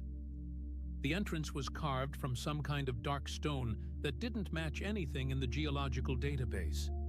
The surface was smooth, almost glass-like, and covered in symbols that made Billy's brain itch in a familiar but frustrating way. "I need to see this," Malthurex's voice cut through the comm, dripping with the kind of excitement that he usually reserved for discovering new manuscripts or correcting someone's grammar. Of course he did. By the time the primary team arrived, Billy had already taken about 200 photographs of the symbols. Not that she expected anyone to care about her documentation, but old habits died hard. Her grandmother had been an archaeologist back on Earth, obsessed with pre-collapse civilizations, and had drilled into young Billy the importance of recording everything before some idiot with more authority than sense decided to start touching things. Malthurex descended into the excavation site like a monarch arriving at a coronation. His 6 arms gestured dramatically as he examined the doorway, his mandibles clicking in a rhythm that the translator didn't bother converting. Probably religious nonsense. Fascinating, he finally said, which was the closest thing to praise Billy had ever heard from him. The architectural style is reminiscent of early Qulim temple construction. Third dynasty, perhaps. Billy bit her tongue. Hard. The symbols didn't look anything like Qulim script, but sure, everything ancient had to be related to the Qulim somehow. That was practically the foundation of their entire religious structure. They were the first speakers, the original starfarers, the oldest civilization in the known galaxy. Never mind that they had exactly zero archaeological evidence to support that claim beyond their own very insistent religious texts. "Should we open it?" Quinlas asked, her voice careful. Obviously. Malthurex approached the door, raising his ceremonial staff, because of course he'd brought his ceremonial staff to an archaeological dig. The staff was a ridiculous thing, all crystalline structures and embedded tech that made it both a religious symbol and a universal access key. Show off. He pressed the staff against a circular depression in the door's center. Nothing happened. He tried again. Still nothing. Billy watched as Malthurex's antennae flattened against his head. Definitely frustration. He began chanting in what the translator labeled as ancient Qulim liturgical language, pressing the staff against various points on the door's surface. The door remained stubbornly closed. Perhaps the mechanism has degraded over time, Quinlas suggested diplomatically. Impossible, Malthurex snapped. Qulim construction techniques are designed to last millions of cycles. Billy couldn't help herself. Maybe it's not Qulim construction. The silence that followed was the kind of silence that could crush diamonds. Every member of the survey team turned to look at her. Malthurex's compound eyes seemed to focus with laser precision. Explain yourself, human. Oh, she was human now, not even her name. Fantastic. Billy pulled up her scanner's analysis. The architectural markers don't match anything in the Qulim database. The mathematical proportions are different. The symbols, she zoomed in on one particular cluster of markings. These contain elements that predate known Qulim script. Way predate. Preposterous. But Malthurex moved closer, his antennae twitching as he examined her findings. The Qulim were the first to develop written language. Our records are clear. Your religious records are clear, Billy corrected, then immediately regretted it when Malthurex's mandibles spread in what was definitely the insectoid equivalent of baring teeth. I'm just saying, maybe we should consider other possibilities before we start claiming. I will not be lectured on galactic history by a member of a species that was still confined to a single planet when the Qulim had already colonized 100 worlds. And there it was. The fundamental problem with this entire expedition, this entire ship, this entire stupid power dynamic. Humans were newcomers, babies, ignorant children who'd stumbled into a game that had been playing for millennia before they even invented the wheel. Billy took a breath, counted to 5 in 3 different languages, a trick her grandmother had taught her, and decided to try a different approach. Look, I'm not trying to challenge your entire civilization's historical narrative. Lie, she absolutely was. But what if this door just needs a different kind of key? Maybe the builders used a different access system. Malthurex considered this, which was progress. Sort of. Very well. Human, you may attempt to analyze the locking mechanism, but do not touch anything without supervision. Billy resisted the urge to salute sarcastically. Barely. She approached the door, scanner in hand, and began a detailed analysis. The symbols were maddeningly familiar. She'd seen elements of them before, scattered across 6 dead languages from Earth's ancient history. Proto-Sanskrit, Sumerian cuneiform, Egyptian hieroglyphics, but also something else. Something that didn't fit into any neat historical category. The symbols weren't just decorative, they were functional, mathematical. Each one contained layered meanings, phonetic, numeric, and conceptual all at once. It was the kind of linguistic density that shouldn't exist in primitive writing systems. But here it was, carved into a door that predated the human colony by thousands of cycles. Her hands were shaking as she photographed every symbol, every marking, every minute detail. This was big. This was world-shaking, paradigm-shifting. Rewrite the history books big. And nobody else on this team seemed to realize it. "The human is taking too long," she heard Malthorex mutter to Quinlus. "We should bring in proper linguistic experts." Proper experts. Right, because the actual linguist standing right here didn't count. "I've got something," Billy said, keeping her voice steady. "These symbols aren't random. They're telling a story. Or, no, not a story. Instructions, mathematical proofs, coordinates.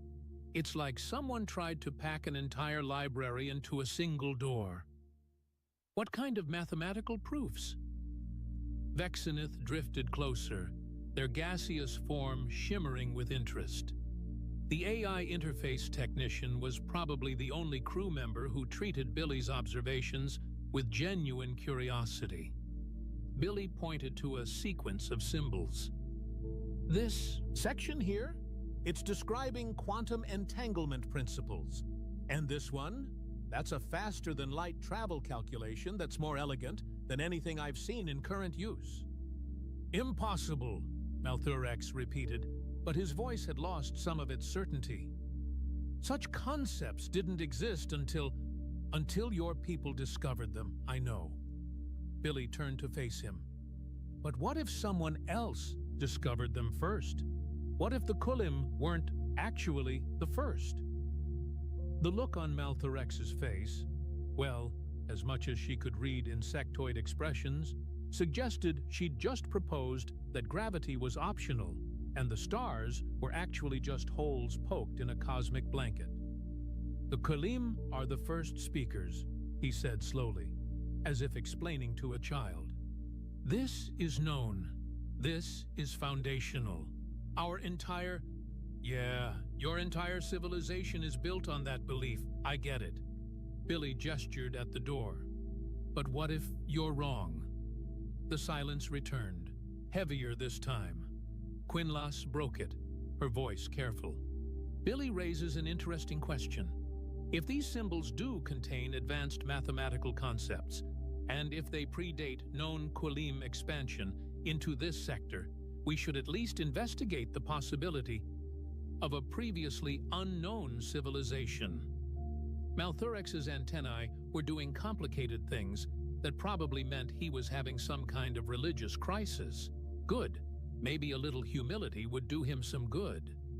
"Fine," he finally said. "Human, translate the door, if you can." It was a challenge, a test. And from the way his mandibles were clicking, Malthorex was absolutely certain she'd fail. Billy smiled. "Give me tonight. I'll have your translation by morning." She'd better, because if she was right about what she was seeing, this discovery was going to turn the entire Galactic Council's understanding of history completely upside down. And wouldn't that be something? Billy's quarters were small, cramped, and smelled faintly of recycled air and disappointment. But they were hers, and more importantly, they had a door that locked. Privacy was a commodity on the Wandering Truth, especially when you were the only human aboard and everyone treated you like an exotic pet that might do something amusing at any moment. She spread the photographs across her desk, the holographic display casting blue light across her face. Outside the viewport, Ashfall 9 rotated slowly, its rust-colored surface hiding secrets that were about to become significantly less secret. The symbols stared back at her, taunting and familiar all at once. Her grandmother would have lost her mind over this. The old woman had spent 60 years studying dead languages, convinced that humanity's ancient past held keys to understanding their future. Most academics had written her off as eccentric at best, delusional at worst. Billy had spent her childhood summers in dusty archives, learning scripts that no one had spoken in millennia, listening to theories that everyone else dismissed. Turned out, maybe Grandma wasn't so crazy after all. Billy pulled up her personal database, a collection of linguistic references she'd been building since graduate school. Proto-Sanskrit, Sumerian, Ancient Egyptian, Mayan glyphs, Indus Valley script, all the greatest hits of Earth's archaeological mysteries, the writing systems that scholars had spent centuries trying to fully understand. And there, in the symbols on that alien door, were echoes of all of them. Not copies, not derivations, echoes. Like someone had taken the fundamental linguistic DNA that would eventually evolve into Earth's ancient languages and preserved it in crystalline form. "That's insane," she muttered to herself, zooming in on a particular sequence. "That's completely, absolutely insane." But insane didn't mean wrong. She started with the mathematical components. Those were universal, easier to pin down. The symbols used a base 12 counting system, which was interesting but not unprecedented. Lots of ancient cultures had experimented with different numerical bases. But the way these symbols encoded quantum mechanics principles, the elegant shorthand for describing faster-than-light physics, that was unprecedented. That was impossible. That was here anyway. Hours blurred together. Billy barely noticed when her coffee went cold, when her neck started aching from hunching over the display, when the ship's lights dimmed to simulate night cycle. She was in that zone, that beautiful, frustrating space where the universe was a puzzle, and she had just enough pieces to see the picture forming. The symbols weren't just writing. They were a teaching system. Each character contained multiple layers: phonetic pronunciation, mathematical concept, philosophical meaning. It was the kind of linguistic compression that would take decades to develop, the work of a civilization that had spent serious time thinking about how to encode maximum information in minimum space. Why would anyone do that? Why create such an elaborate system unless you were trying to preserve knowledge across vast spans of time? Unless you were trying to leave a message for someone who might not share your language, your culture, your frame of reference? Unless you were leaving a time capsule. Billy's hands started shaking again. She forced herself to breathe, to slow down, to be methodical. Jumping to conclusions was how you made mistakes. And mistakes on something this big would haunt her for the rest of her life. She focused on a central grouping of symbols, the ones that seemed to repeat throughout the door's surface. They formed a pattern, a rhythm, almost like poetry? No, not poetry. A phrase, a statement of purpose. She pulled up her phonetic reconstruction tools, cross-referencing the symbols with known linguistic patterns. The sounds started to form in her mind, syllables that felt ancient and powerful and utterly alien, yet somehow familiar. Proto-Sanskrit provided the framework for the vowel sounds. Sumerian gave her the consonant structures, but there was something else woven through it, something that didn't match any Earth language she knew, something older. By the time ship's morning cycle arrived, Billy had a working translation. Rough, incomplete in places, but good enough. Good enough to be terrifying. The inscription told a story, not the whole story. This was clearly just an introduction, a welcome message for whoever managed to open the door. But enough. Enough to turn galactic history into confetti. The first wanderers, they called themselves. Humans, ancient humans who'd achieved space travel not 300 cycles ago, but 50,000 cycles in the past. They'd spread across the galaxy, not as conquerors, but as teachers. They'd encountered younger species, primitive civilizations just beginning to understand fire and agriculture and basic mathematics. And they'd helped them. The Qulim were mentioned specifically. Their ancestors had been hunter-gatherers on a hostile world when the first wanderers arrived. The humans had taught them agriculture, written language, basic astronomy. They'd given them the tools to survive, to thrive, to eventually reach for the stars themselves. And then the first wanderers had left, deliberately, intentionally. They'd wanted their student species to develop independently, to find their own paths, so they'd withdrawn, leaving only these vaults behind.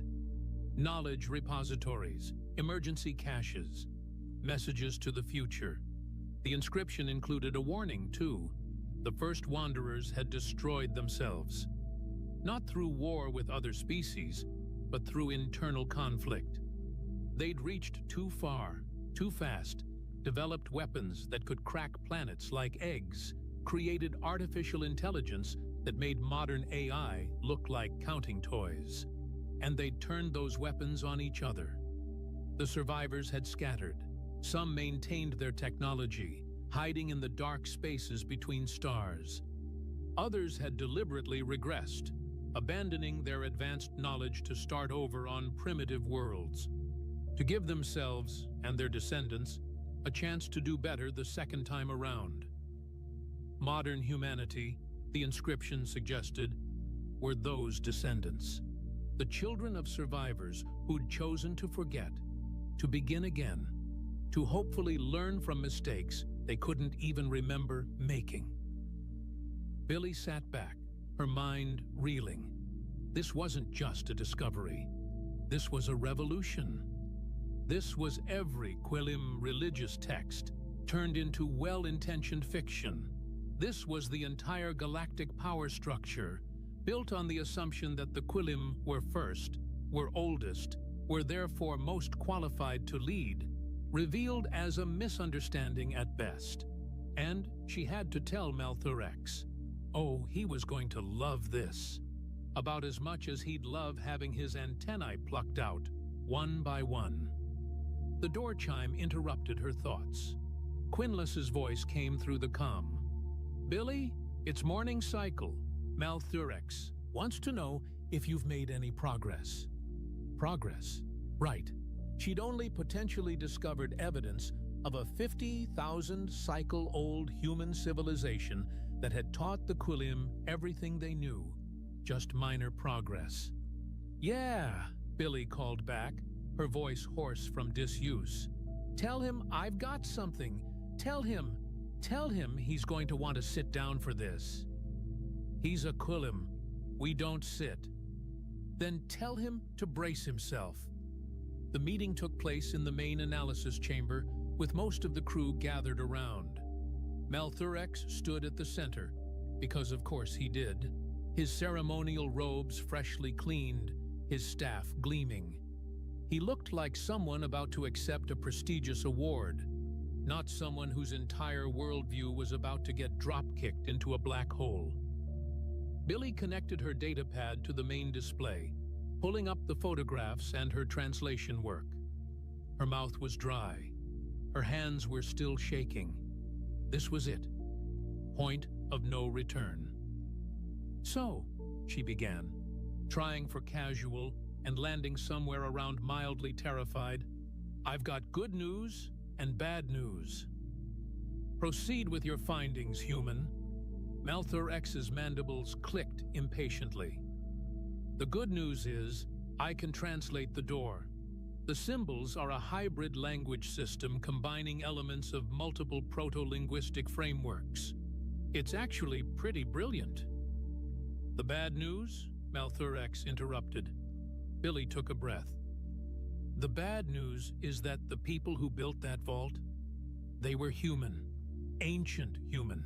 And according to the inscription, they taught the Quilim's ancestors pretty much everything about civilization.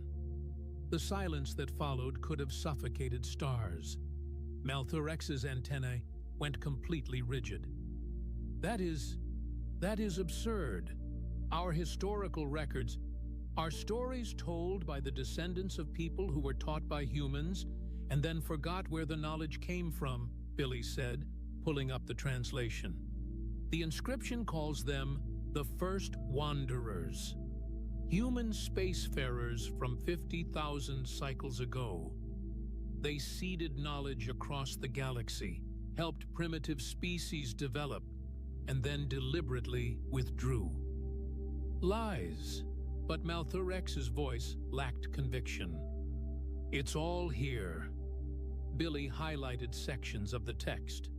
Names of Quilim ancestral tribes, descriptions of your home world's geography from 50,000 cycles ago, mathematical proofs that predate your civilization's development of those same proofs by thousands of cycles. Either this is the most elaborate hoax in galactic history, or the Quilim are not the first speakers, Quinlas finished quietly. Malthurex turned to her, his compound eyes reflecting betrayal. You believe this fabrication? I believe we should investigate before dismissing it, Quinlas said carefully. If there's even a possibility. There is no possibility, Malthurex's voice rose, his universal translator struggling to convey the full depth of his agitation. The Quilim faith, our entire social structure, our position in the Galactic Council, all of it rests on our status as the eldest civilization. If what she claims is true, then you've still built an incredible civilization, Billy interrupted. Just, with some help in the beginning. There's no shame in that. The look Malthurex gave her suggested he disagreed strongly with that assessment. Thulgan, who'd been watching silently, finally spoke up. The human makes logical sense. If the vault predates the colony by thousands of cycles, and if the symbols contain advanced knowledge, we must at least verify the claims. Verify how? Malthurex demanded. Billy smiled. It wasn't a nice smile. By opening the door, the inscription includes a spoken component, a phrase that will unlock the deeper chamber. I can speak it. You can speak a language that supposedly hasn't been used in 50,000 cycles. I can speak a reconstruction based on proto-linguistic analysis. Yeah. Will it be perfect? Probably not. Will it be close enough to trigger whatever recognition system the builders installed? There's only one way to find out. Malthurex stared at her for a long moment. She could practically see the calculations running behind those compound eyes. If he refused, he'd look scared, defensive, like he was afraid the human might be right. If he agreed, and she failed, he could dismiss her theories as fantasy and reassert Quilim superiority. If he agreed, and she succeeded, well, that was the interesting question, wasn't it? Very well, Malthurex finally said, his voice cold. We return to the surface. You will attempt to open the vault. When you fail, we will hear no more of this theory. Billy nodded, keeping her expression neutral. But inside, she was terrified. Because she was about to bet her entire career, her reputation, possibly her place on this ship on the accuracy of her reconstruction of a dead language, that hadn't been spoken since before most current galactic civilizations existed. No pressure or anything. The shuttle ride back to Ashfall 9 was tense. Malthurex spent the entire trip in what Billy assumed was prayer or meditation, his 6 arms folded in intricate patterns. Quinlus kept shooting Billy concerned looks, like she was worried the human might spontaneously combust from stress. Vexenith drifted closer, their gaseous form pulsing gently. "For what it's worth," they said quietly, "I think you're right. The mathematical encoding in those symbols is too sophisticated to be accidental." "Thanks," Billy whispered back. "If this goes badly, will you speak at my funeral?" Humans have funerals? Well, someone should. When they reached the vault entrance, Billy's heart was doing things that probably violated several laws of physiology. The door stood unchanged, its symbols gleaming in the portable lights the crew had set up. Waiting. Patient. Like it had all the time in the universe. Malthurex gestured grandly toward the door. "Proceed, human.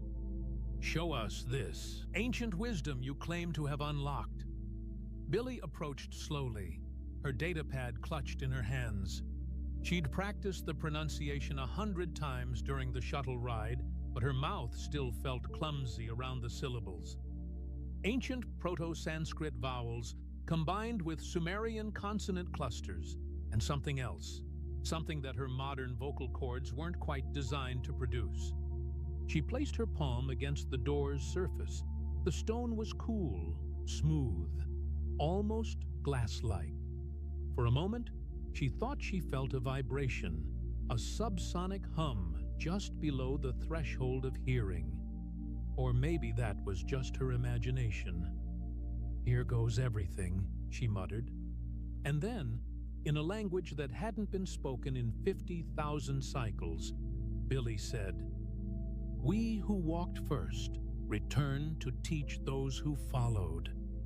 At first, nothing happened. Malthurex's mandibles spread in what was definitely satisfaction. As I thought, the door exploded with light. The light wasn't just light. It was information, data, history compressed into photons and released all at once. Billy stumbled backward, her visor automatically darkening to protect her eyes from the intensity. Around her, the crew made various sounds of alarm and wonder. Clicks, hisses, a gaseous whoosh that was probably Vexenith's equivalent of a gasp. And then, just as suddenly as it had started, the light dimmed to something manageable, something beautiful. The chamber beyond the door had come alive. Holographic projections filled the space, floating in midair like three-dimensional ghosts. Star maps. DNA helices rotating slowly, their genetic sequences annotated in that same hybrid script. Historical records playing out in silent pantomime. Civilizations rising, falling, learning, growing. Mathematical equations hung suspended like crystalline sculptures, each one a poem written in the language of physics.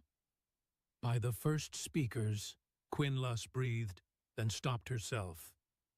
"By whoever built this." Malthurex stood frozen, his 6 arms hanging limp at his sides. His antennae twitched erratically, like his brain was trying to process information it had no framework for understanding. His ceremonial staff slipped from his grip, the crystalline structure hitting the stone floor with a sound like breaking glass. The fragments scattered across the ground, reflecting the holographic light in 1,000 fractured rainbows.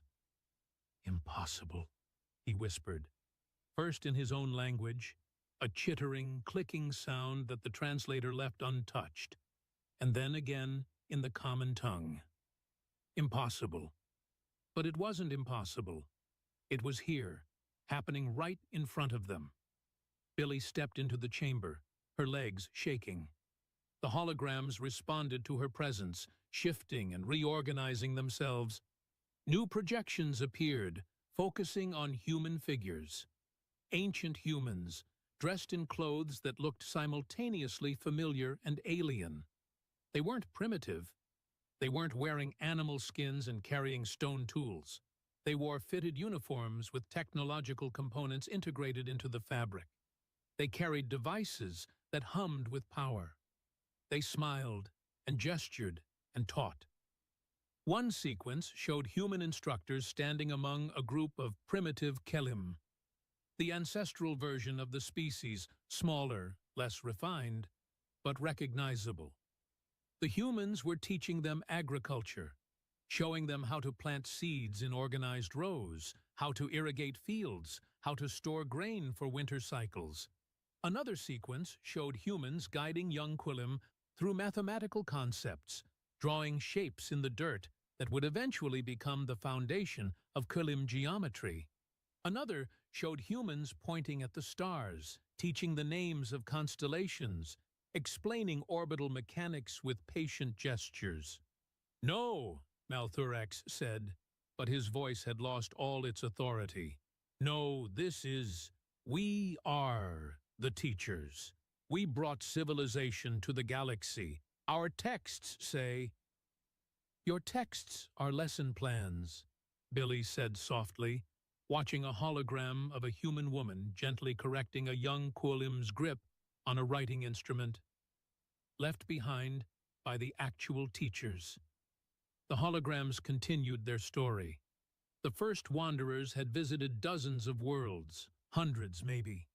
They'd found species at various stages of development, some still aquatic, some barely beginning to use tools, some on the cusp of discovering fire. And they'd helped, gently, carefully, not conquering, not colonizing, teaching, until they'd destroyed themselves.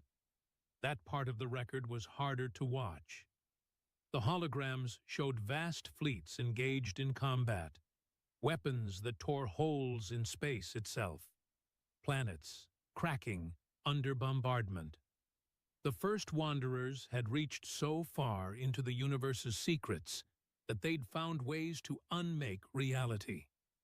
And when their internal conflicts erupted, political, philosophical, territorial, the reasons seemed to blur together. They'd used those weapons without hesitation. The survivors scattered like seeds in a storm.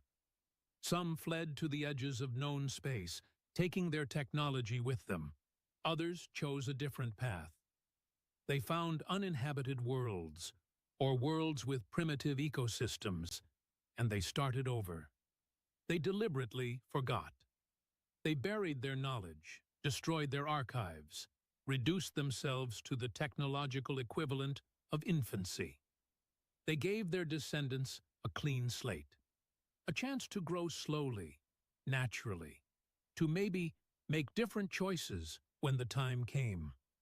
One of those refugee populations had landed on a planet they called Earth. The hologram zoomed in on Billy then, and she felt her heart stop. The projection was scanning her, reading her genetic markers, comparing them to its stored database. Lines of data scrolled past, too fast to read. But she caught fragments. Mitochondrial DNA sequences, genetic drift patterns, mutation rates calculated across thousands of generations. And then the hologram spoke. Not in the universal translator's neutral voice, but in something older, something that bypassed the technological intermediary and spoke directly in that ancient proto-language. Billy's translator struggled with it, providing a rough approximation. Genetic match confirmed. Descendant of the first wanderers recognized. Lineage traced to the 4th Exodus Fleet. Settlement designation Earth Prime. Welcome home, daughter of those who walked first. "Oh," Billy said faintly. "Oh, that's a lot." The hologram shifted, displaying a final message. The human figures in the projection looked directly at the viewer, at Billy, with expressions of hope and sorrow mixed together. "The inheritance is yours," the translation provided, "daughter of the first walkers. Use it more wisely than we did. Learn from our mistakes. Grow carefully. And when you reach the stars again, because you will, that's what we do. We always reach. Remember that knowledge is not wisdom, and power is not strength. We failed to understand that distinction. Perhaps you will succeed where we failed." A door opened at the far end of the chamber. Through it, Billy could see technology that made her brain ache just trying to comprehend it. Devices that probably violated half the known laws of physics and invented a few new ones just for fun. Energy sources that could power civilizations or destroy them with equal ease. Medical technology that could probably cure death itself. Weapons that made the first wanderers' self-destruction seem almost inevitable. Everything the ancient humans had known, preserved in perfect stasis, waiting for someone with the right genes and the right knowledge to claim it. Malthurex finally moved, his legs unsteady. He approached one of the holograms showing Quilim ancestors receiving instruction from humans. His antennae brushed against the projection, passing through it harmlessly, but his expression, if Billy was reading it correctly, was one of devastation. His entire identity, his civilization's entire identity, had just been rewritten. They weren't the first speakers. They were the first students. Everything they'd built, all their achievements, all their pride, it was real. It was theirs. But the foundation it rested on was a comfortable fiction. "I'm sorry," Billy said, and meant it. "I know this isn't easy." Malthurex turned to her slowly. "You are a descendant of these first wanderers." "Apparently. Though that's news to me, too." She gestured at the holograms. "My ancestors deliberately forgot all this. They wanted a fresh start. So really, modern humans are just as surprised as everyone else. But the knowledge." Malthurex looked at the open doorway, at the impossible technology waiting beyond. "It is yours by right of inheritance." "Maybe."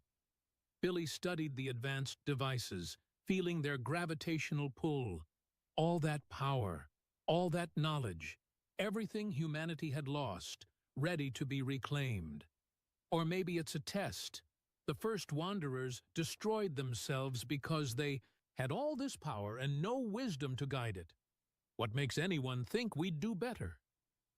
"Then what do you propose?" Quinlus asked quietly.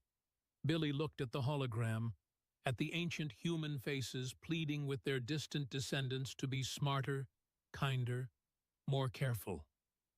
She thought about her grandmother, spending decades studying dead languages because she believed the past had lessons to teach. She thought about Malthurex's shattered staff lying on the floor, crystalline fragments catching the light. She thought about choices and consequences and what it meant to be wise instead of just clever. "I have an idea," she said slowly. "But Malthurex is really not going to like it." Malthurex had not, in fact, liked Billy's idea. "You want to seal it?" His antennae had nearly vibrated off his head. "You discovered technology that could reshape galactic civilization, confirm your lineage to the galaxy's actual first spacefaring species, and you want to lock it away?" "Not lock it away," Billy had corrected. "Preserve it. There's a difference." That conversation had happened 3 weeks ago. 3 weeks of arguments, debates, emergency galactic council sessions conducted via quantum communication, and more political maneuvering than Billy had experienced in her entire life. Turned out, Telling the galaxy that its understanding of history was fundamentally wrong required a lot of paperwork. The Council had eventually agreed to Billy's compromise. The historical records would be made public. Every species had a right to know the truth about the first wanderers and their role in galactic development. But the advanced technology would remain sealed, accessible only through unanimous Council vote and strict oversight protocols. Billy stood now in the vault chamber, alone except for the silent holograms. The technology beyond that far doorway hummed quietly, waiting. Patient. It had waited 50,000 cycles already. It could wait longer. "You know," she said to the holographic projection of her ancient ancestor, "part of me wants to take it. All of it. Bring humanity back to the top of the galactic food chain." She smiled wryly. "But that's probably exactly the kind of thinking that got you all killed, wasn't it?" The hologram didn't respond. It wasn't that sophisticated, but Billy imagined she saw understanding in those ancient eyes. Footsteps echoed behind her. Malthurex entered the chamber, moving slowly. He'd been quiet these past weeks, spending most of his time in meditation. His shattered staff had been carefully collected and placed in the ship's archive. He carried a new one now, simpler, less ornate. "I have been thinking," he said without preamble, "about what it means to be first." "Yeah?" "The Qulim built our entire identity on being the eldest, the original, the teachers of the galaxy. We believed it gave us authority, wisdom, the right to lead." His mandibles clicked softly. "But we were wrong. Not about our achievements. Those are real, but about why they matter." Billy waited. This was the most philosophical she'd ever heard him. "You humans stumbled back into space only 300 cycles ago. By all measures, you are infants in galactic terms. And yet," he gestured at the vault, "and yet here you stand, descendant of the true first speakers, with access to technology beyond our comprehension. And you choose restraint. You choose wisdom over power." "I choose not repeating my ancestors' mistakes," Billy corrected. "That's not wisdom. That's just basic pattern recognition."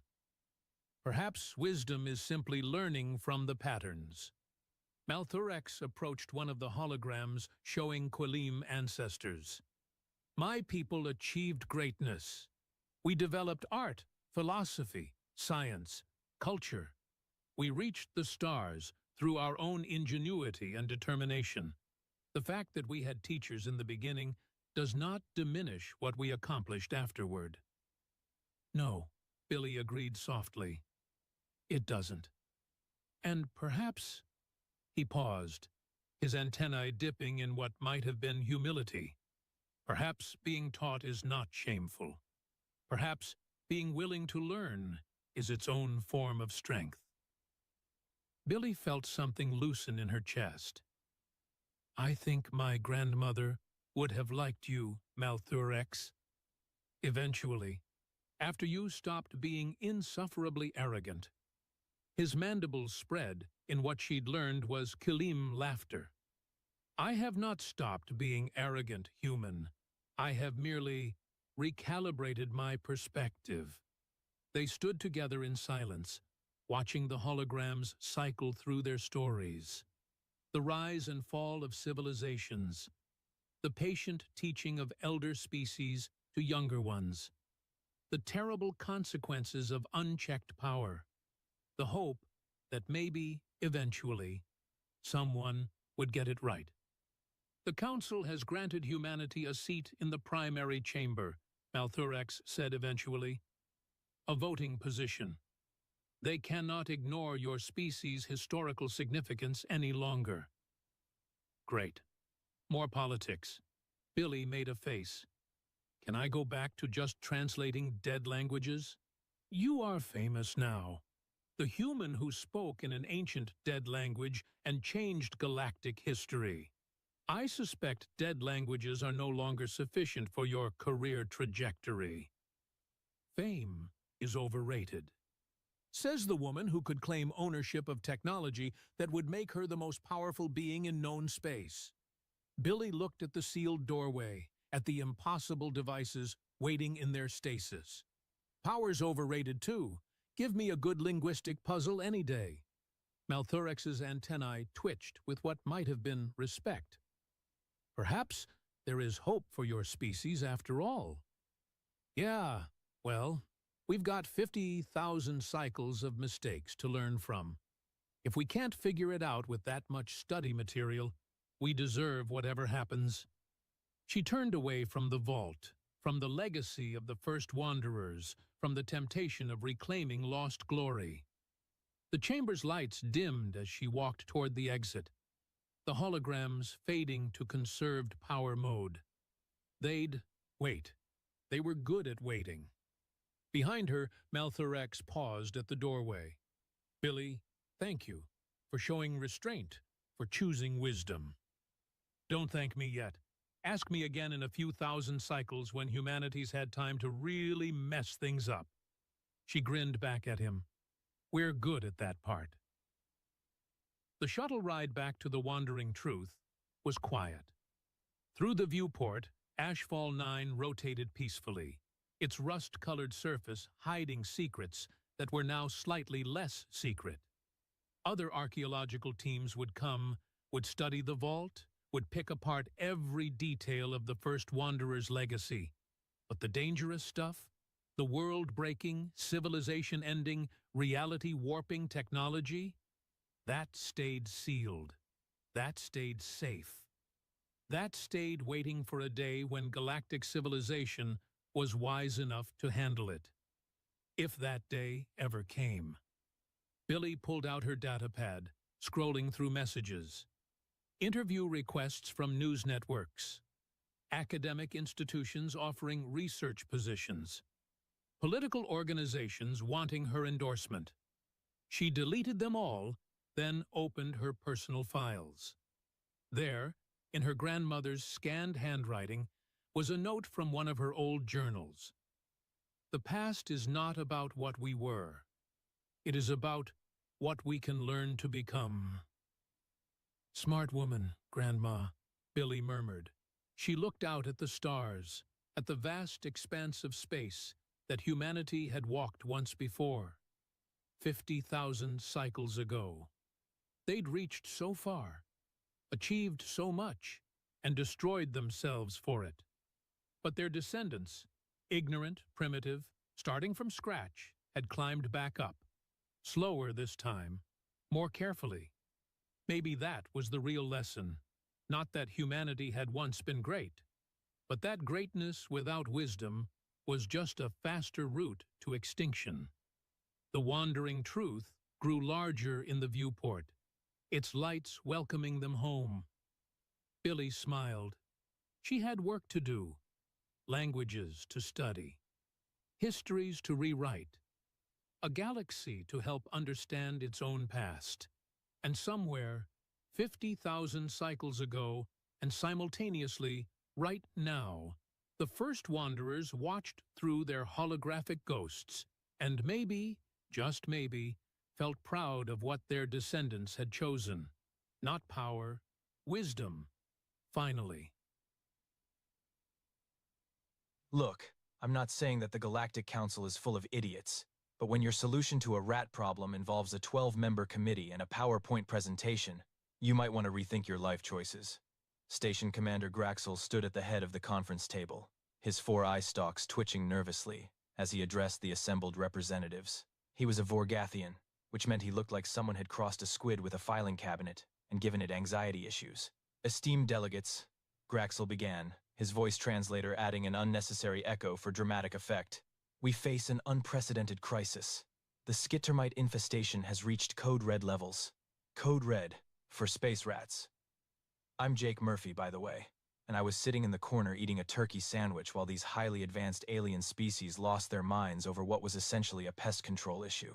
A skittermite chose that exact moment to scurry across the conference table. 6 legs, about the size of a football, with way too many teeth for something that wasn't paying rent. The assembled aliens recoiled like it was made of explosives. "They're in the ventilation shafts," shrieked Counselor Plixnor, a crystalline being who sounded like wind chimes having a panic attack. "They've breached the cafeteria food stores," added Ambassador Threlix, whose species looked like upright salamanders in business suits. Graxel's eye stalks drooped. "We've lost 3 storage decks. The Quantum Computing Center reported 17 skittermites nesting in the server cooling systems. And worst of all," he paused dramatically, "they've infiltrated my personal quarters." The room erupted in gasps and concerned chittering. I took another bite of my sandwich. "This was better than cable. We must implement Protocol Zeta-9, Plixnor announced, projecting a holographic display that looked like a Christmas tree had a baby with a circuit board. "A full station sonic disruption. Grid. Cost. Only 4 million credits."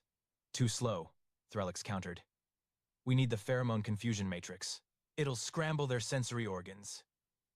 He pulled up his own hologram, which honestly looked like the same thing with different colors. 3.2 million credits, implemented in 6 weeks. I cleared my throat.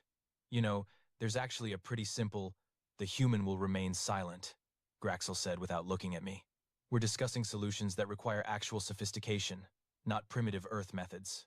"Right. Because the species that invented faster-than-light travel couldn't figure out pest control. But sure, I was the primitive one. A galactic health inspector was scheduled to visit orbital station Zenith 7 in 1 week. If we failed the inspection, the station would be shut down, and everyone here would be reassigned to some backwater outpost where the most exciting thing that happened was watching ice melt. In space, perhaps," suggested a delegate, who looked like a floating jellyfish in a monocle. "We could implement a quantum containment field to phase the skittermites into an alternate dimension?" "Brilliant." Graxel's eye stalks perked up. "How much?" 7 million credits, give or take." I finished my sandwich and decided to just enjoy the show. After all, they were the advanced ones. "So here's the thing about highly advanced alien civilizations. They've got technology that can bend space and time, but apparently common sense got left behind somewhere around the invention of the warp drive. Day 1 of Operation Stop the Space Rats went about as well as you'd expect. The sonic disruption grid was installed first. Cost, 4.2 million credits, which was 500,000 more than quoted because of course it was. The technicians spent 6 hours setting up these fancy silver pylons throughout the station that hummed at a frequency supposed to drive skittermites insane. It worked great. For about 20 minutes. Then, the skittermites just started ignoring it. Worse, the sonic frequency made Counselor Plixnor's crystalline body resonate so badly, he couldn't stop vibrating. He spent 3 hours stuck in a corner going wub wub wub, like a broken dubstep album. I suggested turning it off. Graxel told me to go unclog a toilet. I'm a maintenance worker, so fair enough. But still, Day 2 brought the pheromone confusion matrix. Ambassador Threlix supervised the installation personally, which involved spraying this purple mist throughout the ventilation system. It was supposed to scramble the skittermites' ability to navigate. Instead, it scrambled everyone's ability to navigate. Turned out the pheromones worked on half the species on the station. I found 3 different aliens wandering in circles in the cargo bay, bumping into walls like video game NPCs with broken pathfinding. The skittermites? They threw a party in the cafeteria. I counted 47 of them doing whatever the space rat equivalent of a conga line is. "This is unacceptable," Graxel wailed, frantically wiping purple mist residue off his eye stalks. "Deploy the quantum containment field." Day 3 was my favorite. The quantum field was supposed to create a dimensional pocket that would trap the skittermites in an alternate reality. The lead scientist, a gray blob named Dr. Morphix, assured everyone it was perfectly safe. Spoiler alert, it wasn't. They activated the field in Sector 7. There was a flash of light, a sound like reality burping, and suddenly there were twice as many skittermites. Apparently they'd pulled them from an alternate dimension where the infestation was even worse. "Turn it off!" Graxel shrieked. "I'm trying!" "Doctor," Morphix blobbed frantically at the controls. "The field is self-sustaining. It took 4 hours and another 1,000,000 credits to shut it down. The alternate dimension skittermites, at least, went back home, probably to tell their friends about the idiot aliens with the food buffet. By Day 4, the station's budget was blown, morale was in the toilet, and the skittermites had established what I can only describe as a kingdom in the ventilation shafts above the command center. You could hear them skittering around up there like they were redecorating. Graxel called an emergency meeting. His eye stalks looked like they'd aged 10 years. "The Galactic Health Inspector arrives in 3 days," he said, his voice flat with defeat. "We have tried every advanced solution available to modern science. Does anyone, and I mean anyone, have any other ideas?" I raised my hand. "Not you, Murphy." I kept my hand up. Graxel's eye stalks swiveled to glare at me. "Fine. What primitive Earth nonsense are you going to suggest? Hitting them with sticks? Throwing rocks?" I stood up, walked to the conference table, and planted my hands on the surface. "Gentlemen, ladies, and assorted gelatinous life forms," I said. "I'm going to say 2 words that are going to change your lives." Everyone stared at me. "House cats." The room exploded into chaos. You'd think I'd suggested releasing a biological weapon. Actually, scratch that. The aliens would have probably been more comfortable with a biological weapon. At least those came with safety protocols and insurance waivers. Quote, quote, quote, quote, quote, quote, quote, quote, cats? Graxel's eye stalks recoiled so hard they nearly tied themselves in knots. "You want to bring predatory animals onto a space station?" "Correction," I said, holding up one finger. "Apex predators. Earth's most efficient killing machines. Fuzzy little murder machines that hunt for sport." Counselor Plixner's crystalline form turned a pale shade of horrified. Murphy has finally lost his primitive mind. "Hear me out," I continued, because I was already committed to this bit. "Cats are obligate carnivores. You know what that means? It means they don't eat plants. They only eat meat. They're biologically hardwired to hunt small, fast-moving creatures. It's not even a choice for them. It's in their DNA." Ambassador Threlix's salamander face scrunched up. "We have studied Earth fauna. These cats are small, yes? Domesticated? You want us to believe that tiny pets can succeed where quantum physics has failed?" I pulled out my datapad and projected some images onto the main screen. A tabby cat mid-pounce.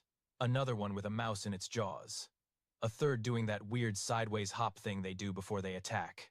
"Let me paint you a picture," I said, warming to my subject. "Cats can hear frequencies up to 64 kilohertz. They can see in near total darkness.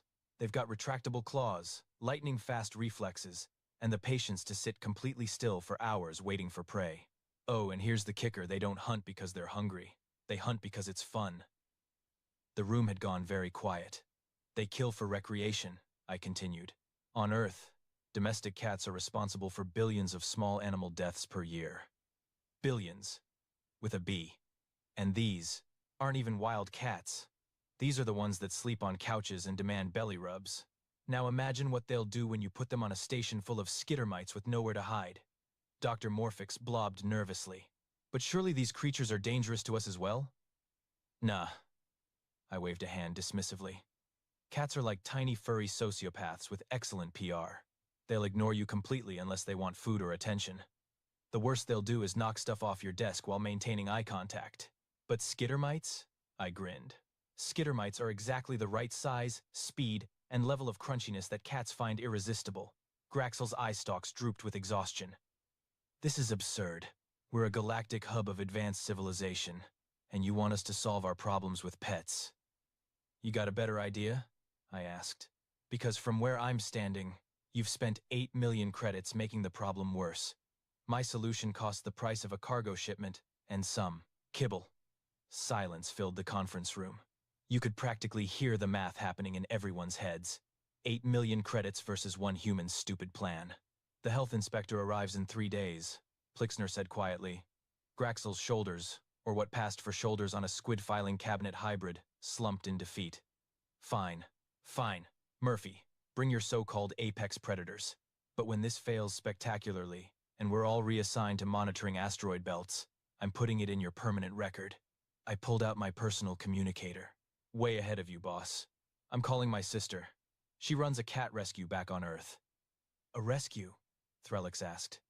"Your planet has so many of these predators that they require rescuing?" "Oh, buddy," I said, dialing the number.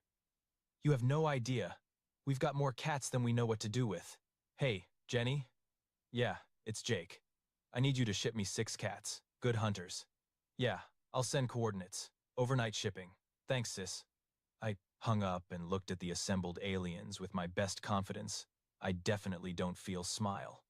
"Gentlemen, In 24 hours, your skittermite problem is going to solve itself. Just try not to freak out when you meet Earth's most perfect predators. Graxel made a sound like a sigh filtered through a whoopee cushion. This station is doomed. Yeah, I agreed cheerfully. But at least it'll be entertaining. The cargo ship arrived at 0600 station time, which meant I was standing in the docking bay with a crowd of nervous aliens while everyone else was still asleep. Smart people, those other folks. Graxel had insisted on being present. So had half the council. They were treating this like a military operation. There were security personnel, medical teams on standby.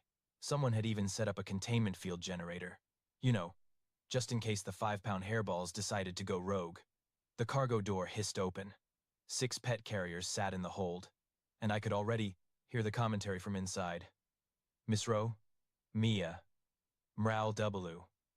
That last one was loud. Probably Princess Fluffbottom. She had opinions about travel. Those are the apex predators? Ambassador Threlix whispered, his salamander face scrunched in confusion. Those are the apex predators, I confirmed, grabbing the first carrier. I set them down in a line and started introductions, because if I was going down for this, I was going down with style. Ladies, gentlemen, and gelatinous colleagues, allow me to introduce your salvation. I opened the first carrier. This is Captain Whiskers. Orange tabby. 15 pounds of pure hunting instinct wrapped in a package that looks like a furry traffic cone. Captain Whiskers strutted out like he owned the place. Because of course he did. He was a cat. He owned everything. Graxel's eye stalks bent down to observe. It's orange. He's magnificent. I corrected. Next up, Princess Fluffbottom. Calico. Attitude problem. Will cut you. Princess. Fluffbottom emerged with the energy of a disgruntled duchess who'd been woken from a nap. She took one look at the assembled aliens and made a sound like a dial-up modem having an existential crisis. Is it malfunctioning? Counselor Plixnor asked. That's just how she communicates, I said. This distinguished gentleman is Sir Reginald, Tuxedo Cat. Thinks he's royalty. Honestly, he might be right. Sir Reginald stepped out, surveyed the room with green eyes that judged everyone's life choices, and immediately started grooming himself. Power move. Now this little terror is called Chaos Goblin. Black cat. All black. Like a shadow with teeth and zero impulse control. Chaos. Goblin exploded from the carrier like he'd been launched from a cannon. Did 3 laps around the docking bay. Scaled a support beam. And ended up hanging from a ceiling vent, staring down at everyone with eyes that reflected the lights like tiny demonic headlamps. Half the security team reached for their weapons. Stand down, I called. That's just what he does. He's fine. That creature is clearly possessed by malevolent spirits. Dr. Morphix blobbed. No, he's just like that. I opened the next carrier. This is Lady Murderbean, Siamese. Siamese cats are chatty, demanding, and have the energy of a caffeine-addicted tornado. She will never stop talking, and you will never understand what she wants. Ma, Lady. Lady Murderbean had a voice like a car alarm crossed with an opera singer. Make it stop, Graxel pleaded. Can't. She's got opinions, and by God, you're going to hear them. I opened the last carrier. And finally, this is Doofus. Gray short hair. Not the brightest star in the sky, but he's got a good heart, and he's just happy to be included. Doofus tumbled out of the carrier, immediately tripped over his own feet, and began purring loud enough to register on seismic monitors. Ambassador Threlix leaned closer. Why is it vibrating? That's purring. It means he's happy. Here, watch this. I reached down and scratched Doofus behind the ears. His purring intensified, his eyes closed in bliss. One back leg started thumping. These are your legendary predators? Graxel's voice dripped with skepticism. They're adorable. That's what makes them perfect, I said. You never see it coming. I'd already set up stations throughout the affected areas. Food bowls, water, litter boxes, which I'd had to explain 3 times. And honestly, the aliens were still deeply confused by the concept. I released the cats with one simple instruction. Go nuts. That night, I stayed up monitoring the security feeds. 2300 hours. Captain Whiskers enters ventilation shaft in Sector 4. 2315. Sounds of screeching skittermites. Multiple life signs going dark on scanners. 2347. Princess Fluffbottom emerges from cargo bay, dragging a skittermite twice her size. Leaves it in front of Graxel's quarters like a gift. Or a threat. Midnight. Chaos. Goblin discovers the main skittermite nest. What follows can only be described as a massacre set to the soundtrack of demonic cats screeching. 200. Sir Reginald catches 3 skittermites in the cafeteria, bats them around like toys, gets bored, and leaves them for someone else to clean up. Because he's classy like that. 330. Lady Murderbean corners an entire skittermite family in the computer core. The security feed picked up her battle cry. 3 decks away, aliens woke up in a panic thinking the station was under attack. 400. Doofus finds a skittermite, pounces enthusiastically, misses completely, crashes into a wall, shakes it off, tries again, and somehow accidentally catches 2. By morning, the ventilation shaft in Sector 4 was silent. I found Graxel in the command center, staring at the security footage with all 4 eye stalks. "Murphy," he said slowly, "what have you done?" "Pest control, sir. Want some coffee?" The floor of the ventilation access corridor was covered in tiny skittermite corpses. Captain Whiskers was curled up in a sunbeam near the observation window, fast asleep, looking like the most innocent creature in the galaxy. "They're monsters," Graxel whispered. "No," I corrected, pouring myself coffee. "They're cats. There's a difference. Probably." Princess Fluffbottom chose that moment to hop onto the command console, sprawl across the holographic display, and start grooming herself in the spot where Graxel usually stood. He stared at her. She stared back, then slowly, deliberately, pushed a datapad off the console. It clattered to the floor. She maintained eye contact the entire time. "I already hate this," Graxel muttered. "Day 1, boss," I said cheerfully. "Just wait. 72 hours. That's how long it took for 6 rescue cats to completely eliminate a skittermite infestation that had stumped the greatest minds in the galaxy. It also took 72 hours for those same 6 cats to stage a complete hostile takeover of Orbital Station Zenith 7. Day 2 of Operation Cats began with Graxel attempting to reclaim his command chair. Captain Whiskers had other ideas. The 15-pound orange tabby had claimed the chair as his throne, and when Graxel tried to move him, Captain Whiskers did that thing cats do, where they somehow make themselves weigh 400 pounds through sheer force of will. "Murphy," Graxel's voice crackled over my comm. "Remove this creature from my chair immediately." I arrived at the command center to find Graxel in a standoff with a cat. A cat that was currently sprawled across the chair like a furry emperor, one paw dangling off the armrest, radiating supreme indifference. "Sir, I can't just move him." "Why not? You said they were domesticated." "Domesticated doesn't mean obedient. It means they've trained us to feed them. Big difference." I pulled out my datapad. "Look, cats respect territory. He's claimed that spot. You've got 2 options. Wait for him to move on his own, or get a different chair." Graxel's eye stalks quivered with suppressed rage. "This is my station." Captain Whiskers yawned, showing every single tooth, then rolled onto his back and started purring. "Was your station?" I corrected. "Now it's a timeshare." By day 3, the cultural integration was in full swing, and by integration, I mean complete chaos. Princess Fluffbottom had established herself as the queen of the cafeteria. She would sit on whichever table she deemed worthy, and judge everyone's food choices. Counselor Plixnor tried to shoo her away once. She gave him a look that could have stripped paint, and he apologized. To a cat. Sir Reginald had taken over the station's meditation garden, which the Zentarai monks used for their daily prayers. The monks didn't seem to mind. They said his presence was calming. He'd also killed 6 more skittermites in there, and left them arranged in a perfect circle, which the monks interpreted as a religious sign. They'd started a shrine. I didn't have the heart to tell them it was just cat weirdness. Chaos Goblin remained true to his name. He discovered that the station's low gravity in certain sections let him do things that defied physics. I'd received 17 complaints about a demonic shadow creature ricocheting off walls in the recreation sector. That was just him playing. At night, he'd patrol the ventilation shafts, and you could track his progress by the panicked skittermite squeaks that abruptly cut off. Lady Murderbean had adopted Ambassador Threlix. She followed him everywhere, providing constant commentary on his life choices. Yes, I know you have an opinion about my report, but I will schedule the subcommittee meeting, I promise. Just please. Threlix looked at me with desperate eyes during a corridor encounter. "Murphy, how do I make her stop?" "You don't. You just learn to live with it." "She's Part of your life now. Forever. He made a sound like a whimper. Doofus had become the station mascot. He was friendly, dopey, and had the survival instincts of a brick. Everyone loved him. He'd somehow caught 9 skittermites despite apparently not knowing where his own feet were at any given time. Dumb luck raised to an art form. Dr. Morphix had started a research project studying cat behavior. His preliminary report was 12 pages of increasingly confused observations. My favorite excerpt: subject exhibits behaviors that appear intentional yet random, strategic yet impulsive.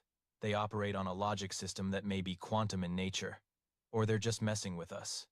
Further study required. The Galactic Health Inspector arrived on day 4. Inspector Vrel was a Chthonian, which meant she looked like a praying mantis wearing a business suit. She had a reputation for being absolutely ruthless. Station commanders had been fired over a single spot on a window. Graxel was sweating. Well, secreting. His species didn't technically sweat, but same energy. Inspector Vrel, he said, all 4 eye stalks attempting a smile. Welcome to Station Zenith 7. As you can see, we've completely resolved our pest situation through advanced. Princess Fluffbottom chose that exact moment to streak past at Mach 3 with a skittermite in her mouth, followed by Chaos Goblin in hot pursuit, because apparently she'd stolen his kill. They disappeared into a ventilation shaft. There were sounds of a brief, violent negotiation. Inspector Vrel's antennae twitched. What was that? Pest control, I said helpfully. The organic kind. She pulled out her scanner and began the inspection. Graxel trailed after her like a nervous puppy, making excuses, but the numbers didn't lie. 0 skittermite readings. Anywhere. The station was cleaner than it had been in months. Remarkable, Vrel muttered, checking a ventilation shaft that had been completely overrun a week ago. I've never seen an infestation eliminated so thoroughly. That's when Sir Reginald appeared, as cats do, from absolutely nowhere. He wound himself around Inspector Vrel's legs, purring like a diesel engine. She froze. What is this creature doing? He likes you, I explained. That's good. It means you've been judged and found acceptable. I don't require judgment from a... Princess Fluffbottom emerged from the vent and dropped a very dead skittermite at Vrel's feet, then sat down and stared up at her expectantly. Is this a gift? Yes. Congratulations. You've been adopted. Inspector Vrel looked down at the dead skittermite, then at Princess Fluffbottom, then at me. Her antennae did something complicated. I hereby certify this station as pest-free and in full compliance with galactic health standards, she said officially. Then quieter. Can I pet it? Sure, but she's got opinions about how... Vrel reached down. Princess Fluffbottom allowed exactly 3 pets, then got not mint. The zoomies and tore off down the corridor like her tail was on fire, bounced off 2 walls, and vanished into the ceiling. Inspector Vrel's antennae were fully upright. Fascinating. She left 30 minutes later with a full positive report and a data file on how to adopt Earth cats. I may have encouraged that. Graxel found me in the maintenance bay that evening. Captain Whiskers was sitting on my workbench, judging my repairs.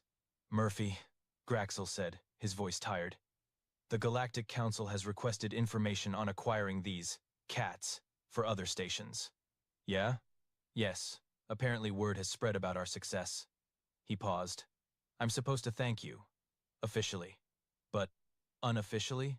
Unofficially, there is a cat in my personal quarters who keeps knocking things off my shelves at 3 in the morning and I haven't slept in 2 days. I grinned. That's Chaos Goblin. He's showing affection. I want to fire you so badly right now. Can't. I'm the only one who speaks. Cat. Graxel's eye stalks drooped in defeat, and he shuffled away, muttering something about retirement. Captain Whiskers looked at me and slow blinked. The cat equivalent of, "You're welcome." Yeah, I said, scratching behind his ears. We did good, buddy. He purred and pushed a screwdriver off the workbench. Some things never change. 3 weeks later, I was sitting in the cafeteria with what I can only describe as the galaxy's weirdest support group. Counselor Plixnor was at the next table, hand-feeding Princess Fluffbottom pieces of his lunch while she purred and judged his technique. Ambassador Threlix had given up fighting Lady Murderbean's constant commentary, and now just carried on full conversations with her like she was his personal assistant. Doctor. Morphix had abandoned his research project after concluding that cats operate on a plane of existence science cannot measure, and now he just posted videos of Doofus doing stupid things on the station's social network. The Galactic Council had officially requested that Earth establish a cat export program. Not asked, requested. As in, they were willing to pay. I'd spent the last week negotiating terms with Jenny back on Earth. She was having the time of her life. Turns out, when you're the only planet in the galaxy with an excess of apex predators that also happen to be adorable, you've got leverage. The deal was simple. Any station wanting cats had to meet strict care requirements: proper food, water, enrichment, veterinary care, and most importantly, each cat had to be treated with the dignity and respect due to a creature that could solve your pest problems, but also might knock your coffee off your desk just to watch it fall. Jenny was calling it the Interstellar Cat Adoption Network. She'd already trademarked it. My sister was going to be rich. Graxel walked into the cafeteria, and I did a double take. Captain Whiskers was perched on his shoulder like an orange furry parrot, surveying his domain. With regal satisfaction. "Commander," I said, trying not to smile. "Nice accessory." "Shut up, Murphy." But there was no real heat in it. Graxel got his food and sat down across from me. Captain Whiskers immediately started trying to steal his lunch.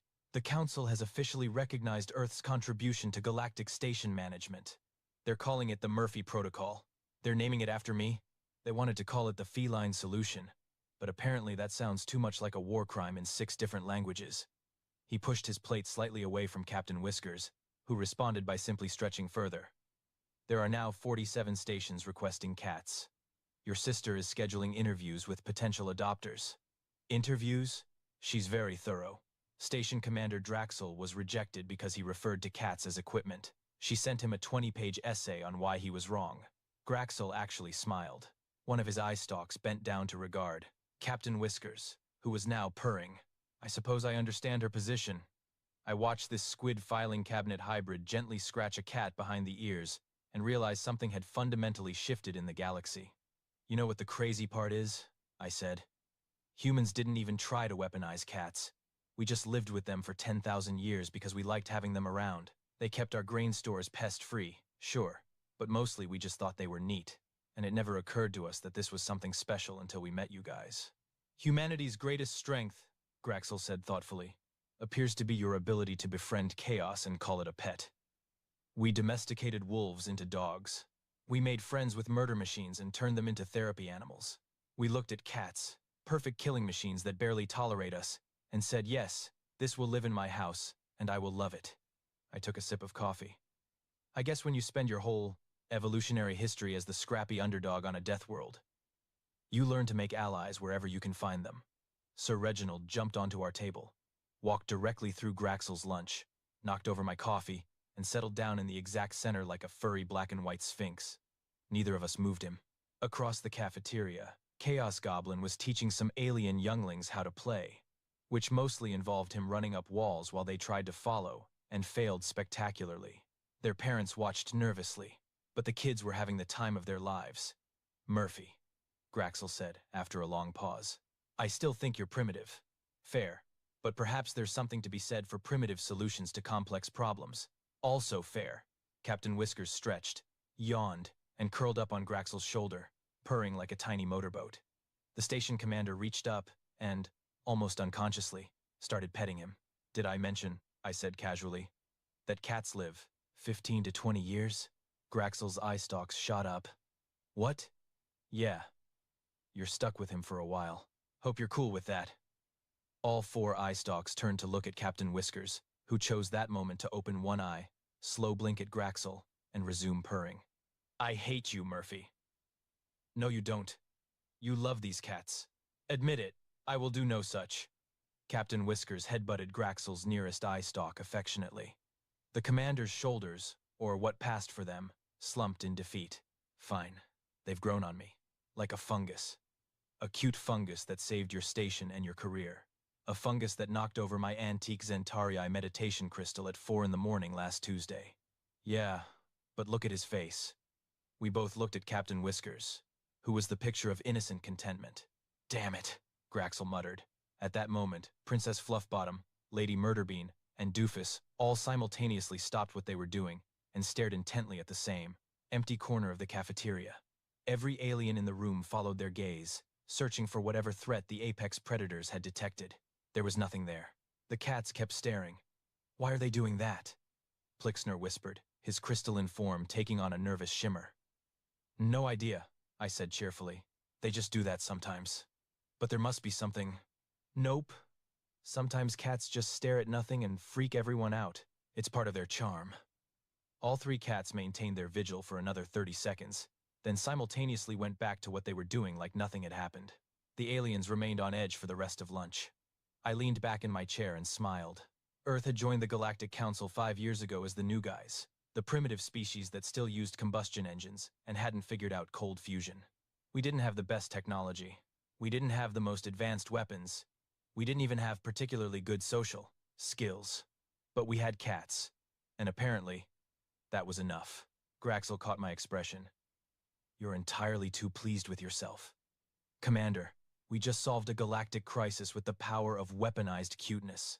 Humanity's greatest contribution to the stars isn't going to be technology or culture or philosophy. It's going to be teaching the universe that sometimes the best solution to a problem is a 5-pound furball with murder in its heart and a complete lack of respect for authority." Captain Whiskers chose that moment to stretch, step directly onto Graxel's datapad, and send a message to the entire station command staff. An accidental message that just said, Graxel stared at his datapad in horror. "I'm not correcting it," I said. "Murphy, nope. That's an official communication from Captain Whiskers now. It's in the record. Somewhere in the ventilation shaft above us, Chaos Goblin found one last skit termite that had somehow survived the purge. There was a brief sound of scuffling, a triumphant yowl, and then silence. Station Zenith 7 was officially pest-free, run by a committee of 6 cats who answered to no one, and somehow more efficient than it had ever been. Humanity had arrived in the stars, and we'd brought our friends." The metal walls of the Zephyrian battlecruiser hummed with the steady pulse of the ship's engines. In the crew quarters, alien soldiers from different worlds sat around tables made of crystalline material. The air tasted of ozone and recycled atmosphere. Blue lights cast strange shadows on their faces as they talked and laughed. Crix, a saurian with green scales and yellow eyes, held up a small device that showed images from Earth. His clawed finger pointed at pictures of ancient human temples and statues. "Look at this foolishness," he said, his voice making a hissing sound. "These humans believed their ancestors were giants who could move mountains." The other soldiers leaned closer to see. Zek, a Vex with 6 arms and compound eyes that reflected the light like black mirrors, clicked his mandibles in what passed for laughter among his kind. "They tell stories about men who could fly without machines," he said, "and women who could turn people to stone with just a look. Nala, a lumen whose body was made of living crystal that changed colors with her emotions, glowed a soft amber that meant amusement. The humans call them myths," she said, her voice ringing like distant chimes. "But they treat these stories like they are real history. They build monuments to imaginary heroes." Crick scrolled through more images on his device, pictures of massive stone circles, pyramids that reached toward the sky, and carved faces on mountainsides filled the screen. "They say their gods walked among them," he said, "that these gods had the power to create and destroy worlds. But look at them now. They can barely leave their own planet." A group of Thrakari soldiers who looked like walking trees with bark-like skin and branch-like limbs rustled their leaves in agreement. One of them, named Groot, spoke in a voice like wind through a forest. "Our scouts report that humans still read these old stories to their young ones. They pretend that ordinary men once fought monsters the size of ships. The funniest part," said Zek, "is that they believe some humans had the power to see the future. They call them prophets. Yet they never saw us coming, did they?" His laughter sounded like breaking glass. The soldiers around the table joined in the laughter. It was a sound that would have terrified any human who heard it. The mixing of hisses, clicks, chimes, and rustling created a noise like a storm made of anger. Crix put away his device and picked up a cup of glowing liquid.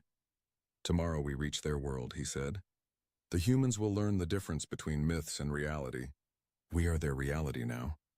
Nala's crystal body shifted to a deep red color that meant confidence. "Our weapons can turn their cities to dust in minutes," she said. "Our shields can stop anything they throw at us. What will their mythical heroes do against that?" "Nothing," said Groot, his leaves shaking with amusement. Because heroes only exist in stories. In the real world, the strong take what they want from the weak. Zek stood up and spread 4 of his 6 arms wide. The humans spent so much time dreaming about impossible things that they forgot to prepare for possible ones. Like us, the conversation turned to their battle plans. Each species had brought their best technology to this invasion. The Saurians had plasma weapons that could melt through any armor. The Vex had ships that could move faster than human eyes could track. The Lumens had energy shields that nothing could break. The Thrakari had weapons that could make plants grow so fast they would strangle entire cities. The human military is primitive, said Crix. They still use chemical explosives and metal bullets. Our scouts say their fastest ships take months to travel between their worlds. We can do it in days. They have no unity, added Nala. The humans are divided into hundreds of groups that fight each other constantly. They cannot work together even to save themselves.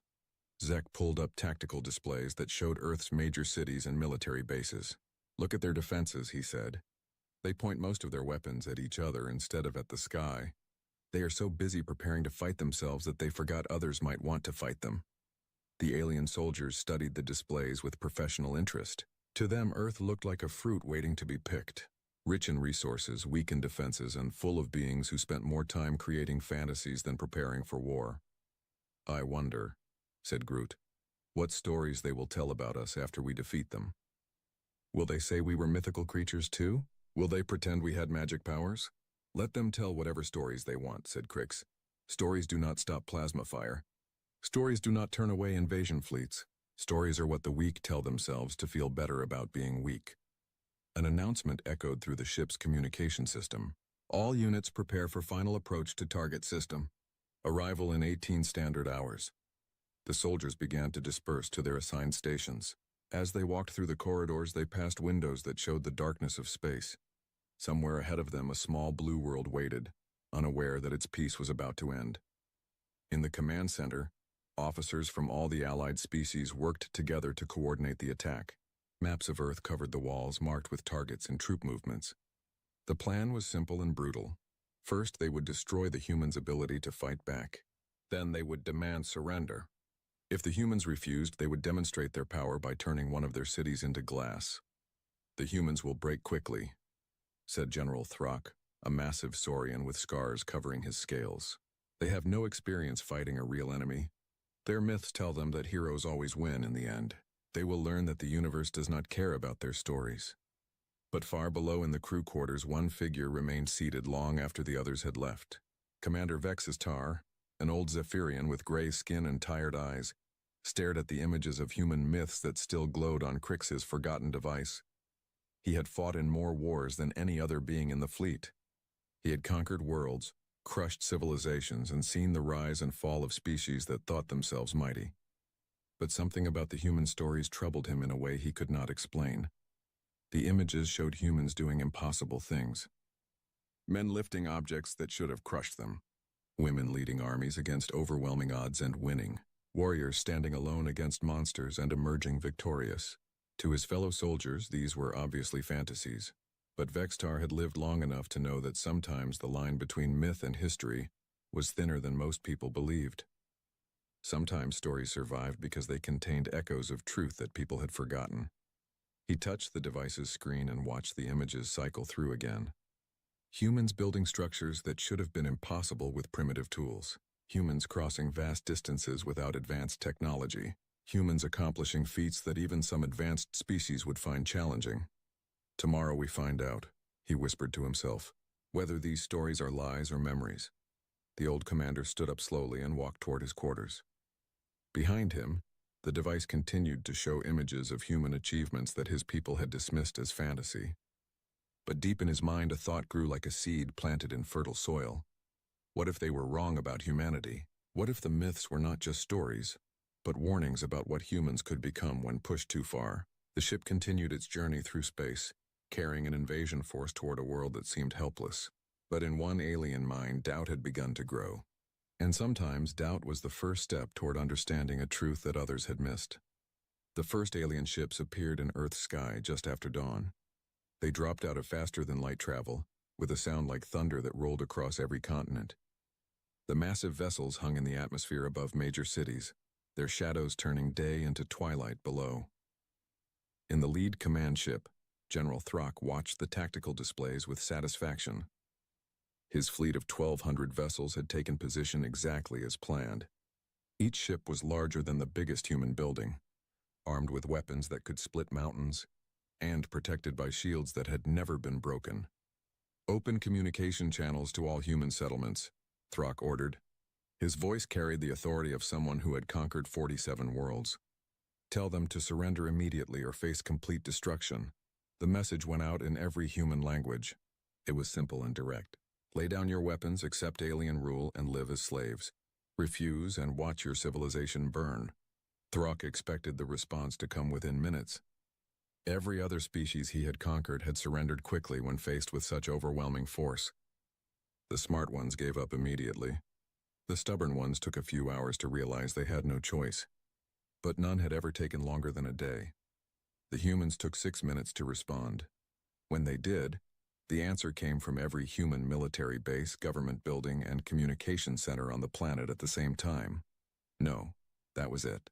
Not a negotiation, not a request for terms, not a plea for mercy, just a simple, flat refusal that left the alien commanders staring at their screens in disbelief. "Run," the message again said Throck. Perhaps they did not understand. The surrender demand was broadcast a second time, with more detailed explanations of what would happen if the humans refused. Images of destroyed cities from other worlds were included to help the humans understand their situation. The response came faster this time. 3 minutes. Hell no. Throck's claws dug into the armrests of his command chair. In all his years of conquest, no species had ever responded with defiance when faced with certain death. It was not logical. It was not smart. It was not even brave. It was just stupid. "Begin the demonstration," he ordered. "Target the city called London. Reduce 1 square kilometer to ash. Show them what happens to those who refuse our mercy." The weapons charged with a whine that vibrated through the ship's hull, but before they could fire, something unexpected happened. Human ships began rising from the planet's surface. The alien sensors had detected these vessels before, but they had seemed so primitive that no one had worried about them. They were small, slow, and armed with weapons that seemed laughable compared to alien technology. Some of them still used chemical rockets for propulsion. "Incoming missiles," reported the sensor operator, a young Vex named Crick. "Estimated time to impact and wait." His compound eyes widened as he rechecked his instruments. "These readings cannot be correct. What is the problem?" demanded Throck. "The human missiles are accelerating beyond their theoretical maximum speed," said Crick. "They should not be able to move this fast with their primitive engines." Throck looked at the tactical display. The human weapons were indeed moving faster than they should have been able to, but they were still far too slow to threaten ships with shields and armor like his. "Let them come," he said. "Our shields will absorb their pitiful attacks, and then we will show them the difference between their primitive weapons and real power." The first human missiles struck the alien shields and exploded in brilliant flashes of light. The shields held easily, just as expected. But then something strange happened. More missiles arrived, and these seemed to have been modified somehow. They exploded not against the shields, but inside them. "How are they getting through our defenses?" demanded Throck. "Unknown," said Crick, his voice rising with panic. "The shields show no breaches, but the explosions are occurring within the protected area." Across the fleet, similar reports came in. Human weapons that should have been harmless were somehow finding ways through defenses that had never been penetrated. Alien ships began taking damage from attacks that should have been impossible. But the real shock came when the human pilots started demonstrating maneuvers that defied the laws of physics as the aliens understood them. Human fighters pulled turns that should have liquefied their pilots. They flew at speeds that should have torn their primitive ships apart. They performed combat maneuvers that veteran alien pilots swore were impossible. "How are they surviving those accelerations?" asked Nala, her crystal body flickering between colors as her emotions shifted rapidly between confusion and fear. "Human physiology cannot withstand forces like that," said Zek, watching his own squadron of Vex fighters struggle to keep up with human ships that should have been far inferior. "Their bones should shatter. Their organs should rupture. They should be unconscious or dead. But the humans kept fighting, and they were not just surviving impossible conditions. They were thriving in them. Human pilots were laughing and shouting over their communication channels as they performed stunts that made alien veterans feel sick just watching. On the ground, the situation was even more confusing. Human military units that should have been crushed by the first alien landing were instead adapting and fighting back with tactics that seemed to come from nowhere. Alien forces that landed, expecting easy victory, found themselves facing enemies who seemed to know exactly how to counter every alien advantage. Human soldiers were using captured alien weapons within hours of first seeing them. Human engineers were reverse engineering alien technology in the field and building crude but effective copies. "This is impossible," said Groot, his bark-like skin turning darker with stress. "How can they understand our technology so quickly? It should take their primitive minds years to comprehend even the basic principles." But the humans were not just understanding alien technology, they were improving it. Within days of the invasion's start, human forces were using hybrid weapons that combined alien power sources with human engineering in ways that the aliens had never thought possible. The turning point came during the Battle of New York. Human forces had been pushed back to the city's center, surrounded by alien troops that outnumbered them 10-1, according to every tactical model the aliens had. The humans should have surrendered or been wiped out within hours. Instead, the human commander stood up in front of his surviving troops and gave a speech that was picked up by alien listening devices. "They think we're going to give up because they have better weapons," the human said. His voice was calm, almost conversational. "They think we'll break because they're stronger and faster and tougher than us. But they don't understand something important about human beings." He paused and looked around at the faces of his soldiers. Men and women who were exhausted, wounded, and facing certain death. But none of them looked afraid. "We've been telling stories about impossible victories for thousands of years," the commander continued. "About ordinary people doing extraordinary things when everything seemed hopeless. They think those stories are just fantasies. But maybe they're instructions. What happened next would be studied by alien military academicians for generations." The human forces launched an attack that should have been suicidal. They charged directly into superior firepower with inferior weapons and won. They did not just win. They won decisively, capturing alien equipment, taking prisoners, and driving back forces that had seemed unstoppable. They fought like people who had been preparing for this kind of battle their entire lives. Similar scenes played out across the planet. Human forces that should have been defeated were instead achieving victories that seemed to violate the basic laws of warfare. They were not just lucky. They were not just brave. They were displaying a level of skill and determination that the aliens had never encountered before. In the command ship, Throck stared at the reports flooding in from his ground commanders. Everyone told the same impossible story. Human resistance was not breaking. It was growing stronger. "Order all forces to withdraw to defensive positions," he said finally. "We need time to reassess the situation." For the first time in his long career of conquest, General Throck was forced to admit something that shook him to his core. The humans were not fighting like a primitive species facing superior technology. They were fighting like warriors who remembered how to win against impossible odds.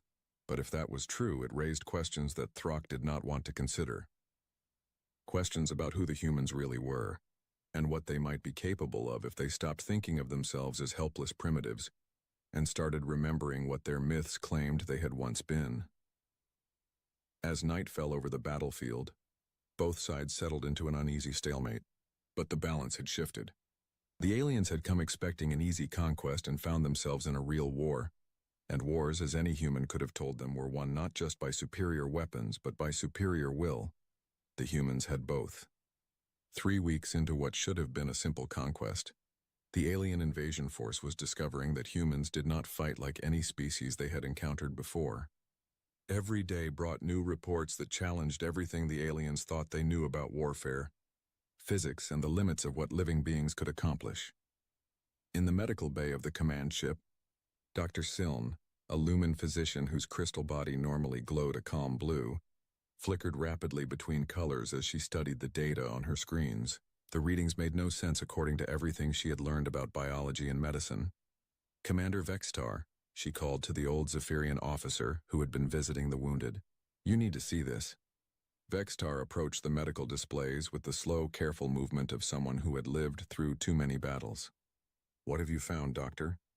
"These are the biological readings we've managed to gather from human soldiers during combat," Ziln said, her voice ringing with confusion. "Look at these stress hormone levels. This adrenaline production, this cardiovascular activity." Vextar studied the numbers, his gray skin darkening as he realized what they meant. "These readings indicate that the humans should be dead." "Exactly," said Ziln. "According to every medical database we have, no biological system can sustain this level of stress response for more than a few minutes without catastrophic organ failure. But our field reports indicate that human soldiers are maintaining these levels for hours, sometimes days." She changed the display to show more data. "Look at this. Physical strength measurements. We have documented cases of individual human soldiers lifting debris that should require mechanical assistance. One human female lifted a piece of wreckage that weighed more than 3 times her own body mass. "Equipment malfunction?" suggested Vextar, though his tone indicated he did not believe it. "We checked multiple times. The measurements are accurate." Ziln's crystal body shifted to a worried purple. "But it gets worse. Look at these cognitive assessments." The new data showed brain scans and problem-solving metrics. Vextar felt a cold feeling in his stomach as he read the numbers. "Human intelligence appears to increase under stress," Ziln continued. "Their brains show activity patterns that suggest they are processing information faster during combat than during peaceful conditions. They are literally becoming smarter the more desperate their situation becomes." Vextar thought about the battlefield reports he had been reading. Human forces that found themselves outnumbered and outgunned were consistently developing new tactics on the spot. They were taking alien weapons they had never seen before and figuring out how to use them within minutes. They were building defensive positions using wreckage and debris that somehow proved more effective than anything. "In the alien tactical manuals, there's more," said Ziln. "We've been monitoring their communications. The humans are sharing technical innovations across their entire planet in real time. A breakthrough made by one group of engineers is being implemented by soldiers on the other side of their world within hours. That level of coordination requires advanced communication networks," said Vextar. "That's just it. They're not using advanced networks. They're using the same primitive systems they had before we arrived. But somehow, they're making those systems perform at levels that should require technology far beyond their current capabilities." Vexatar walked to the window that looked out at the planet below. Earth turned slowly beneath them, its surface dotted with the lights of human cities that should have been dark ruins by now. Instead, they burned brighter than ever, as if the invasion had awakened something that had been sleeping. In the engineering section of the ship, Chief Engineer Corks was having his own disturbing revelations. The massive Thrakari had spent the morning analyzing captured human equipment, and what he found challenged everything he understood about technological development. "This makes no sense," he said to his assistant, showing her a human device that their forces had recovered from a battlefield. "This is supposed to be primitive human technology. Basic chemical rockets and metal projectiles." His assistant, a young Saurian named Vera, examined the device with her scanner. "The materials analysis confirms it's made from standard human metals and compounds," she said. "Nothing exotic. Nothing that should give it unusual properties." "But look at the performance data," said Corks, pulling up combat footage. "This weapon is achieving muzzle velocities 30% higher than should be possible with these materials and this design. The projectiles are traveling farther and hitting harder than the physics allow." Vera studied the footage with growing confusion. "How are they doing it?" "That's not the strangest part," said Corks. "Watch this." He showed her recordings of human engineers working in damaged factories, building weapons and equipment under combat conditions. "They're manufacturing new equipment faster than our industrial models predict. They're taking raw materials and turning them into functional technology in time frames that should be impossible without advanced automation. Maybe they had hidden factories we didn't detect." Corks's bark-like skin rustled with negative emphasis. "We mapped every structure on their planet. There are no hidden facilities capable of this level of production. They're doing this with basic tools and equipment we know they possessed before our arrival. The recordings showed humans working in shifts around the clock, but that was not what troubled Corks. What troubled him was the way they worked. The humans moved with a coordination and efficiency that suggested they had been planning for this kind of emergency production for years. But the aliens knew that was not true. The humans had been completely unprepared for invasion. "Pull up the technical innovation reports," said Quarks. Vera accessed the files that documented new human technologies that had appeared since the invasion began. The list was long and disturbing. Humans had developed new armor materials, improved weapon designs, more efficient power sources, and communication systems that outperformed anything they should have been capable of creating. "They're not just copying our technology," said Vera, reading through the reports. "They're improving it." "In some cases, yes," said Quarks. "But in other cases, they're developing completely new approaches that we never considered. Look at this power cell design. It's based on principles we know, but they've arranged the components in a way that increases efficiency by 40%. How did they think of that?" "That's what worries me," said Quarks, "because the answer seems to be that they're not thinking of it. They're remembering it." Meanwhile, in the Tactical Analysis Center, Colonel Strix was reviewing combat footage with a growing sense of unease. The Saurian officer had been studying human military tactics, and what she found challenged every assumption about how primitive species were supposed to fight. "Assistant, call up the footage from the Rome engagement," she ordered. The holographic display showed the recent battle where human forces had been surrounded by superior alien troops. According to every tactical model, the humans should have been wiped out in less than an hour. Instead, they had held their position for 3 days and eventually forced the alien forces to withdraw. "Analyze the human tactical decisions," said Strix. The computer highlighted the key moments in the battle, showing how human commanders had responded to each alien move. What it revealed made Strix's scales darken with concern. "The humans are using tactical doctrines that don't exist in any of their military manuals," she said to her assistant. "These formations, these strategies, these timing decisions, they're more sophisticated than anything we've seen from species with centuries more military experience." "Could they have received training from another advanced species?" asked her assistant. "Negative. We've been monitoring this system for cycles. No advanced species have had contact with Earth. The humans developed these tactics on their own." Strix paused the footage on a scene that showed a human commander directing his troops. "But that's impossible. Tactical expertise like this takes generations to develop.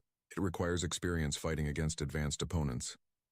"Unless," said her assistant quietly, "they had that experience before." Strix looked at her subordinate with sharp yellow eyes. "Explain. What if the humans once had advanced military experience but lost it somehow? What if they're not learning new tactics but remembering old ones?" The idea was disturbing because it raised questions that Strix did not want to consider. If humans had once been a military power, what had happened to them? And more importantly, what were they becoming now that they were being forced to remember? In his private quarters, Commander Vextar sat alone reading reports from across the invasion force. Each one told the same story. Human capabilities were increasing daily. They were becoming stronger, smarter, more coordinated, and more dangerous with each passing hour. But it was not just their abilities that were changing. It was their attitude. The humans were no longer fighting like a desperate species trying to survive. They were fighting like a warrior race that was remembering its true nature. The old commander accessed the files that contained human myths and legends. Stories of heroes who could lift mountains, warriors who could defeat armies single-handed, and civilizations that spanned the stars. His fellow soldiers had dismissed these as primitive fantasies. But what if they were not fantasies? What if they were memories? Vextar had seen species rise and fall across the Battle of Mumbai had lasted 7 days and ended in complete disaster for the alien invasion force. 3 full battalions of the Coalition's best troops had been defeated by a human defense force that should have been wiped out in the first hour of fighting. The survivors who made it back to the ships brought with them stories that none of the other soldiers wanted to believe. In the crew quarters of the command ship, the same aliens who had once mocked human myths now sat in stunned silence. Their confidence had been shattered along with their forces on the ground below. The easy conquest they had expected had turned into a nightmare of impossible human victories and inexplicable defeats. Crix, the Saurian soldier who had led the earlier mockery of human stories, stared at his clawed hands as if he had never seen them before. His green scales had turned pale with shock and exhaustion. They were lifting our battle tanks, he said in a voice barely above a whisper. Human soldiers were picking up our armored vehicles and throwing them like toys. That's impossible, said Zek, but the Vex soldier's mandibles clicked nervously as he spoke. Our tanks weigh 50 tons. No biological organism can generate that kind of force. I saw it, said Crix. We all saw it.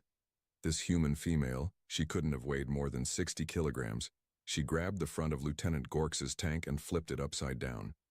Gorks is still trapped inside. Nala, the lumen whose crystal body had once glowed with confidence, now flickered weakly between gray and black. It has to be some kind of technology we don't understand. Hidden exoskeletons or gravity manipulation devices. We scanned them, said Groot, his bark-like skin rough with stress. No technology, no hidden equipment. Just biological beings doing things that biology says they cannot do. The conversation was interrupted by bitter laughter from the back of the room. The soldiers turned to see 3 Thrakari warriors who had just returned from the surface. Their leader, a massive being named Korak, looked like he had been through a forest fire. His bark was charred and his branch-like limbs were twisted at odd angles. You still think this is about technology? Korak asked, his voice like wind through dead leaves. You still think there's a logical explanation for what we're facing down there? There has to be, said Zek. The universe operates according to physical laws. Even humans cannot violate those laws. Korak laughed again, and the sound made the other soldiers uncomfortable. Physical laws, he repeated. Let me tell you about physical laws. I watched a human soldier take a direct hit from a plasma cannon that should have vaporized him instantly. The blast knocked him down, burned his clothes, and left a crater where he had been standing. And then he got up and kept fighting. Impossible, said Nala. I thought so too, said Korak. So I shot him again. Same result.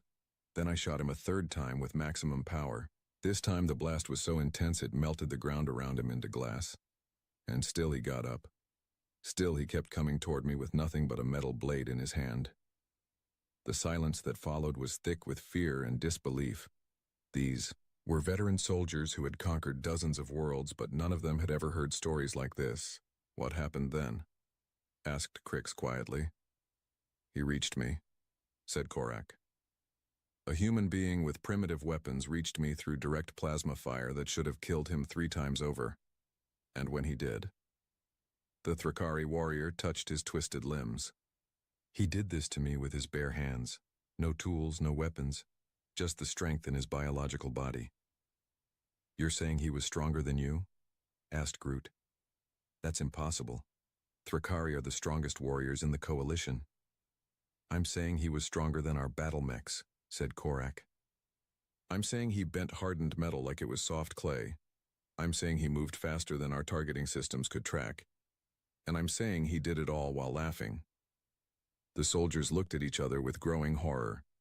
Each of them had their own impossible stories from the battlefield, but none had wanted to share them for fear of being thought mad. Now they began to realize that everyone had seen the same things. The humans are not what we thought they were, said a quiet voice from the corner of the room.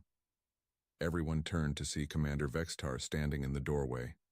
The old Zephyrian's gray skin looked almost white in the artificial light, and his tired eyes held an expression that none of them had seen before. It was fear, but not the kind of fear that came from facing a superior enemy. It was the fear that came from realizing you had made a terrible mistake. Commander, said Crix, standing up quickly. We were just discussing the tactical situation. Sit down, said Vextar. All of you. What I'm about to tell you will be hard to accept, but you need to hear it. The soldiers settled back into their seats, but the tension in the room was thick enough to cut with a blade. Vextar walked slowly to the center of the group, moving like someone carrying a heavy weight. You're still trying to find rational explanations for what you've seen, he said. You're looking for hidden technology, secret weapons, or unknown science that could explain human capabilities. But you're looking in the wrong place. Then where should we look? Asked Nala. Vextar was quiet for a long moment, as if gathering the courage to speak words that would change everything. In their myths, he said finally, The soldiers exchanged glances. "Commander," said Zek carefully. "I've been studying human culture for longer than any of you," said Vextar. "Not just their current civilization, but their ancient history, their archaeological records, their oldest stories." He paused and looked around the room. "Those myths you were mocking, they're not fantasies, they're memories." "That's impossible," said Groot. "Myths are just primitive attempts to explain natural phenomena." "Are they?" asked Vextar. "Then explain this." He activated a holographic display that showed ancient human ruins from around their planet. These structures were built with technology that current human civilization cannot replicate. They show engineering knowledge that their current science doesn't possess. They demonstrate capabilities that their current technology cannot achieve. The images showed massive stone blocks fitted together with perfect precision, astronomical alignments that required advanced mathematical knowledge, and construction techniques that would challenge even modern alien engineering. "Maybe they had help from another species," suggested Crix. "We've checked," said Vextar. "No other advanced species has visited this system in recorded history. The humans built these structures themselves. But here's the important part."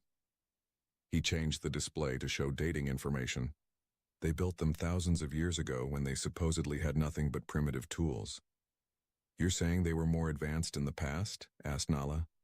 "I'm saying they were more advanced than we are," said Vextar. "Look at this data." New images appeared showing archaeological evidence from around Earth. Humans once had technology that could move mountains. They had energy systems that could power entire continents. They had transportation that could cross the galaxy. They had weapons that could crack planets. The soldiers stared at the evidence in growing horror.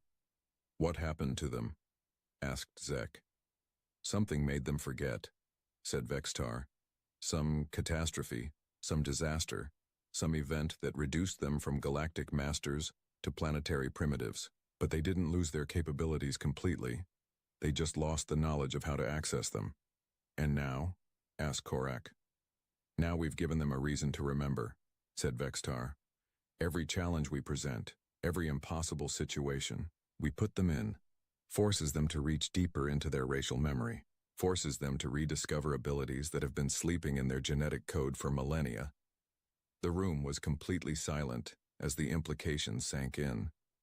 The aliens had not invaded a primitive world. They had attacked the sleeping remnant of a species that had once ruled the galaxy. "Those myths about heroes with impossible strength," continued Vextar. "Those were normal humans at the height of their civilization. Those stories about people who could see the future, move objects with their minds, survive anything, and accomplish miracles?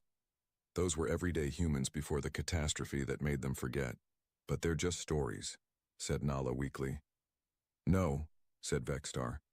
"They're instruction manuals. Humans have been telling these stories for thousands of years because somewhere deep in their collective memory, they know what they're capable of. They just needed something to wake them up." He looked around the room at faces filled with fear and understanding. "We didn't invade Earth to conquer a primitive species. We invaded Earth to wake up our predecessors. And now they're remembering who they used to be." The silence that followed was broken only by the hum of the ship's engines. In that quiet moment, every alien soldier in the room realized the same terrible truth. They had not come to Earth as conquerors. They had come as victims. The human counteroffensive began at dawn on the 42nd day of the invasion. It started not with a single coordinated attack, but with 100 simultaneous strikes across the planet that seemed to appear from nowhere. Human forces that had been scattered and hiding suddenly emerged with weapons, vehicles, and tactics that surpassed anything the aliens had seen before. In the command center of the lead ship, General Throck watched his tactical displays with growing horror as red warning symbols appeared faster than his operators could count them. Every alien position on the planet was under attack at the same time, and the attackers were using technology that should not have existed. "How many human ships are we detecting?" he demanded. "Approximately 15,000, reported the sensor operator, his voice shaking. "But sir, these readings don't match any human designs in our database." Throck looked at the display showing the approaching human fleet. The ships were sleek and beautiful. moving through space with a grace that made alien vessels look clumsy by comparison. But what terrified him most was that he recognized the design patterns. They looked like the ancient structures the humans had built thousands of years ago. But these were clearly built for war. How did they construct a fleet this size in 6 weeks? Demanded Throck. Unknown, sir, said the operator. But that's not the strangest part. Watch this. The display zoomed in on one of the human ships. This vessel is moving at 0.8 light speed without using any visible propulsion system. That's impossible, said Throck. Nothing can achieve those speeds without massive engine arrays. The humans are doing it, sir. On the planet's surface, the situation was even more impossible. Human soldiers were no longer just surviving alien weapons. They were walking through energy blasts that should have destroyed them, lifting alien vehicles that weighed hundreds of tons, and moving at speeds that made them nearly invisible to alien targeting systems. Commander Vextar stood in the observation deck, watching the battle unfold below. He was not surprised by what he saw. After his revelation about human myths being memories, he had continued his research and found evidence that painted an even more complete picture of what humanity had once been. Commander, said Dr. Ziln, approaching with her crystal body flickering rapidly between colors. The biological readings we're getting from the human forces are beyond anything our instruments can measure. Show me, said Vextar. The medical displays showed data that would have been considered equipment malfunctions if they had not been, confirmed by multiple sources. Human soldiers were generating energy outputs that rivaled small fusion reactors. Their neural activity was off the charts, suggesting mental processing speeds that approached computer levels. Their physical capabilities had increased to the point where individual humans were registering as greater threats than alien battle mechs. It's as if they're becoming something beyond normal biological limitations, said Zealand. Not becoming, said Vextar quietly, returning. On the planet below, a human commander named Sarah Chen stood atop a pile of destroyed alien vehicles, surveying the battlefield with eyes that seemed to glow with inner light. Around her, human soldiers moved with fluid precision, accomplishing tasks that required perfect coordination without any visible communication. Phase 1 complete, she said into her communicator, though her voice carried clearly across the entire battlefield without technological amplification. All alien ground forces neutralized. Beginning Phase 2. What happened next challenged everything the aliens thought they knew about space combat.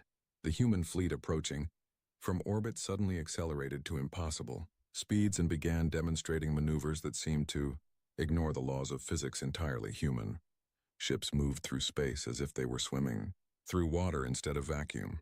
They turned without momentum, stopped without deceleration, and accelerated without visible engines. When alien forces fired on them, the human ships simply absorbed the energy and became faster and stronger. Our weapons are making them more powerful, reported the tactical officer, his voice filled with disbelief. All ships, cease fire, ordered Throck. Withdraw to maximum range. But it was too late for withdrawal. The human ships had reached the alien fleet, and what followed was not a battle, but a demonstration of capabilities that belonged in myths and legends. Human vessels, each one smaller than the smallest alien ship, began systematically dismantling the invasion force. They moved through the alien formation like predators through a flock of prey, disabling ships with touches that somehow drained their power systems completely. In the crew quarters, the alien soldiers who had once mocked human myths watched the destruction of their fleet with the stunned silence of beings witnessing the impossible made real. "They're not even trying to kill us," said Crix, his voice barely above a whisper. "They're just turning off our ships." "How are they doing that?" asked Zek. Commander Vextar, who had joined them to watch the end of the invasion, answered quietly. "Energy manipulation, matter control, techniques that our science considers theoretical impossibilities. The humans didn't just have advanced technology in their past. They had abilities that transcended technology entirely. On the surface of Earth, human beings were demonstrating those same transcendent abilities. They were healing injuries instantly, communicating across vast distances without equipment, and reshaping matter with focused thought. The myths of humans with godlike powers were not myths at all. They were memories of what every human could do when they remembered their true nature. These Alien Invasion Force found itself completely helpless against an enemy that had become everything their own. Myths had claimed was impossible. Ships designed to conquer planets were being deactivated by human hands placed gently on their hulls. Weapons that could level cities were being turned to harmless light by human will. Shields that had never been penetrated were being walked through as if they did not exist.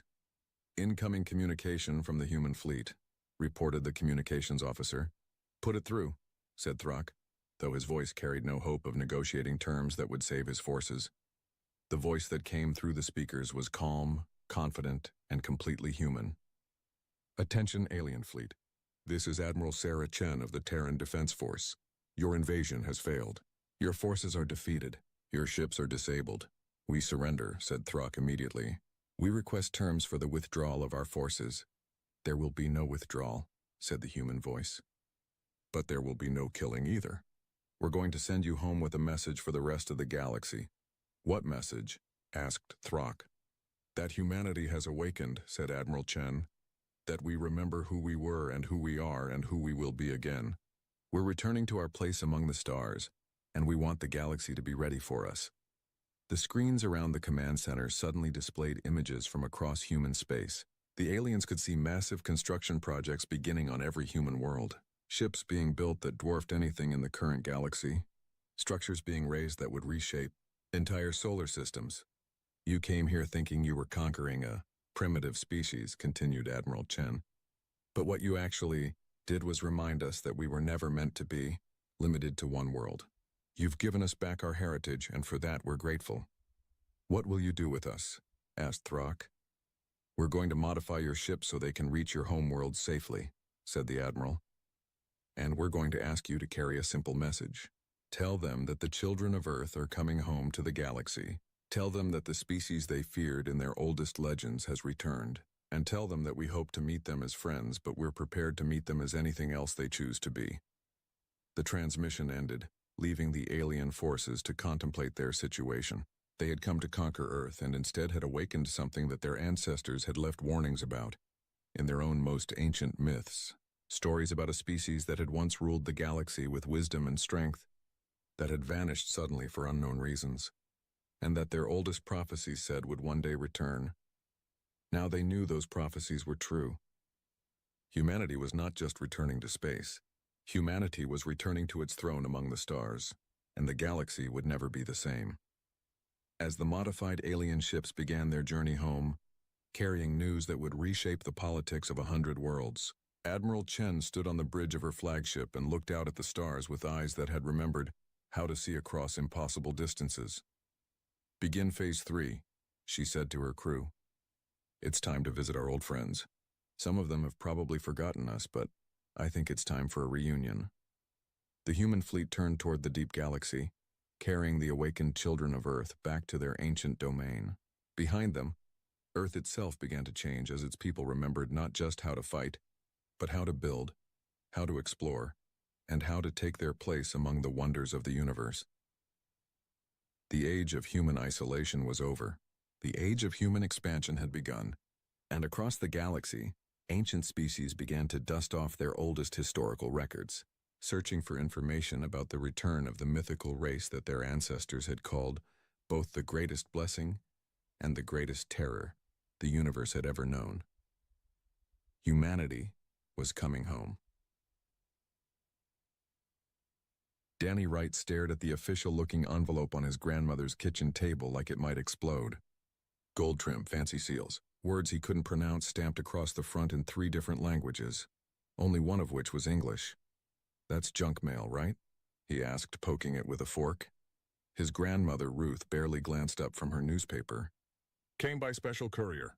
Alien special courier, had 4 arms and apologized twice for stepping on the porch. Danny's fork paused mid-poke. Earth had only joined the galactic community 5 years ago, right after the big reveal that humans weren't alone in the universe. Most people freaked out. Ruth had just nodded and said she'd suspected as much. Danny was 12 at the time and mostly annoyed that the news interrupted his video game tournament. Why would aliens send me mail? Danny grabbed the envelope and tore it open. Inside was a holographic card that activated the moment he touched it. A 3-dimensional figure appeared above the table. Some kind of bird-lizard hybrid wearing way too many medals. Greetings, representative of Earth, the hologram announced. You have been selected to participate in the prestigious Apex Hunt, a competition of skill, courage, and honor held every decade. The greatest hunters from across the galaxy will gather to test their abilities against the most dangerous creatures known to exist. Your attendance is mandatory under Galactic Law, Article 7, Section 12. Transportation will arrive in 3 standard days. Glory awaits. The hologram vanished. Danny and Ruth sat in silence for a solid 10 seconds. What did you do? Ruth asked. Nothing. I don't even know what this is. Danny flipped the card over. There was a confirmation number and his name spelled perfectly. Middle initial included. Wait, this has to be a mistake. I'm 17. I'm nobody. Ruth took the card from him and examined it closely. Her eyes, sharp from decades of living in the Oregon wilderness, narrowed. This is legitimate. See that seal? That's the Confederation mark. Can't be forged. But I didn't sign up for anything. Did you fill out any forms recently? Online surveys. Contests? Danny thought back. Last week he'd clicked on something that promised a cash prize for gamers. It had asked for his name and address. Oh no. Oh yes. Ruth set the card down carefully. Well, you're going to space. Grandma, I can't go to space. I have school. I have plans to do absolutely nothing this summer. The message said mandatory. That means you don't have a choice. Ruth stood and walked to the cupboard, pulling out her old military trunk. If you're going to compete with alien hunters, you'll need proper preparation. I'm not a hunter. Ruth turned and gave him a look that could freeze lava. Boy, I've been teaching you to track deer since you were 6 years old. You can find a rabbit in a snowstorm and tell me what it ate for breakfast 3 days ago. You notice things people with fancy degrees miss. Don't sell yourself short. Danny wanted to argue, but she had a point. Growing up on Ruth's homestead meant learning to survive. She was a retired Marine who believed modern kids were too soft. While his classmates played organized sports, Danny learned to purify water, build shelters, and track animals through any terrain. He could start a fire with damp wood and identify edible plants in the dark. He just never thought those skills mattered. They were just things Grandma made him do. Over the next 3 days, news spread fast. Apparently, the Galactic Confederation had sent Earth an official invitation to participate in some big competition, and the government had tried to organize a committee to select the perfect representative. Decorated soldiers, expert survivalists, famous hunters all volunteered. Then someone discovered that the invitation had been processed incorrectly. Due to a clerical error involving a misfiled jury duty summons and an online contest registration, the invitation had been legally accepted by Daniel Wright, age 17, of Portland. Oregon Galactic Law was apparently very strict about registered participants. Once someone accepted, no substitutions were allowed. The government tried to negotiate. The aliens said no. Rules were rules. Danny watched the news coverage from his grandmother's couch, eating cereal and wondering if this was all a fever dream. They're saying you'll embarrass Earth, Ruth commented, reading from her tablet. Politicians are calling it a disaster. The military wants to give you a crash course in combat. Great. Fantastic.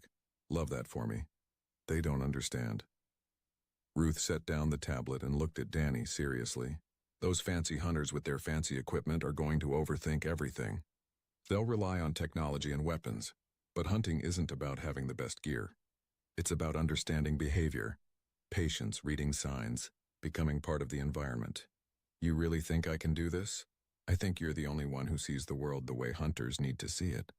Everyone else forgot how. She reached into the trunk and pulled out an old knife in a worn leather sheath. This was your grandfather's Marine issue. Take it. Danny took the knife carefully. It felt solid and real in a way that made the whole situation suddenly concrete. He was actually going to space. He was actually going to compete against alien hunters. The transport ship arrived exactly when promised. It landed in the field behind Ruth's house, a sleek silver craft that hummed with power. A ramp extended. Ruth handed Danny a backpack she'd prepared, filled with basic supplies and a few tools. Remember what I taught you, she said. Watch before you act. Listen before you move. Respect the prey, understand the environment, and don't try to fight nature. Work with it. What if I mess this up? Then you mess it up. But you won't die wondering what would have happened if you tried. She hugged him briefly, then pushed him toward the ship. Now go show those aliens what a human can do. Danny walked up the ramp, backpack over one shoulder, wearing jeans and his favorite hoodie. Behind him, Earth continued spinning. Ahead of him, the galaxy waited with expectations he didn't ask for and a competition he didn't understand. He figured he might as well see what happened. Frontier Base 7 smelled like metal and something Danny couldn't identify, probably alien sweat. The station floated in neutral space, a massive ring structure where different species could meet without political complications. Danny shuffled through the arrival gate behind a group of tall, blue-skinned traders who kept glancing back at him like he was a lost child. An official greeted him at customs, a being that looked like a walking stick insect wearing a uniform. Its translator device crackled before speaking in English. "Daniel Wright of Earth?" "Yes, that's me." The official's antennae twitched in what might have been confusion. "You are Earth's representative for the Apex hunt?" "Apparently. I see. Follow me, please. The other participants are gathering in the main hall." They walked through corridors filled with aliens of every description. Some had fur, others had scales. A few were just floating energy clouds in containment suits. All of them stared at Danny. He kept his hands in his hoodie pockets and tried to look less like someone who'd rather be home playing video games. The main hall was enormous, with viewing screens covering the walls and a central platform, where holographic displays showed various terrifying creatures. Danny counted about 30 beings scattered around the room, all of them looking significantly more prepared than he felt. Near the front stood two identical reptilian aliens, easily 8 feet tall with silver scales and armor that probably cost more than Danny's house. They noticed him immediately and started laughing, a hissing sound that made several other species turn to look. "Is that the human?" one of them said loudly. "Earth sent a child?" "Look at his clothing," the other added. "He came to hunt in sleeping garments." Danny wanted to point out that hoodies were not sleepwear, but decided silence was better. He found a seat in the back and pulled out his phone, which surprisingly still had a signal thanks to some galactic network his grandmother had set up before he left. More hunters arrived over the next hour. A group of insect-like soldiers moved in perfect formation, their leader wearing a helmet with multiple eye slots. A massive bear creature with gray fur and ritual scars entered alone, carrying nothing but a wooden staff. An actual robot hunter scanned the room with glowing sensors. A cat-like alien in expensive-looking armor made a grand entrance, accompanied by servants carrying her equipment. Everyone looked professional. Everyone looked dangerous. Everyone looked like they belonged here. Danny did not look like he belonged here. A hologram appeared on the central platform, showing the same bird-lizard official from the invitation. "Welcome, honored hunters. The Apex Hunt is the galaxy's most prestigious competition. For those new to this tradition, allow me to explain the rules." Danny actually paid attention now, watching the holographic displays shift to show a wild planet covered in forests, mountains, and oceans. You will be transported to Savage World, a protected wilderness preserve containing 50 different apex predator species from across the galaxy. Your task is simple: track, capture, and return 3 different apex predators within 10 standard days. Killing a creature results in immediate disqualification. Each participant will receive a basic survival pack, an emergency beacon, and a recording drone to verify captures. The display showed various monsters, things with too many teeth, things with armor plates, things that looked like they could eat a tank. The winner receives resource rights for their homeworld, advanced technology access, discussing strategies and comparing equipment. The 2 reptilian aliens approached a supply officer, requesting additional plasma nets and energy shields. Danny raised his hand. Everyone stopped and stared at him. "Yeah, quick question," Danny said. "Do we get to study the animals first? Like their behavior patterns or habitats or whatever?" The insect leader's translator responded. "All necessary data is available in the station database, though I doubt a human child can comprehend advanced ecology." "Cool. Thanks." Danny stood and headed toward the database terminals, ignoring the laughter that followed him. He spent the next 6 hours at a terminal, reading everything available about Savage World's ecosystem. Other hunters came and went, most spending maybe 20 minutes reviewing technical data before leaving to prepare equipment or rest. Danny stayed, taking notes on his phone about weather patterns, terrain types, water sources, and especially how different predator species interacted with each other. An older alien eventually sat down next to him, This one looked humanoid, but with weathered gray skin and scars across his face. He wore simple clothing and carried a beaten backpack. "You're the Earth Kid," the alien said in surprisingly good English. "Word travels fast. Name's Briggs. I run the equipment depot here. Been watching these hunts for 30 years. He glanced at Danny's screen. "You're actually studying the ecosystem." Seemed important. Most hunters focus on individual targets. They look at what they want to catch and ignore everything else. Briggs leaned back. "You know what separates good hunters from dead ones?" "What?" "Good hunters understand that everything is connected. The prey, the predators, the plants, the weather, all of it. You can't hunt in a vacuum." He stood up, patting Danny's shoulder. "Keep doing what you're doing, kid. You might surprise people." After Briggs left, Danny continued reading until his eyes hurt. He learned that shadow panthers hunted near river systems. Titan serpents avoided volcanic regions. Razorback boars migrated based on fruit tree cycles. The information built a picture in his mind. Not of individual monsters, but of a living, breathing world with patterns and logic. By the time officials announced that transport would begin in the morning, Danny had filled 30 pages of notes. Other hunters were showing off their gear, testing weapons, making alliance proposals. Danny went to his assigned quarters, a small room with a basic bed, and reviewed his notes one more time. He thought about what his grandmother had taught him. Don't fight nature, work with it. Understand the patterns, be patient. Tomorrow he'd be dropped alone into an alien wilderness to hunt creatures that could kill him in seconds. Danny set his phone. The transport pod shook as it entered Savage World's atmosphere. Danny gripped his seat and watched through the viewport as alien jungle rushed up to meet him. The pod's computer announced landing coordinates in a language he didn't understand, then switched to English. Participant Daniel Wright, you will be deployed in Sector 7, a temperate forest region. Your survival pack includes water purification tablets, basic medical supplies, emergency beacon, and recording drone. Good luck. The pod hit the ground with a thud that rattled Danny's teeth. The door hissed open, releasing him into humidity that immediately made his hoodie stick to his back. He grabbed his backpack and grandmother's knife, then stepped out into an alien world. Trees surrounded him, but not like Earth trees. These had purple bark and leaves that shifted colors when the wind blew. Strange bird calls echoed from every direction. Something rustled in the undergrowth and Danny froze instinctively, his training kicking in before his brain caught up. The recording drone bobbed out of the pod after him, a floating sphere about the size of a basketball. It blinked a small light indicating it was active and recording. Somewhere the galaxy was watching. Danny took a breath and forced himself to relax. This was just camping. Weird alien camping, but still just camping. He spent the first hour doing absolutely nothing except sitting against a tree and observing. Other hunters were probably racing off to track their first target. Danny knew better. Rushing into unknown territory was how people got hurt or lost. First, you learn the environment. Then you move. He watched insects crawl across the purple bark, noticed that some trees had claw marks about 7 feet up, heard different layers of sound as day animals settled and evening animals woke, felt the temperature drop 3 degrees as the sun moved behind clouds that looked normal, but apparently weren't, based on their orange color. After that first hour, Danny started moving slowly through the forest, reading signs. Fresh tracks here, probably from something big based on the depth.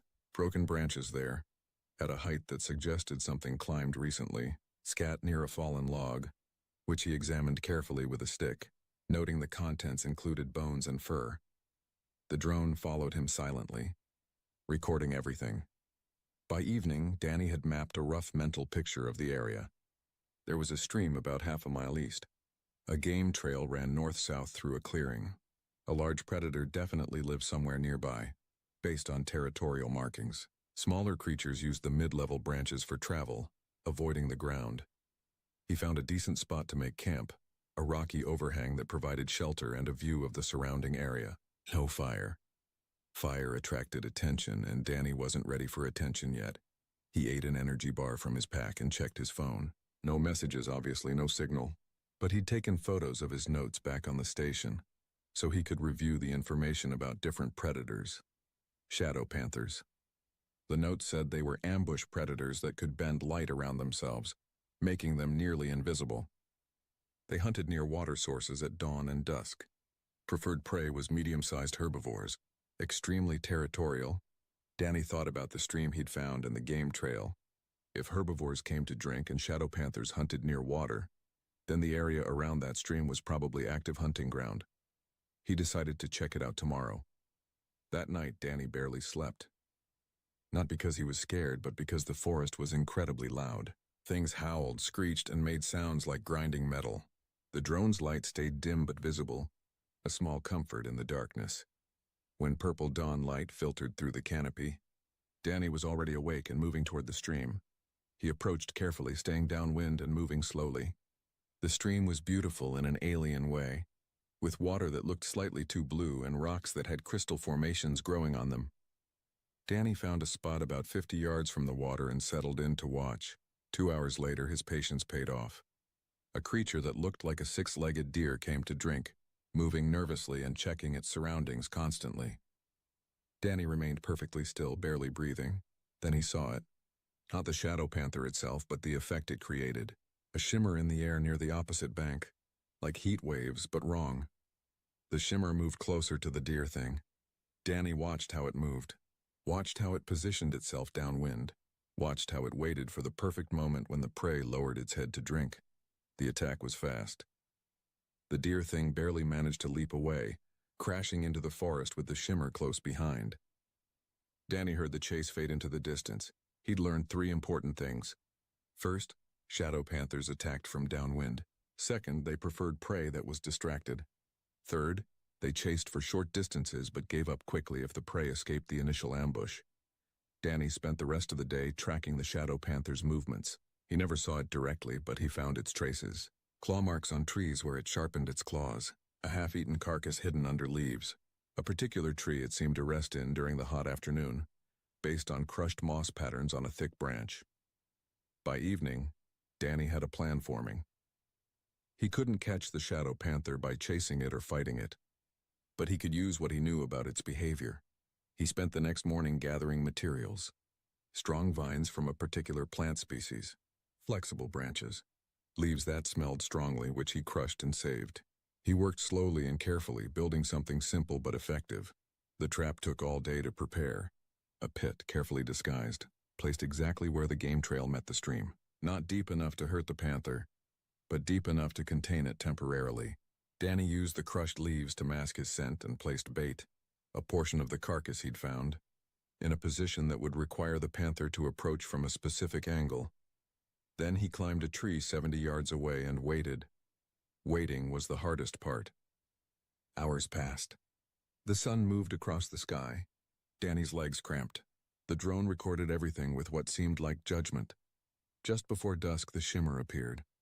Danny felt his heart rate increase but forced himself to stay calm and still. The shadow panther approached the bait cautiously, circling it once, twice, checking for danger. Then it stepped exactly where Danny needed it to step. The ground gave way. The panther fell with a startled sound that broke its camouflage, revealing a creature that looked like a big cat made of living darkness with glowing yellow eyes. It thrashed in the pit but couldn't climb the smooth sides. Danny climbed down and approached carefully. Using the vines he'd prepared, he secured the creature without getting close enough for it to reach him. The recording drone News of Danny's first capture spread across the galaxy faster than light-speed communication. In his small room back on Frontier Base 7, Briggs watched the footage and smiled. On Earth, Ruth Wright nodded once and went back to tending her garden.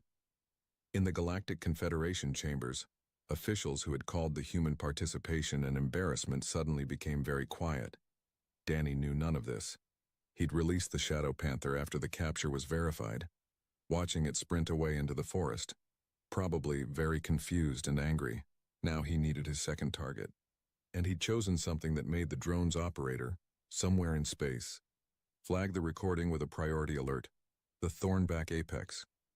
A creature the size of a small truck, covered in armored plates and venomous spines. In the competition's 400-year history, only 3 had ever been captured, and all 3 attempts had required teams of hunters with advanced technology. Danny found signs of one living in the volcanic region north of his landing site. It took him a full day of hiking to reach the territory, and another day of careful observation from a safe distance. The thornback looked exactly like something that should not exist. Its body was low and wide with legs thick as tree trunks. The armor plates shifted and clicked when it moved. The spines along its back were as long as Danny's arm and dripped with something that made the ground smoke where it fell. But Danny didn't focus on how dangerous it was. He focused on its behavior. The creature was methodical. Every morning it patrolled a specific route around its territory, marking certain rocks with scent glands. Every afternoon when the volcanic heat became intense, it traveled to a mud wallow to cool down. It always used the same wallow, always approached from the same direction, always stayed for exactly 2 hours before returning to its den. Danny spent 3 days just watching and taking notes. The drone recorded everything, which confused galactic analysts who expected immediate action. Human observers started calling him patient. Military strategists called him smart. Ruth called it basic common sense. On the 4th day, Danny began his preparation. He needed to move the thornback from its wallow to a specific location, and he needed to do it without getting close enough for those venomous spines to reach him. Fire was the answer. Not to hurt the creature, but to guide it. Danny studied the wind patterns and spent an entire day gathering specific plants that produced thick smoke when burned. He created a line of small fire pits, carefully positioned to drive smoke in a particular direction without actually spreading the fire.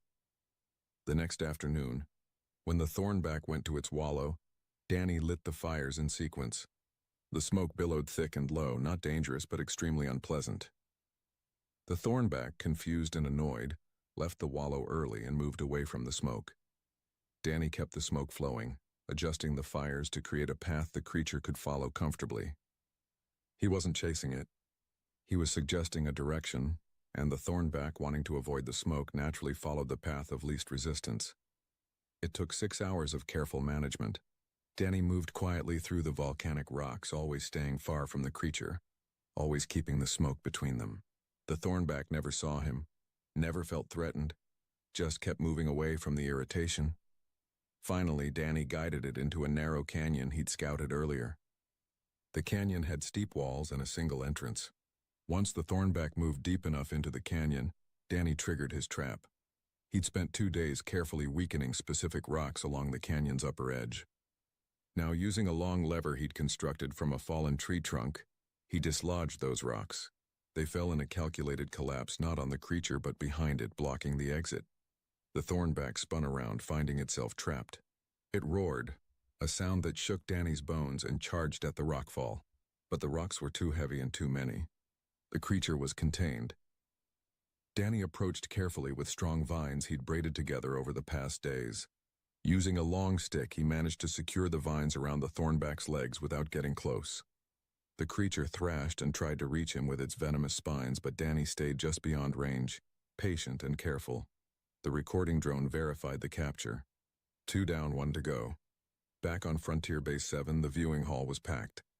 What started as entertainment, watching the foolish human fail, had become something else. Hunters from dozens of species watched Danny's methods with growing respect. The 2 reptilian brothers who had mocked him earlier were notably silent. The insect commander, who had successfully captured 2 creatures using military precision, studied Danny's recordings like textbooks. The robot hunter ran probability calculations and concluded that human intuition operated on variables it couldn't measure. The large bear creature, having captured 1 target through spiritual connection and brute strength, nodded in approval of Danny's approach. The cat-like noble, who had also captured 2 creatures but at great cost to her equipment and pride, refused to watch the recordings. She told everyone who would listen that primitive methods were lucky, not skilled. Nobody was listening to her anymore. On Savage World, Danny sat by a small stream and reviewed his notes about the 3rd target he'd chosen. The impossible one. The creature that would either prove he understood what he was doing or prove he'd been lucky all along. The Void Stalker, a predator that existed partially outside normal space, could phase through solid matter, and had never been captured in the competition's entire history. Danny studied his notes until the light faded. Then he studied them more by the light of the recording drone, which had apparently been upgraded to include a spotlight function after someone in the control center decided to help him. He thought about everything his grandmother taught him. Every hunt came down to understanding behavior and environment. It didn't matter how strange the animal was.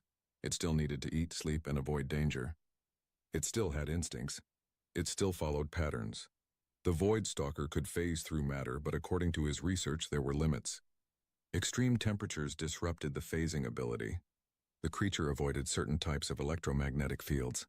It hunted in specific territory and returned to the same resting spots. Danny could work with that. He spent the next 2 days not hunting, but preparing the environment itself. He mapped the Void Stalker's territory completely, identifying every spot it had been seen or left traces. He studied the terrain, the temperature variations, the underground water sources. Then he began to reshape the creature's hunting ground, not by building traps, but by influencing where its prey would go. He drove smaller animals toward specific areas. He blocked certain paths with his scent. He used calls he'd learned from watching local predators to create sounds that made prey animals nervous in particular locations. The Void Stalker would follow its prey. 2 days of careful work turned the Void Stalker's hunting territory into a maze of invisible influences. Danny had never actually seen the creature clearly. It appeared as a distortion in space, like looking at something through rippling water, visible only when it moved and only if you knew what to look for. But he'd found its patterns. The Void Stalker hunted every evening between dusk and full dark. It preferred prey that traveled alone. It always approached from higher ground. And most importantly, it avoided areas where temperature dropped below a certain point because extreme cold disrupted its ability to phase between dimensions. Danny found a location where underground springs created natural cold spots in the ground. The area was small, maybe 30 feet across, and surrounded by warmer territory. Normally, prey animals avoided the cold spot because it was uncomfortable. Danny needed to make it attractive. He spent hours gathering fresh vegetation and piling it in the cold area, creating what looked like abundant food. He used sounds to drive small prey animals away from their usual feeding grounds. Hungry and confused, they would eventually find the new food source. Then came the hard part. Danny needed to create barriers that the Void Stalker couldn't cross, but barriers that didn't look like barriers. He used the underground springs to create channels of extremely cold water that ran in a pattern around the cold spot. The channels were narrow and easy for prey to cross, but for the Void Stalker, they would be walls. The creature couldn't phase through extreme temperature differences. It took him another full day to perfect the pattern. The channels formed a maze with only one entrance, and that entrance led directly to the center of the cold spot. Danny made sure the approach path felt natural, following the contours of the land in a way that wouldn't seem artificial. On the evening of the 9th day, with only 1 day left before the competition ended, Danny positioned himself in a tree 200 yards from his trap and waited. The drone hovered near him, its spotlight off, recording in low-light mode. Across the galaxy, millions watched. Betting pools had formed about whether the human would succeed or fail. The odds had shifted dramatically since the competition began. Dusk arrived with purple and orange clouds. Danny controlled his breathing, staying perfectly still. His legs were cramped from 3 hours of not moving, but he ignored the discomfort. His grandmother had made him practice this. Deer hunting in Oregon required patience that most people couldn't imagine. Small prey animals found the food Danny had placed. A group of 6-legged creatures that looked like rabbits mixed with lizards began eating the fresh vegetation, nervous but hungry. More arrived. Soon there were dozens, all focused on the unexpected feast. Then Danny saw it, or rather saw the distortion. The air rippled near the upper rocks, flowing like water down toward the feeding animals. The Void Stalker was hunting. The creature moved silently, a ghost made of bent space and predator instinct. It circled the cold spot once, and Danny held his breath. If the Void Stalker sensed the trap, it would leave and Danny would fail. But the creature saw prey. Lots of prey, distracted and easy. It approached along the exact path Danny had left open, moving through the maze of cold channels without realizing they were guiding it. The Void Stalker entered the cold spot. Immediately, its form became more visible as the extreme temperature disrupted its phasing ability. It appeared as a creature made of shadow and sharp angles, with too many limbs and eyes that glowed like dying stars. It lunged at the prey animals, catching 2 before the rest scattered. The Void Stalker tried to phase through the ground to chase them, but the cold prevented it. Confused, it tried to leave the cold spot. That's when it discovered the channels. Every direction it turned, extreme cold blocked its path. The channels weren't deep enough to trap a normal creature, but for the Void Stalker they were impassable walls. It was caught in a cage made of temperature. Danny climbed down from his tree and approached slowly. The creature saw him and made a sound that hurt Danny's ears and made reality feel temporarily uncertain. It was clearly intelligent enough to understand it had been outsmarted, and it was not happy. Using the vines he'd prepared, Danny created a harness that could contain the creature without touching it directly. The Void Stalker struggled and tried to phase away, but the cold kept it solid. The process took an hour of careful work, with Danny staying just outside the cold spot and using long poles to position the vines. Finally, the recording drone chimed. The capture was verified. Danny sat down on the warm ground outside the cold spot, exhausted. 3 captures, 3 days ahead of schedule. The impossible hunt completed by a 17-year-old kid from Oregon. The galaxy watched in silence. In the viewing hall at Frontier Base 7, the silence broke into noise. Some species cheered, others argued. The reptilian brothers stared at the screen with what might have been respect. The insect commander approached a communication terminal and sent a message directly to Earth's representatives, requesting information about human training methods. The robot hunter's processors struggled with the data. Logically, the human should not have succeeded. Limited equipment, no advanced technology, minimal physical advantages. Yet the results were undeniable. The variable it couldn't account for was intuition, the ability to understand complex systems through observation and experience rather than pure calculation. The cat-like noble left the viewing hall without a word, her servants hurrying behind her.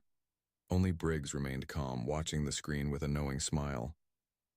He'd seen it in Danny's eyes from the beginning. The kid had something most hunters lost when their species became advanced.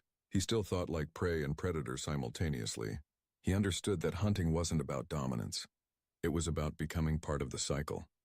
On Savage World, Danny released the Void Stalker carefully. The creature immediately phased away once it escaped the cold spot, disappearing into whatever dimension it called home. Danny hoped it wasn't too traumatized by the experience. He gathered his backpack and started the long walk back to his pickup coordinates. The competition had 1 day remaining, but Danny was finished. He'd completed the challenge. Now he just wanted to go home. The recording drone followed him through the alien forest as purple sunset turned to darkness. Somewhere above, stars that weren't his stars shined down on a world that wasn't his world. Danny thought about his grandmother's porch and realized the award ceremony hall glittered with lights from 1,000 worlds. Danny stood on a platform wearing the same jeans and hoodie he'd worn for the entire competition, now stained with mud and torn in several places. Around him, other hunters wore ceremonial armor and formal clothing from their cultures. The bird lizard official who had sent the original invitation stood at a massive podium, speaking through translators to the assembled crowd. Behind him, screens showed highlights from the hunt. Danny's captures played on repeat, analyzed by experts who still couldn't quite believe what they'd seen. In 400 years of competition, the official announced, we have never witnessed such an efficient display of hunting skill. 3 captures in 9 days, including the legendary Void Stalker, with 0 injuries and minimal equipment. The Galactic Confederation is honored to declare Daniel Wright of Earth the winner of this year's Apex hunt. Polite applause echoed through the hall. Some species showed enthusiasm, others merely acknowledgement. Danny noticed the 2 reptilian brothers in the audience. They stood and pressed their fists to their chests, a gesture of warrior respect. Danny nodded back awkwardly. The cat-like noble sat with perfect posture, her face showing nothing. She'd completed her 3 captures but barely made the deadline and had damaged expensive equipment in the process. Her pride was clearly wounded more than her body. The insect commander approached the platform when the ceremony allowed for congratulations. Her translator buzzed efficiently. Human Daniel Wright, my hive wishes to study your methods. We have fought wars across galaxies and trained hunters for 10,000 years. Yet you showed us perspectives we had forgotten. Would you consider teaching? I can't. I have school, Danny said. which caused a confused murmur among species that didn't understand the concept of mandatory youth education. The large bear creature named Tusk came forward next, moving with surprising gentleness for something his size. He bowed deeply, a gesture that made several observers gasp because Tusk never bowed to anyone. "Small human, you hunt with wisdom. The spirit spoke to me of your victory before it happened. You walk between worlds like the old ones of my people. I give you blessing." Tusk placed a carved wooden charm in Danny's hand and walked away before Danny could respond. Even the robot hunter approached, its optical sensors focusing on Danny with unsettling intensity. "I have calculated 73,000 possible approaches to the Void Stalker capture. None matched your method. You operated outside predictable patterns while still maintaining logical consistency.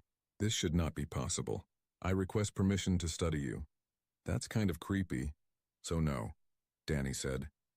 The robot tilted its head, processed this, and retreated with what might have been confusion. Through all the attention and celebration, Danny just wanted to leave. The official prize presentation took another hour. Earth was granted resource rights to mineral-rich asteroid fields, access to advanced medical technology, and trade agreements that would boost the planet's economy for generations. Earth's representatives, dressed in formal suits and looking extremely relieved, accepted the awards. They tried to get Danny to pose for photos.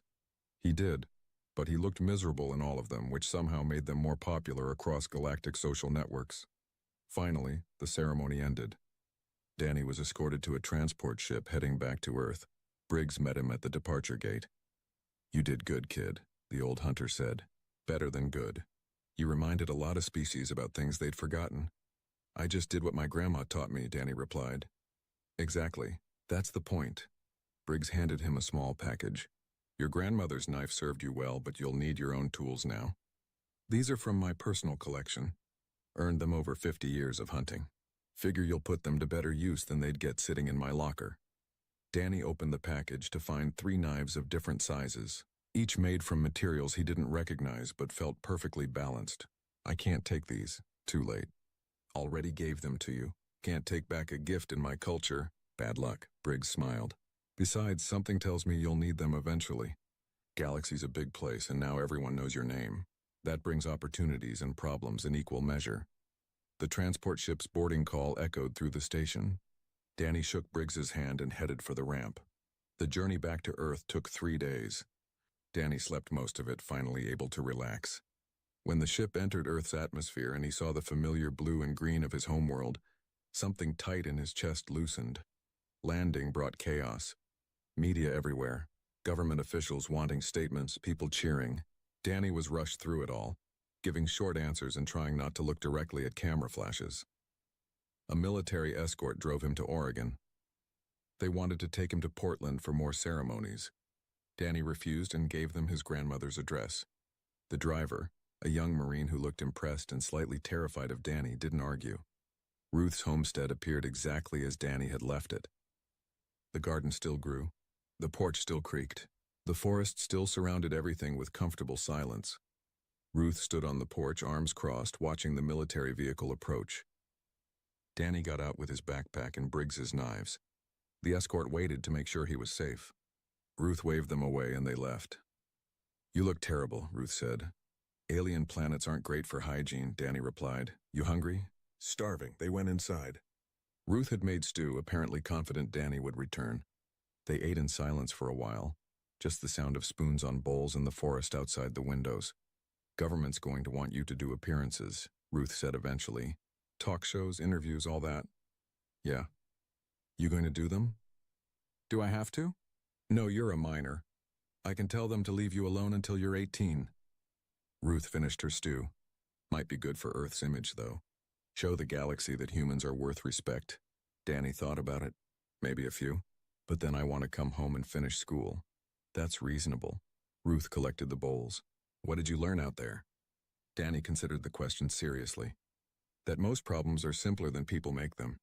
That watching is better than acting sometimes. That expensive equipment doesn't replace understanding."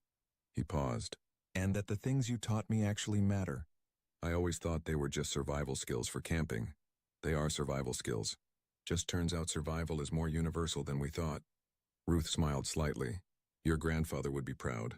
I'm proud too, though I'll deny saying that if you tell anyone. That evening, Danny sat on the porch and watched the forest. His phone had about 3,000 messages he was ignoring. News sites were calling him humanity's champion. Scientists wanted to study his methods. Schools wanted him to speak at graduations, but right now, in this moment, he was just a kid sitting on his grandmother's porch in rural Oregon, watching deer move through the trees and automatically tracking their movement patterns.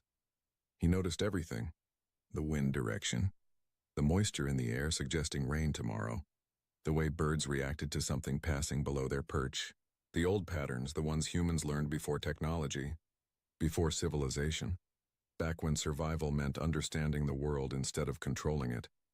Danny realized he'd always see the world this way now. Couldn't turn it off even if he wanted to. His grandmother had trained him too well. He figured that was probably okay. The galaxy was bigger than he'd imagined, stranger than he'd expected, and apparently paying attention now. If humans were going to be part of that galaxy, maybe someone should remember the simple things. Above him, stars appeared as the sun set. Some of those stars had planets where creatures hunted and lived and died in patterns as old as time.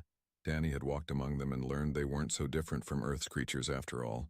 Everything alive followed rules. You just had to learn what those rules were and work with them instead of against them. That was the secret his grandmother knew. That was what he'd shown the galaxy. And that was what he'd carry forward whatever. The Galactic Military Academy's combat simulator, affectionately known as the Gauntlet, had a reputation that preceded it like a bad smell at a diplomatic function. For 300 years, it had humbled cadets from every corner of known space. The simulation had a 98% failure rate, and that remaining 2% only passed because they'd technically survived long enough for the timer to run out while hiding in a maintenance closet. Commander Velcrath stood in the observation deck, his forearms crossed in what he probably thought was an intimidating posture. It mostly made him look like he was hugging himself. A 7-foot-tall Crithian with scales that shimmered like oil on water, Velcrath had spent the last 3 months making it abundantly clear that humans were, in his professional opinion, the galactic equivalent of participation trophies. Cute that they'd joined the community, adorable that they wanted to play soldier, but ultimately about as threatening as a basket of puppies. "Cadet Webb," Velcrath announced, his voice dripping with the kind of condescension usually reserved for explaining basic addition to a rock. "You will now face the gauntlet. Try not to embarrass your species more than absolutely necessary." Marcus Webb, the only human at the Academy, and the subject of approximately 3 months of increasingly creative insults, stood at the simulator entrance looking like a man who'd been asked to calculate the square root of his own regret. At 5'10", with the kind of unremarkable features that made him blend into any Earth crowd, Marcus had spent his entire tenure at the Academy being compared unfavorably to literally every other species. Apparently, humans lacked the natural armor plating of the Draxians, the telepathic coordination of the Mindari, and the basic survival instincts of common fungi. Behind Velcrath, a crowd of Marcus's fellow cadets had gathered for the show. Torvik, a hulking reptilian warrior from Scalios Prime, was taking bets with the enthusiasm of someone who'd found a guaranteed investment opportunity. 5 credits says the human doesn't last 10 minutes, Torvik hissed, his forked tongue flickering with excitement. "That's generous," chimed in Plina, a willowy Mindari whose telepathic abilities made her insufferably smug about knowing what everyone was thinking. Her 3 eyes blinked in sequence, a gesture that somehow conveyed both pity and disgust. "I'm reading surface thoughts of confusion and something about breakfast? Is he seriously thinking about breakfast right now?"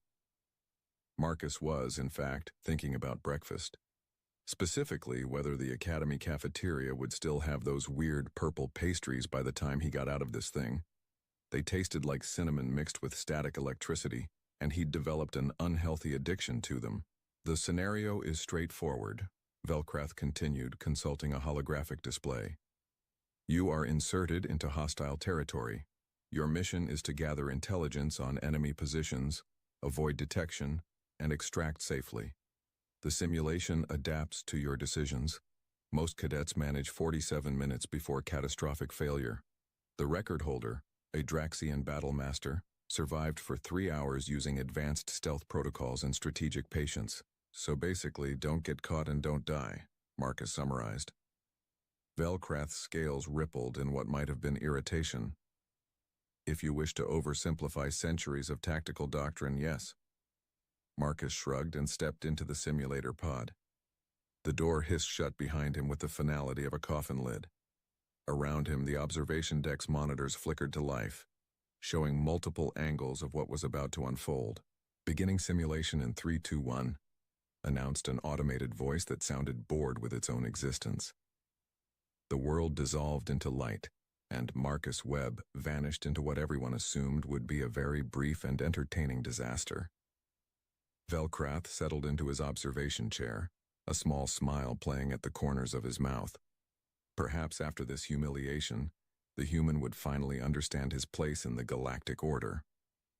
Perhaps he'd finally stop asking weird questions in tactical theory class about, what if we just didn't do it that way? Perhaps, Velcrath thought, this would be educational. He had no idea how right he was, or how much he was going to regret that thought in approximately 4 minutes. Marcus materialized in what appeared to be a war-torn cityscape that looked like someone had taken a normal city and introduced it to the concept of really bad decisions. Buildings leaned at angles that would make architects weep. Smoke curled from various craters. In the distance, the sound of weapons fire provided an ominous soundtrack that Marcus immediately tuned out because he was trying to orient himself. "Welcome, Cadet Webb," announced a smooth artificial voice that seemed to come from everywhere and nowhere. "I am Protocol 9, your simulation overseer. Your current location is Grid Reference 447 Alpha. Enemy forces control 87% of the operational theater. Your probability of mission success is calculated at 3.7%. Your probability of survival is notably lower." "That's a pretty specific number," Marcus observed, scanning his surroundings. "Do I get partial credit for trying?" Protocol 9 paused, possibly trying to determine if that was a serious question. "Your mission parameters are as follows. Navigate through the red zone, marked on your heads-up display. Avoid enemy patrols. Locate the intelligence cache at the coordinates being transmitted to your neural interface. Extract without detection." A glowing path appeared in Marcus's vision, highlighting a route that wound through approximately 2 miles of urban nightmare. It looked like the kind of path designed by someone who really wanted you to fail, but needed to maintain plausible deniability about it. Marcus studied the route for about 10 seconds. Then he looked up at the buildings around him, specifically at a partially collapsed structure that was leaning against its neighbor like a drunk friend at closing time. "Hey, Protocol 9, Marcus said, his tone conversational. "Quick question.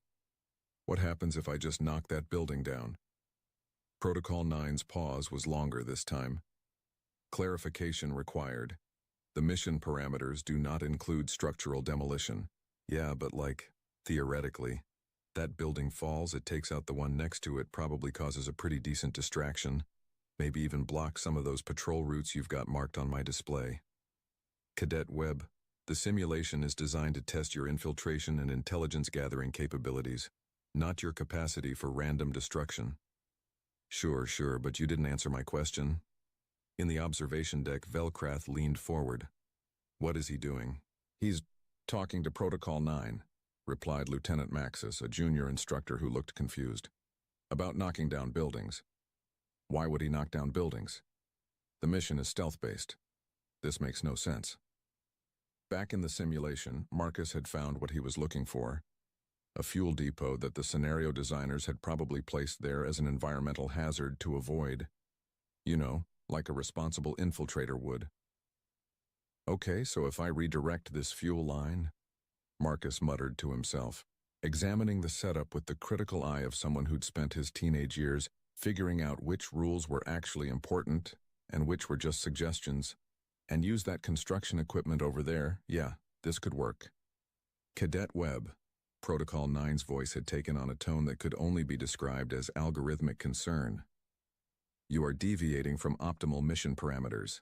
Enemy patrols are approaching your position. Stealth protocols recommend immediate concealment." "How many enemy patrols are there total?" 47 individual units distributed across the operational theater. And they're following set patrol routes? Affirmative. Randomization within predictable parameters to simulate realistic enemy behavior. Marcus grinned. It was not a reassuring expression. Cool. Hey, one more question. Can the enemies adapt to, let's say, unexpected environmental changes?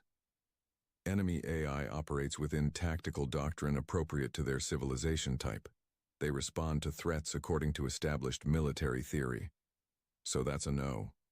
Protocol 9 did not respond, possibly because it was beginning to suspect it had made a terrible mistake somewhere in its programming. Marcus set to work with the kind of focused determination usually reserved for people who absolutely should not be left unsupervised.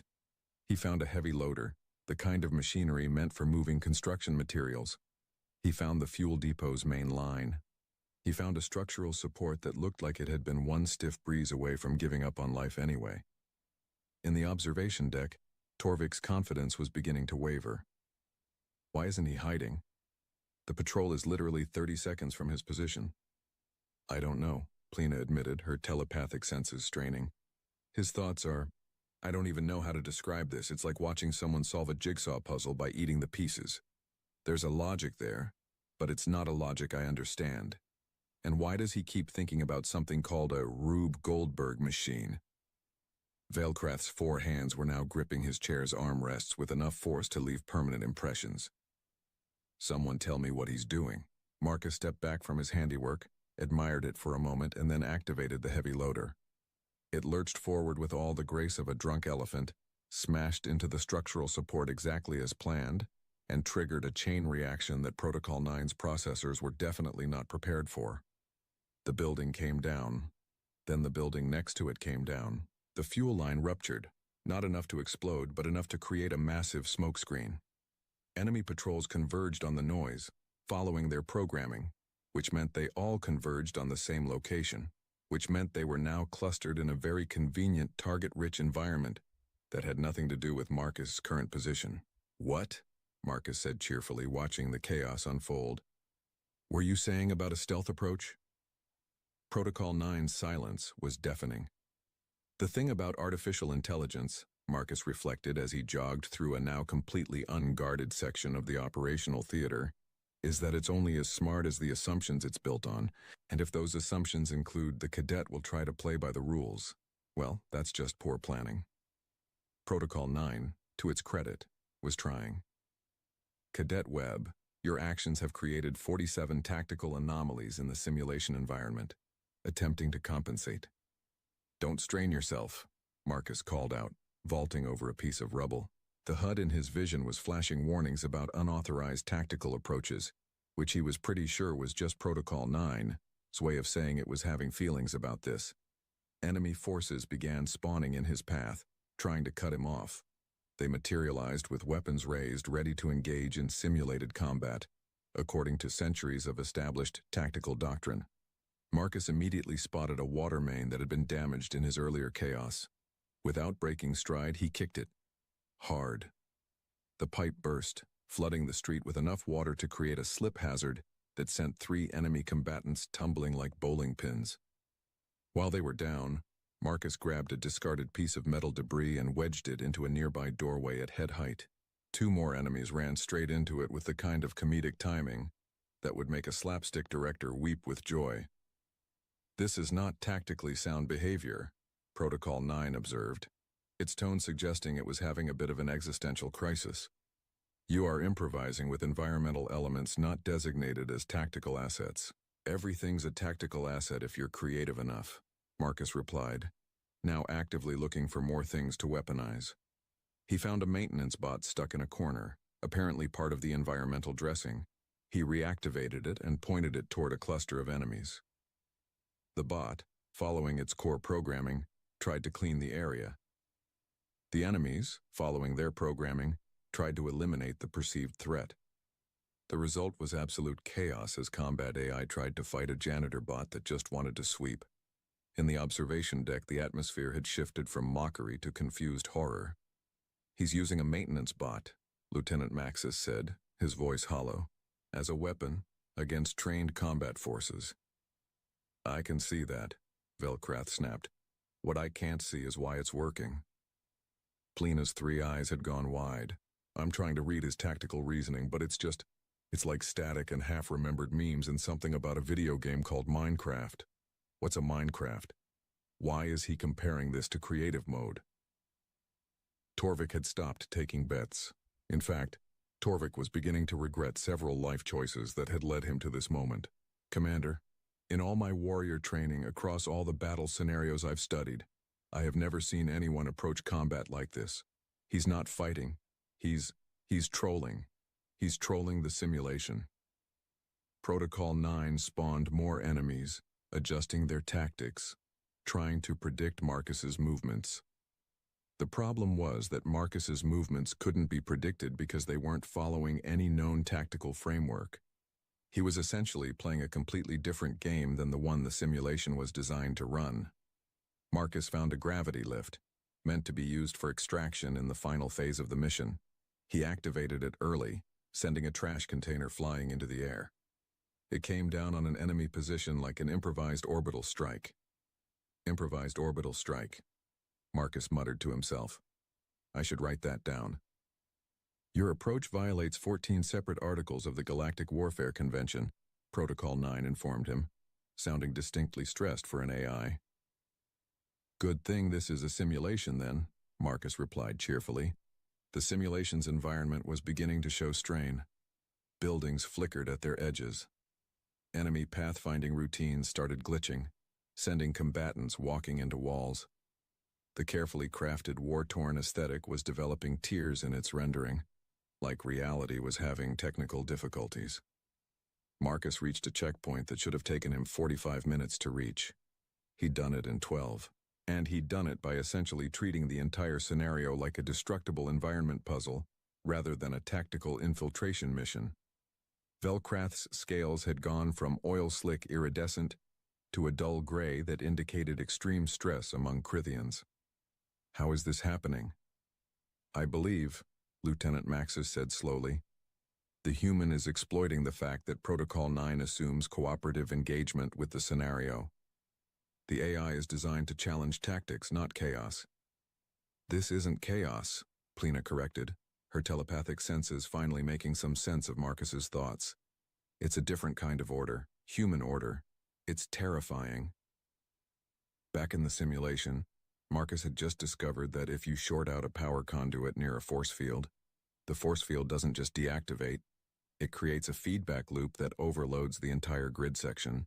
He hadn't meant to discover this. He'd been trying to open a door. The resulting cascade of electrical failures opened 17 doors, deactivated 3 defensive turrets, and somehow activated the emergency sprinkler system in a building 3 blocks away. Oops, Marcus said without a trace of actual remorse. My bad. Protocol 9 had stopped offering tactical advice. It was now simply documenting everything for what sounded like a very strongly worded incident report. And Marcus Webb, the human everyone had dismissed as weak and tactically incompetent, jogged toward the final encounter with a smile on his face and absolutely no idea how much trouble he was causing. The final boss encounter in the Gauntlet simulation was supposed to be the ultimate test of everything a cadet had learned. It was positioned at a fortified command center, accessible only after navigating the entire theater of operations, usually approached from the south after a grueling 47-minute infiltration that left cadets desperate and low on resources. Marcus came in from the northwest through a hole in the wall he'd created using a malfunctioning gravity generator, approximately 43 minutes ahead of schedule, eating a ration bar he'd found in a supply crate that Protocol 9 had forgotten to despawn. The final boss, a heavily armored command mech designated Enemy Alpha Prime, turned to face this unexpected intrusion with the kind of delayed reaction that suggested its AI was frantically checking its notes. You are not supposed to be here yet, Protocol 9 said, and for the first time the AI sounded genuinely upset about it. Yeah, traffic was better than expected, Marcus replied, studying the mech with the analytical gaze of someone who had spent too much time taking apart electronics as a kid. Big guy, huh?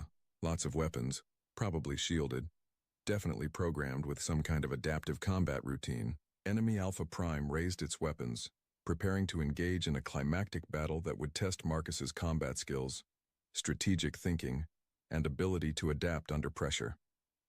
Marcus looked around the command center, noted the various computer terminals, the power cores, the structural supports that were definitely over-engineered for what they needed to do, and made a decision that would haunt Protocol 9 for the rest of its operational existence. Hey, Protocol 9, quick question. If I access those terminals, can I change the command frequency for that mech? Silence. Then, slowly, carefully. Cadet Webb, that is not a viable tactical option. The terminals are encrypted. Even if you could access them, the mech's IFF systems would not allow override from. Marcus was already at the terminal. In the observation deck, 3 cybersecurity instructors materialized out of nowhere to watch what happened next. The encryption should take hours to crack, one of them whispered. It's military-grade 17-layer security protocol. Marcus typed for about 30 seconds, frowned, and tried something else. Huh, that's interesting. What's interesting? Protocol 9 asked with the tone of someone who really didn't want to know the answer. Your security is really good against sophisticated attacks, but it's not great against just like trying the default password. Did nobody change the admin credentials? Is the password seriously still Protocol 9 admin access? The silence in the observation deck was the kind of silence that happens when everyone simultaneously realizes they've made a catastrophic oversight. That password was supposed to be changed during initial setup, one of the cybersecurity instructors said faintly. 300 years ago. Nobody ever checked, added another, looking like they wanted to sink through the floor. Marcus was now scrolling through command options with the casual air of someone browsing a menu. Oh wow, you can do a lot with this. Hey, Enemy Alpha Prime, do a little dance for me.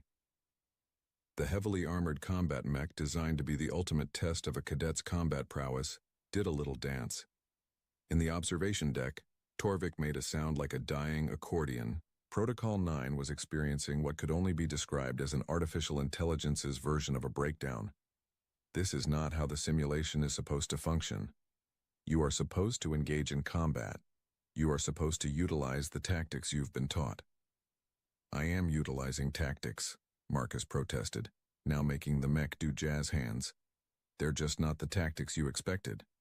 This is cheating. This is creative problem solving. There's a difference. Felkrath had his head in all 4 hands. Make it stop, someone make it stop. But it was too late to stop. Marcus had discovered that with access to the command center's systems, he could essentially rewrite parts of the simulation on the fly. He didn't understand most of what he was doing, but he understood enough to be dangerous. He adjusted enemy spawn rates, accidentally created a logic loop where enemies would spawn, realize they were already at their destination, and despawn in confusion. The simulation's environment started really glitching now. Gravity became optional in certain zones.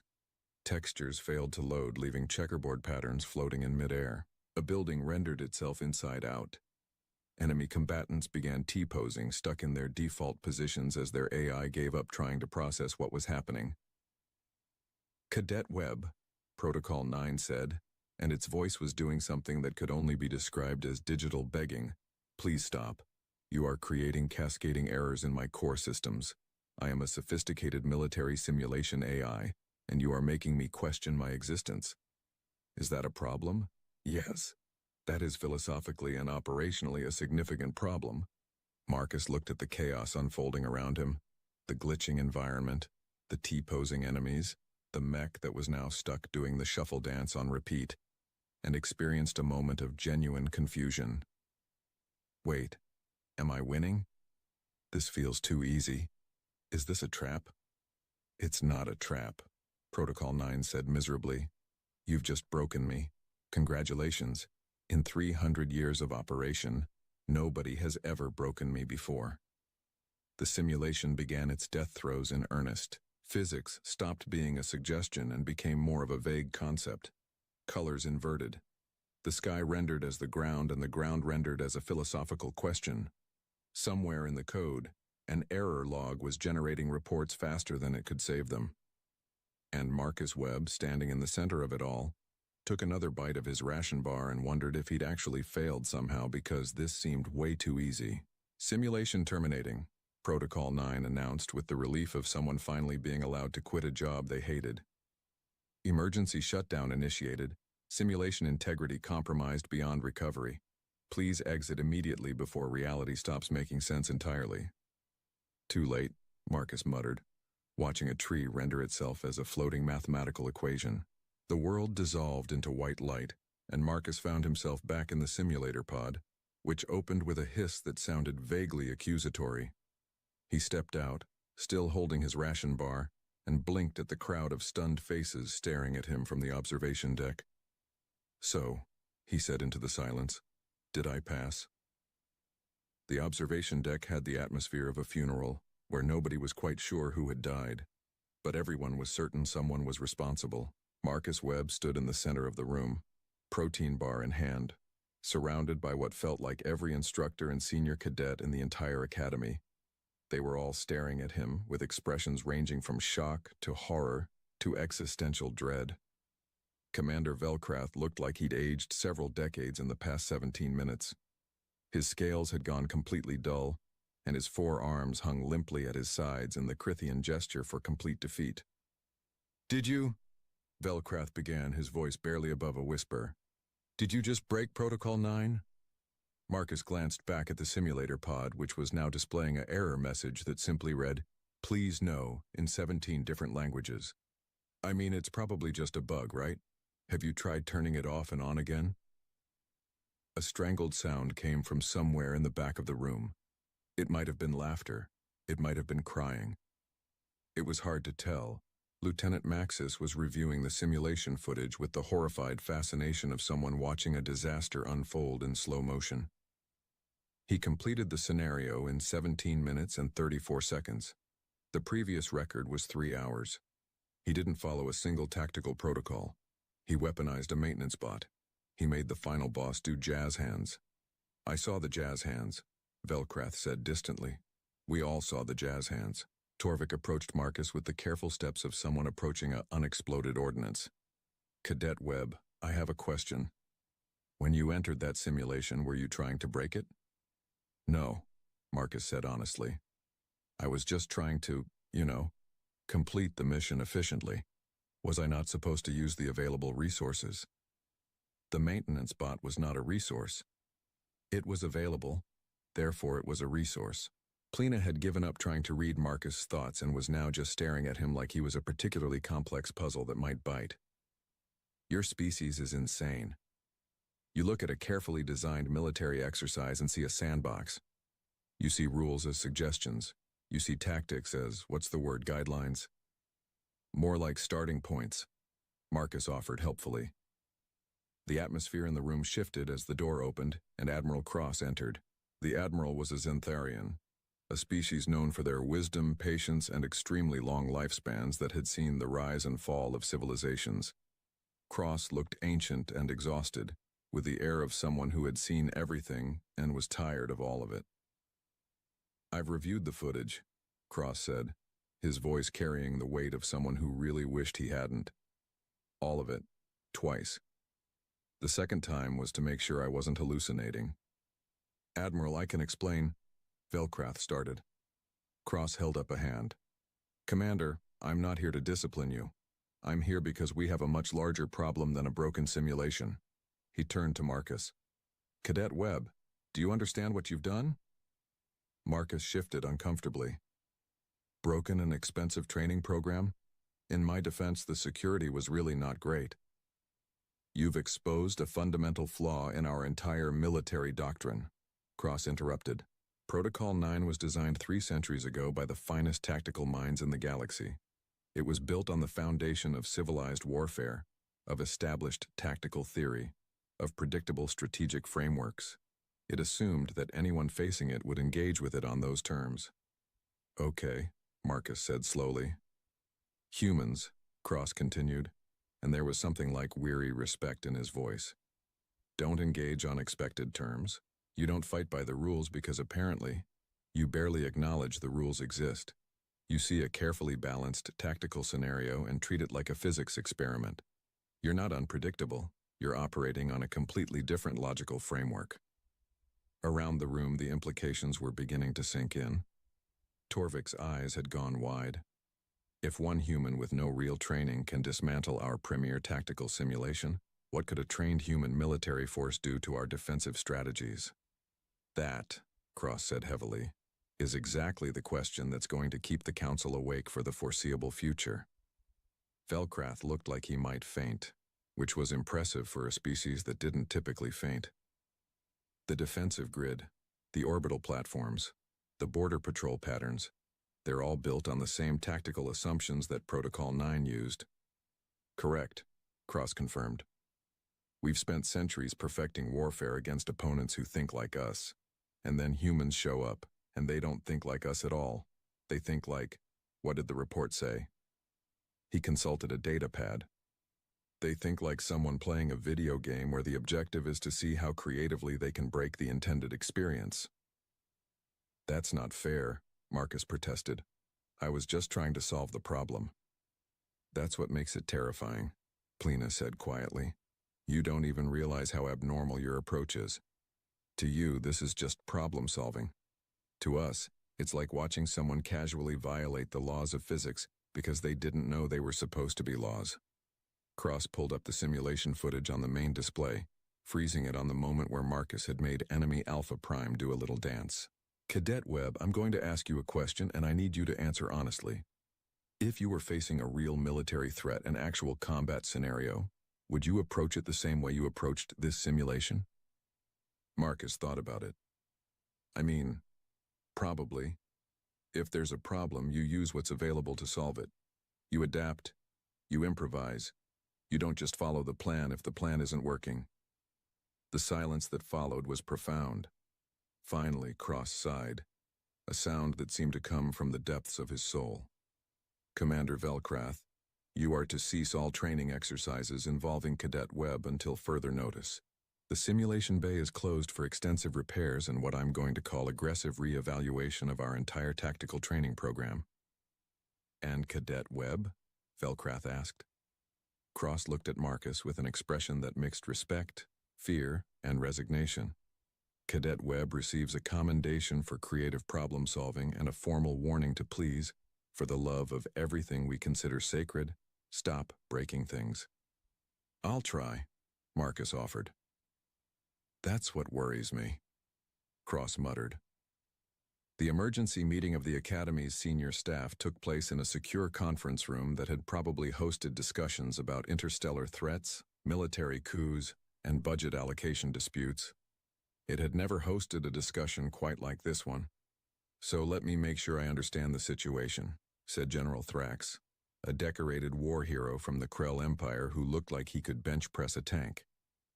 One human cadet, in his first real tactical simulation, broke a 300-year-old training program that has successfully tested over 500,000 cadets from 400 different species. Correct, Admiral Cross confirmed, and he did this not through any advanced technique or superior training, but by essentially treating the entire scenario like a destructible playground. Also correct. And our conclusion from this is that humans are tactically insane.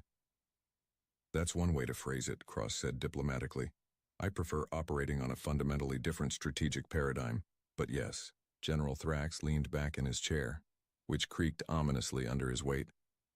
When the Council approved humanity's application to join the galactic community, I thought the biggest problem would be their tendency to pack bond with anything that moves. Nobody mentioned they were chaos incarnate. Back in the cadet quarters, Marcus had become a minor celebrity and major source of anxiety. His classmates now treated him with a mixture of awe and the kind of caution usually reserved for unstable explosives. Torvik found him in the common area, studying a tactical manual with an expression that suggested he was reading it for entertainment value, rather than educational purposes. Webb, Torvik said carefully, I need to ask you something. When you look at a tactical scenario, what do you see? Marcus looked up from his reading. Opportunities, problems to solve, I don't know why. Because when I look at a tactical scenario, I see established approaches, proven methods, doctrine developed over generations. You look at the same scenario and see Legos. Legos are great for problem solving, Marcus pointed out. That's my point, you're terrifying. Plina materialized from around a corner, her telepathic senses apparently drawn to the conversation. The instructors are having a breakdown, you know. Protocol 9 isn't the only thing you've broken. You've broken their worldview. I didn't mean to, Marcus protested. I was just trying to pass the simulation. You didn't just pass it, you demolished it, danced on its grave, and made everyone question their life choices, Plina said. The entire academy is now split between people who want to study you like a lab specimen and people who want to lock you in a room with no sharp objects. That seems excessive. You made a combat mech do jazz hands, Marcus. Jazz hands. Down in the command center, Admiral Cross was presenting his findings to the Academy Board via holographic conference. The board members, representing the major military powers of the galactic community, looked various shades of concerned. The implications are clear, Cross explained, displaying a tactical breakdown of Marcus's approach. Our current defensive doctrines assume opponents will engage within recognizable strategic frameworks. Humans don't. They innovate in real time, improvise with available resources, and seem to have no psychological barrier against unconventional tactics. Are you suggesting, asked a board member from the Thalassian Confederacy, that we need to redesign our entire military strategy because of one cadet's simulation performance? I'm suggesting, Cross replied carefully, that if humanity ever becomes hostile, we are catastrophically unprepared. But more importantly, I'm suggesting that as allies, humans represent a tactical asset we've never encountered before. They solve problems we didn't know could be solved. By breaking things, another board member added. By thinking differently, Cross corrected. There's a human saying, if it's stupid, but it works, it's not stupid. We need to understand that mindset. Back at the academy, Marcus had been summoned to Velcrath's office. The commander sat behind his desk, looking like he'd spent the last few hours contemplating the futility of existence. Cadet Webb, Velcrath began. I owe you an apology. Marcus blinked. Sir, for 3 months I treated you as inferior because humans lack the physical advantages of other species. I assumed tactical incompetence based on that assessment. I was wrong. Velcrath's scales shifted color, indicating deep discomfort. You're not tactically incompetent. You're tactically unorthodox to a degree that borders on weaponized creativity. Is that a compliment? I genuinely don't know anymore, Velcrath admitted. What I do know is that the Academy has decided to create a new tactical training program. It's going to focus on unconventional problem-solving, adaptive strategy, and thinking outside established frameworks. That sounds good, Marcus said cautiously. You're going to teach it. I'm sorry, what? You're going to teach other cadets how to think like a human, Velcrath said, with the air of someone announcing their own execution. Admiral's orders. Starting next week, you'll run workshops on creative tactical problem solving. Marcus stared. I barely know what I'm doing half the time. Yes, and that's apparently the point. Your instinct to improvise, to adapt, to question established approaches, that's what we need to teach. Because if we don't learn to think like humans, we'll never understand how to work with humans in combined operations. Over the following days, word spread throughout the galaxy's military networks. The story of the human cadet who broke the gauntlet became something of a legend, told in hushed tones in tactical academies across known space. Protocol 9 was eventually restored to operation, but with significant updates. The security passwords were changed. The AI was programmed to expect unconventional approaches. A new difficulty setting was added, labeled simply Human Mode, which disabled half the environmental safeties and allowed for aggressive improvisation. Nobody had beaten Human Mode yet. Most cadets couldn't even get past the first 5 minutes because they kept trying to apply traditional tactics to a scenario that rewarded chaos. Marcus's first teaching session was attended by 27 cadets from 15 different species, all of whom looked at him with expressions ranging from skepticism to outright fear. He stood at the front of the classroom, feeling wildly underqualified, and decided to just be honest. Okay, so full disclosure, I have no idea what I'm doing, he began. The cadets exchanged glances. But apparently that's the point. The thing about human tactical thinking is that we don't really have a unified theory of how to approach problems. We just kind of look at what's available and figure out what happens if we combine things in ways they weren't meant to be combined. Torvik raised a claw. That sounds like a recipe for disaster. It absolutely is, Marcus agreed cheerfully. But it's also a recipe for solutions nobody else would think of. Here's an exercise. I'm going to give you a scenario, and I want you to tell me the most ridiculous way you can think of to solve it. Not the tactical way, not the proper way, the weird way. By the end of the first session, he had cadets suggesting using waste disposal systems as infiltration routes, weaponizing cleaning supplies, and one particularly creative Draxian proposed using emergency life support systems to create a distraction by making everyone think there was a hull breach. See, Marcus said, you're getting it.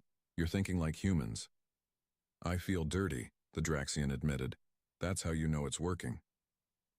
3 weeks after the incident, Admiral Cross submitted his final report to the Galactic Military Council. The conclusion was simple and terrifying. Humanity represented the most significant shift in military doctrine in 3 centuries, not because of superior technology or overwhelming force, but because of fundamentally different cognitive approaches to problem solving. The recommendation was equally simple. Integrate human tactical advisors into all major military planning operations, update defensive protocols to account for unconventional attacks, and never ever give humans access to systems without changing the default passwords.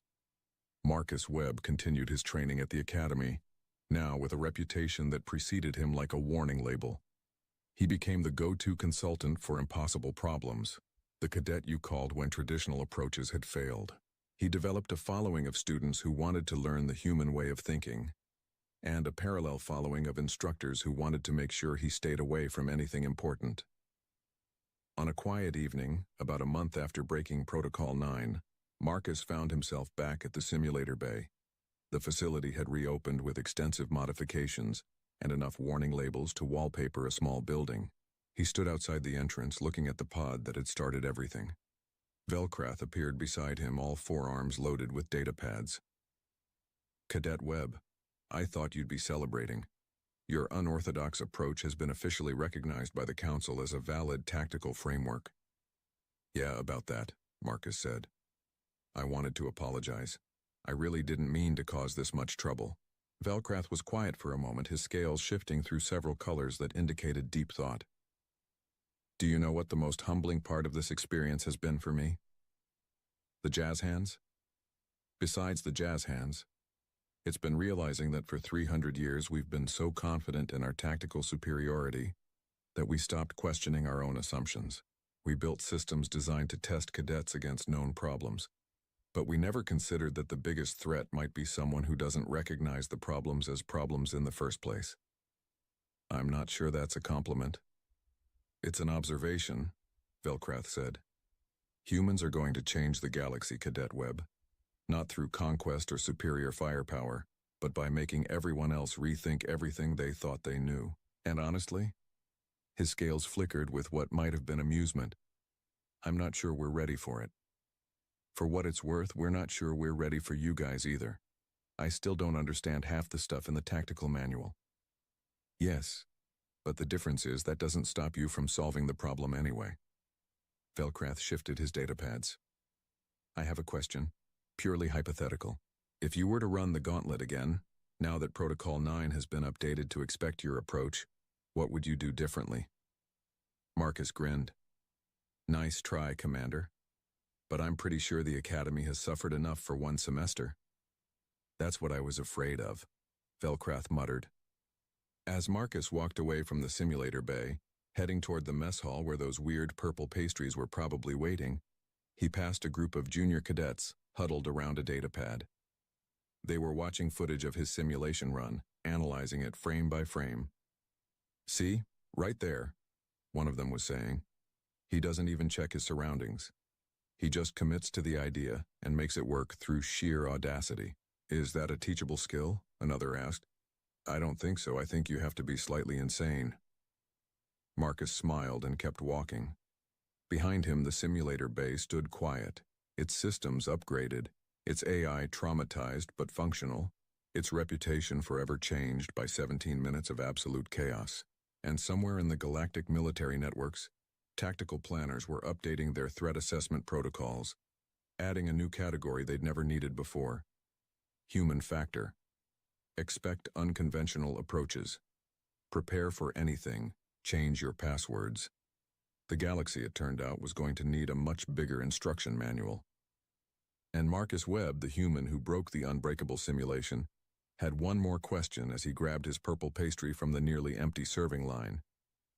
So, when's the next simulation? From 3 different directions, simultaneously, instructors who'd been walking past shouted in perfect unison, "No!" He took a bite of his pastry, savoring the weird cinnamon static electricity taste that he'd grown to love, and figured that was probably answer enough. For now.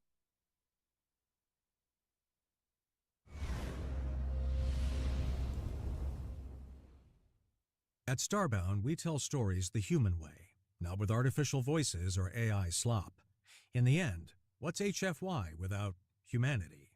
Subscribe to keep it this way. My name's General G. Let's begin.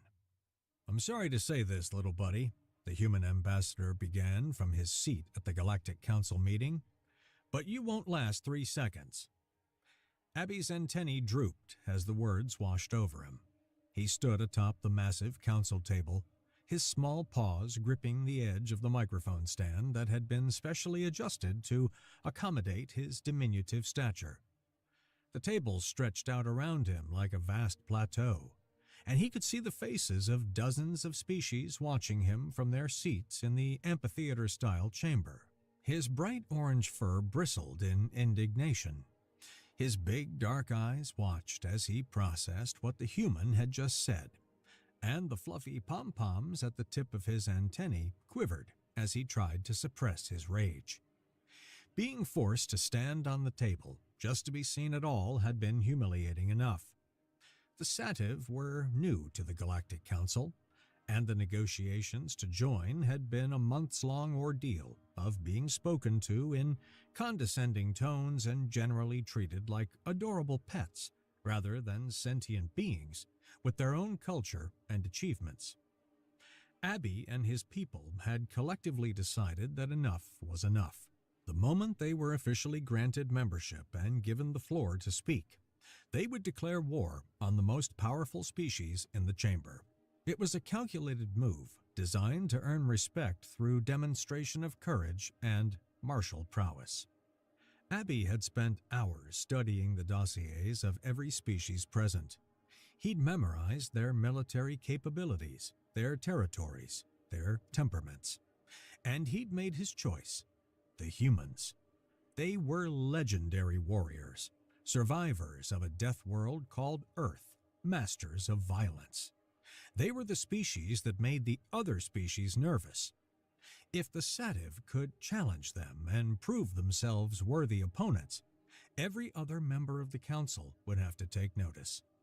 So, Abby had stood there on the table, his tiny chest puffed out as far as his furball body would allow, and declared formal war on humanity. He used every traditional phrase from Sativ warrior culture, invoking the names of their ancient heroes and promising to descend upon Earth like a storm of claws and fury. He'd expected shock, perhaps even fear. What he got instead was this casual dismissal, this patronizing little buddy nonsense, and the assertion that his entire species wouldn't last 3 seconds against humanity. Worse than that, though, was the reaction from everyone else.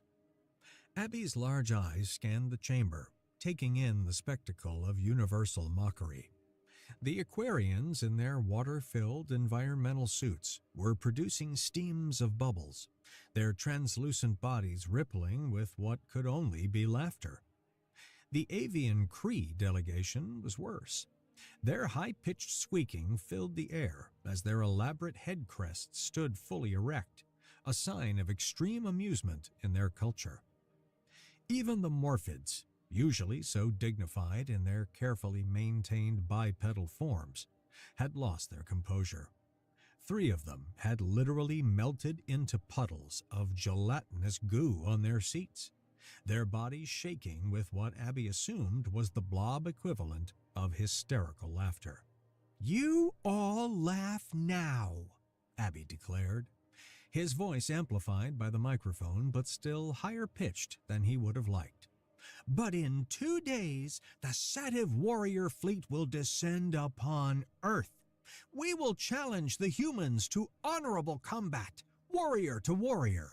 We will prove our prowess with both blade and technology. We will claim the treasures of their world as proof of our victory." His antennae straightened, pom-poms rigid with determination. "You mock us for our size, but size means nothing in the face of courage and skill. When we stand victorious over the defeated humans, when we return with the spoils of Earth, you will all see. You will regret your laughter. You will beg for our forgiveness, and you will never, ever underestimate the Sativ again." He'd practiced that speech for hours. It had sounded so much more impressive in his quarters. Now came the dramatic exit, which Abby had not fully thought through. The table was easily 3 times his height. He'd been lifted up here by a mechanical platform, which was still sitting nearby, but required him to walk to it. Maintaining his dignity while marching across the vast expanse of the table, still within clear view of everyone, would have been challenging enough.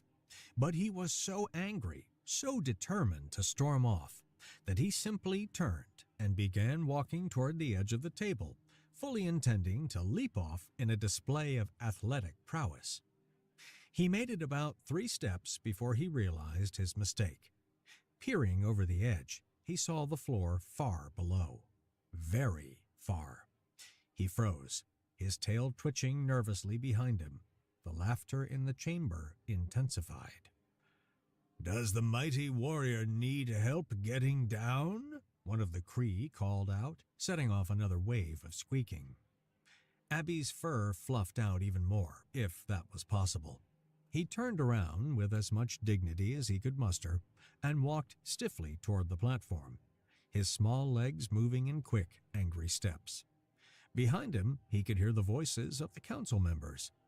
"They're going to Earth. Those Deathworlders are going to eat them alive." That was one of the Aquarians, their voice bubbling with laughter. "Remember the Zoraxian probe that landed there? Destroyed in minutes," another voice added. "I once saw a human tear apart a Kravik war machine with their bare hands because it was making annoying sounds," someone else chimed in. "These poor furballs don't stand a chance." "At least they'll die bravely," said a Morphid, in a tone that suggested they found even that notion amusing. "Well, probably not bravely, probably screaming, but we can tell people it was brave." 10 credits says they don't even make it out of their landing craft. 20 says they take 1 look at Earth from space and go back. The voices faded as Abby stepped onto the platform and began his descent. He kept his head high, his antennae proud, refusing to show any sign that their words had affected him. But one thing did puzzle him as he reached the floor and marched toward the exit. Throughout all the laughter, all the mockery, all the jokes at his expense, he'd noticed that the human ambassador himself had remained completely silent. The tall, dark-haired man had simply sat in his chair, watching Abby with an expression that the small warrior couldn't quite interpret. It wasn't mockery, it wasn't amusement, it was something else. That observation did nothing to dampen Abby's resolve. If anything, it strengthened it. The human was probably worried, realizing that his species was about to face real warriors for the first time. In 2 days, Abby would prove everyone wrong. In 2 days, the Sativ would show the entire galaxy what they were made of. In 2 days, Earth would fall. 2 days passed in a blur of preparation. Abby had personally overseen the assembly of the fleet, the finest warriors the Sativ homeworld had to offer. 300 ships, each crewed by 20 warriors, all equipped with the latest in Sativ military technology. It wasn't the largest fleet in the galaxy, but it was mobile and crewed by individuals burning with the need to prove themselves. Now, as the blue-green marble of Earth filled the view screen of the command ship, Abby felt a surge of pride and anticipation. Around him, the bridge crew moved quickly, their small paws interacting with controls that had been designed specifically for their size. To his left stood General Lax, his purple fur marked with the white strips of a veteran warrior. To his right was General Izzy, her bright pink fur indicating she was from the northern territories of the Sativ homeworld, where the fiercest warriors traditionally came from. "Approaching the outer atmosphere," reported the navigator, a young male named Pip, whose green fur still had the brightness of youth. "All ships reporting ready status." "Excellent," Abby said, his voice steady despite the excitement coursing through his small body. He stood on a raised platform in the center of the bridge. Everything was designed to accommodate their size, thankfully, and activated the fleet-wide communications. It was time for the traditional conquest speech, the kind that leaders of the Sativ had delivered before every major battle since their species could remember.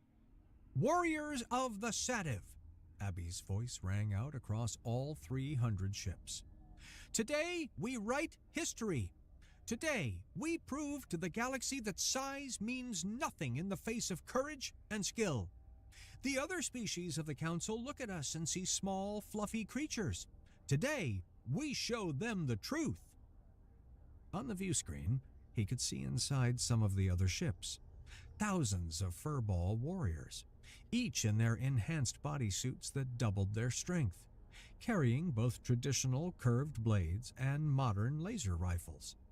They stood at attention, their antennae rigid, their eyes fixed on their screens. "We descend upon Earth, the legendary death world of humanity," Abby continued. "But do not let their reputation frighten you. Yes, they are larger than us. Yes, they come from a harsh world, but so do we. Our home world has almost exactly Earth's gravity. We will not be at a disadvantage. We will feel as strong there as we do here. If anything, we have the advantage, for our technology is just as advanced as theirs, and our warriors are twice as determined." A cheer erupted across the fleet, thousands of high-pitched voices screaming their enthusiasm. "The Galactic Council laughed at us," he shouted. "They mocked our declaration. But today, we become legends. Today, we claim victory over humanity itself." The cheering intensified. Abby could see warriors on other ships brandishing their weapons, bouncing in excitement. General Lax was nodding approvingly beside him, while General Izzy had her tiny fist raised in a gesture of solidarity. "We are small, but we are mighty," Abby declared. "We are few, but we are brave. We are Sativ, and today the galaxy learns to respect that name." The fleet erupted in war cries. Abby cut the transmission and turned to his generals, his chest heaving with emotion. Before he could speak, voices started coming through the comms from various ships. "Those council bastards won't be laughing after this," came the voice of Captain Zix from Ship 7. "I'm going to enjoy proving those pompous Aquarians wrong," added Commander Frill from Ship 19. "Bubbling at us like we're some kind of joke."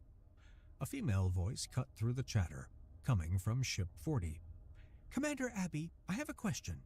What will we do with the humans after we defeat them?" Abby straightened, recognizing the voice of Captain Mira, one of his most respected warriors. "An excellent question, Captain. We will leave them be, of course." There was a moment of silence on the comms.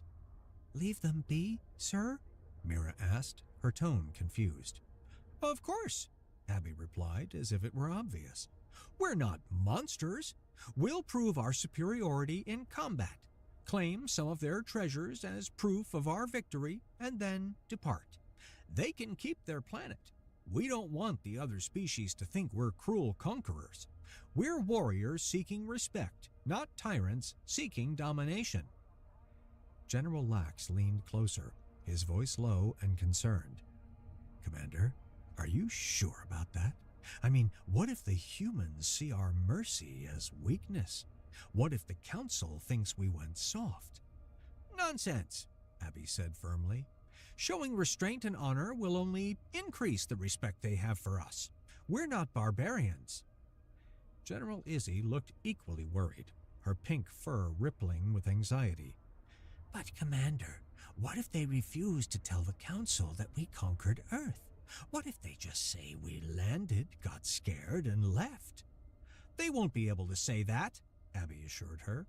"We have defeated them in combat. We have their treasures. The evidence will speak for itself." Both generals exchanged a glance that suggested they weren't entirely convinced, but they said nothing more. The fleet continued its descent, breaking through Earth's atmosphere. The ships were designed for smooth entry, and within minutes they had a clear view of the surface below. "Scanning for optimal landing site," reported Pip from his navigation station. "Looking for an area that will demonstrate our power while allowing for proper challenge protocols." "What about there?" General Lax pointed to the main view screen, where a large green space was visible in the middle of what appeared to be a human settlement. "That open area in their settlement. It appears to be some kind of gathering space." "Running detailed scans," Pip said, interacting with the controls. After a moment, his ears flattened against his head. "Commander, I'm detecting human life signs in that area. Multiple family groups. There appear to be human young present." Abby frowned, his antennae dipping thoughtfully. "Human children? We certainly can't land there. We don't want to frighten the young ones. That would be cruel, and worse, it would make us look like bullies. Is there a suitable landing area that's free of civilians?" Pip's scan continued. "Yes, Commander. There's an area approximately half a kilometer away that appears to be completely clear.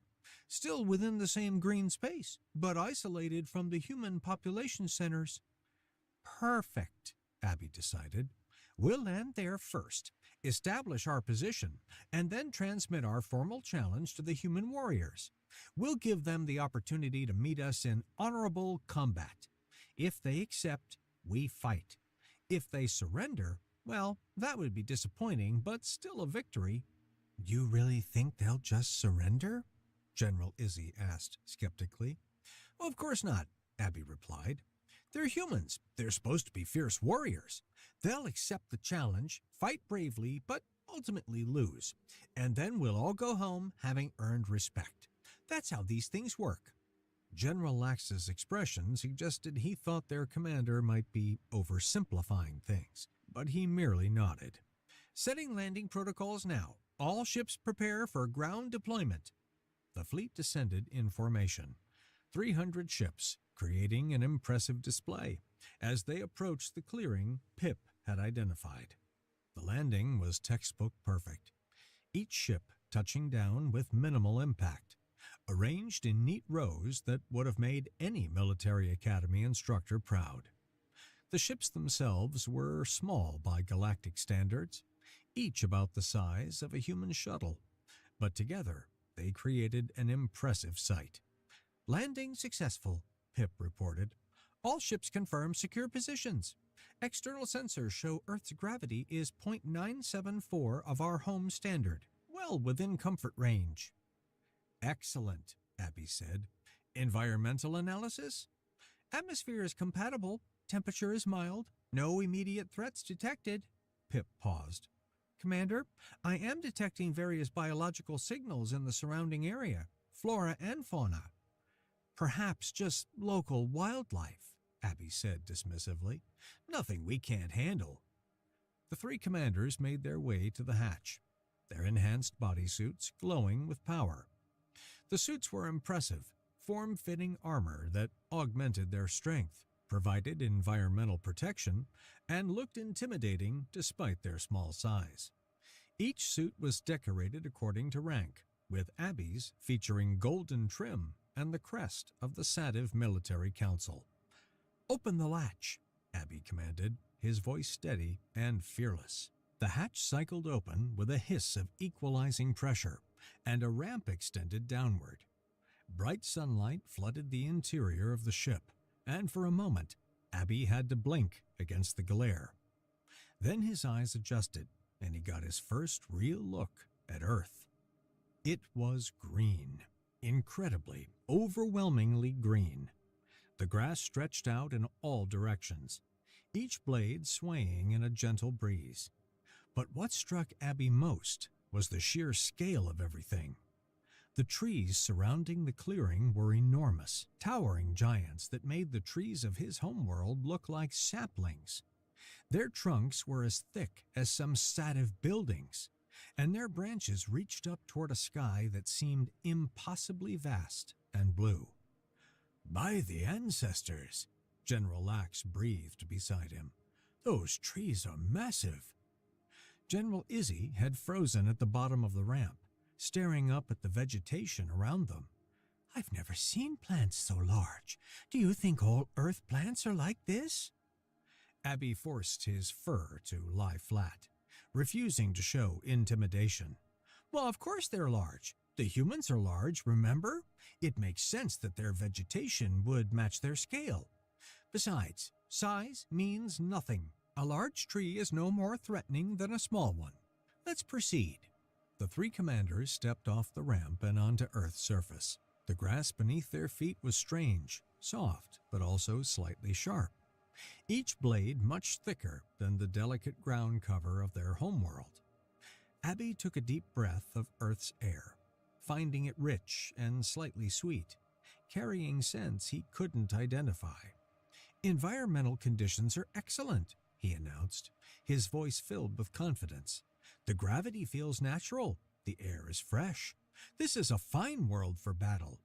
I can see why the humans are proud of it." "Should we call the rest of the troops out?" General Lax asked. "Let's do a quick perimeter check first," Abby decided.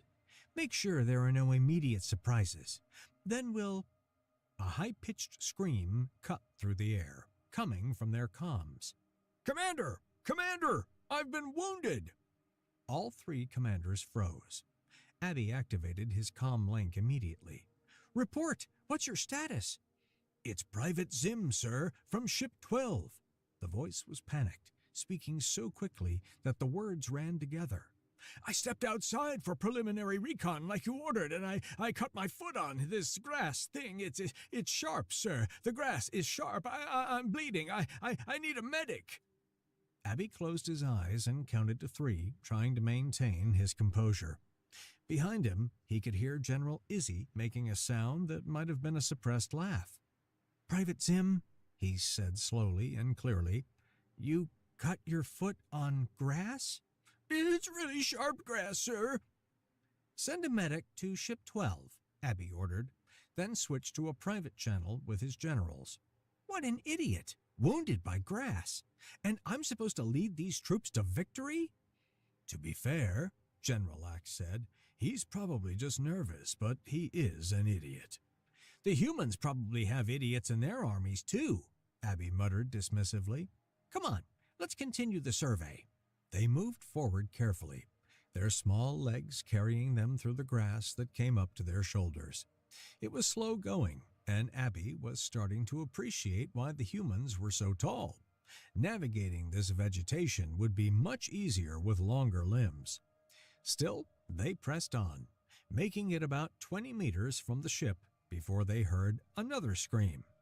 "Sir, sir! There's a creature! Some kind of flying thing! I think it's a bird!" Abby spun around, trying to locate the source of the commotion. He could see several ships with their hatches open now, warriors cautiously emerging to explore. One warrior, his yellow fur bright against the green grass, was pointing upward at something in the air. "It's small," the warrior shouted. I'm going to investigate. Back home, all flying creatures are friendly. This is probably similar." "Wait!" Abby started to say, but he was too far away, and the warrior couldn't hear him. The warrior reached up toward the flying creature, which Abby could now see was fuzzy and striped with yellow and black. It was indeed quite small, hovering in the air near a tall flowering plant. The warrior's paw made contact with the creature. The creature's reaction was immediate and violent. It dove toward the warrior, and even from this distance, Abby could see the warrior jerk back, clutching his paw. Then the screaming really started. "It stabbed me! The bird stabbed me! It's still stabbing me! Why is it so angry?" The warrior was now running in circles, waving his paw in the air while the tiny creature pursued him with single-minded determination. Other warriors nearby were scattering, clearly unsure whether to help or flee. The scene would have been comical if it weren't so concerning. "That's not a bird," General Izzy observed. "Birds have feathers. That thing is... I don't know what that is." "It's hostile, whatever it is," General Axe added. "Should we open fire?" "On a creature that small?" Abby shook his head. "We'd look ridiculous. Send another medic, and someone tell that warrior to stop trying to make friends with Earth's wildlife until we know more about it." It took several minutes to resolve the situation. The creature, which Pip later identified from the database as something called a bee, eventually flew away, apparently satisfied with the punishment it had delivered. The wounded warrior was treated and sent back to his ship to recover, though his pride was probably more injured than his paw. "Note to all troops," Abby announced over the fleet-wide channel, "do not touch any Earth creatures until we have confirmed they are safe. Apparently, even their smallest life forms can be aggressive." "Commander," Pip's voice came through on his private channel. "Should I transmit the challenge to the humans now?"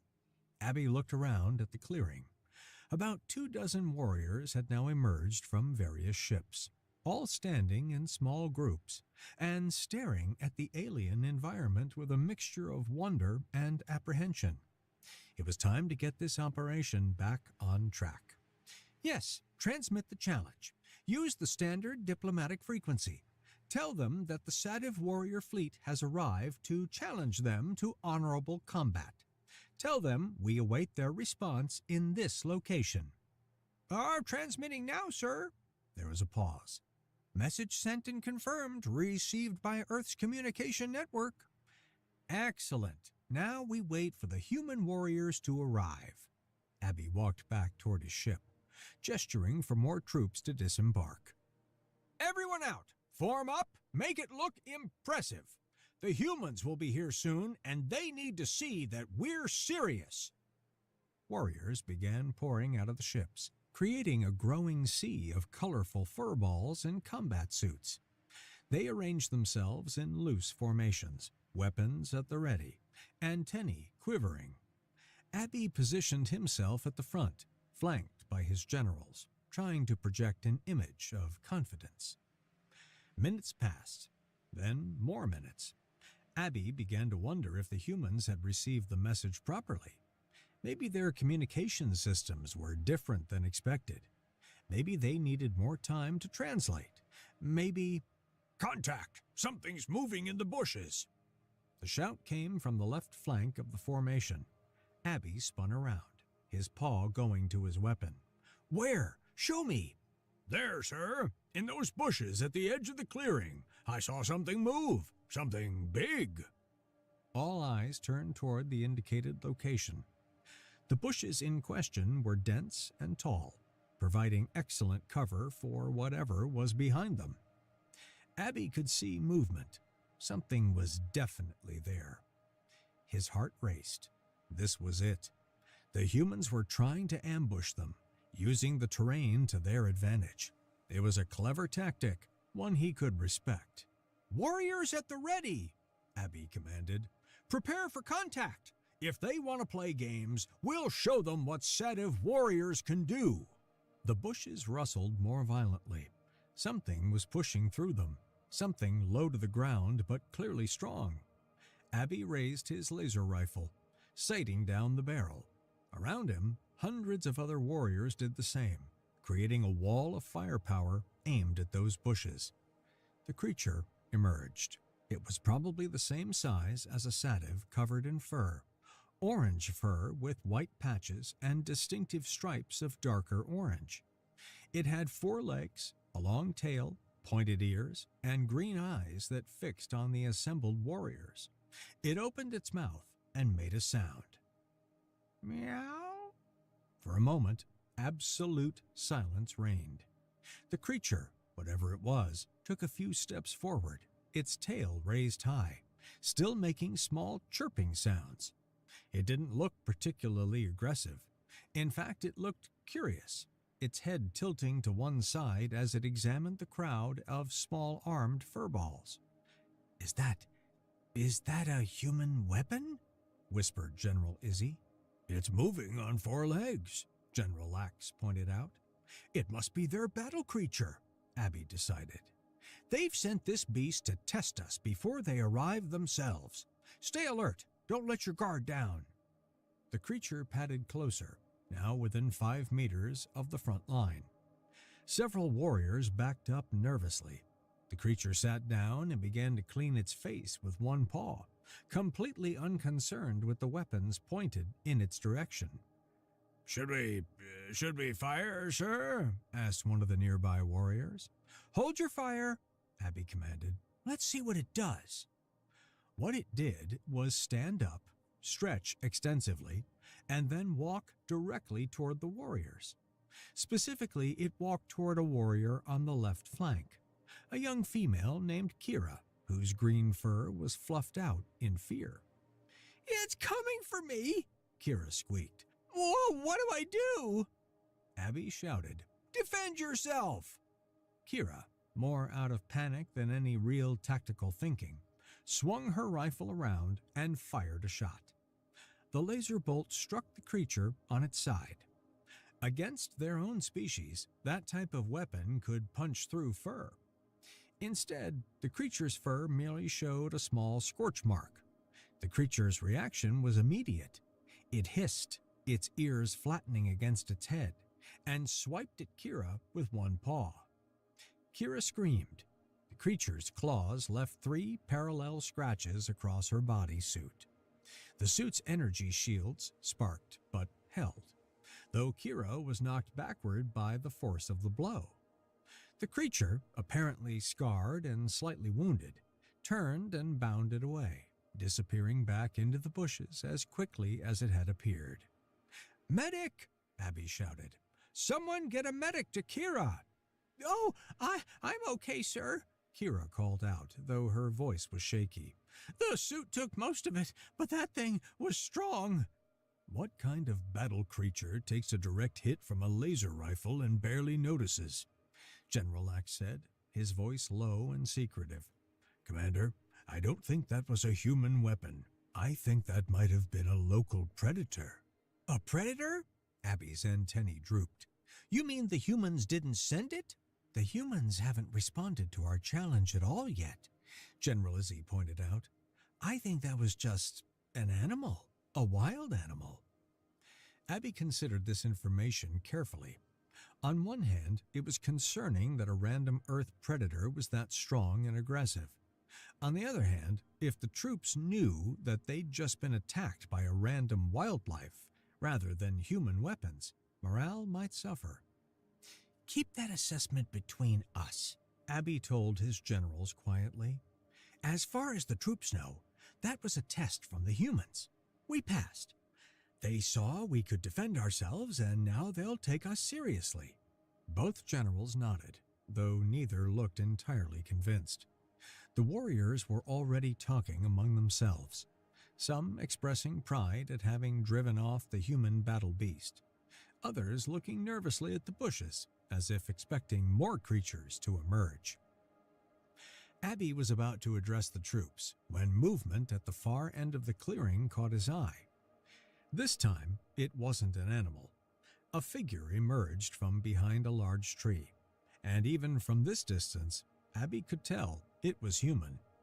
The being was tall, impossibly tall from a satyr perspective, with dark hair and wearing what appeared to be formal attire rather than combat gear. Behind him, several other humans emerged, all wearing identical black suits. "There," Abby breathed. "The humans have arrived. Finally!" The human raised his hand in what might have been a greeting or might have been a signal. Abby decided to interpret it as a gesture of parley. He activated his suit's external speakers. "Warriors of the Sativ," he announced. "Weapons ready. The humans are here. Prepare for honorable combat." 300 laser rifles raised simultaneously. All pointed at the approaching humans.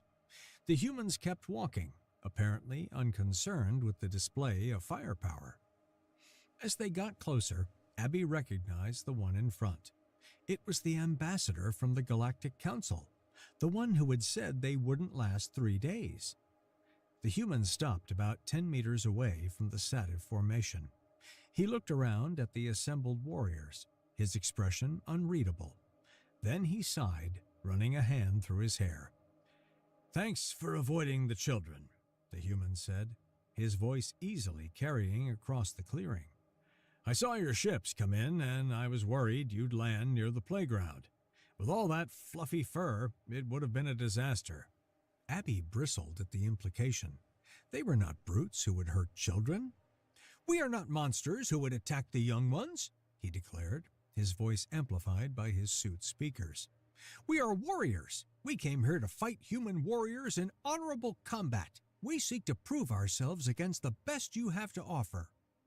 He gestured dramatically with one small paw at the assembled troops behind him. "You claimed at the council meeting that we would not last 3 seconds on Earth. Well, we have been here for over an hour now. We have survived your harsh environment and even your predators.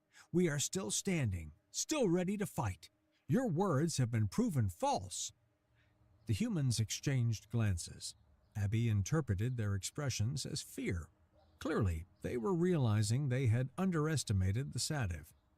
The ambassador looked at one of his companions, then back at Abby, and his mouth tense in what might have been suppressed emotion. "I see," the ambassador said slowly. "You've survived for an hour. That's very impressive." "It is," Abby agreed.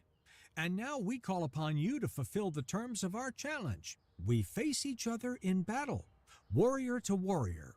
Get your weapons ready, humans, because we are about to engage in honorable warfare." He raised his own rifle dramatically. "The Sativ are ready. We follow the warrior path. We embrace glorious combat." Behind him, 300 warriors shouted their agreement, creating a cacophony of high-pitched war cries that echoed across the clearing. It was an impressive display, Abby thought. The humans had to be at least somewhat intimidated. The ambassador stood there for a long moment, just staring at them. Then he closed his eyes briefly, his shoulders slumping slightly. When he opened them again, he looked directly at Abby. "You know what?" the ambassador said. "You're right. You've proven yourselves. We surrender." The war cries stopped abruptly, replaced by confused silence. Abby's antennae drooped in bewilderment. Around him, he could hear warriors whispering to each other, equally confused. "You... what?" Abby managed to say. "We surrender," the ambassador repeated. "You win. You can tell the Galactic Council that you conquered Earth. Congratulations." Abby looked at his generals. General Lax looked baffled. General Izzy looked suspicious. Behind them, the army was dissolving into confusion, warriors looking at each other and trying to figure out what had just happened. "That's it?" Abby asked, his voice rising in pitch. "You're just gonna surrender? Just like that? No fight?" "You already proved yourselves," the ambassador said. "You made it here, survived Earth's environment. That's more than most species manage on their first visit. We're impressed. You win." Abby's mind raced. This wasn't how it was supposed to go. The whole point was to engage in combat, to demonstrate Sativ martial prowess, to earn respect through battle. A surrender without fighting proved nothing. In fact, it might make things worse. The council would just say the humans had humored them, that they'd never taken the threat seriously enough to actually fight back. His small paw pointing accusingly at the ambassador. "You don't get to escape that easily. We came here for honorable combat. We came here to prove ourselves. If we return with nothing but your words, no one will believe us. We need proof. We need to plunder something. Take some of your treasures back with us." The ambassador frowned, seeming genuinely confused by this demand. He scratched his head, looking at his companions as if seeking suggestions. They shrugged or shook their heads, equally at a loss. For several long seconds, the ambassador just stood there, thinking. Then his eyes widened, and his face lit up with what looked like sudden inspiration. "I know," he said, snapping his fingers. "I know exactly where to take you. There's a treasure box nearby, a place where humanity keeps one of our most valuable substances. It's something we cherish deeply, something we save up resources to obtain. If you plunder our food from there, everyone will have to believe you conquered us. Come on, I'll take you there right now." Abby considered this carefully. A treasure box containing humanity's most valuable food substance? That did sound impressive. And if the humans were willing to hand it over as proof of their defeat, well, that would certainly serve as evidence for the council. "Very well," Abby agreed. "Take us to this treasure box. We will claim its contents as proof of our victory." "Excellent," the ambassador said, and there was something in his smile that Abby couldn't quite interpret. "Oh, by the way, my name is George Hampton. I'm the human ambassador to the Galactic Council, but you probably knew that already." "I am Commander Abby of the Sativ Warrior Fleet," Abby replied formally. "These are Generals Lax and Izzy, and behind us are finest warriors." "Pleased to meet you all," George said, somehow managing to sound sincere. He gestured to his companions. "These are my security team. They're going to set up a perimeter while I take you to the treasure. Just make sure that none of your warriors accidentally hurt any civilians." Abby nodded approvingly. "A wise precaution. We wouldn't want any humans to stumble into our army and panic. They might get hurt trying to flee from our imposing presence." George's expression did something complicated, but he just nodded. "Exactly. That's exactly what I'm worried about. All right, follow me. It's not far." The men in black suits quickly moved into position around the clearing, creating a loose perimeter. Abby noticed that several of them were speaking into small devices and occasionally looking at the tree line with concerned expressions.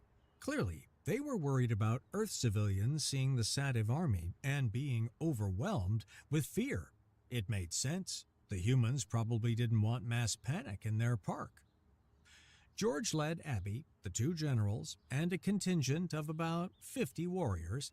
Abby thought it was wise to leave the majority of the force with the ships. Across the clearing toward a paved pathway. As they walked, Abby could see other humans in the distance. Individuals and small groups, moving along other paths. Some with what appeared to be Earth pets on leashes. Several of them had stopped and were staring at the procession of small, furry warriors marching behind the tall human in the suit. "Are those teddy bears?" Abby heard one human say to another. "I think they're aliens," the other responded. "Look, they have little spacesuits." "Oh my God, they're so cute!" Abby's fur bristled. Cute. They thought warriors were cute. He forced himself to focus on the mission. Soon, they would have the humans' treasure, and then no one would dare call them cute again. George led them down the path and around a corner, where a small white vehicle was parked near the edge of the path. It was roughly rectangular, with bright colors painted on its side, and a window at one end. As they approached, Abby could see that the side of the vehicle bore images of frozen treats and cheerful text. "Here we are," George announced, gesturing at the vehicle. "Humanity's treasure box." Abby looked at it skeptically. This is where you keep your most valuable food substance?" "Absolutely," George said with a straight face. "We call these mobile treasure repositories ice cream trucks, and they contain one of humanity's most beloved food items, ice cream. It's so valuable that humans literally give up their currency just to obtain small portions of it. Children especially treasure it. They'll beg their parents for it, trade favors for it, do extra chores just to earn enough money to buy it. If that's not proof of value, I don't know what is." Abby exchanged glances with his generals. Ice cream. He'd never heard of it, but the way George described it, it did sound like something precious. And if human young ones craved it that intensely, it must be exceptional. "Very well," Abby said. "Show us this ice cream." George walked up to the window of the truck and spoke to the human inside, a woman with her hair pulled back in a colorful scarf. Abby couldn't hear the entire conversation, but he saw George hand over what looked like paper currency and gesture back at the small army of Sativ warriors waiting expectantly on the path. The woman's eyes went wide, and she leaned out of the window to get a better look. Her hand went to her mouth, and she made a high-pitched sound that Abby's translator interpreted as a squeal of delight. Then she started moving around inside the truck with great energy. "What's happening?" General Lax asked quietly. "I think she's preparing the treasure for us," Abby replied. "Look at how quickly she's moving. She must be honored to provide it to warriors." George returned to the group, carrying several large containers. "All right, everyone, gather around. The treasure is served in individual portions, and it comes in different flavors, different tastes. I've got chocolate, vanilla, strawberry, mint chocolate chip, and cookie dough. I recommend trying a little of each to see what you prefer." The woman from the truck appeared with more containers. Her face split in an enormous smile. "Oh my goodness, they're adorable! Look at their little suits and the pom-poms on their antennae. Oh, I want to take them all home." Abby ignored the adorable comment and watched as George began distributing small portions of the ice cream to each warrior. The substance was cold, surprisingly cold, and came in various colors. Abby accepted a portion of the chocolate variety, which was dark brown and emitted a pleasant aroma. "Go ahead," George encouraged. "Try it." Abby took a small taste with the tiny spoon George had provided.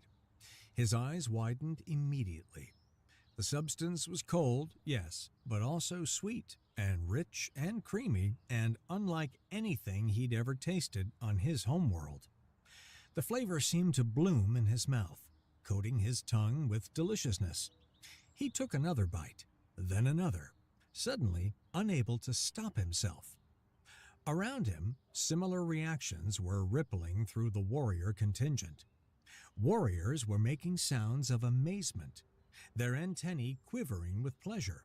General Izzy had actually sat down on the pavement, cradling her container of strawberry ice cream like it was precious cargo. "By the ancestors," General Lax breathed, his face covered in vanilla ice cream. "This is incredible. This is the best thing I've ever tasted."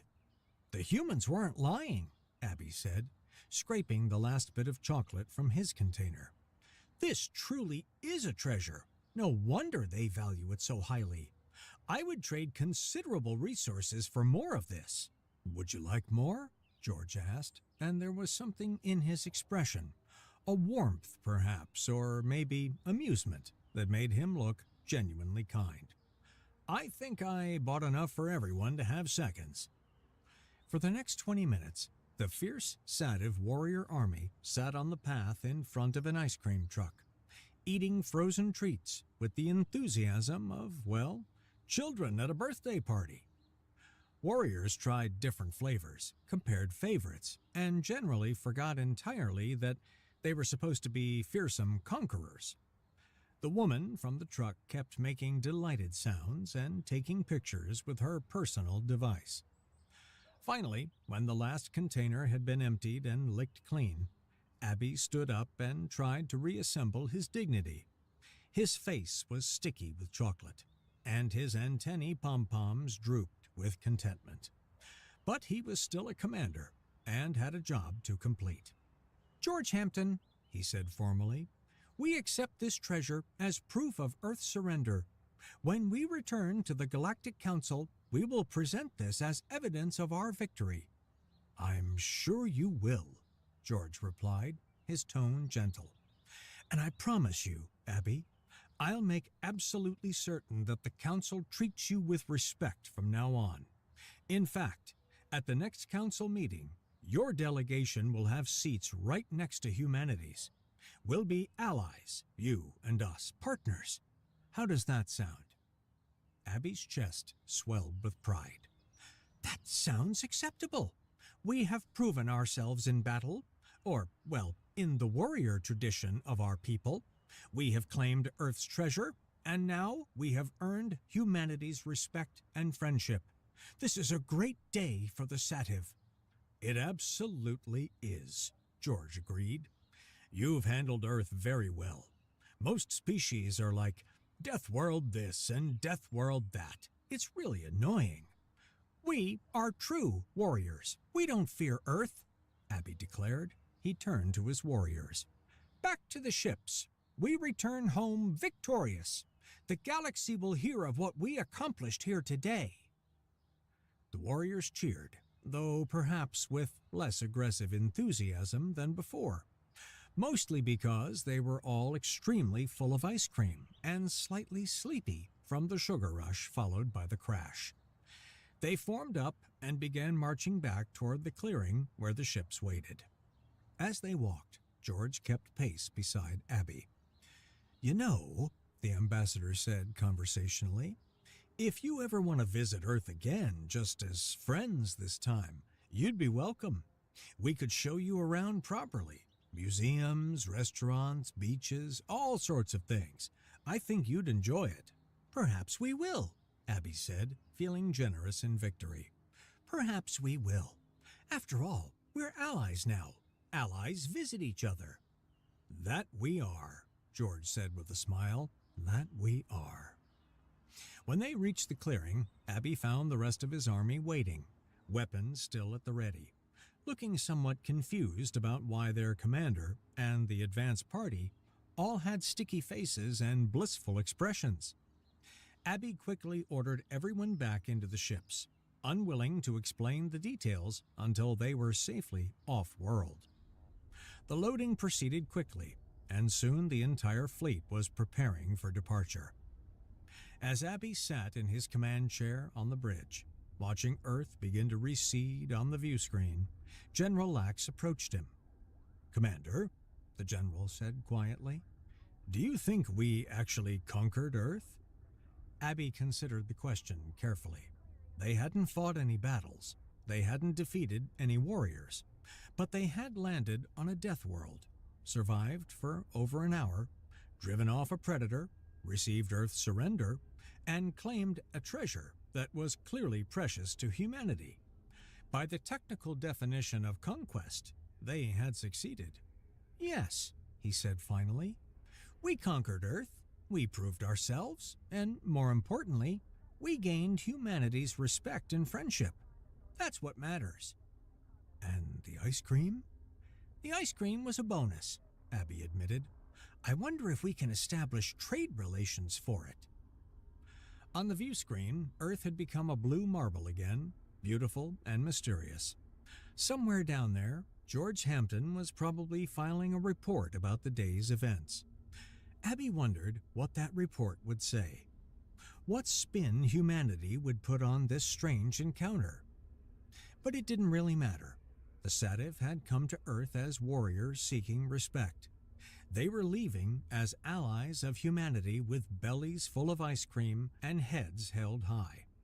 In the grand scheme of things, that seemed like a pretty good outcome. "Set course for home," Abby commanded. "We have a council meeting to prepare for. This time, when we speak, they'll listen. They'll respect us. And if they don't," he smiled, his small teeth glinting in the bridge lights, "well, we know where to get Earth's ice cream." The fleet jumped to hyperspace. 300 ships filled with proud warriors who had, in their own minds at least, conquered humanity's homeworld.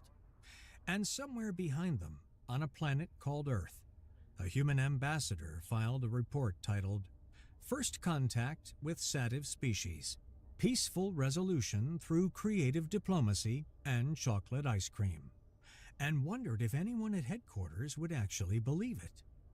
They probably wouldn't, but that was fine. Some victories were too strange to explain, too absurd to justify. Some victories just had to be experienced to be understood. And some victories tasted like chocolate ice cream on a sunny afternoon in the park.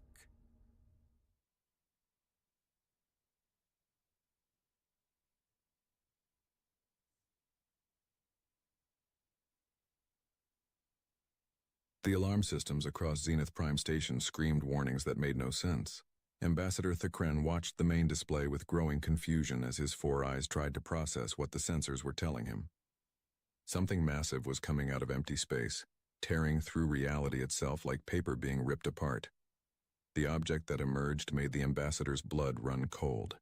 It was a warship, larger than anything he had seen in his 300 years of service to the Galactic Council. Its hull was dark and scarred, covered in burns and impacts from weapons that shouldn't exist anymore. The metal looked ancient, corroded by time itself, yet the ship's engines still glowed with power. Strange symbols marked its side, letters from a writing system that predated modern galactic civilization by thousands of years. Thakren pressed his communicator with a trembling claw. "Get me the historical archives immediately. I need identification on this vessel." Around him, the council chamber erupted into chaos. Representatives from 847 different species began shouting questions and demands. Some called for military response. Others wanted to flee. The mantis-like ambassador raised his arms for silence, but nobody was listening anymore. The ancient warship hung in space like a ghost from a forgotten era. Its weapon systems were powered down, but every military analyst in the station could see the truth. Those guns were old, yes, but they were built with technology that modern science barely understood. If that ship decided to fight, Zenith Prime wouldn't survive the encounter. Then the transmission came through. The audio was broken and filled with static, but the words were clear enough to make Thakren's heart skip several beats. The language was old, so old that the computer needed 17 seconds to find a translation matrix. When it did, the message played across every speaker in the station. "This is the United Earth Spaceship Indomitable, Terran Expeditionary Fleet. We are returning home after mission completion. Please provide current navigational coordinates for Earth, Sol System, Orion Arm, requesting immediate assistance. Our crew is in critical condition." The silence that followed was absolute. Earth. Sol 3. The dead world. The planet that had destroyed itself in nuclear fire 20,000 years ago, leaving nothing but radioactive dust and broken cities.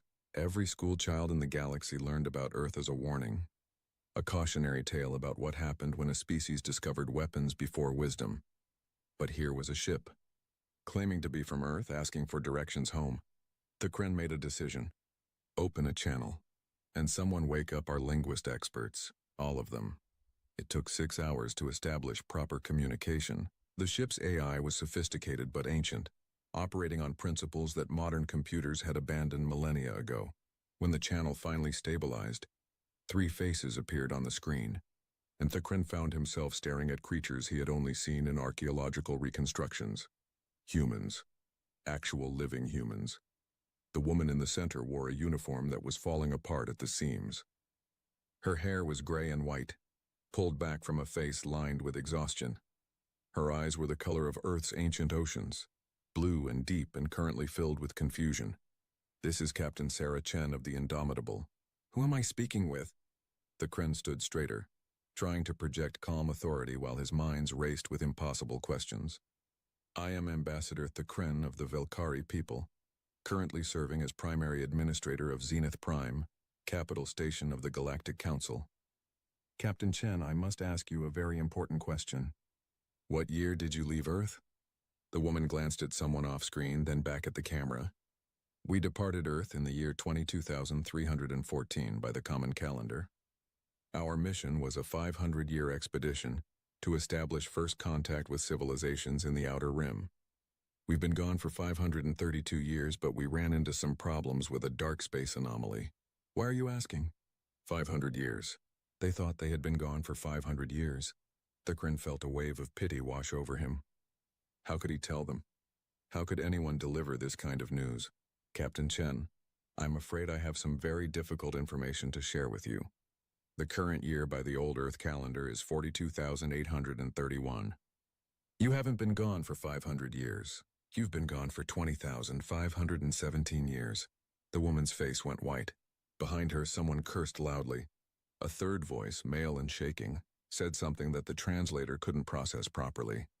Chen gripped the edges of her command chair so hard her knuckles turned white. That's impossible. Our clocks, our systems, everything says we've only been gone for 5 centuries.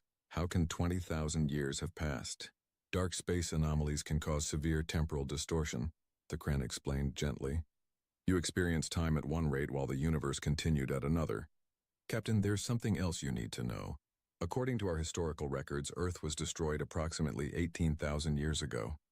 The planet is listed as uninhabitable, a dead world consumed by nuclear war. The silence stretched on for 10 full seconds.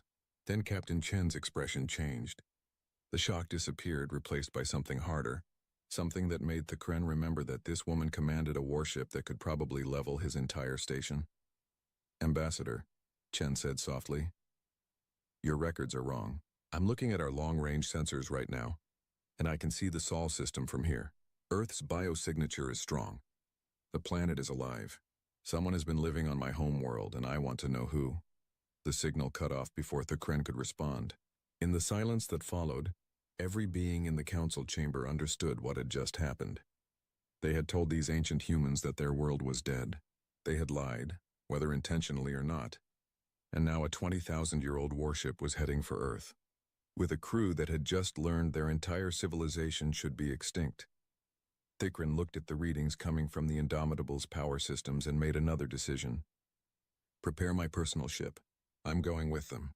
And someone tell me everything we really know about what happened to Earth, because something tells me the official story is about to fall apart. The journey to Earth should have taken 3 weeks with modern drives. The Indomitable needed 6 because its engines were running on technology that predated most of the species in the Galactic Council. Captain Sarah Chen stood on the bridge watching the stars slide past and tried not to think about everything she had lost. 20,000 years. Her parents were dust. Her friends were dust. The world she had left behind, the cities and cultures and entire civilizations she had known, all of it was gone. She had left Earth as a young captain in humanity's first great adventure into deep space. She was coming back as a ghost. Behind her, Ambassador Thakren worked at a temporary console the crew had set up for him. The mantis-like alien had insisted on joining them, claiming he wanted to ensure a peaceful first contact. Sarah suspected the truth was simpler. He wanted to see what had really happened to Earth, and he didn't trust the official story any more than she did. Captain, you should see this. That was Marcus Webb, her chief engineer. He looked terrible, with dark circles under his eyes and hands that shook when he thought nobody was watching. Marcus had a daughter back on Earth, or at least he used to. Now that daughter had been dead for 20,000 years, and Marcus was barely holding himself together. Sarah walked over to his station. What do you have? I've been going through our long-range database, cross-referencing it with the information Ambassador Thakren provided. 3 of the colonies we were supposed to visit are gone. Not destroyed exactly, but empty. The infrastructure is still there, but there's no life, no power signatures, nothing. Just ruins. The screen showed images of dead cities on airless worlds. Buildings that had once housed thousands of humans now stood silent under alien stars. Sarah felt something cold settle in her chest. What happened to them? The Kren approached, his multiple legs making soft clicking sounds on the metal floor.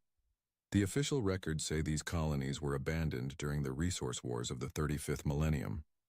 But Captain, I've been reviewing the historical archives more carefully. The timeline doesn't match. These colonies went silent thousands of years before the supposed wars began. Sarah met his compound eyes. You think someone is lying about our history? I think someone has been lying about humanity's history for a very long time. Dr. Amara Okonkwo emerged from the medical bay where she had been reviewing biological samples. The xenobiologist looked exhausted but determined. I found something in the ship's memory banks. The Indomitable wasn't alone. Earth launched 12 expedition ships, all identical to ours, all heading in different directions. According to the departure manifest, we should have all returned within the same century. Sarah felt her stomach drop. Let me guess, none of the others came back. According to the galactic records, no. We're the only one that survived. But here's the strange part. There are reports throughout the past 20,000 years of ghost ships appearing in various sectors. Ancient vessels matching the Indomitable's design, seen briefly before vanishing again. What if the other ships hit the same temporal anomaly we did? What if they're still out there, lost in dark space, trying to find their way home? The bridge fell silent. Somewhere in the darkness between stars, 11 more ships might be wandering, their crews believing they had only been gone a few centuries, unaware that humanity had apparently died and the galaxy had moved on without them. Marcus broke the silence. Why didn't anyone look for us? 12 ships disappear and nobody launches rescue missions? Because by the time you were officially declared lost, the Kren said quietly, Earth had already fallen to the Archons. Sarah spun to face him. What did you say? The ambassador's antenna drooped in what Sarah was learning to recognize as regret. I wasn't supposed to tell you this. The council leadership wanted to control the information flow. But you deserve the truth.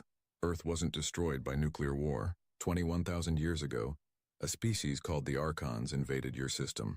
They were an ancient race, powerful beyond measure, with technology that could enslave entire worlds through psychic connection. They took Earth, Captain. They conquered your people and ruled them for 3,000 years.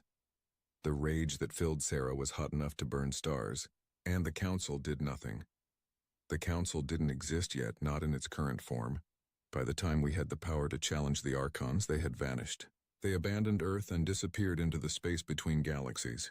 We assumed they had taken humanity with them, or exterminated them entirely. The nuclear war story was created later, to explain why Earth was empty when survey ships finally reached the system. Marcus slammed his fist on the console. So for 18,000 years, while you all built your perfect galactic civilization, nobody bothered to check if any humans actually survived. That's not entirely fair, the Kren began, but Sarah cut him off. Isn't it? You erased us. You decided we were extinct and didn't bother to verify. Well, guess what, Ambassador? We're not extinct. Someone is living on Earth, and I'm going to find out who. The tension on the bridge was thick enough to cut. Then an alarm sounded and all personal conflicts were forgotten in an instant. Captain, we're entering the Sol system, reported the navigation officer, and we're being scanned by multiple defense platforms. Very sophisticated designs unlike anything in the database. The view screen shifted, showing Earth's home system. The sun burned bright and familiar, exactly as Sarah remembered it. But everything else was wrong. The asteroid belt was filled with massive stations. Mars had orbital rings. Jupiter's moons were covered in cities. And Earth itself was surrounded by a network of defense satellites that would have been impossible with the technology humanity possessed when she left. Then the communication panel lit up with an incoming transmission. The voice that came through spoke English, but the accent was strange. The words clipped and formal in a way that suggested the language had evolved significantly. Unidentified vessel. This is Terran Commonwealth Defense Command. You are entering restricted space. Power down your weapons and state your identification or you will be fired upon. This is your only warning. Sarah looked at the Kren, then at her crew. She had left Earth as an explorer, a representative of humanity's hope and curiosity. She was returning to a world that didn't know her, defended by people who spoke her language but thought she was a threat. She opened the channel, keeping her voice steady and strong. This is Captain Sarah Chen of the United Earth Spaceship Indomitable, serial number 7732, launched from Earth in the year 22,314. We are returning from a long-range expedition mission. I am requesting permission to approach Earth and return home. The silence that followed lasted for nearly a minute. When the response came, the voice on the other end was shaking. Indomitable. The ghost ship. You're really real. Stand by for escort. The Chancellor is going to want to meet you personally. Welcome home, Captain Chen. Welcome to the Terran Commonwealth. The Earth that Sarah Chen saw through the landing shuttle's windows was both familiar and completely alien. The continents were in the right places, the oceans still blue and vast, but everything else had changed. Massive towers reached into the sky, taller than anything from her time. The city sprawled across entire regions, connected by transportation networks that glowed with energy. And above it all, the orbital defense platforms hung like guardian angels, bristling with weapons that made the Indomitable look like a museum piece. They landed at a facility in what used to be called Geneva. The landing pad was surrounded by soldiers in armor that looked more advanced than anything Sarah had seen, even in the Galactic Council's military. When the shuttle door opened, she stepped out onto soil she hadn't touched in 20,000 years and felt tears burning in her eyes. The welcoming party was led by a woman who carried herself like someone used to command. She was tall, with dark skin and gray hair pulled back in a severe bun. Her uniform was crisp and formal, decorated with medals that Sarah didn't recognize. When she spoke, her voice carried the weight of absolute authority. Captain Chen, I am Chancellor Elena Vasquez, leader of the Terran Commonwealth. On behalf of all humanity, I welcome you home. I only wish the circumstances were better. Sarah saluted out of instinct, then felt foolish. She was saluting a government that hadn't existed when she left. Chancellor, I have many questions.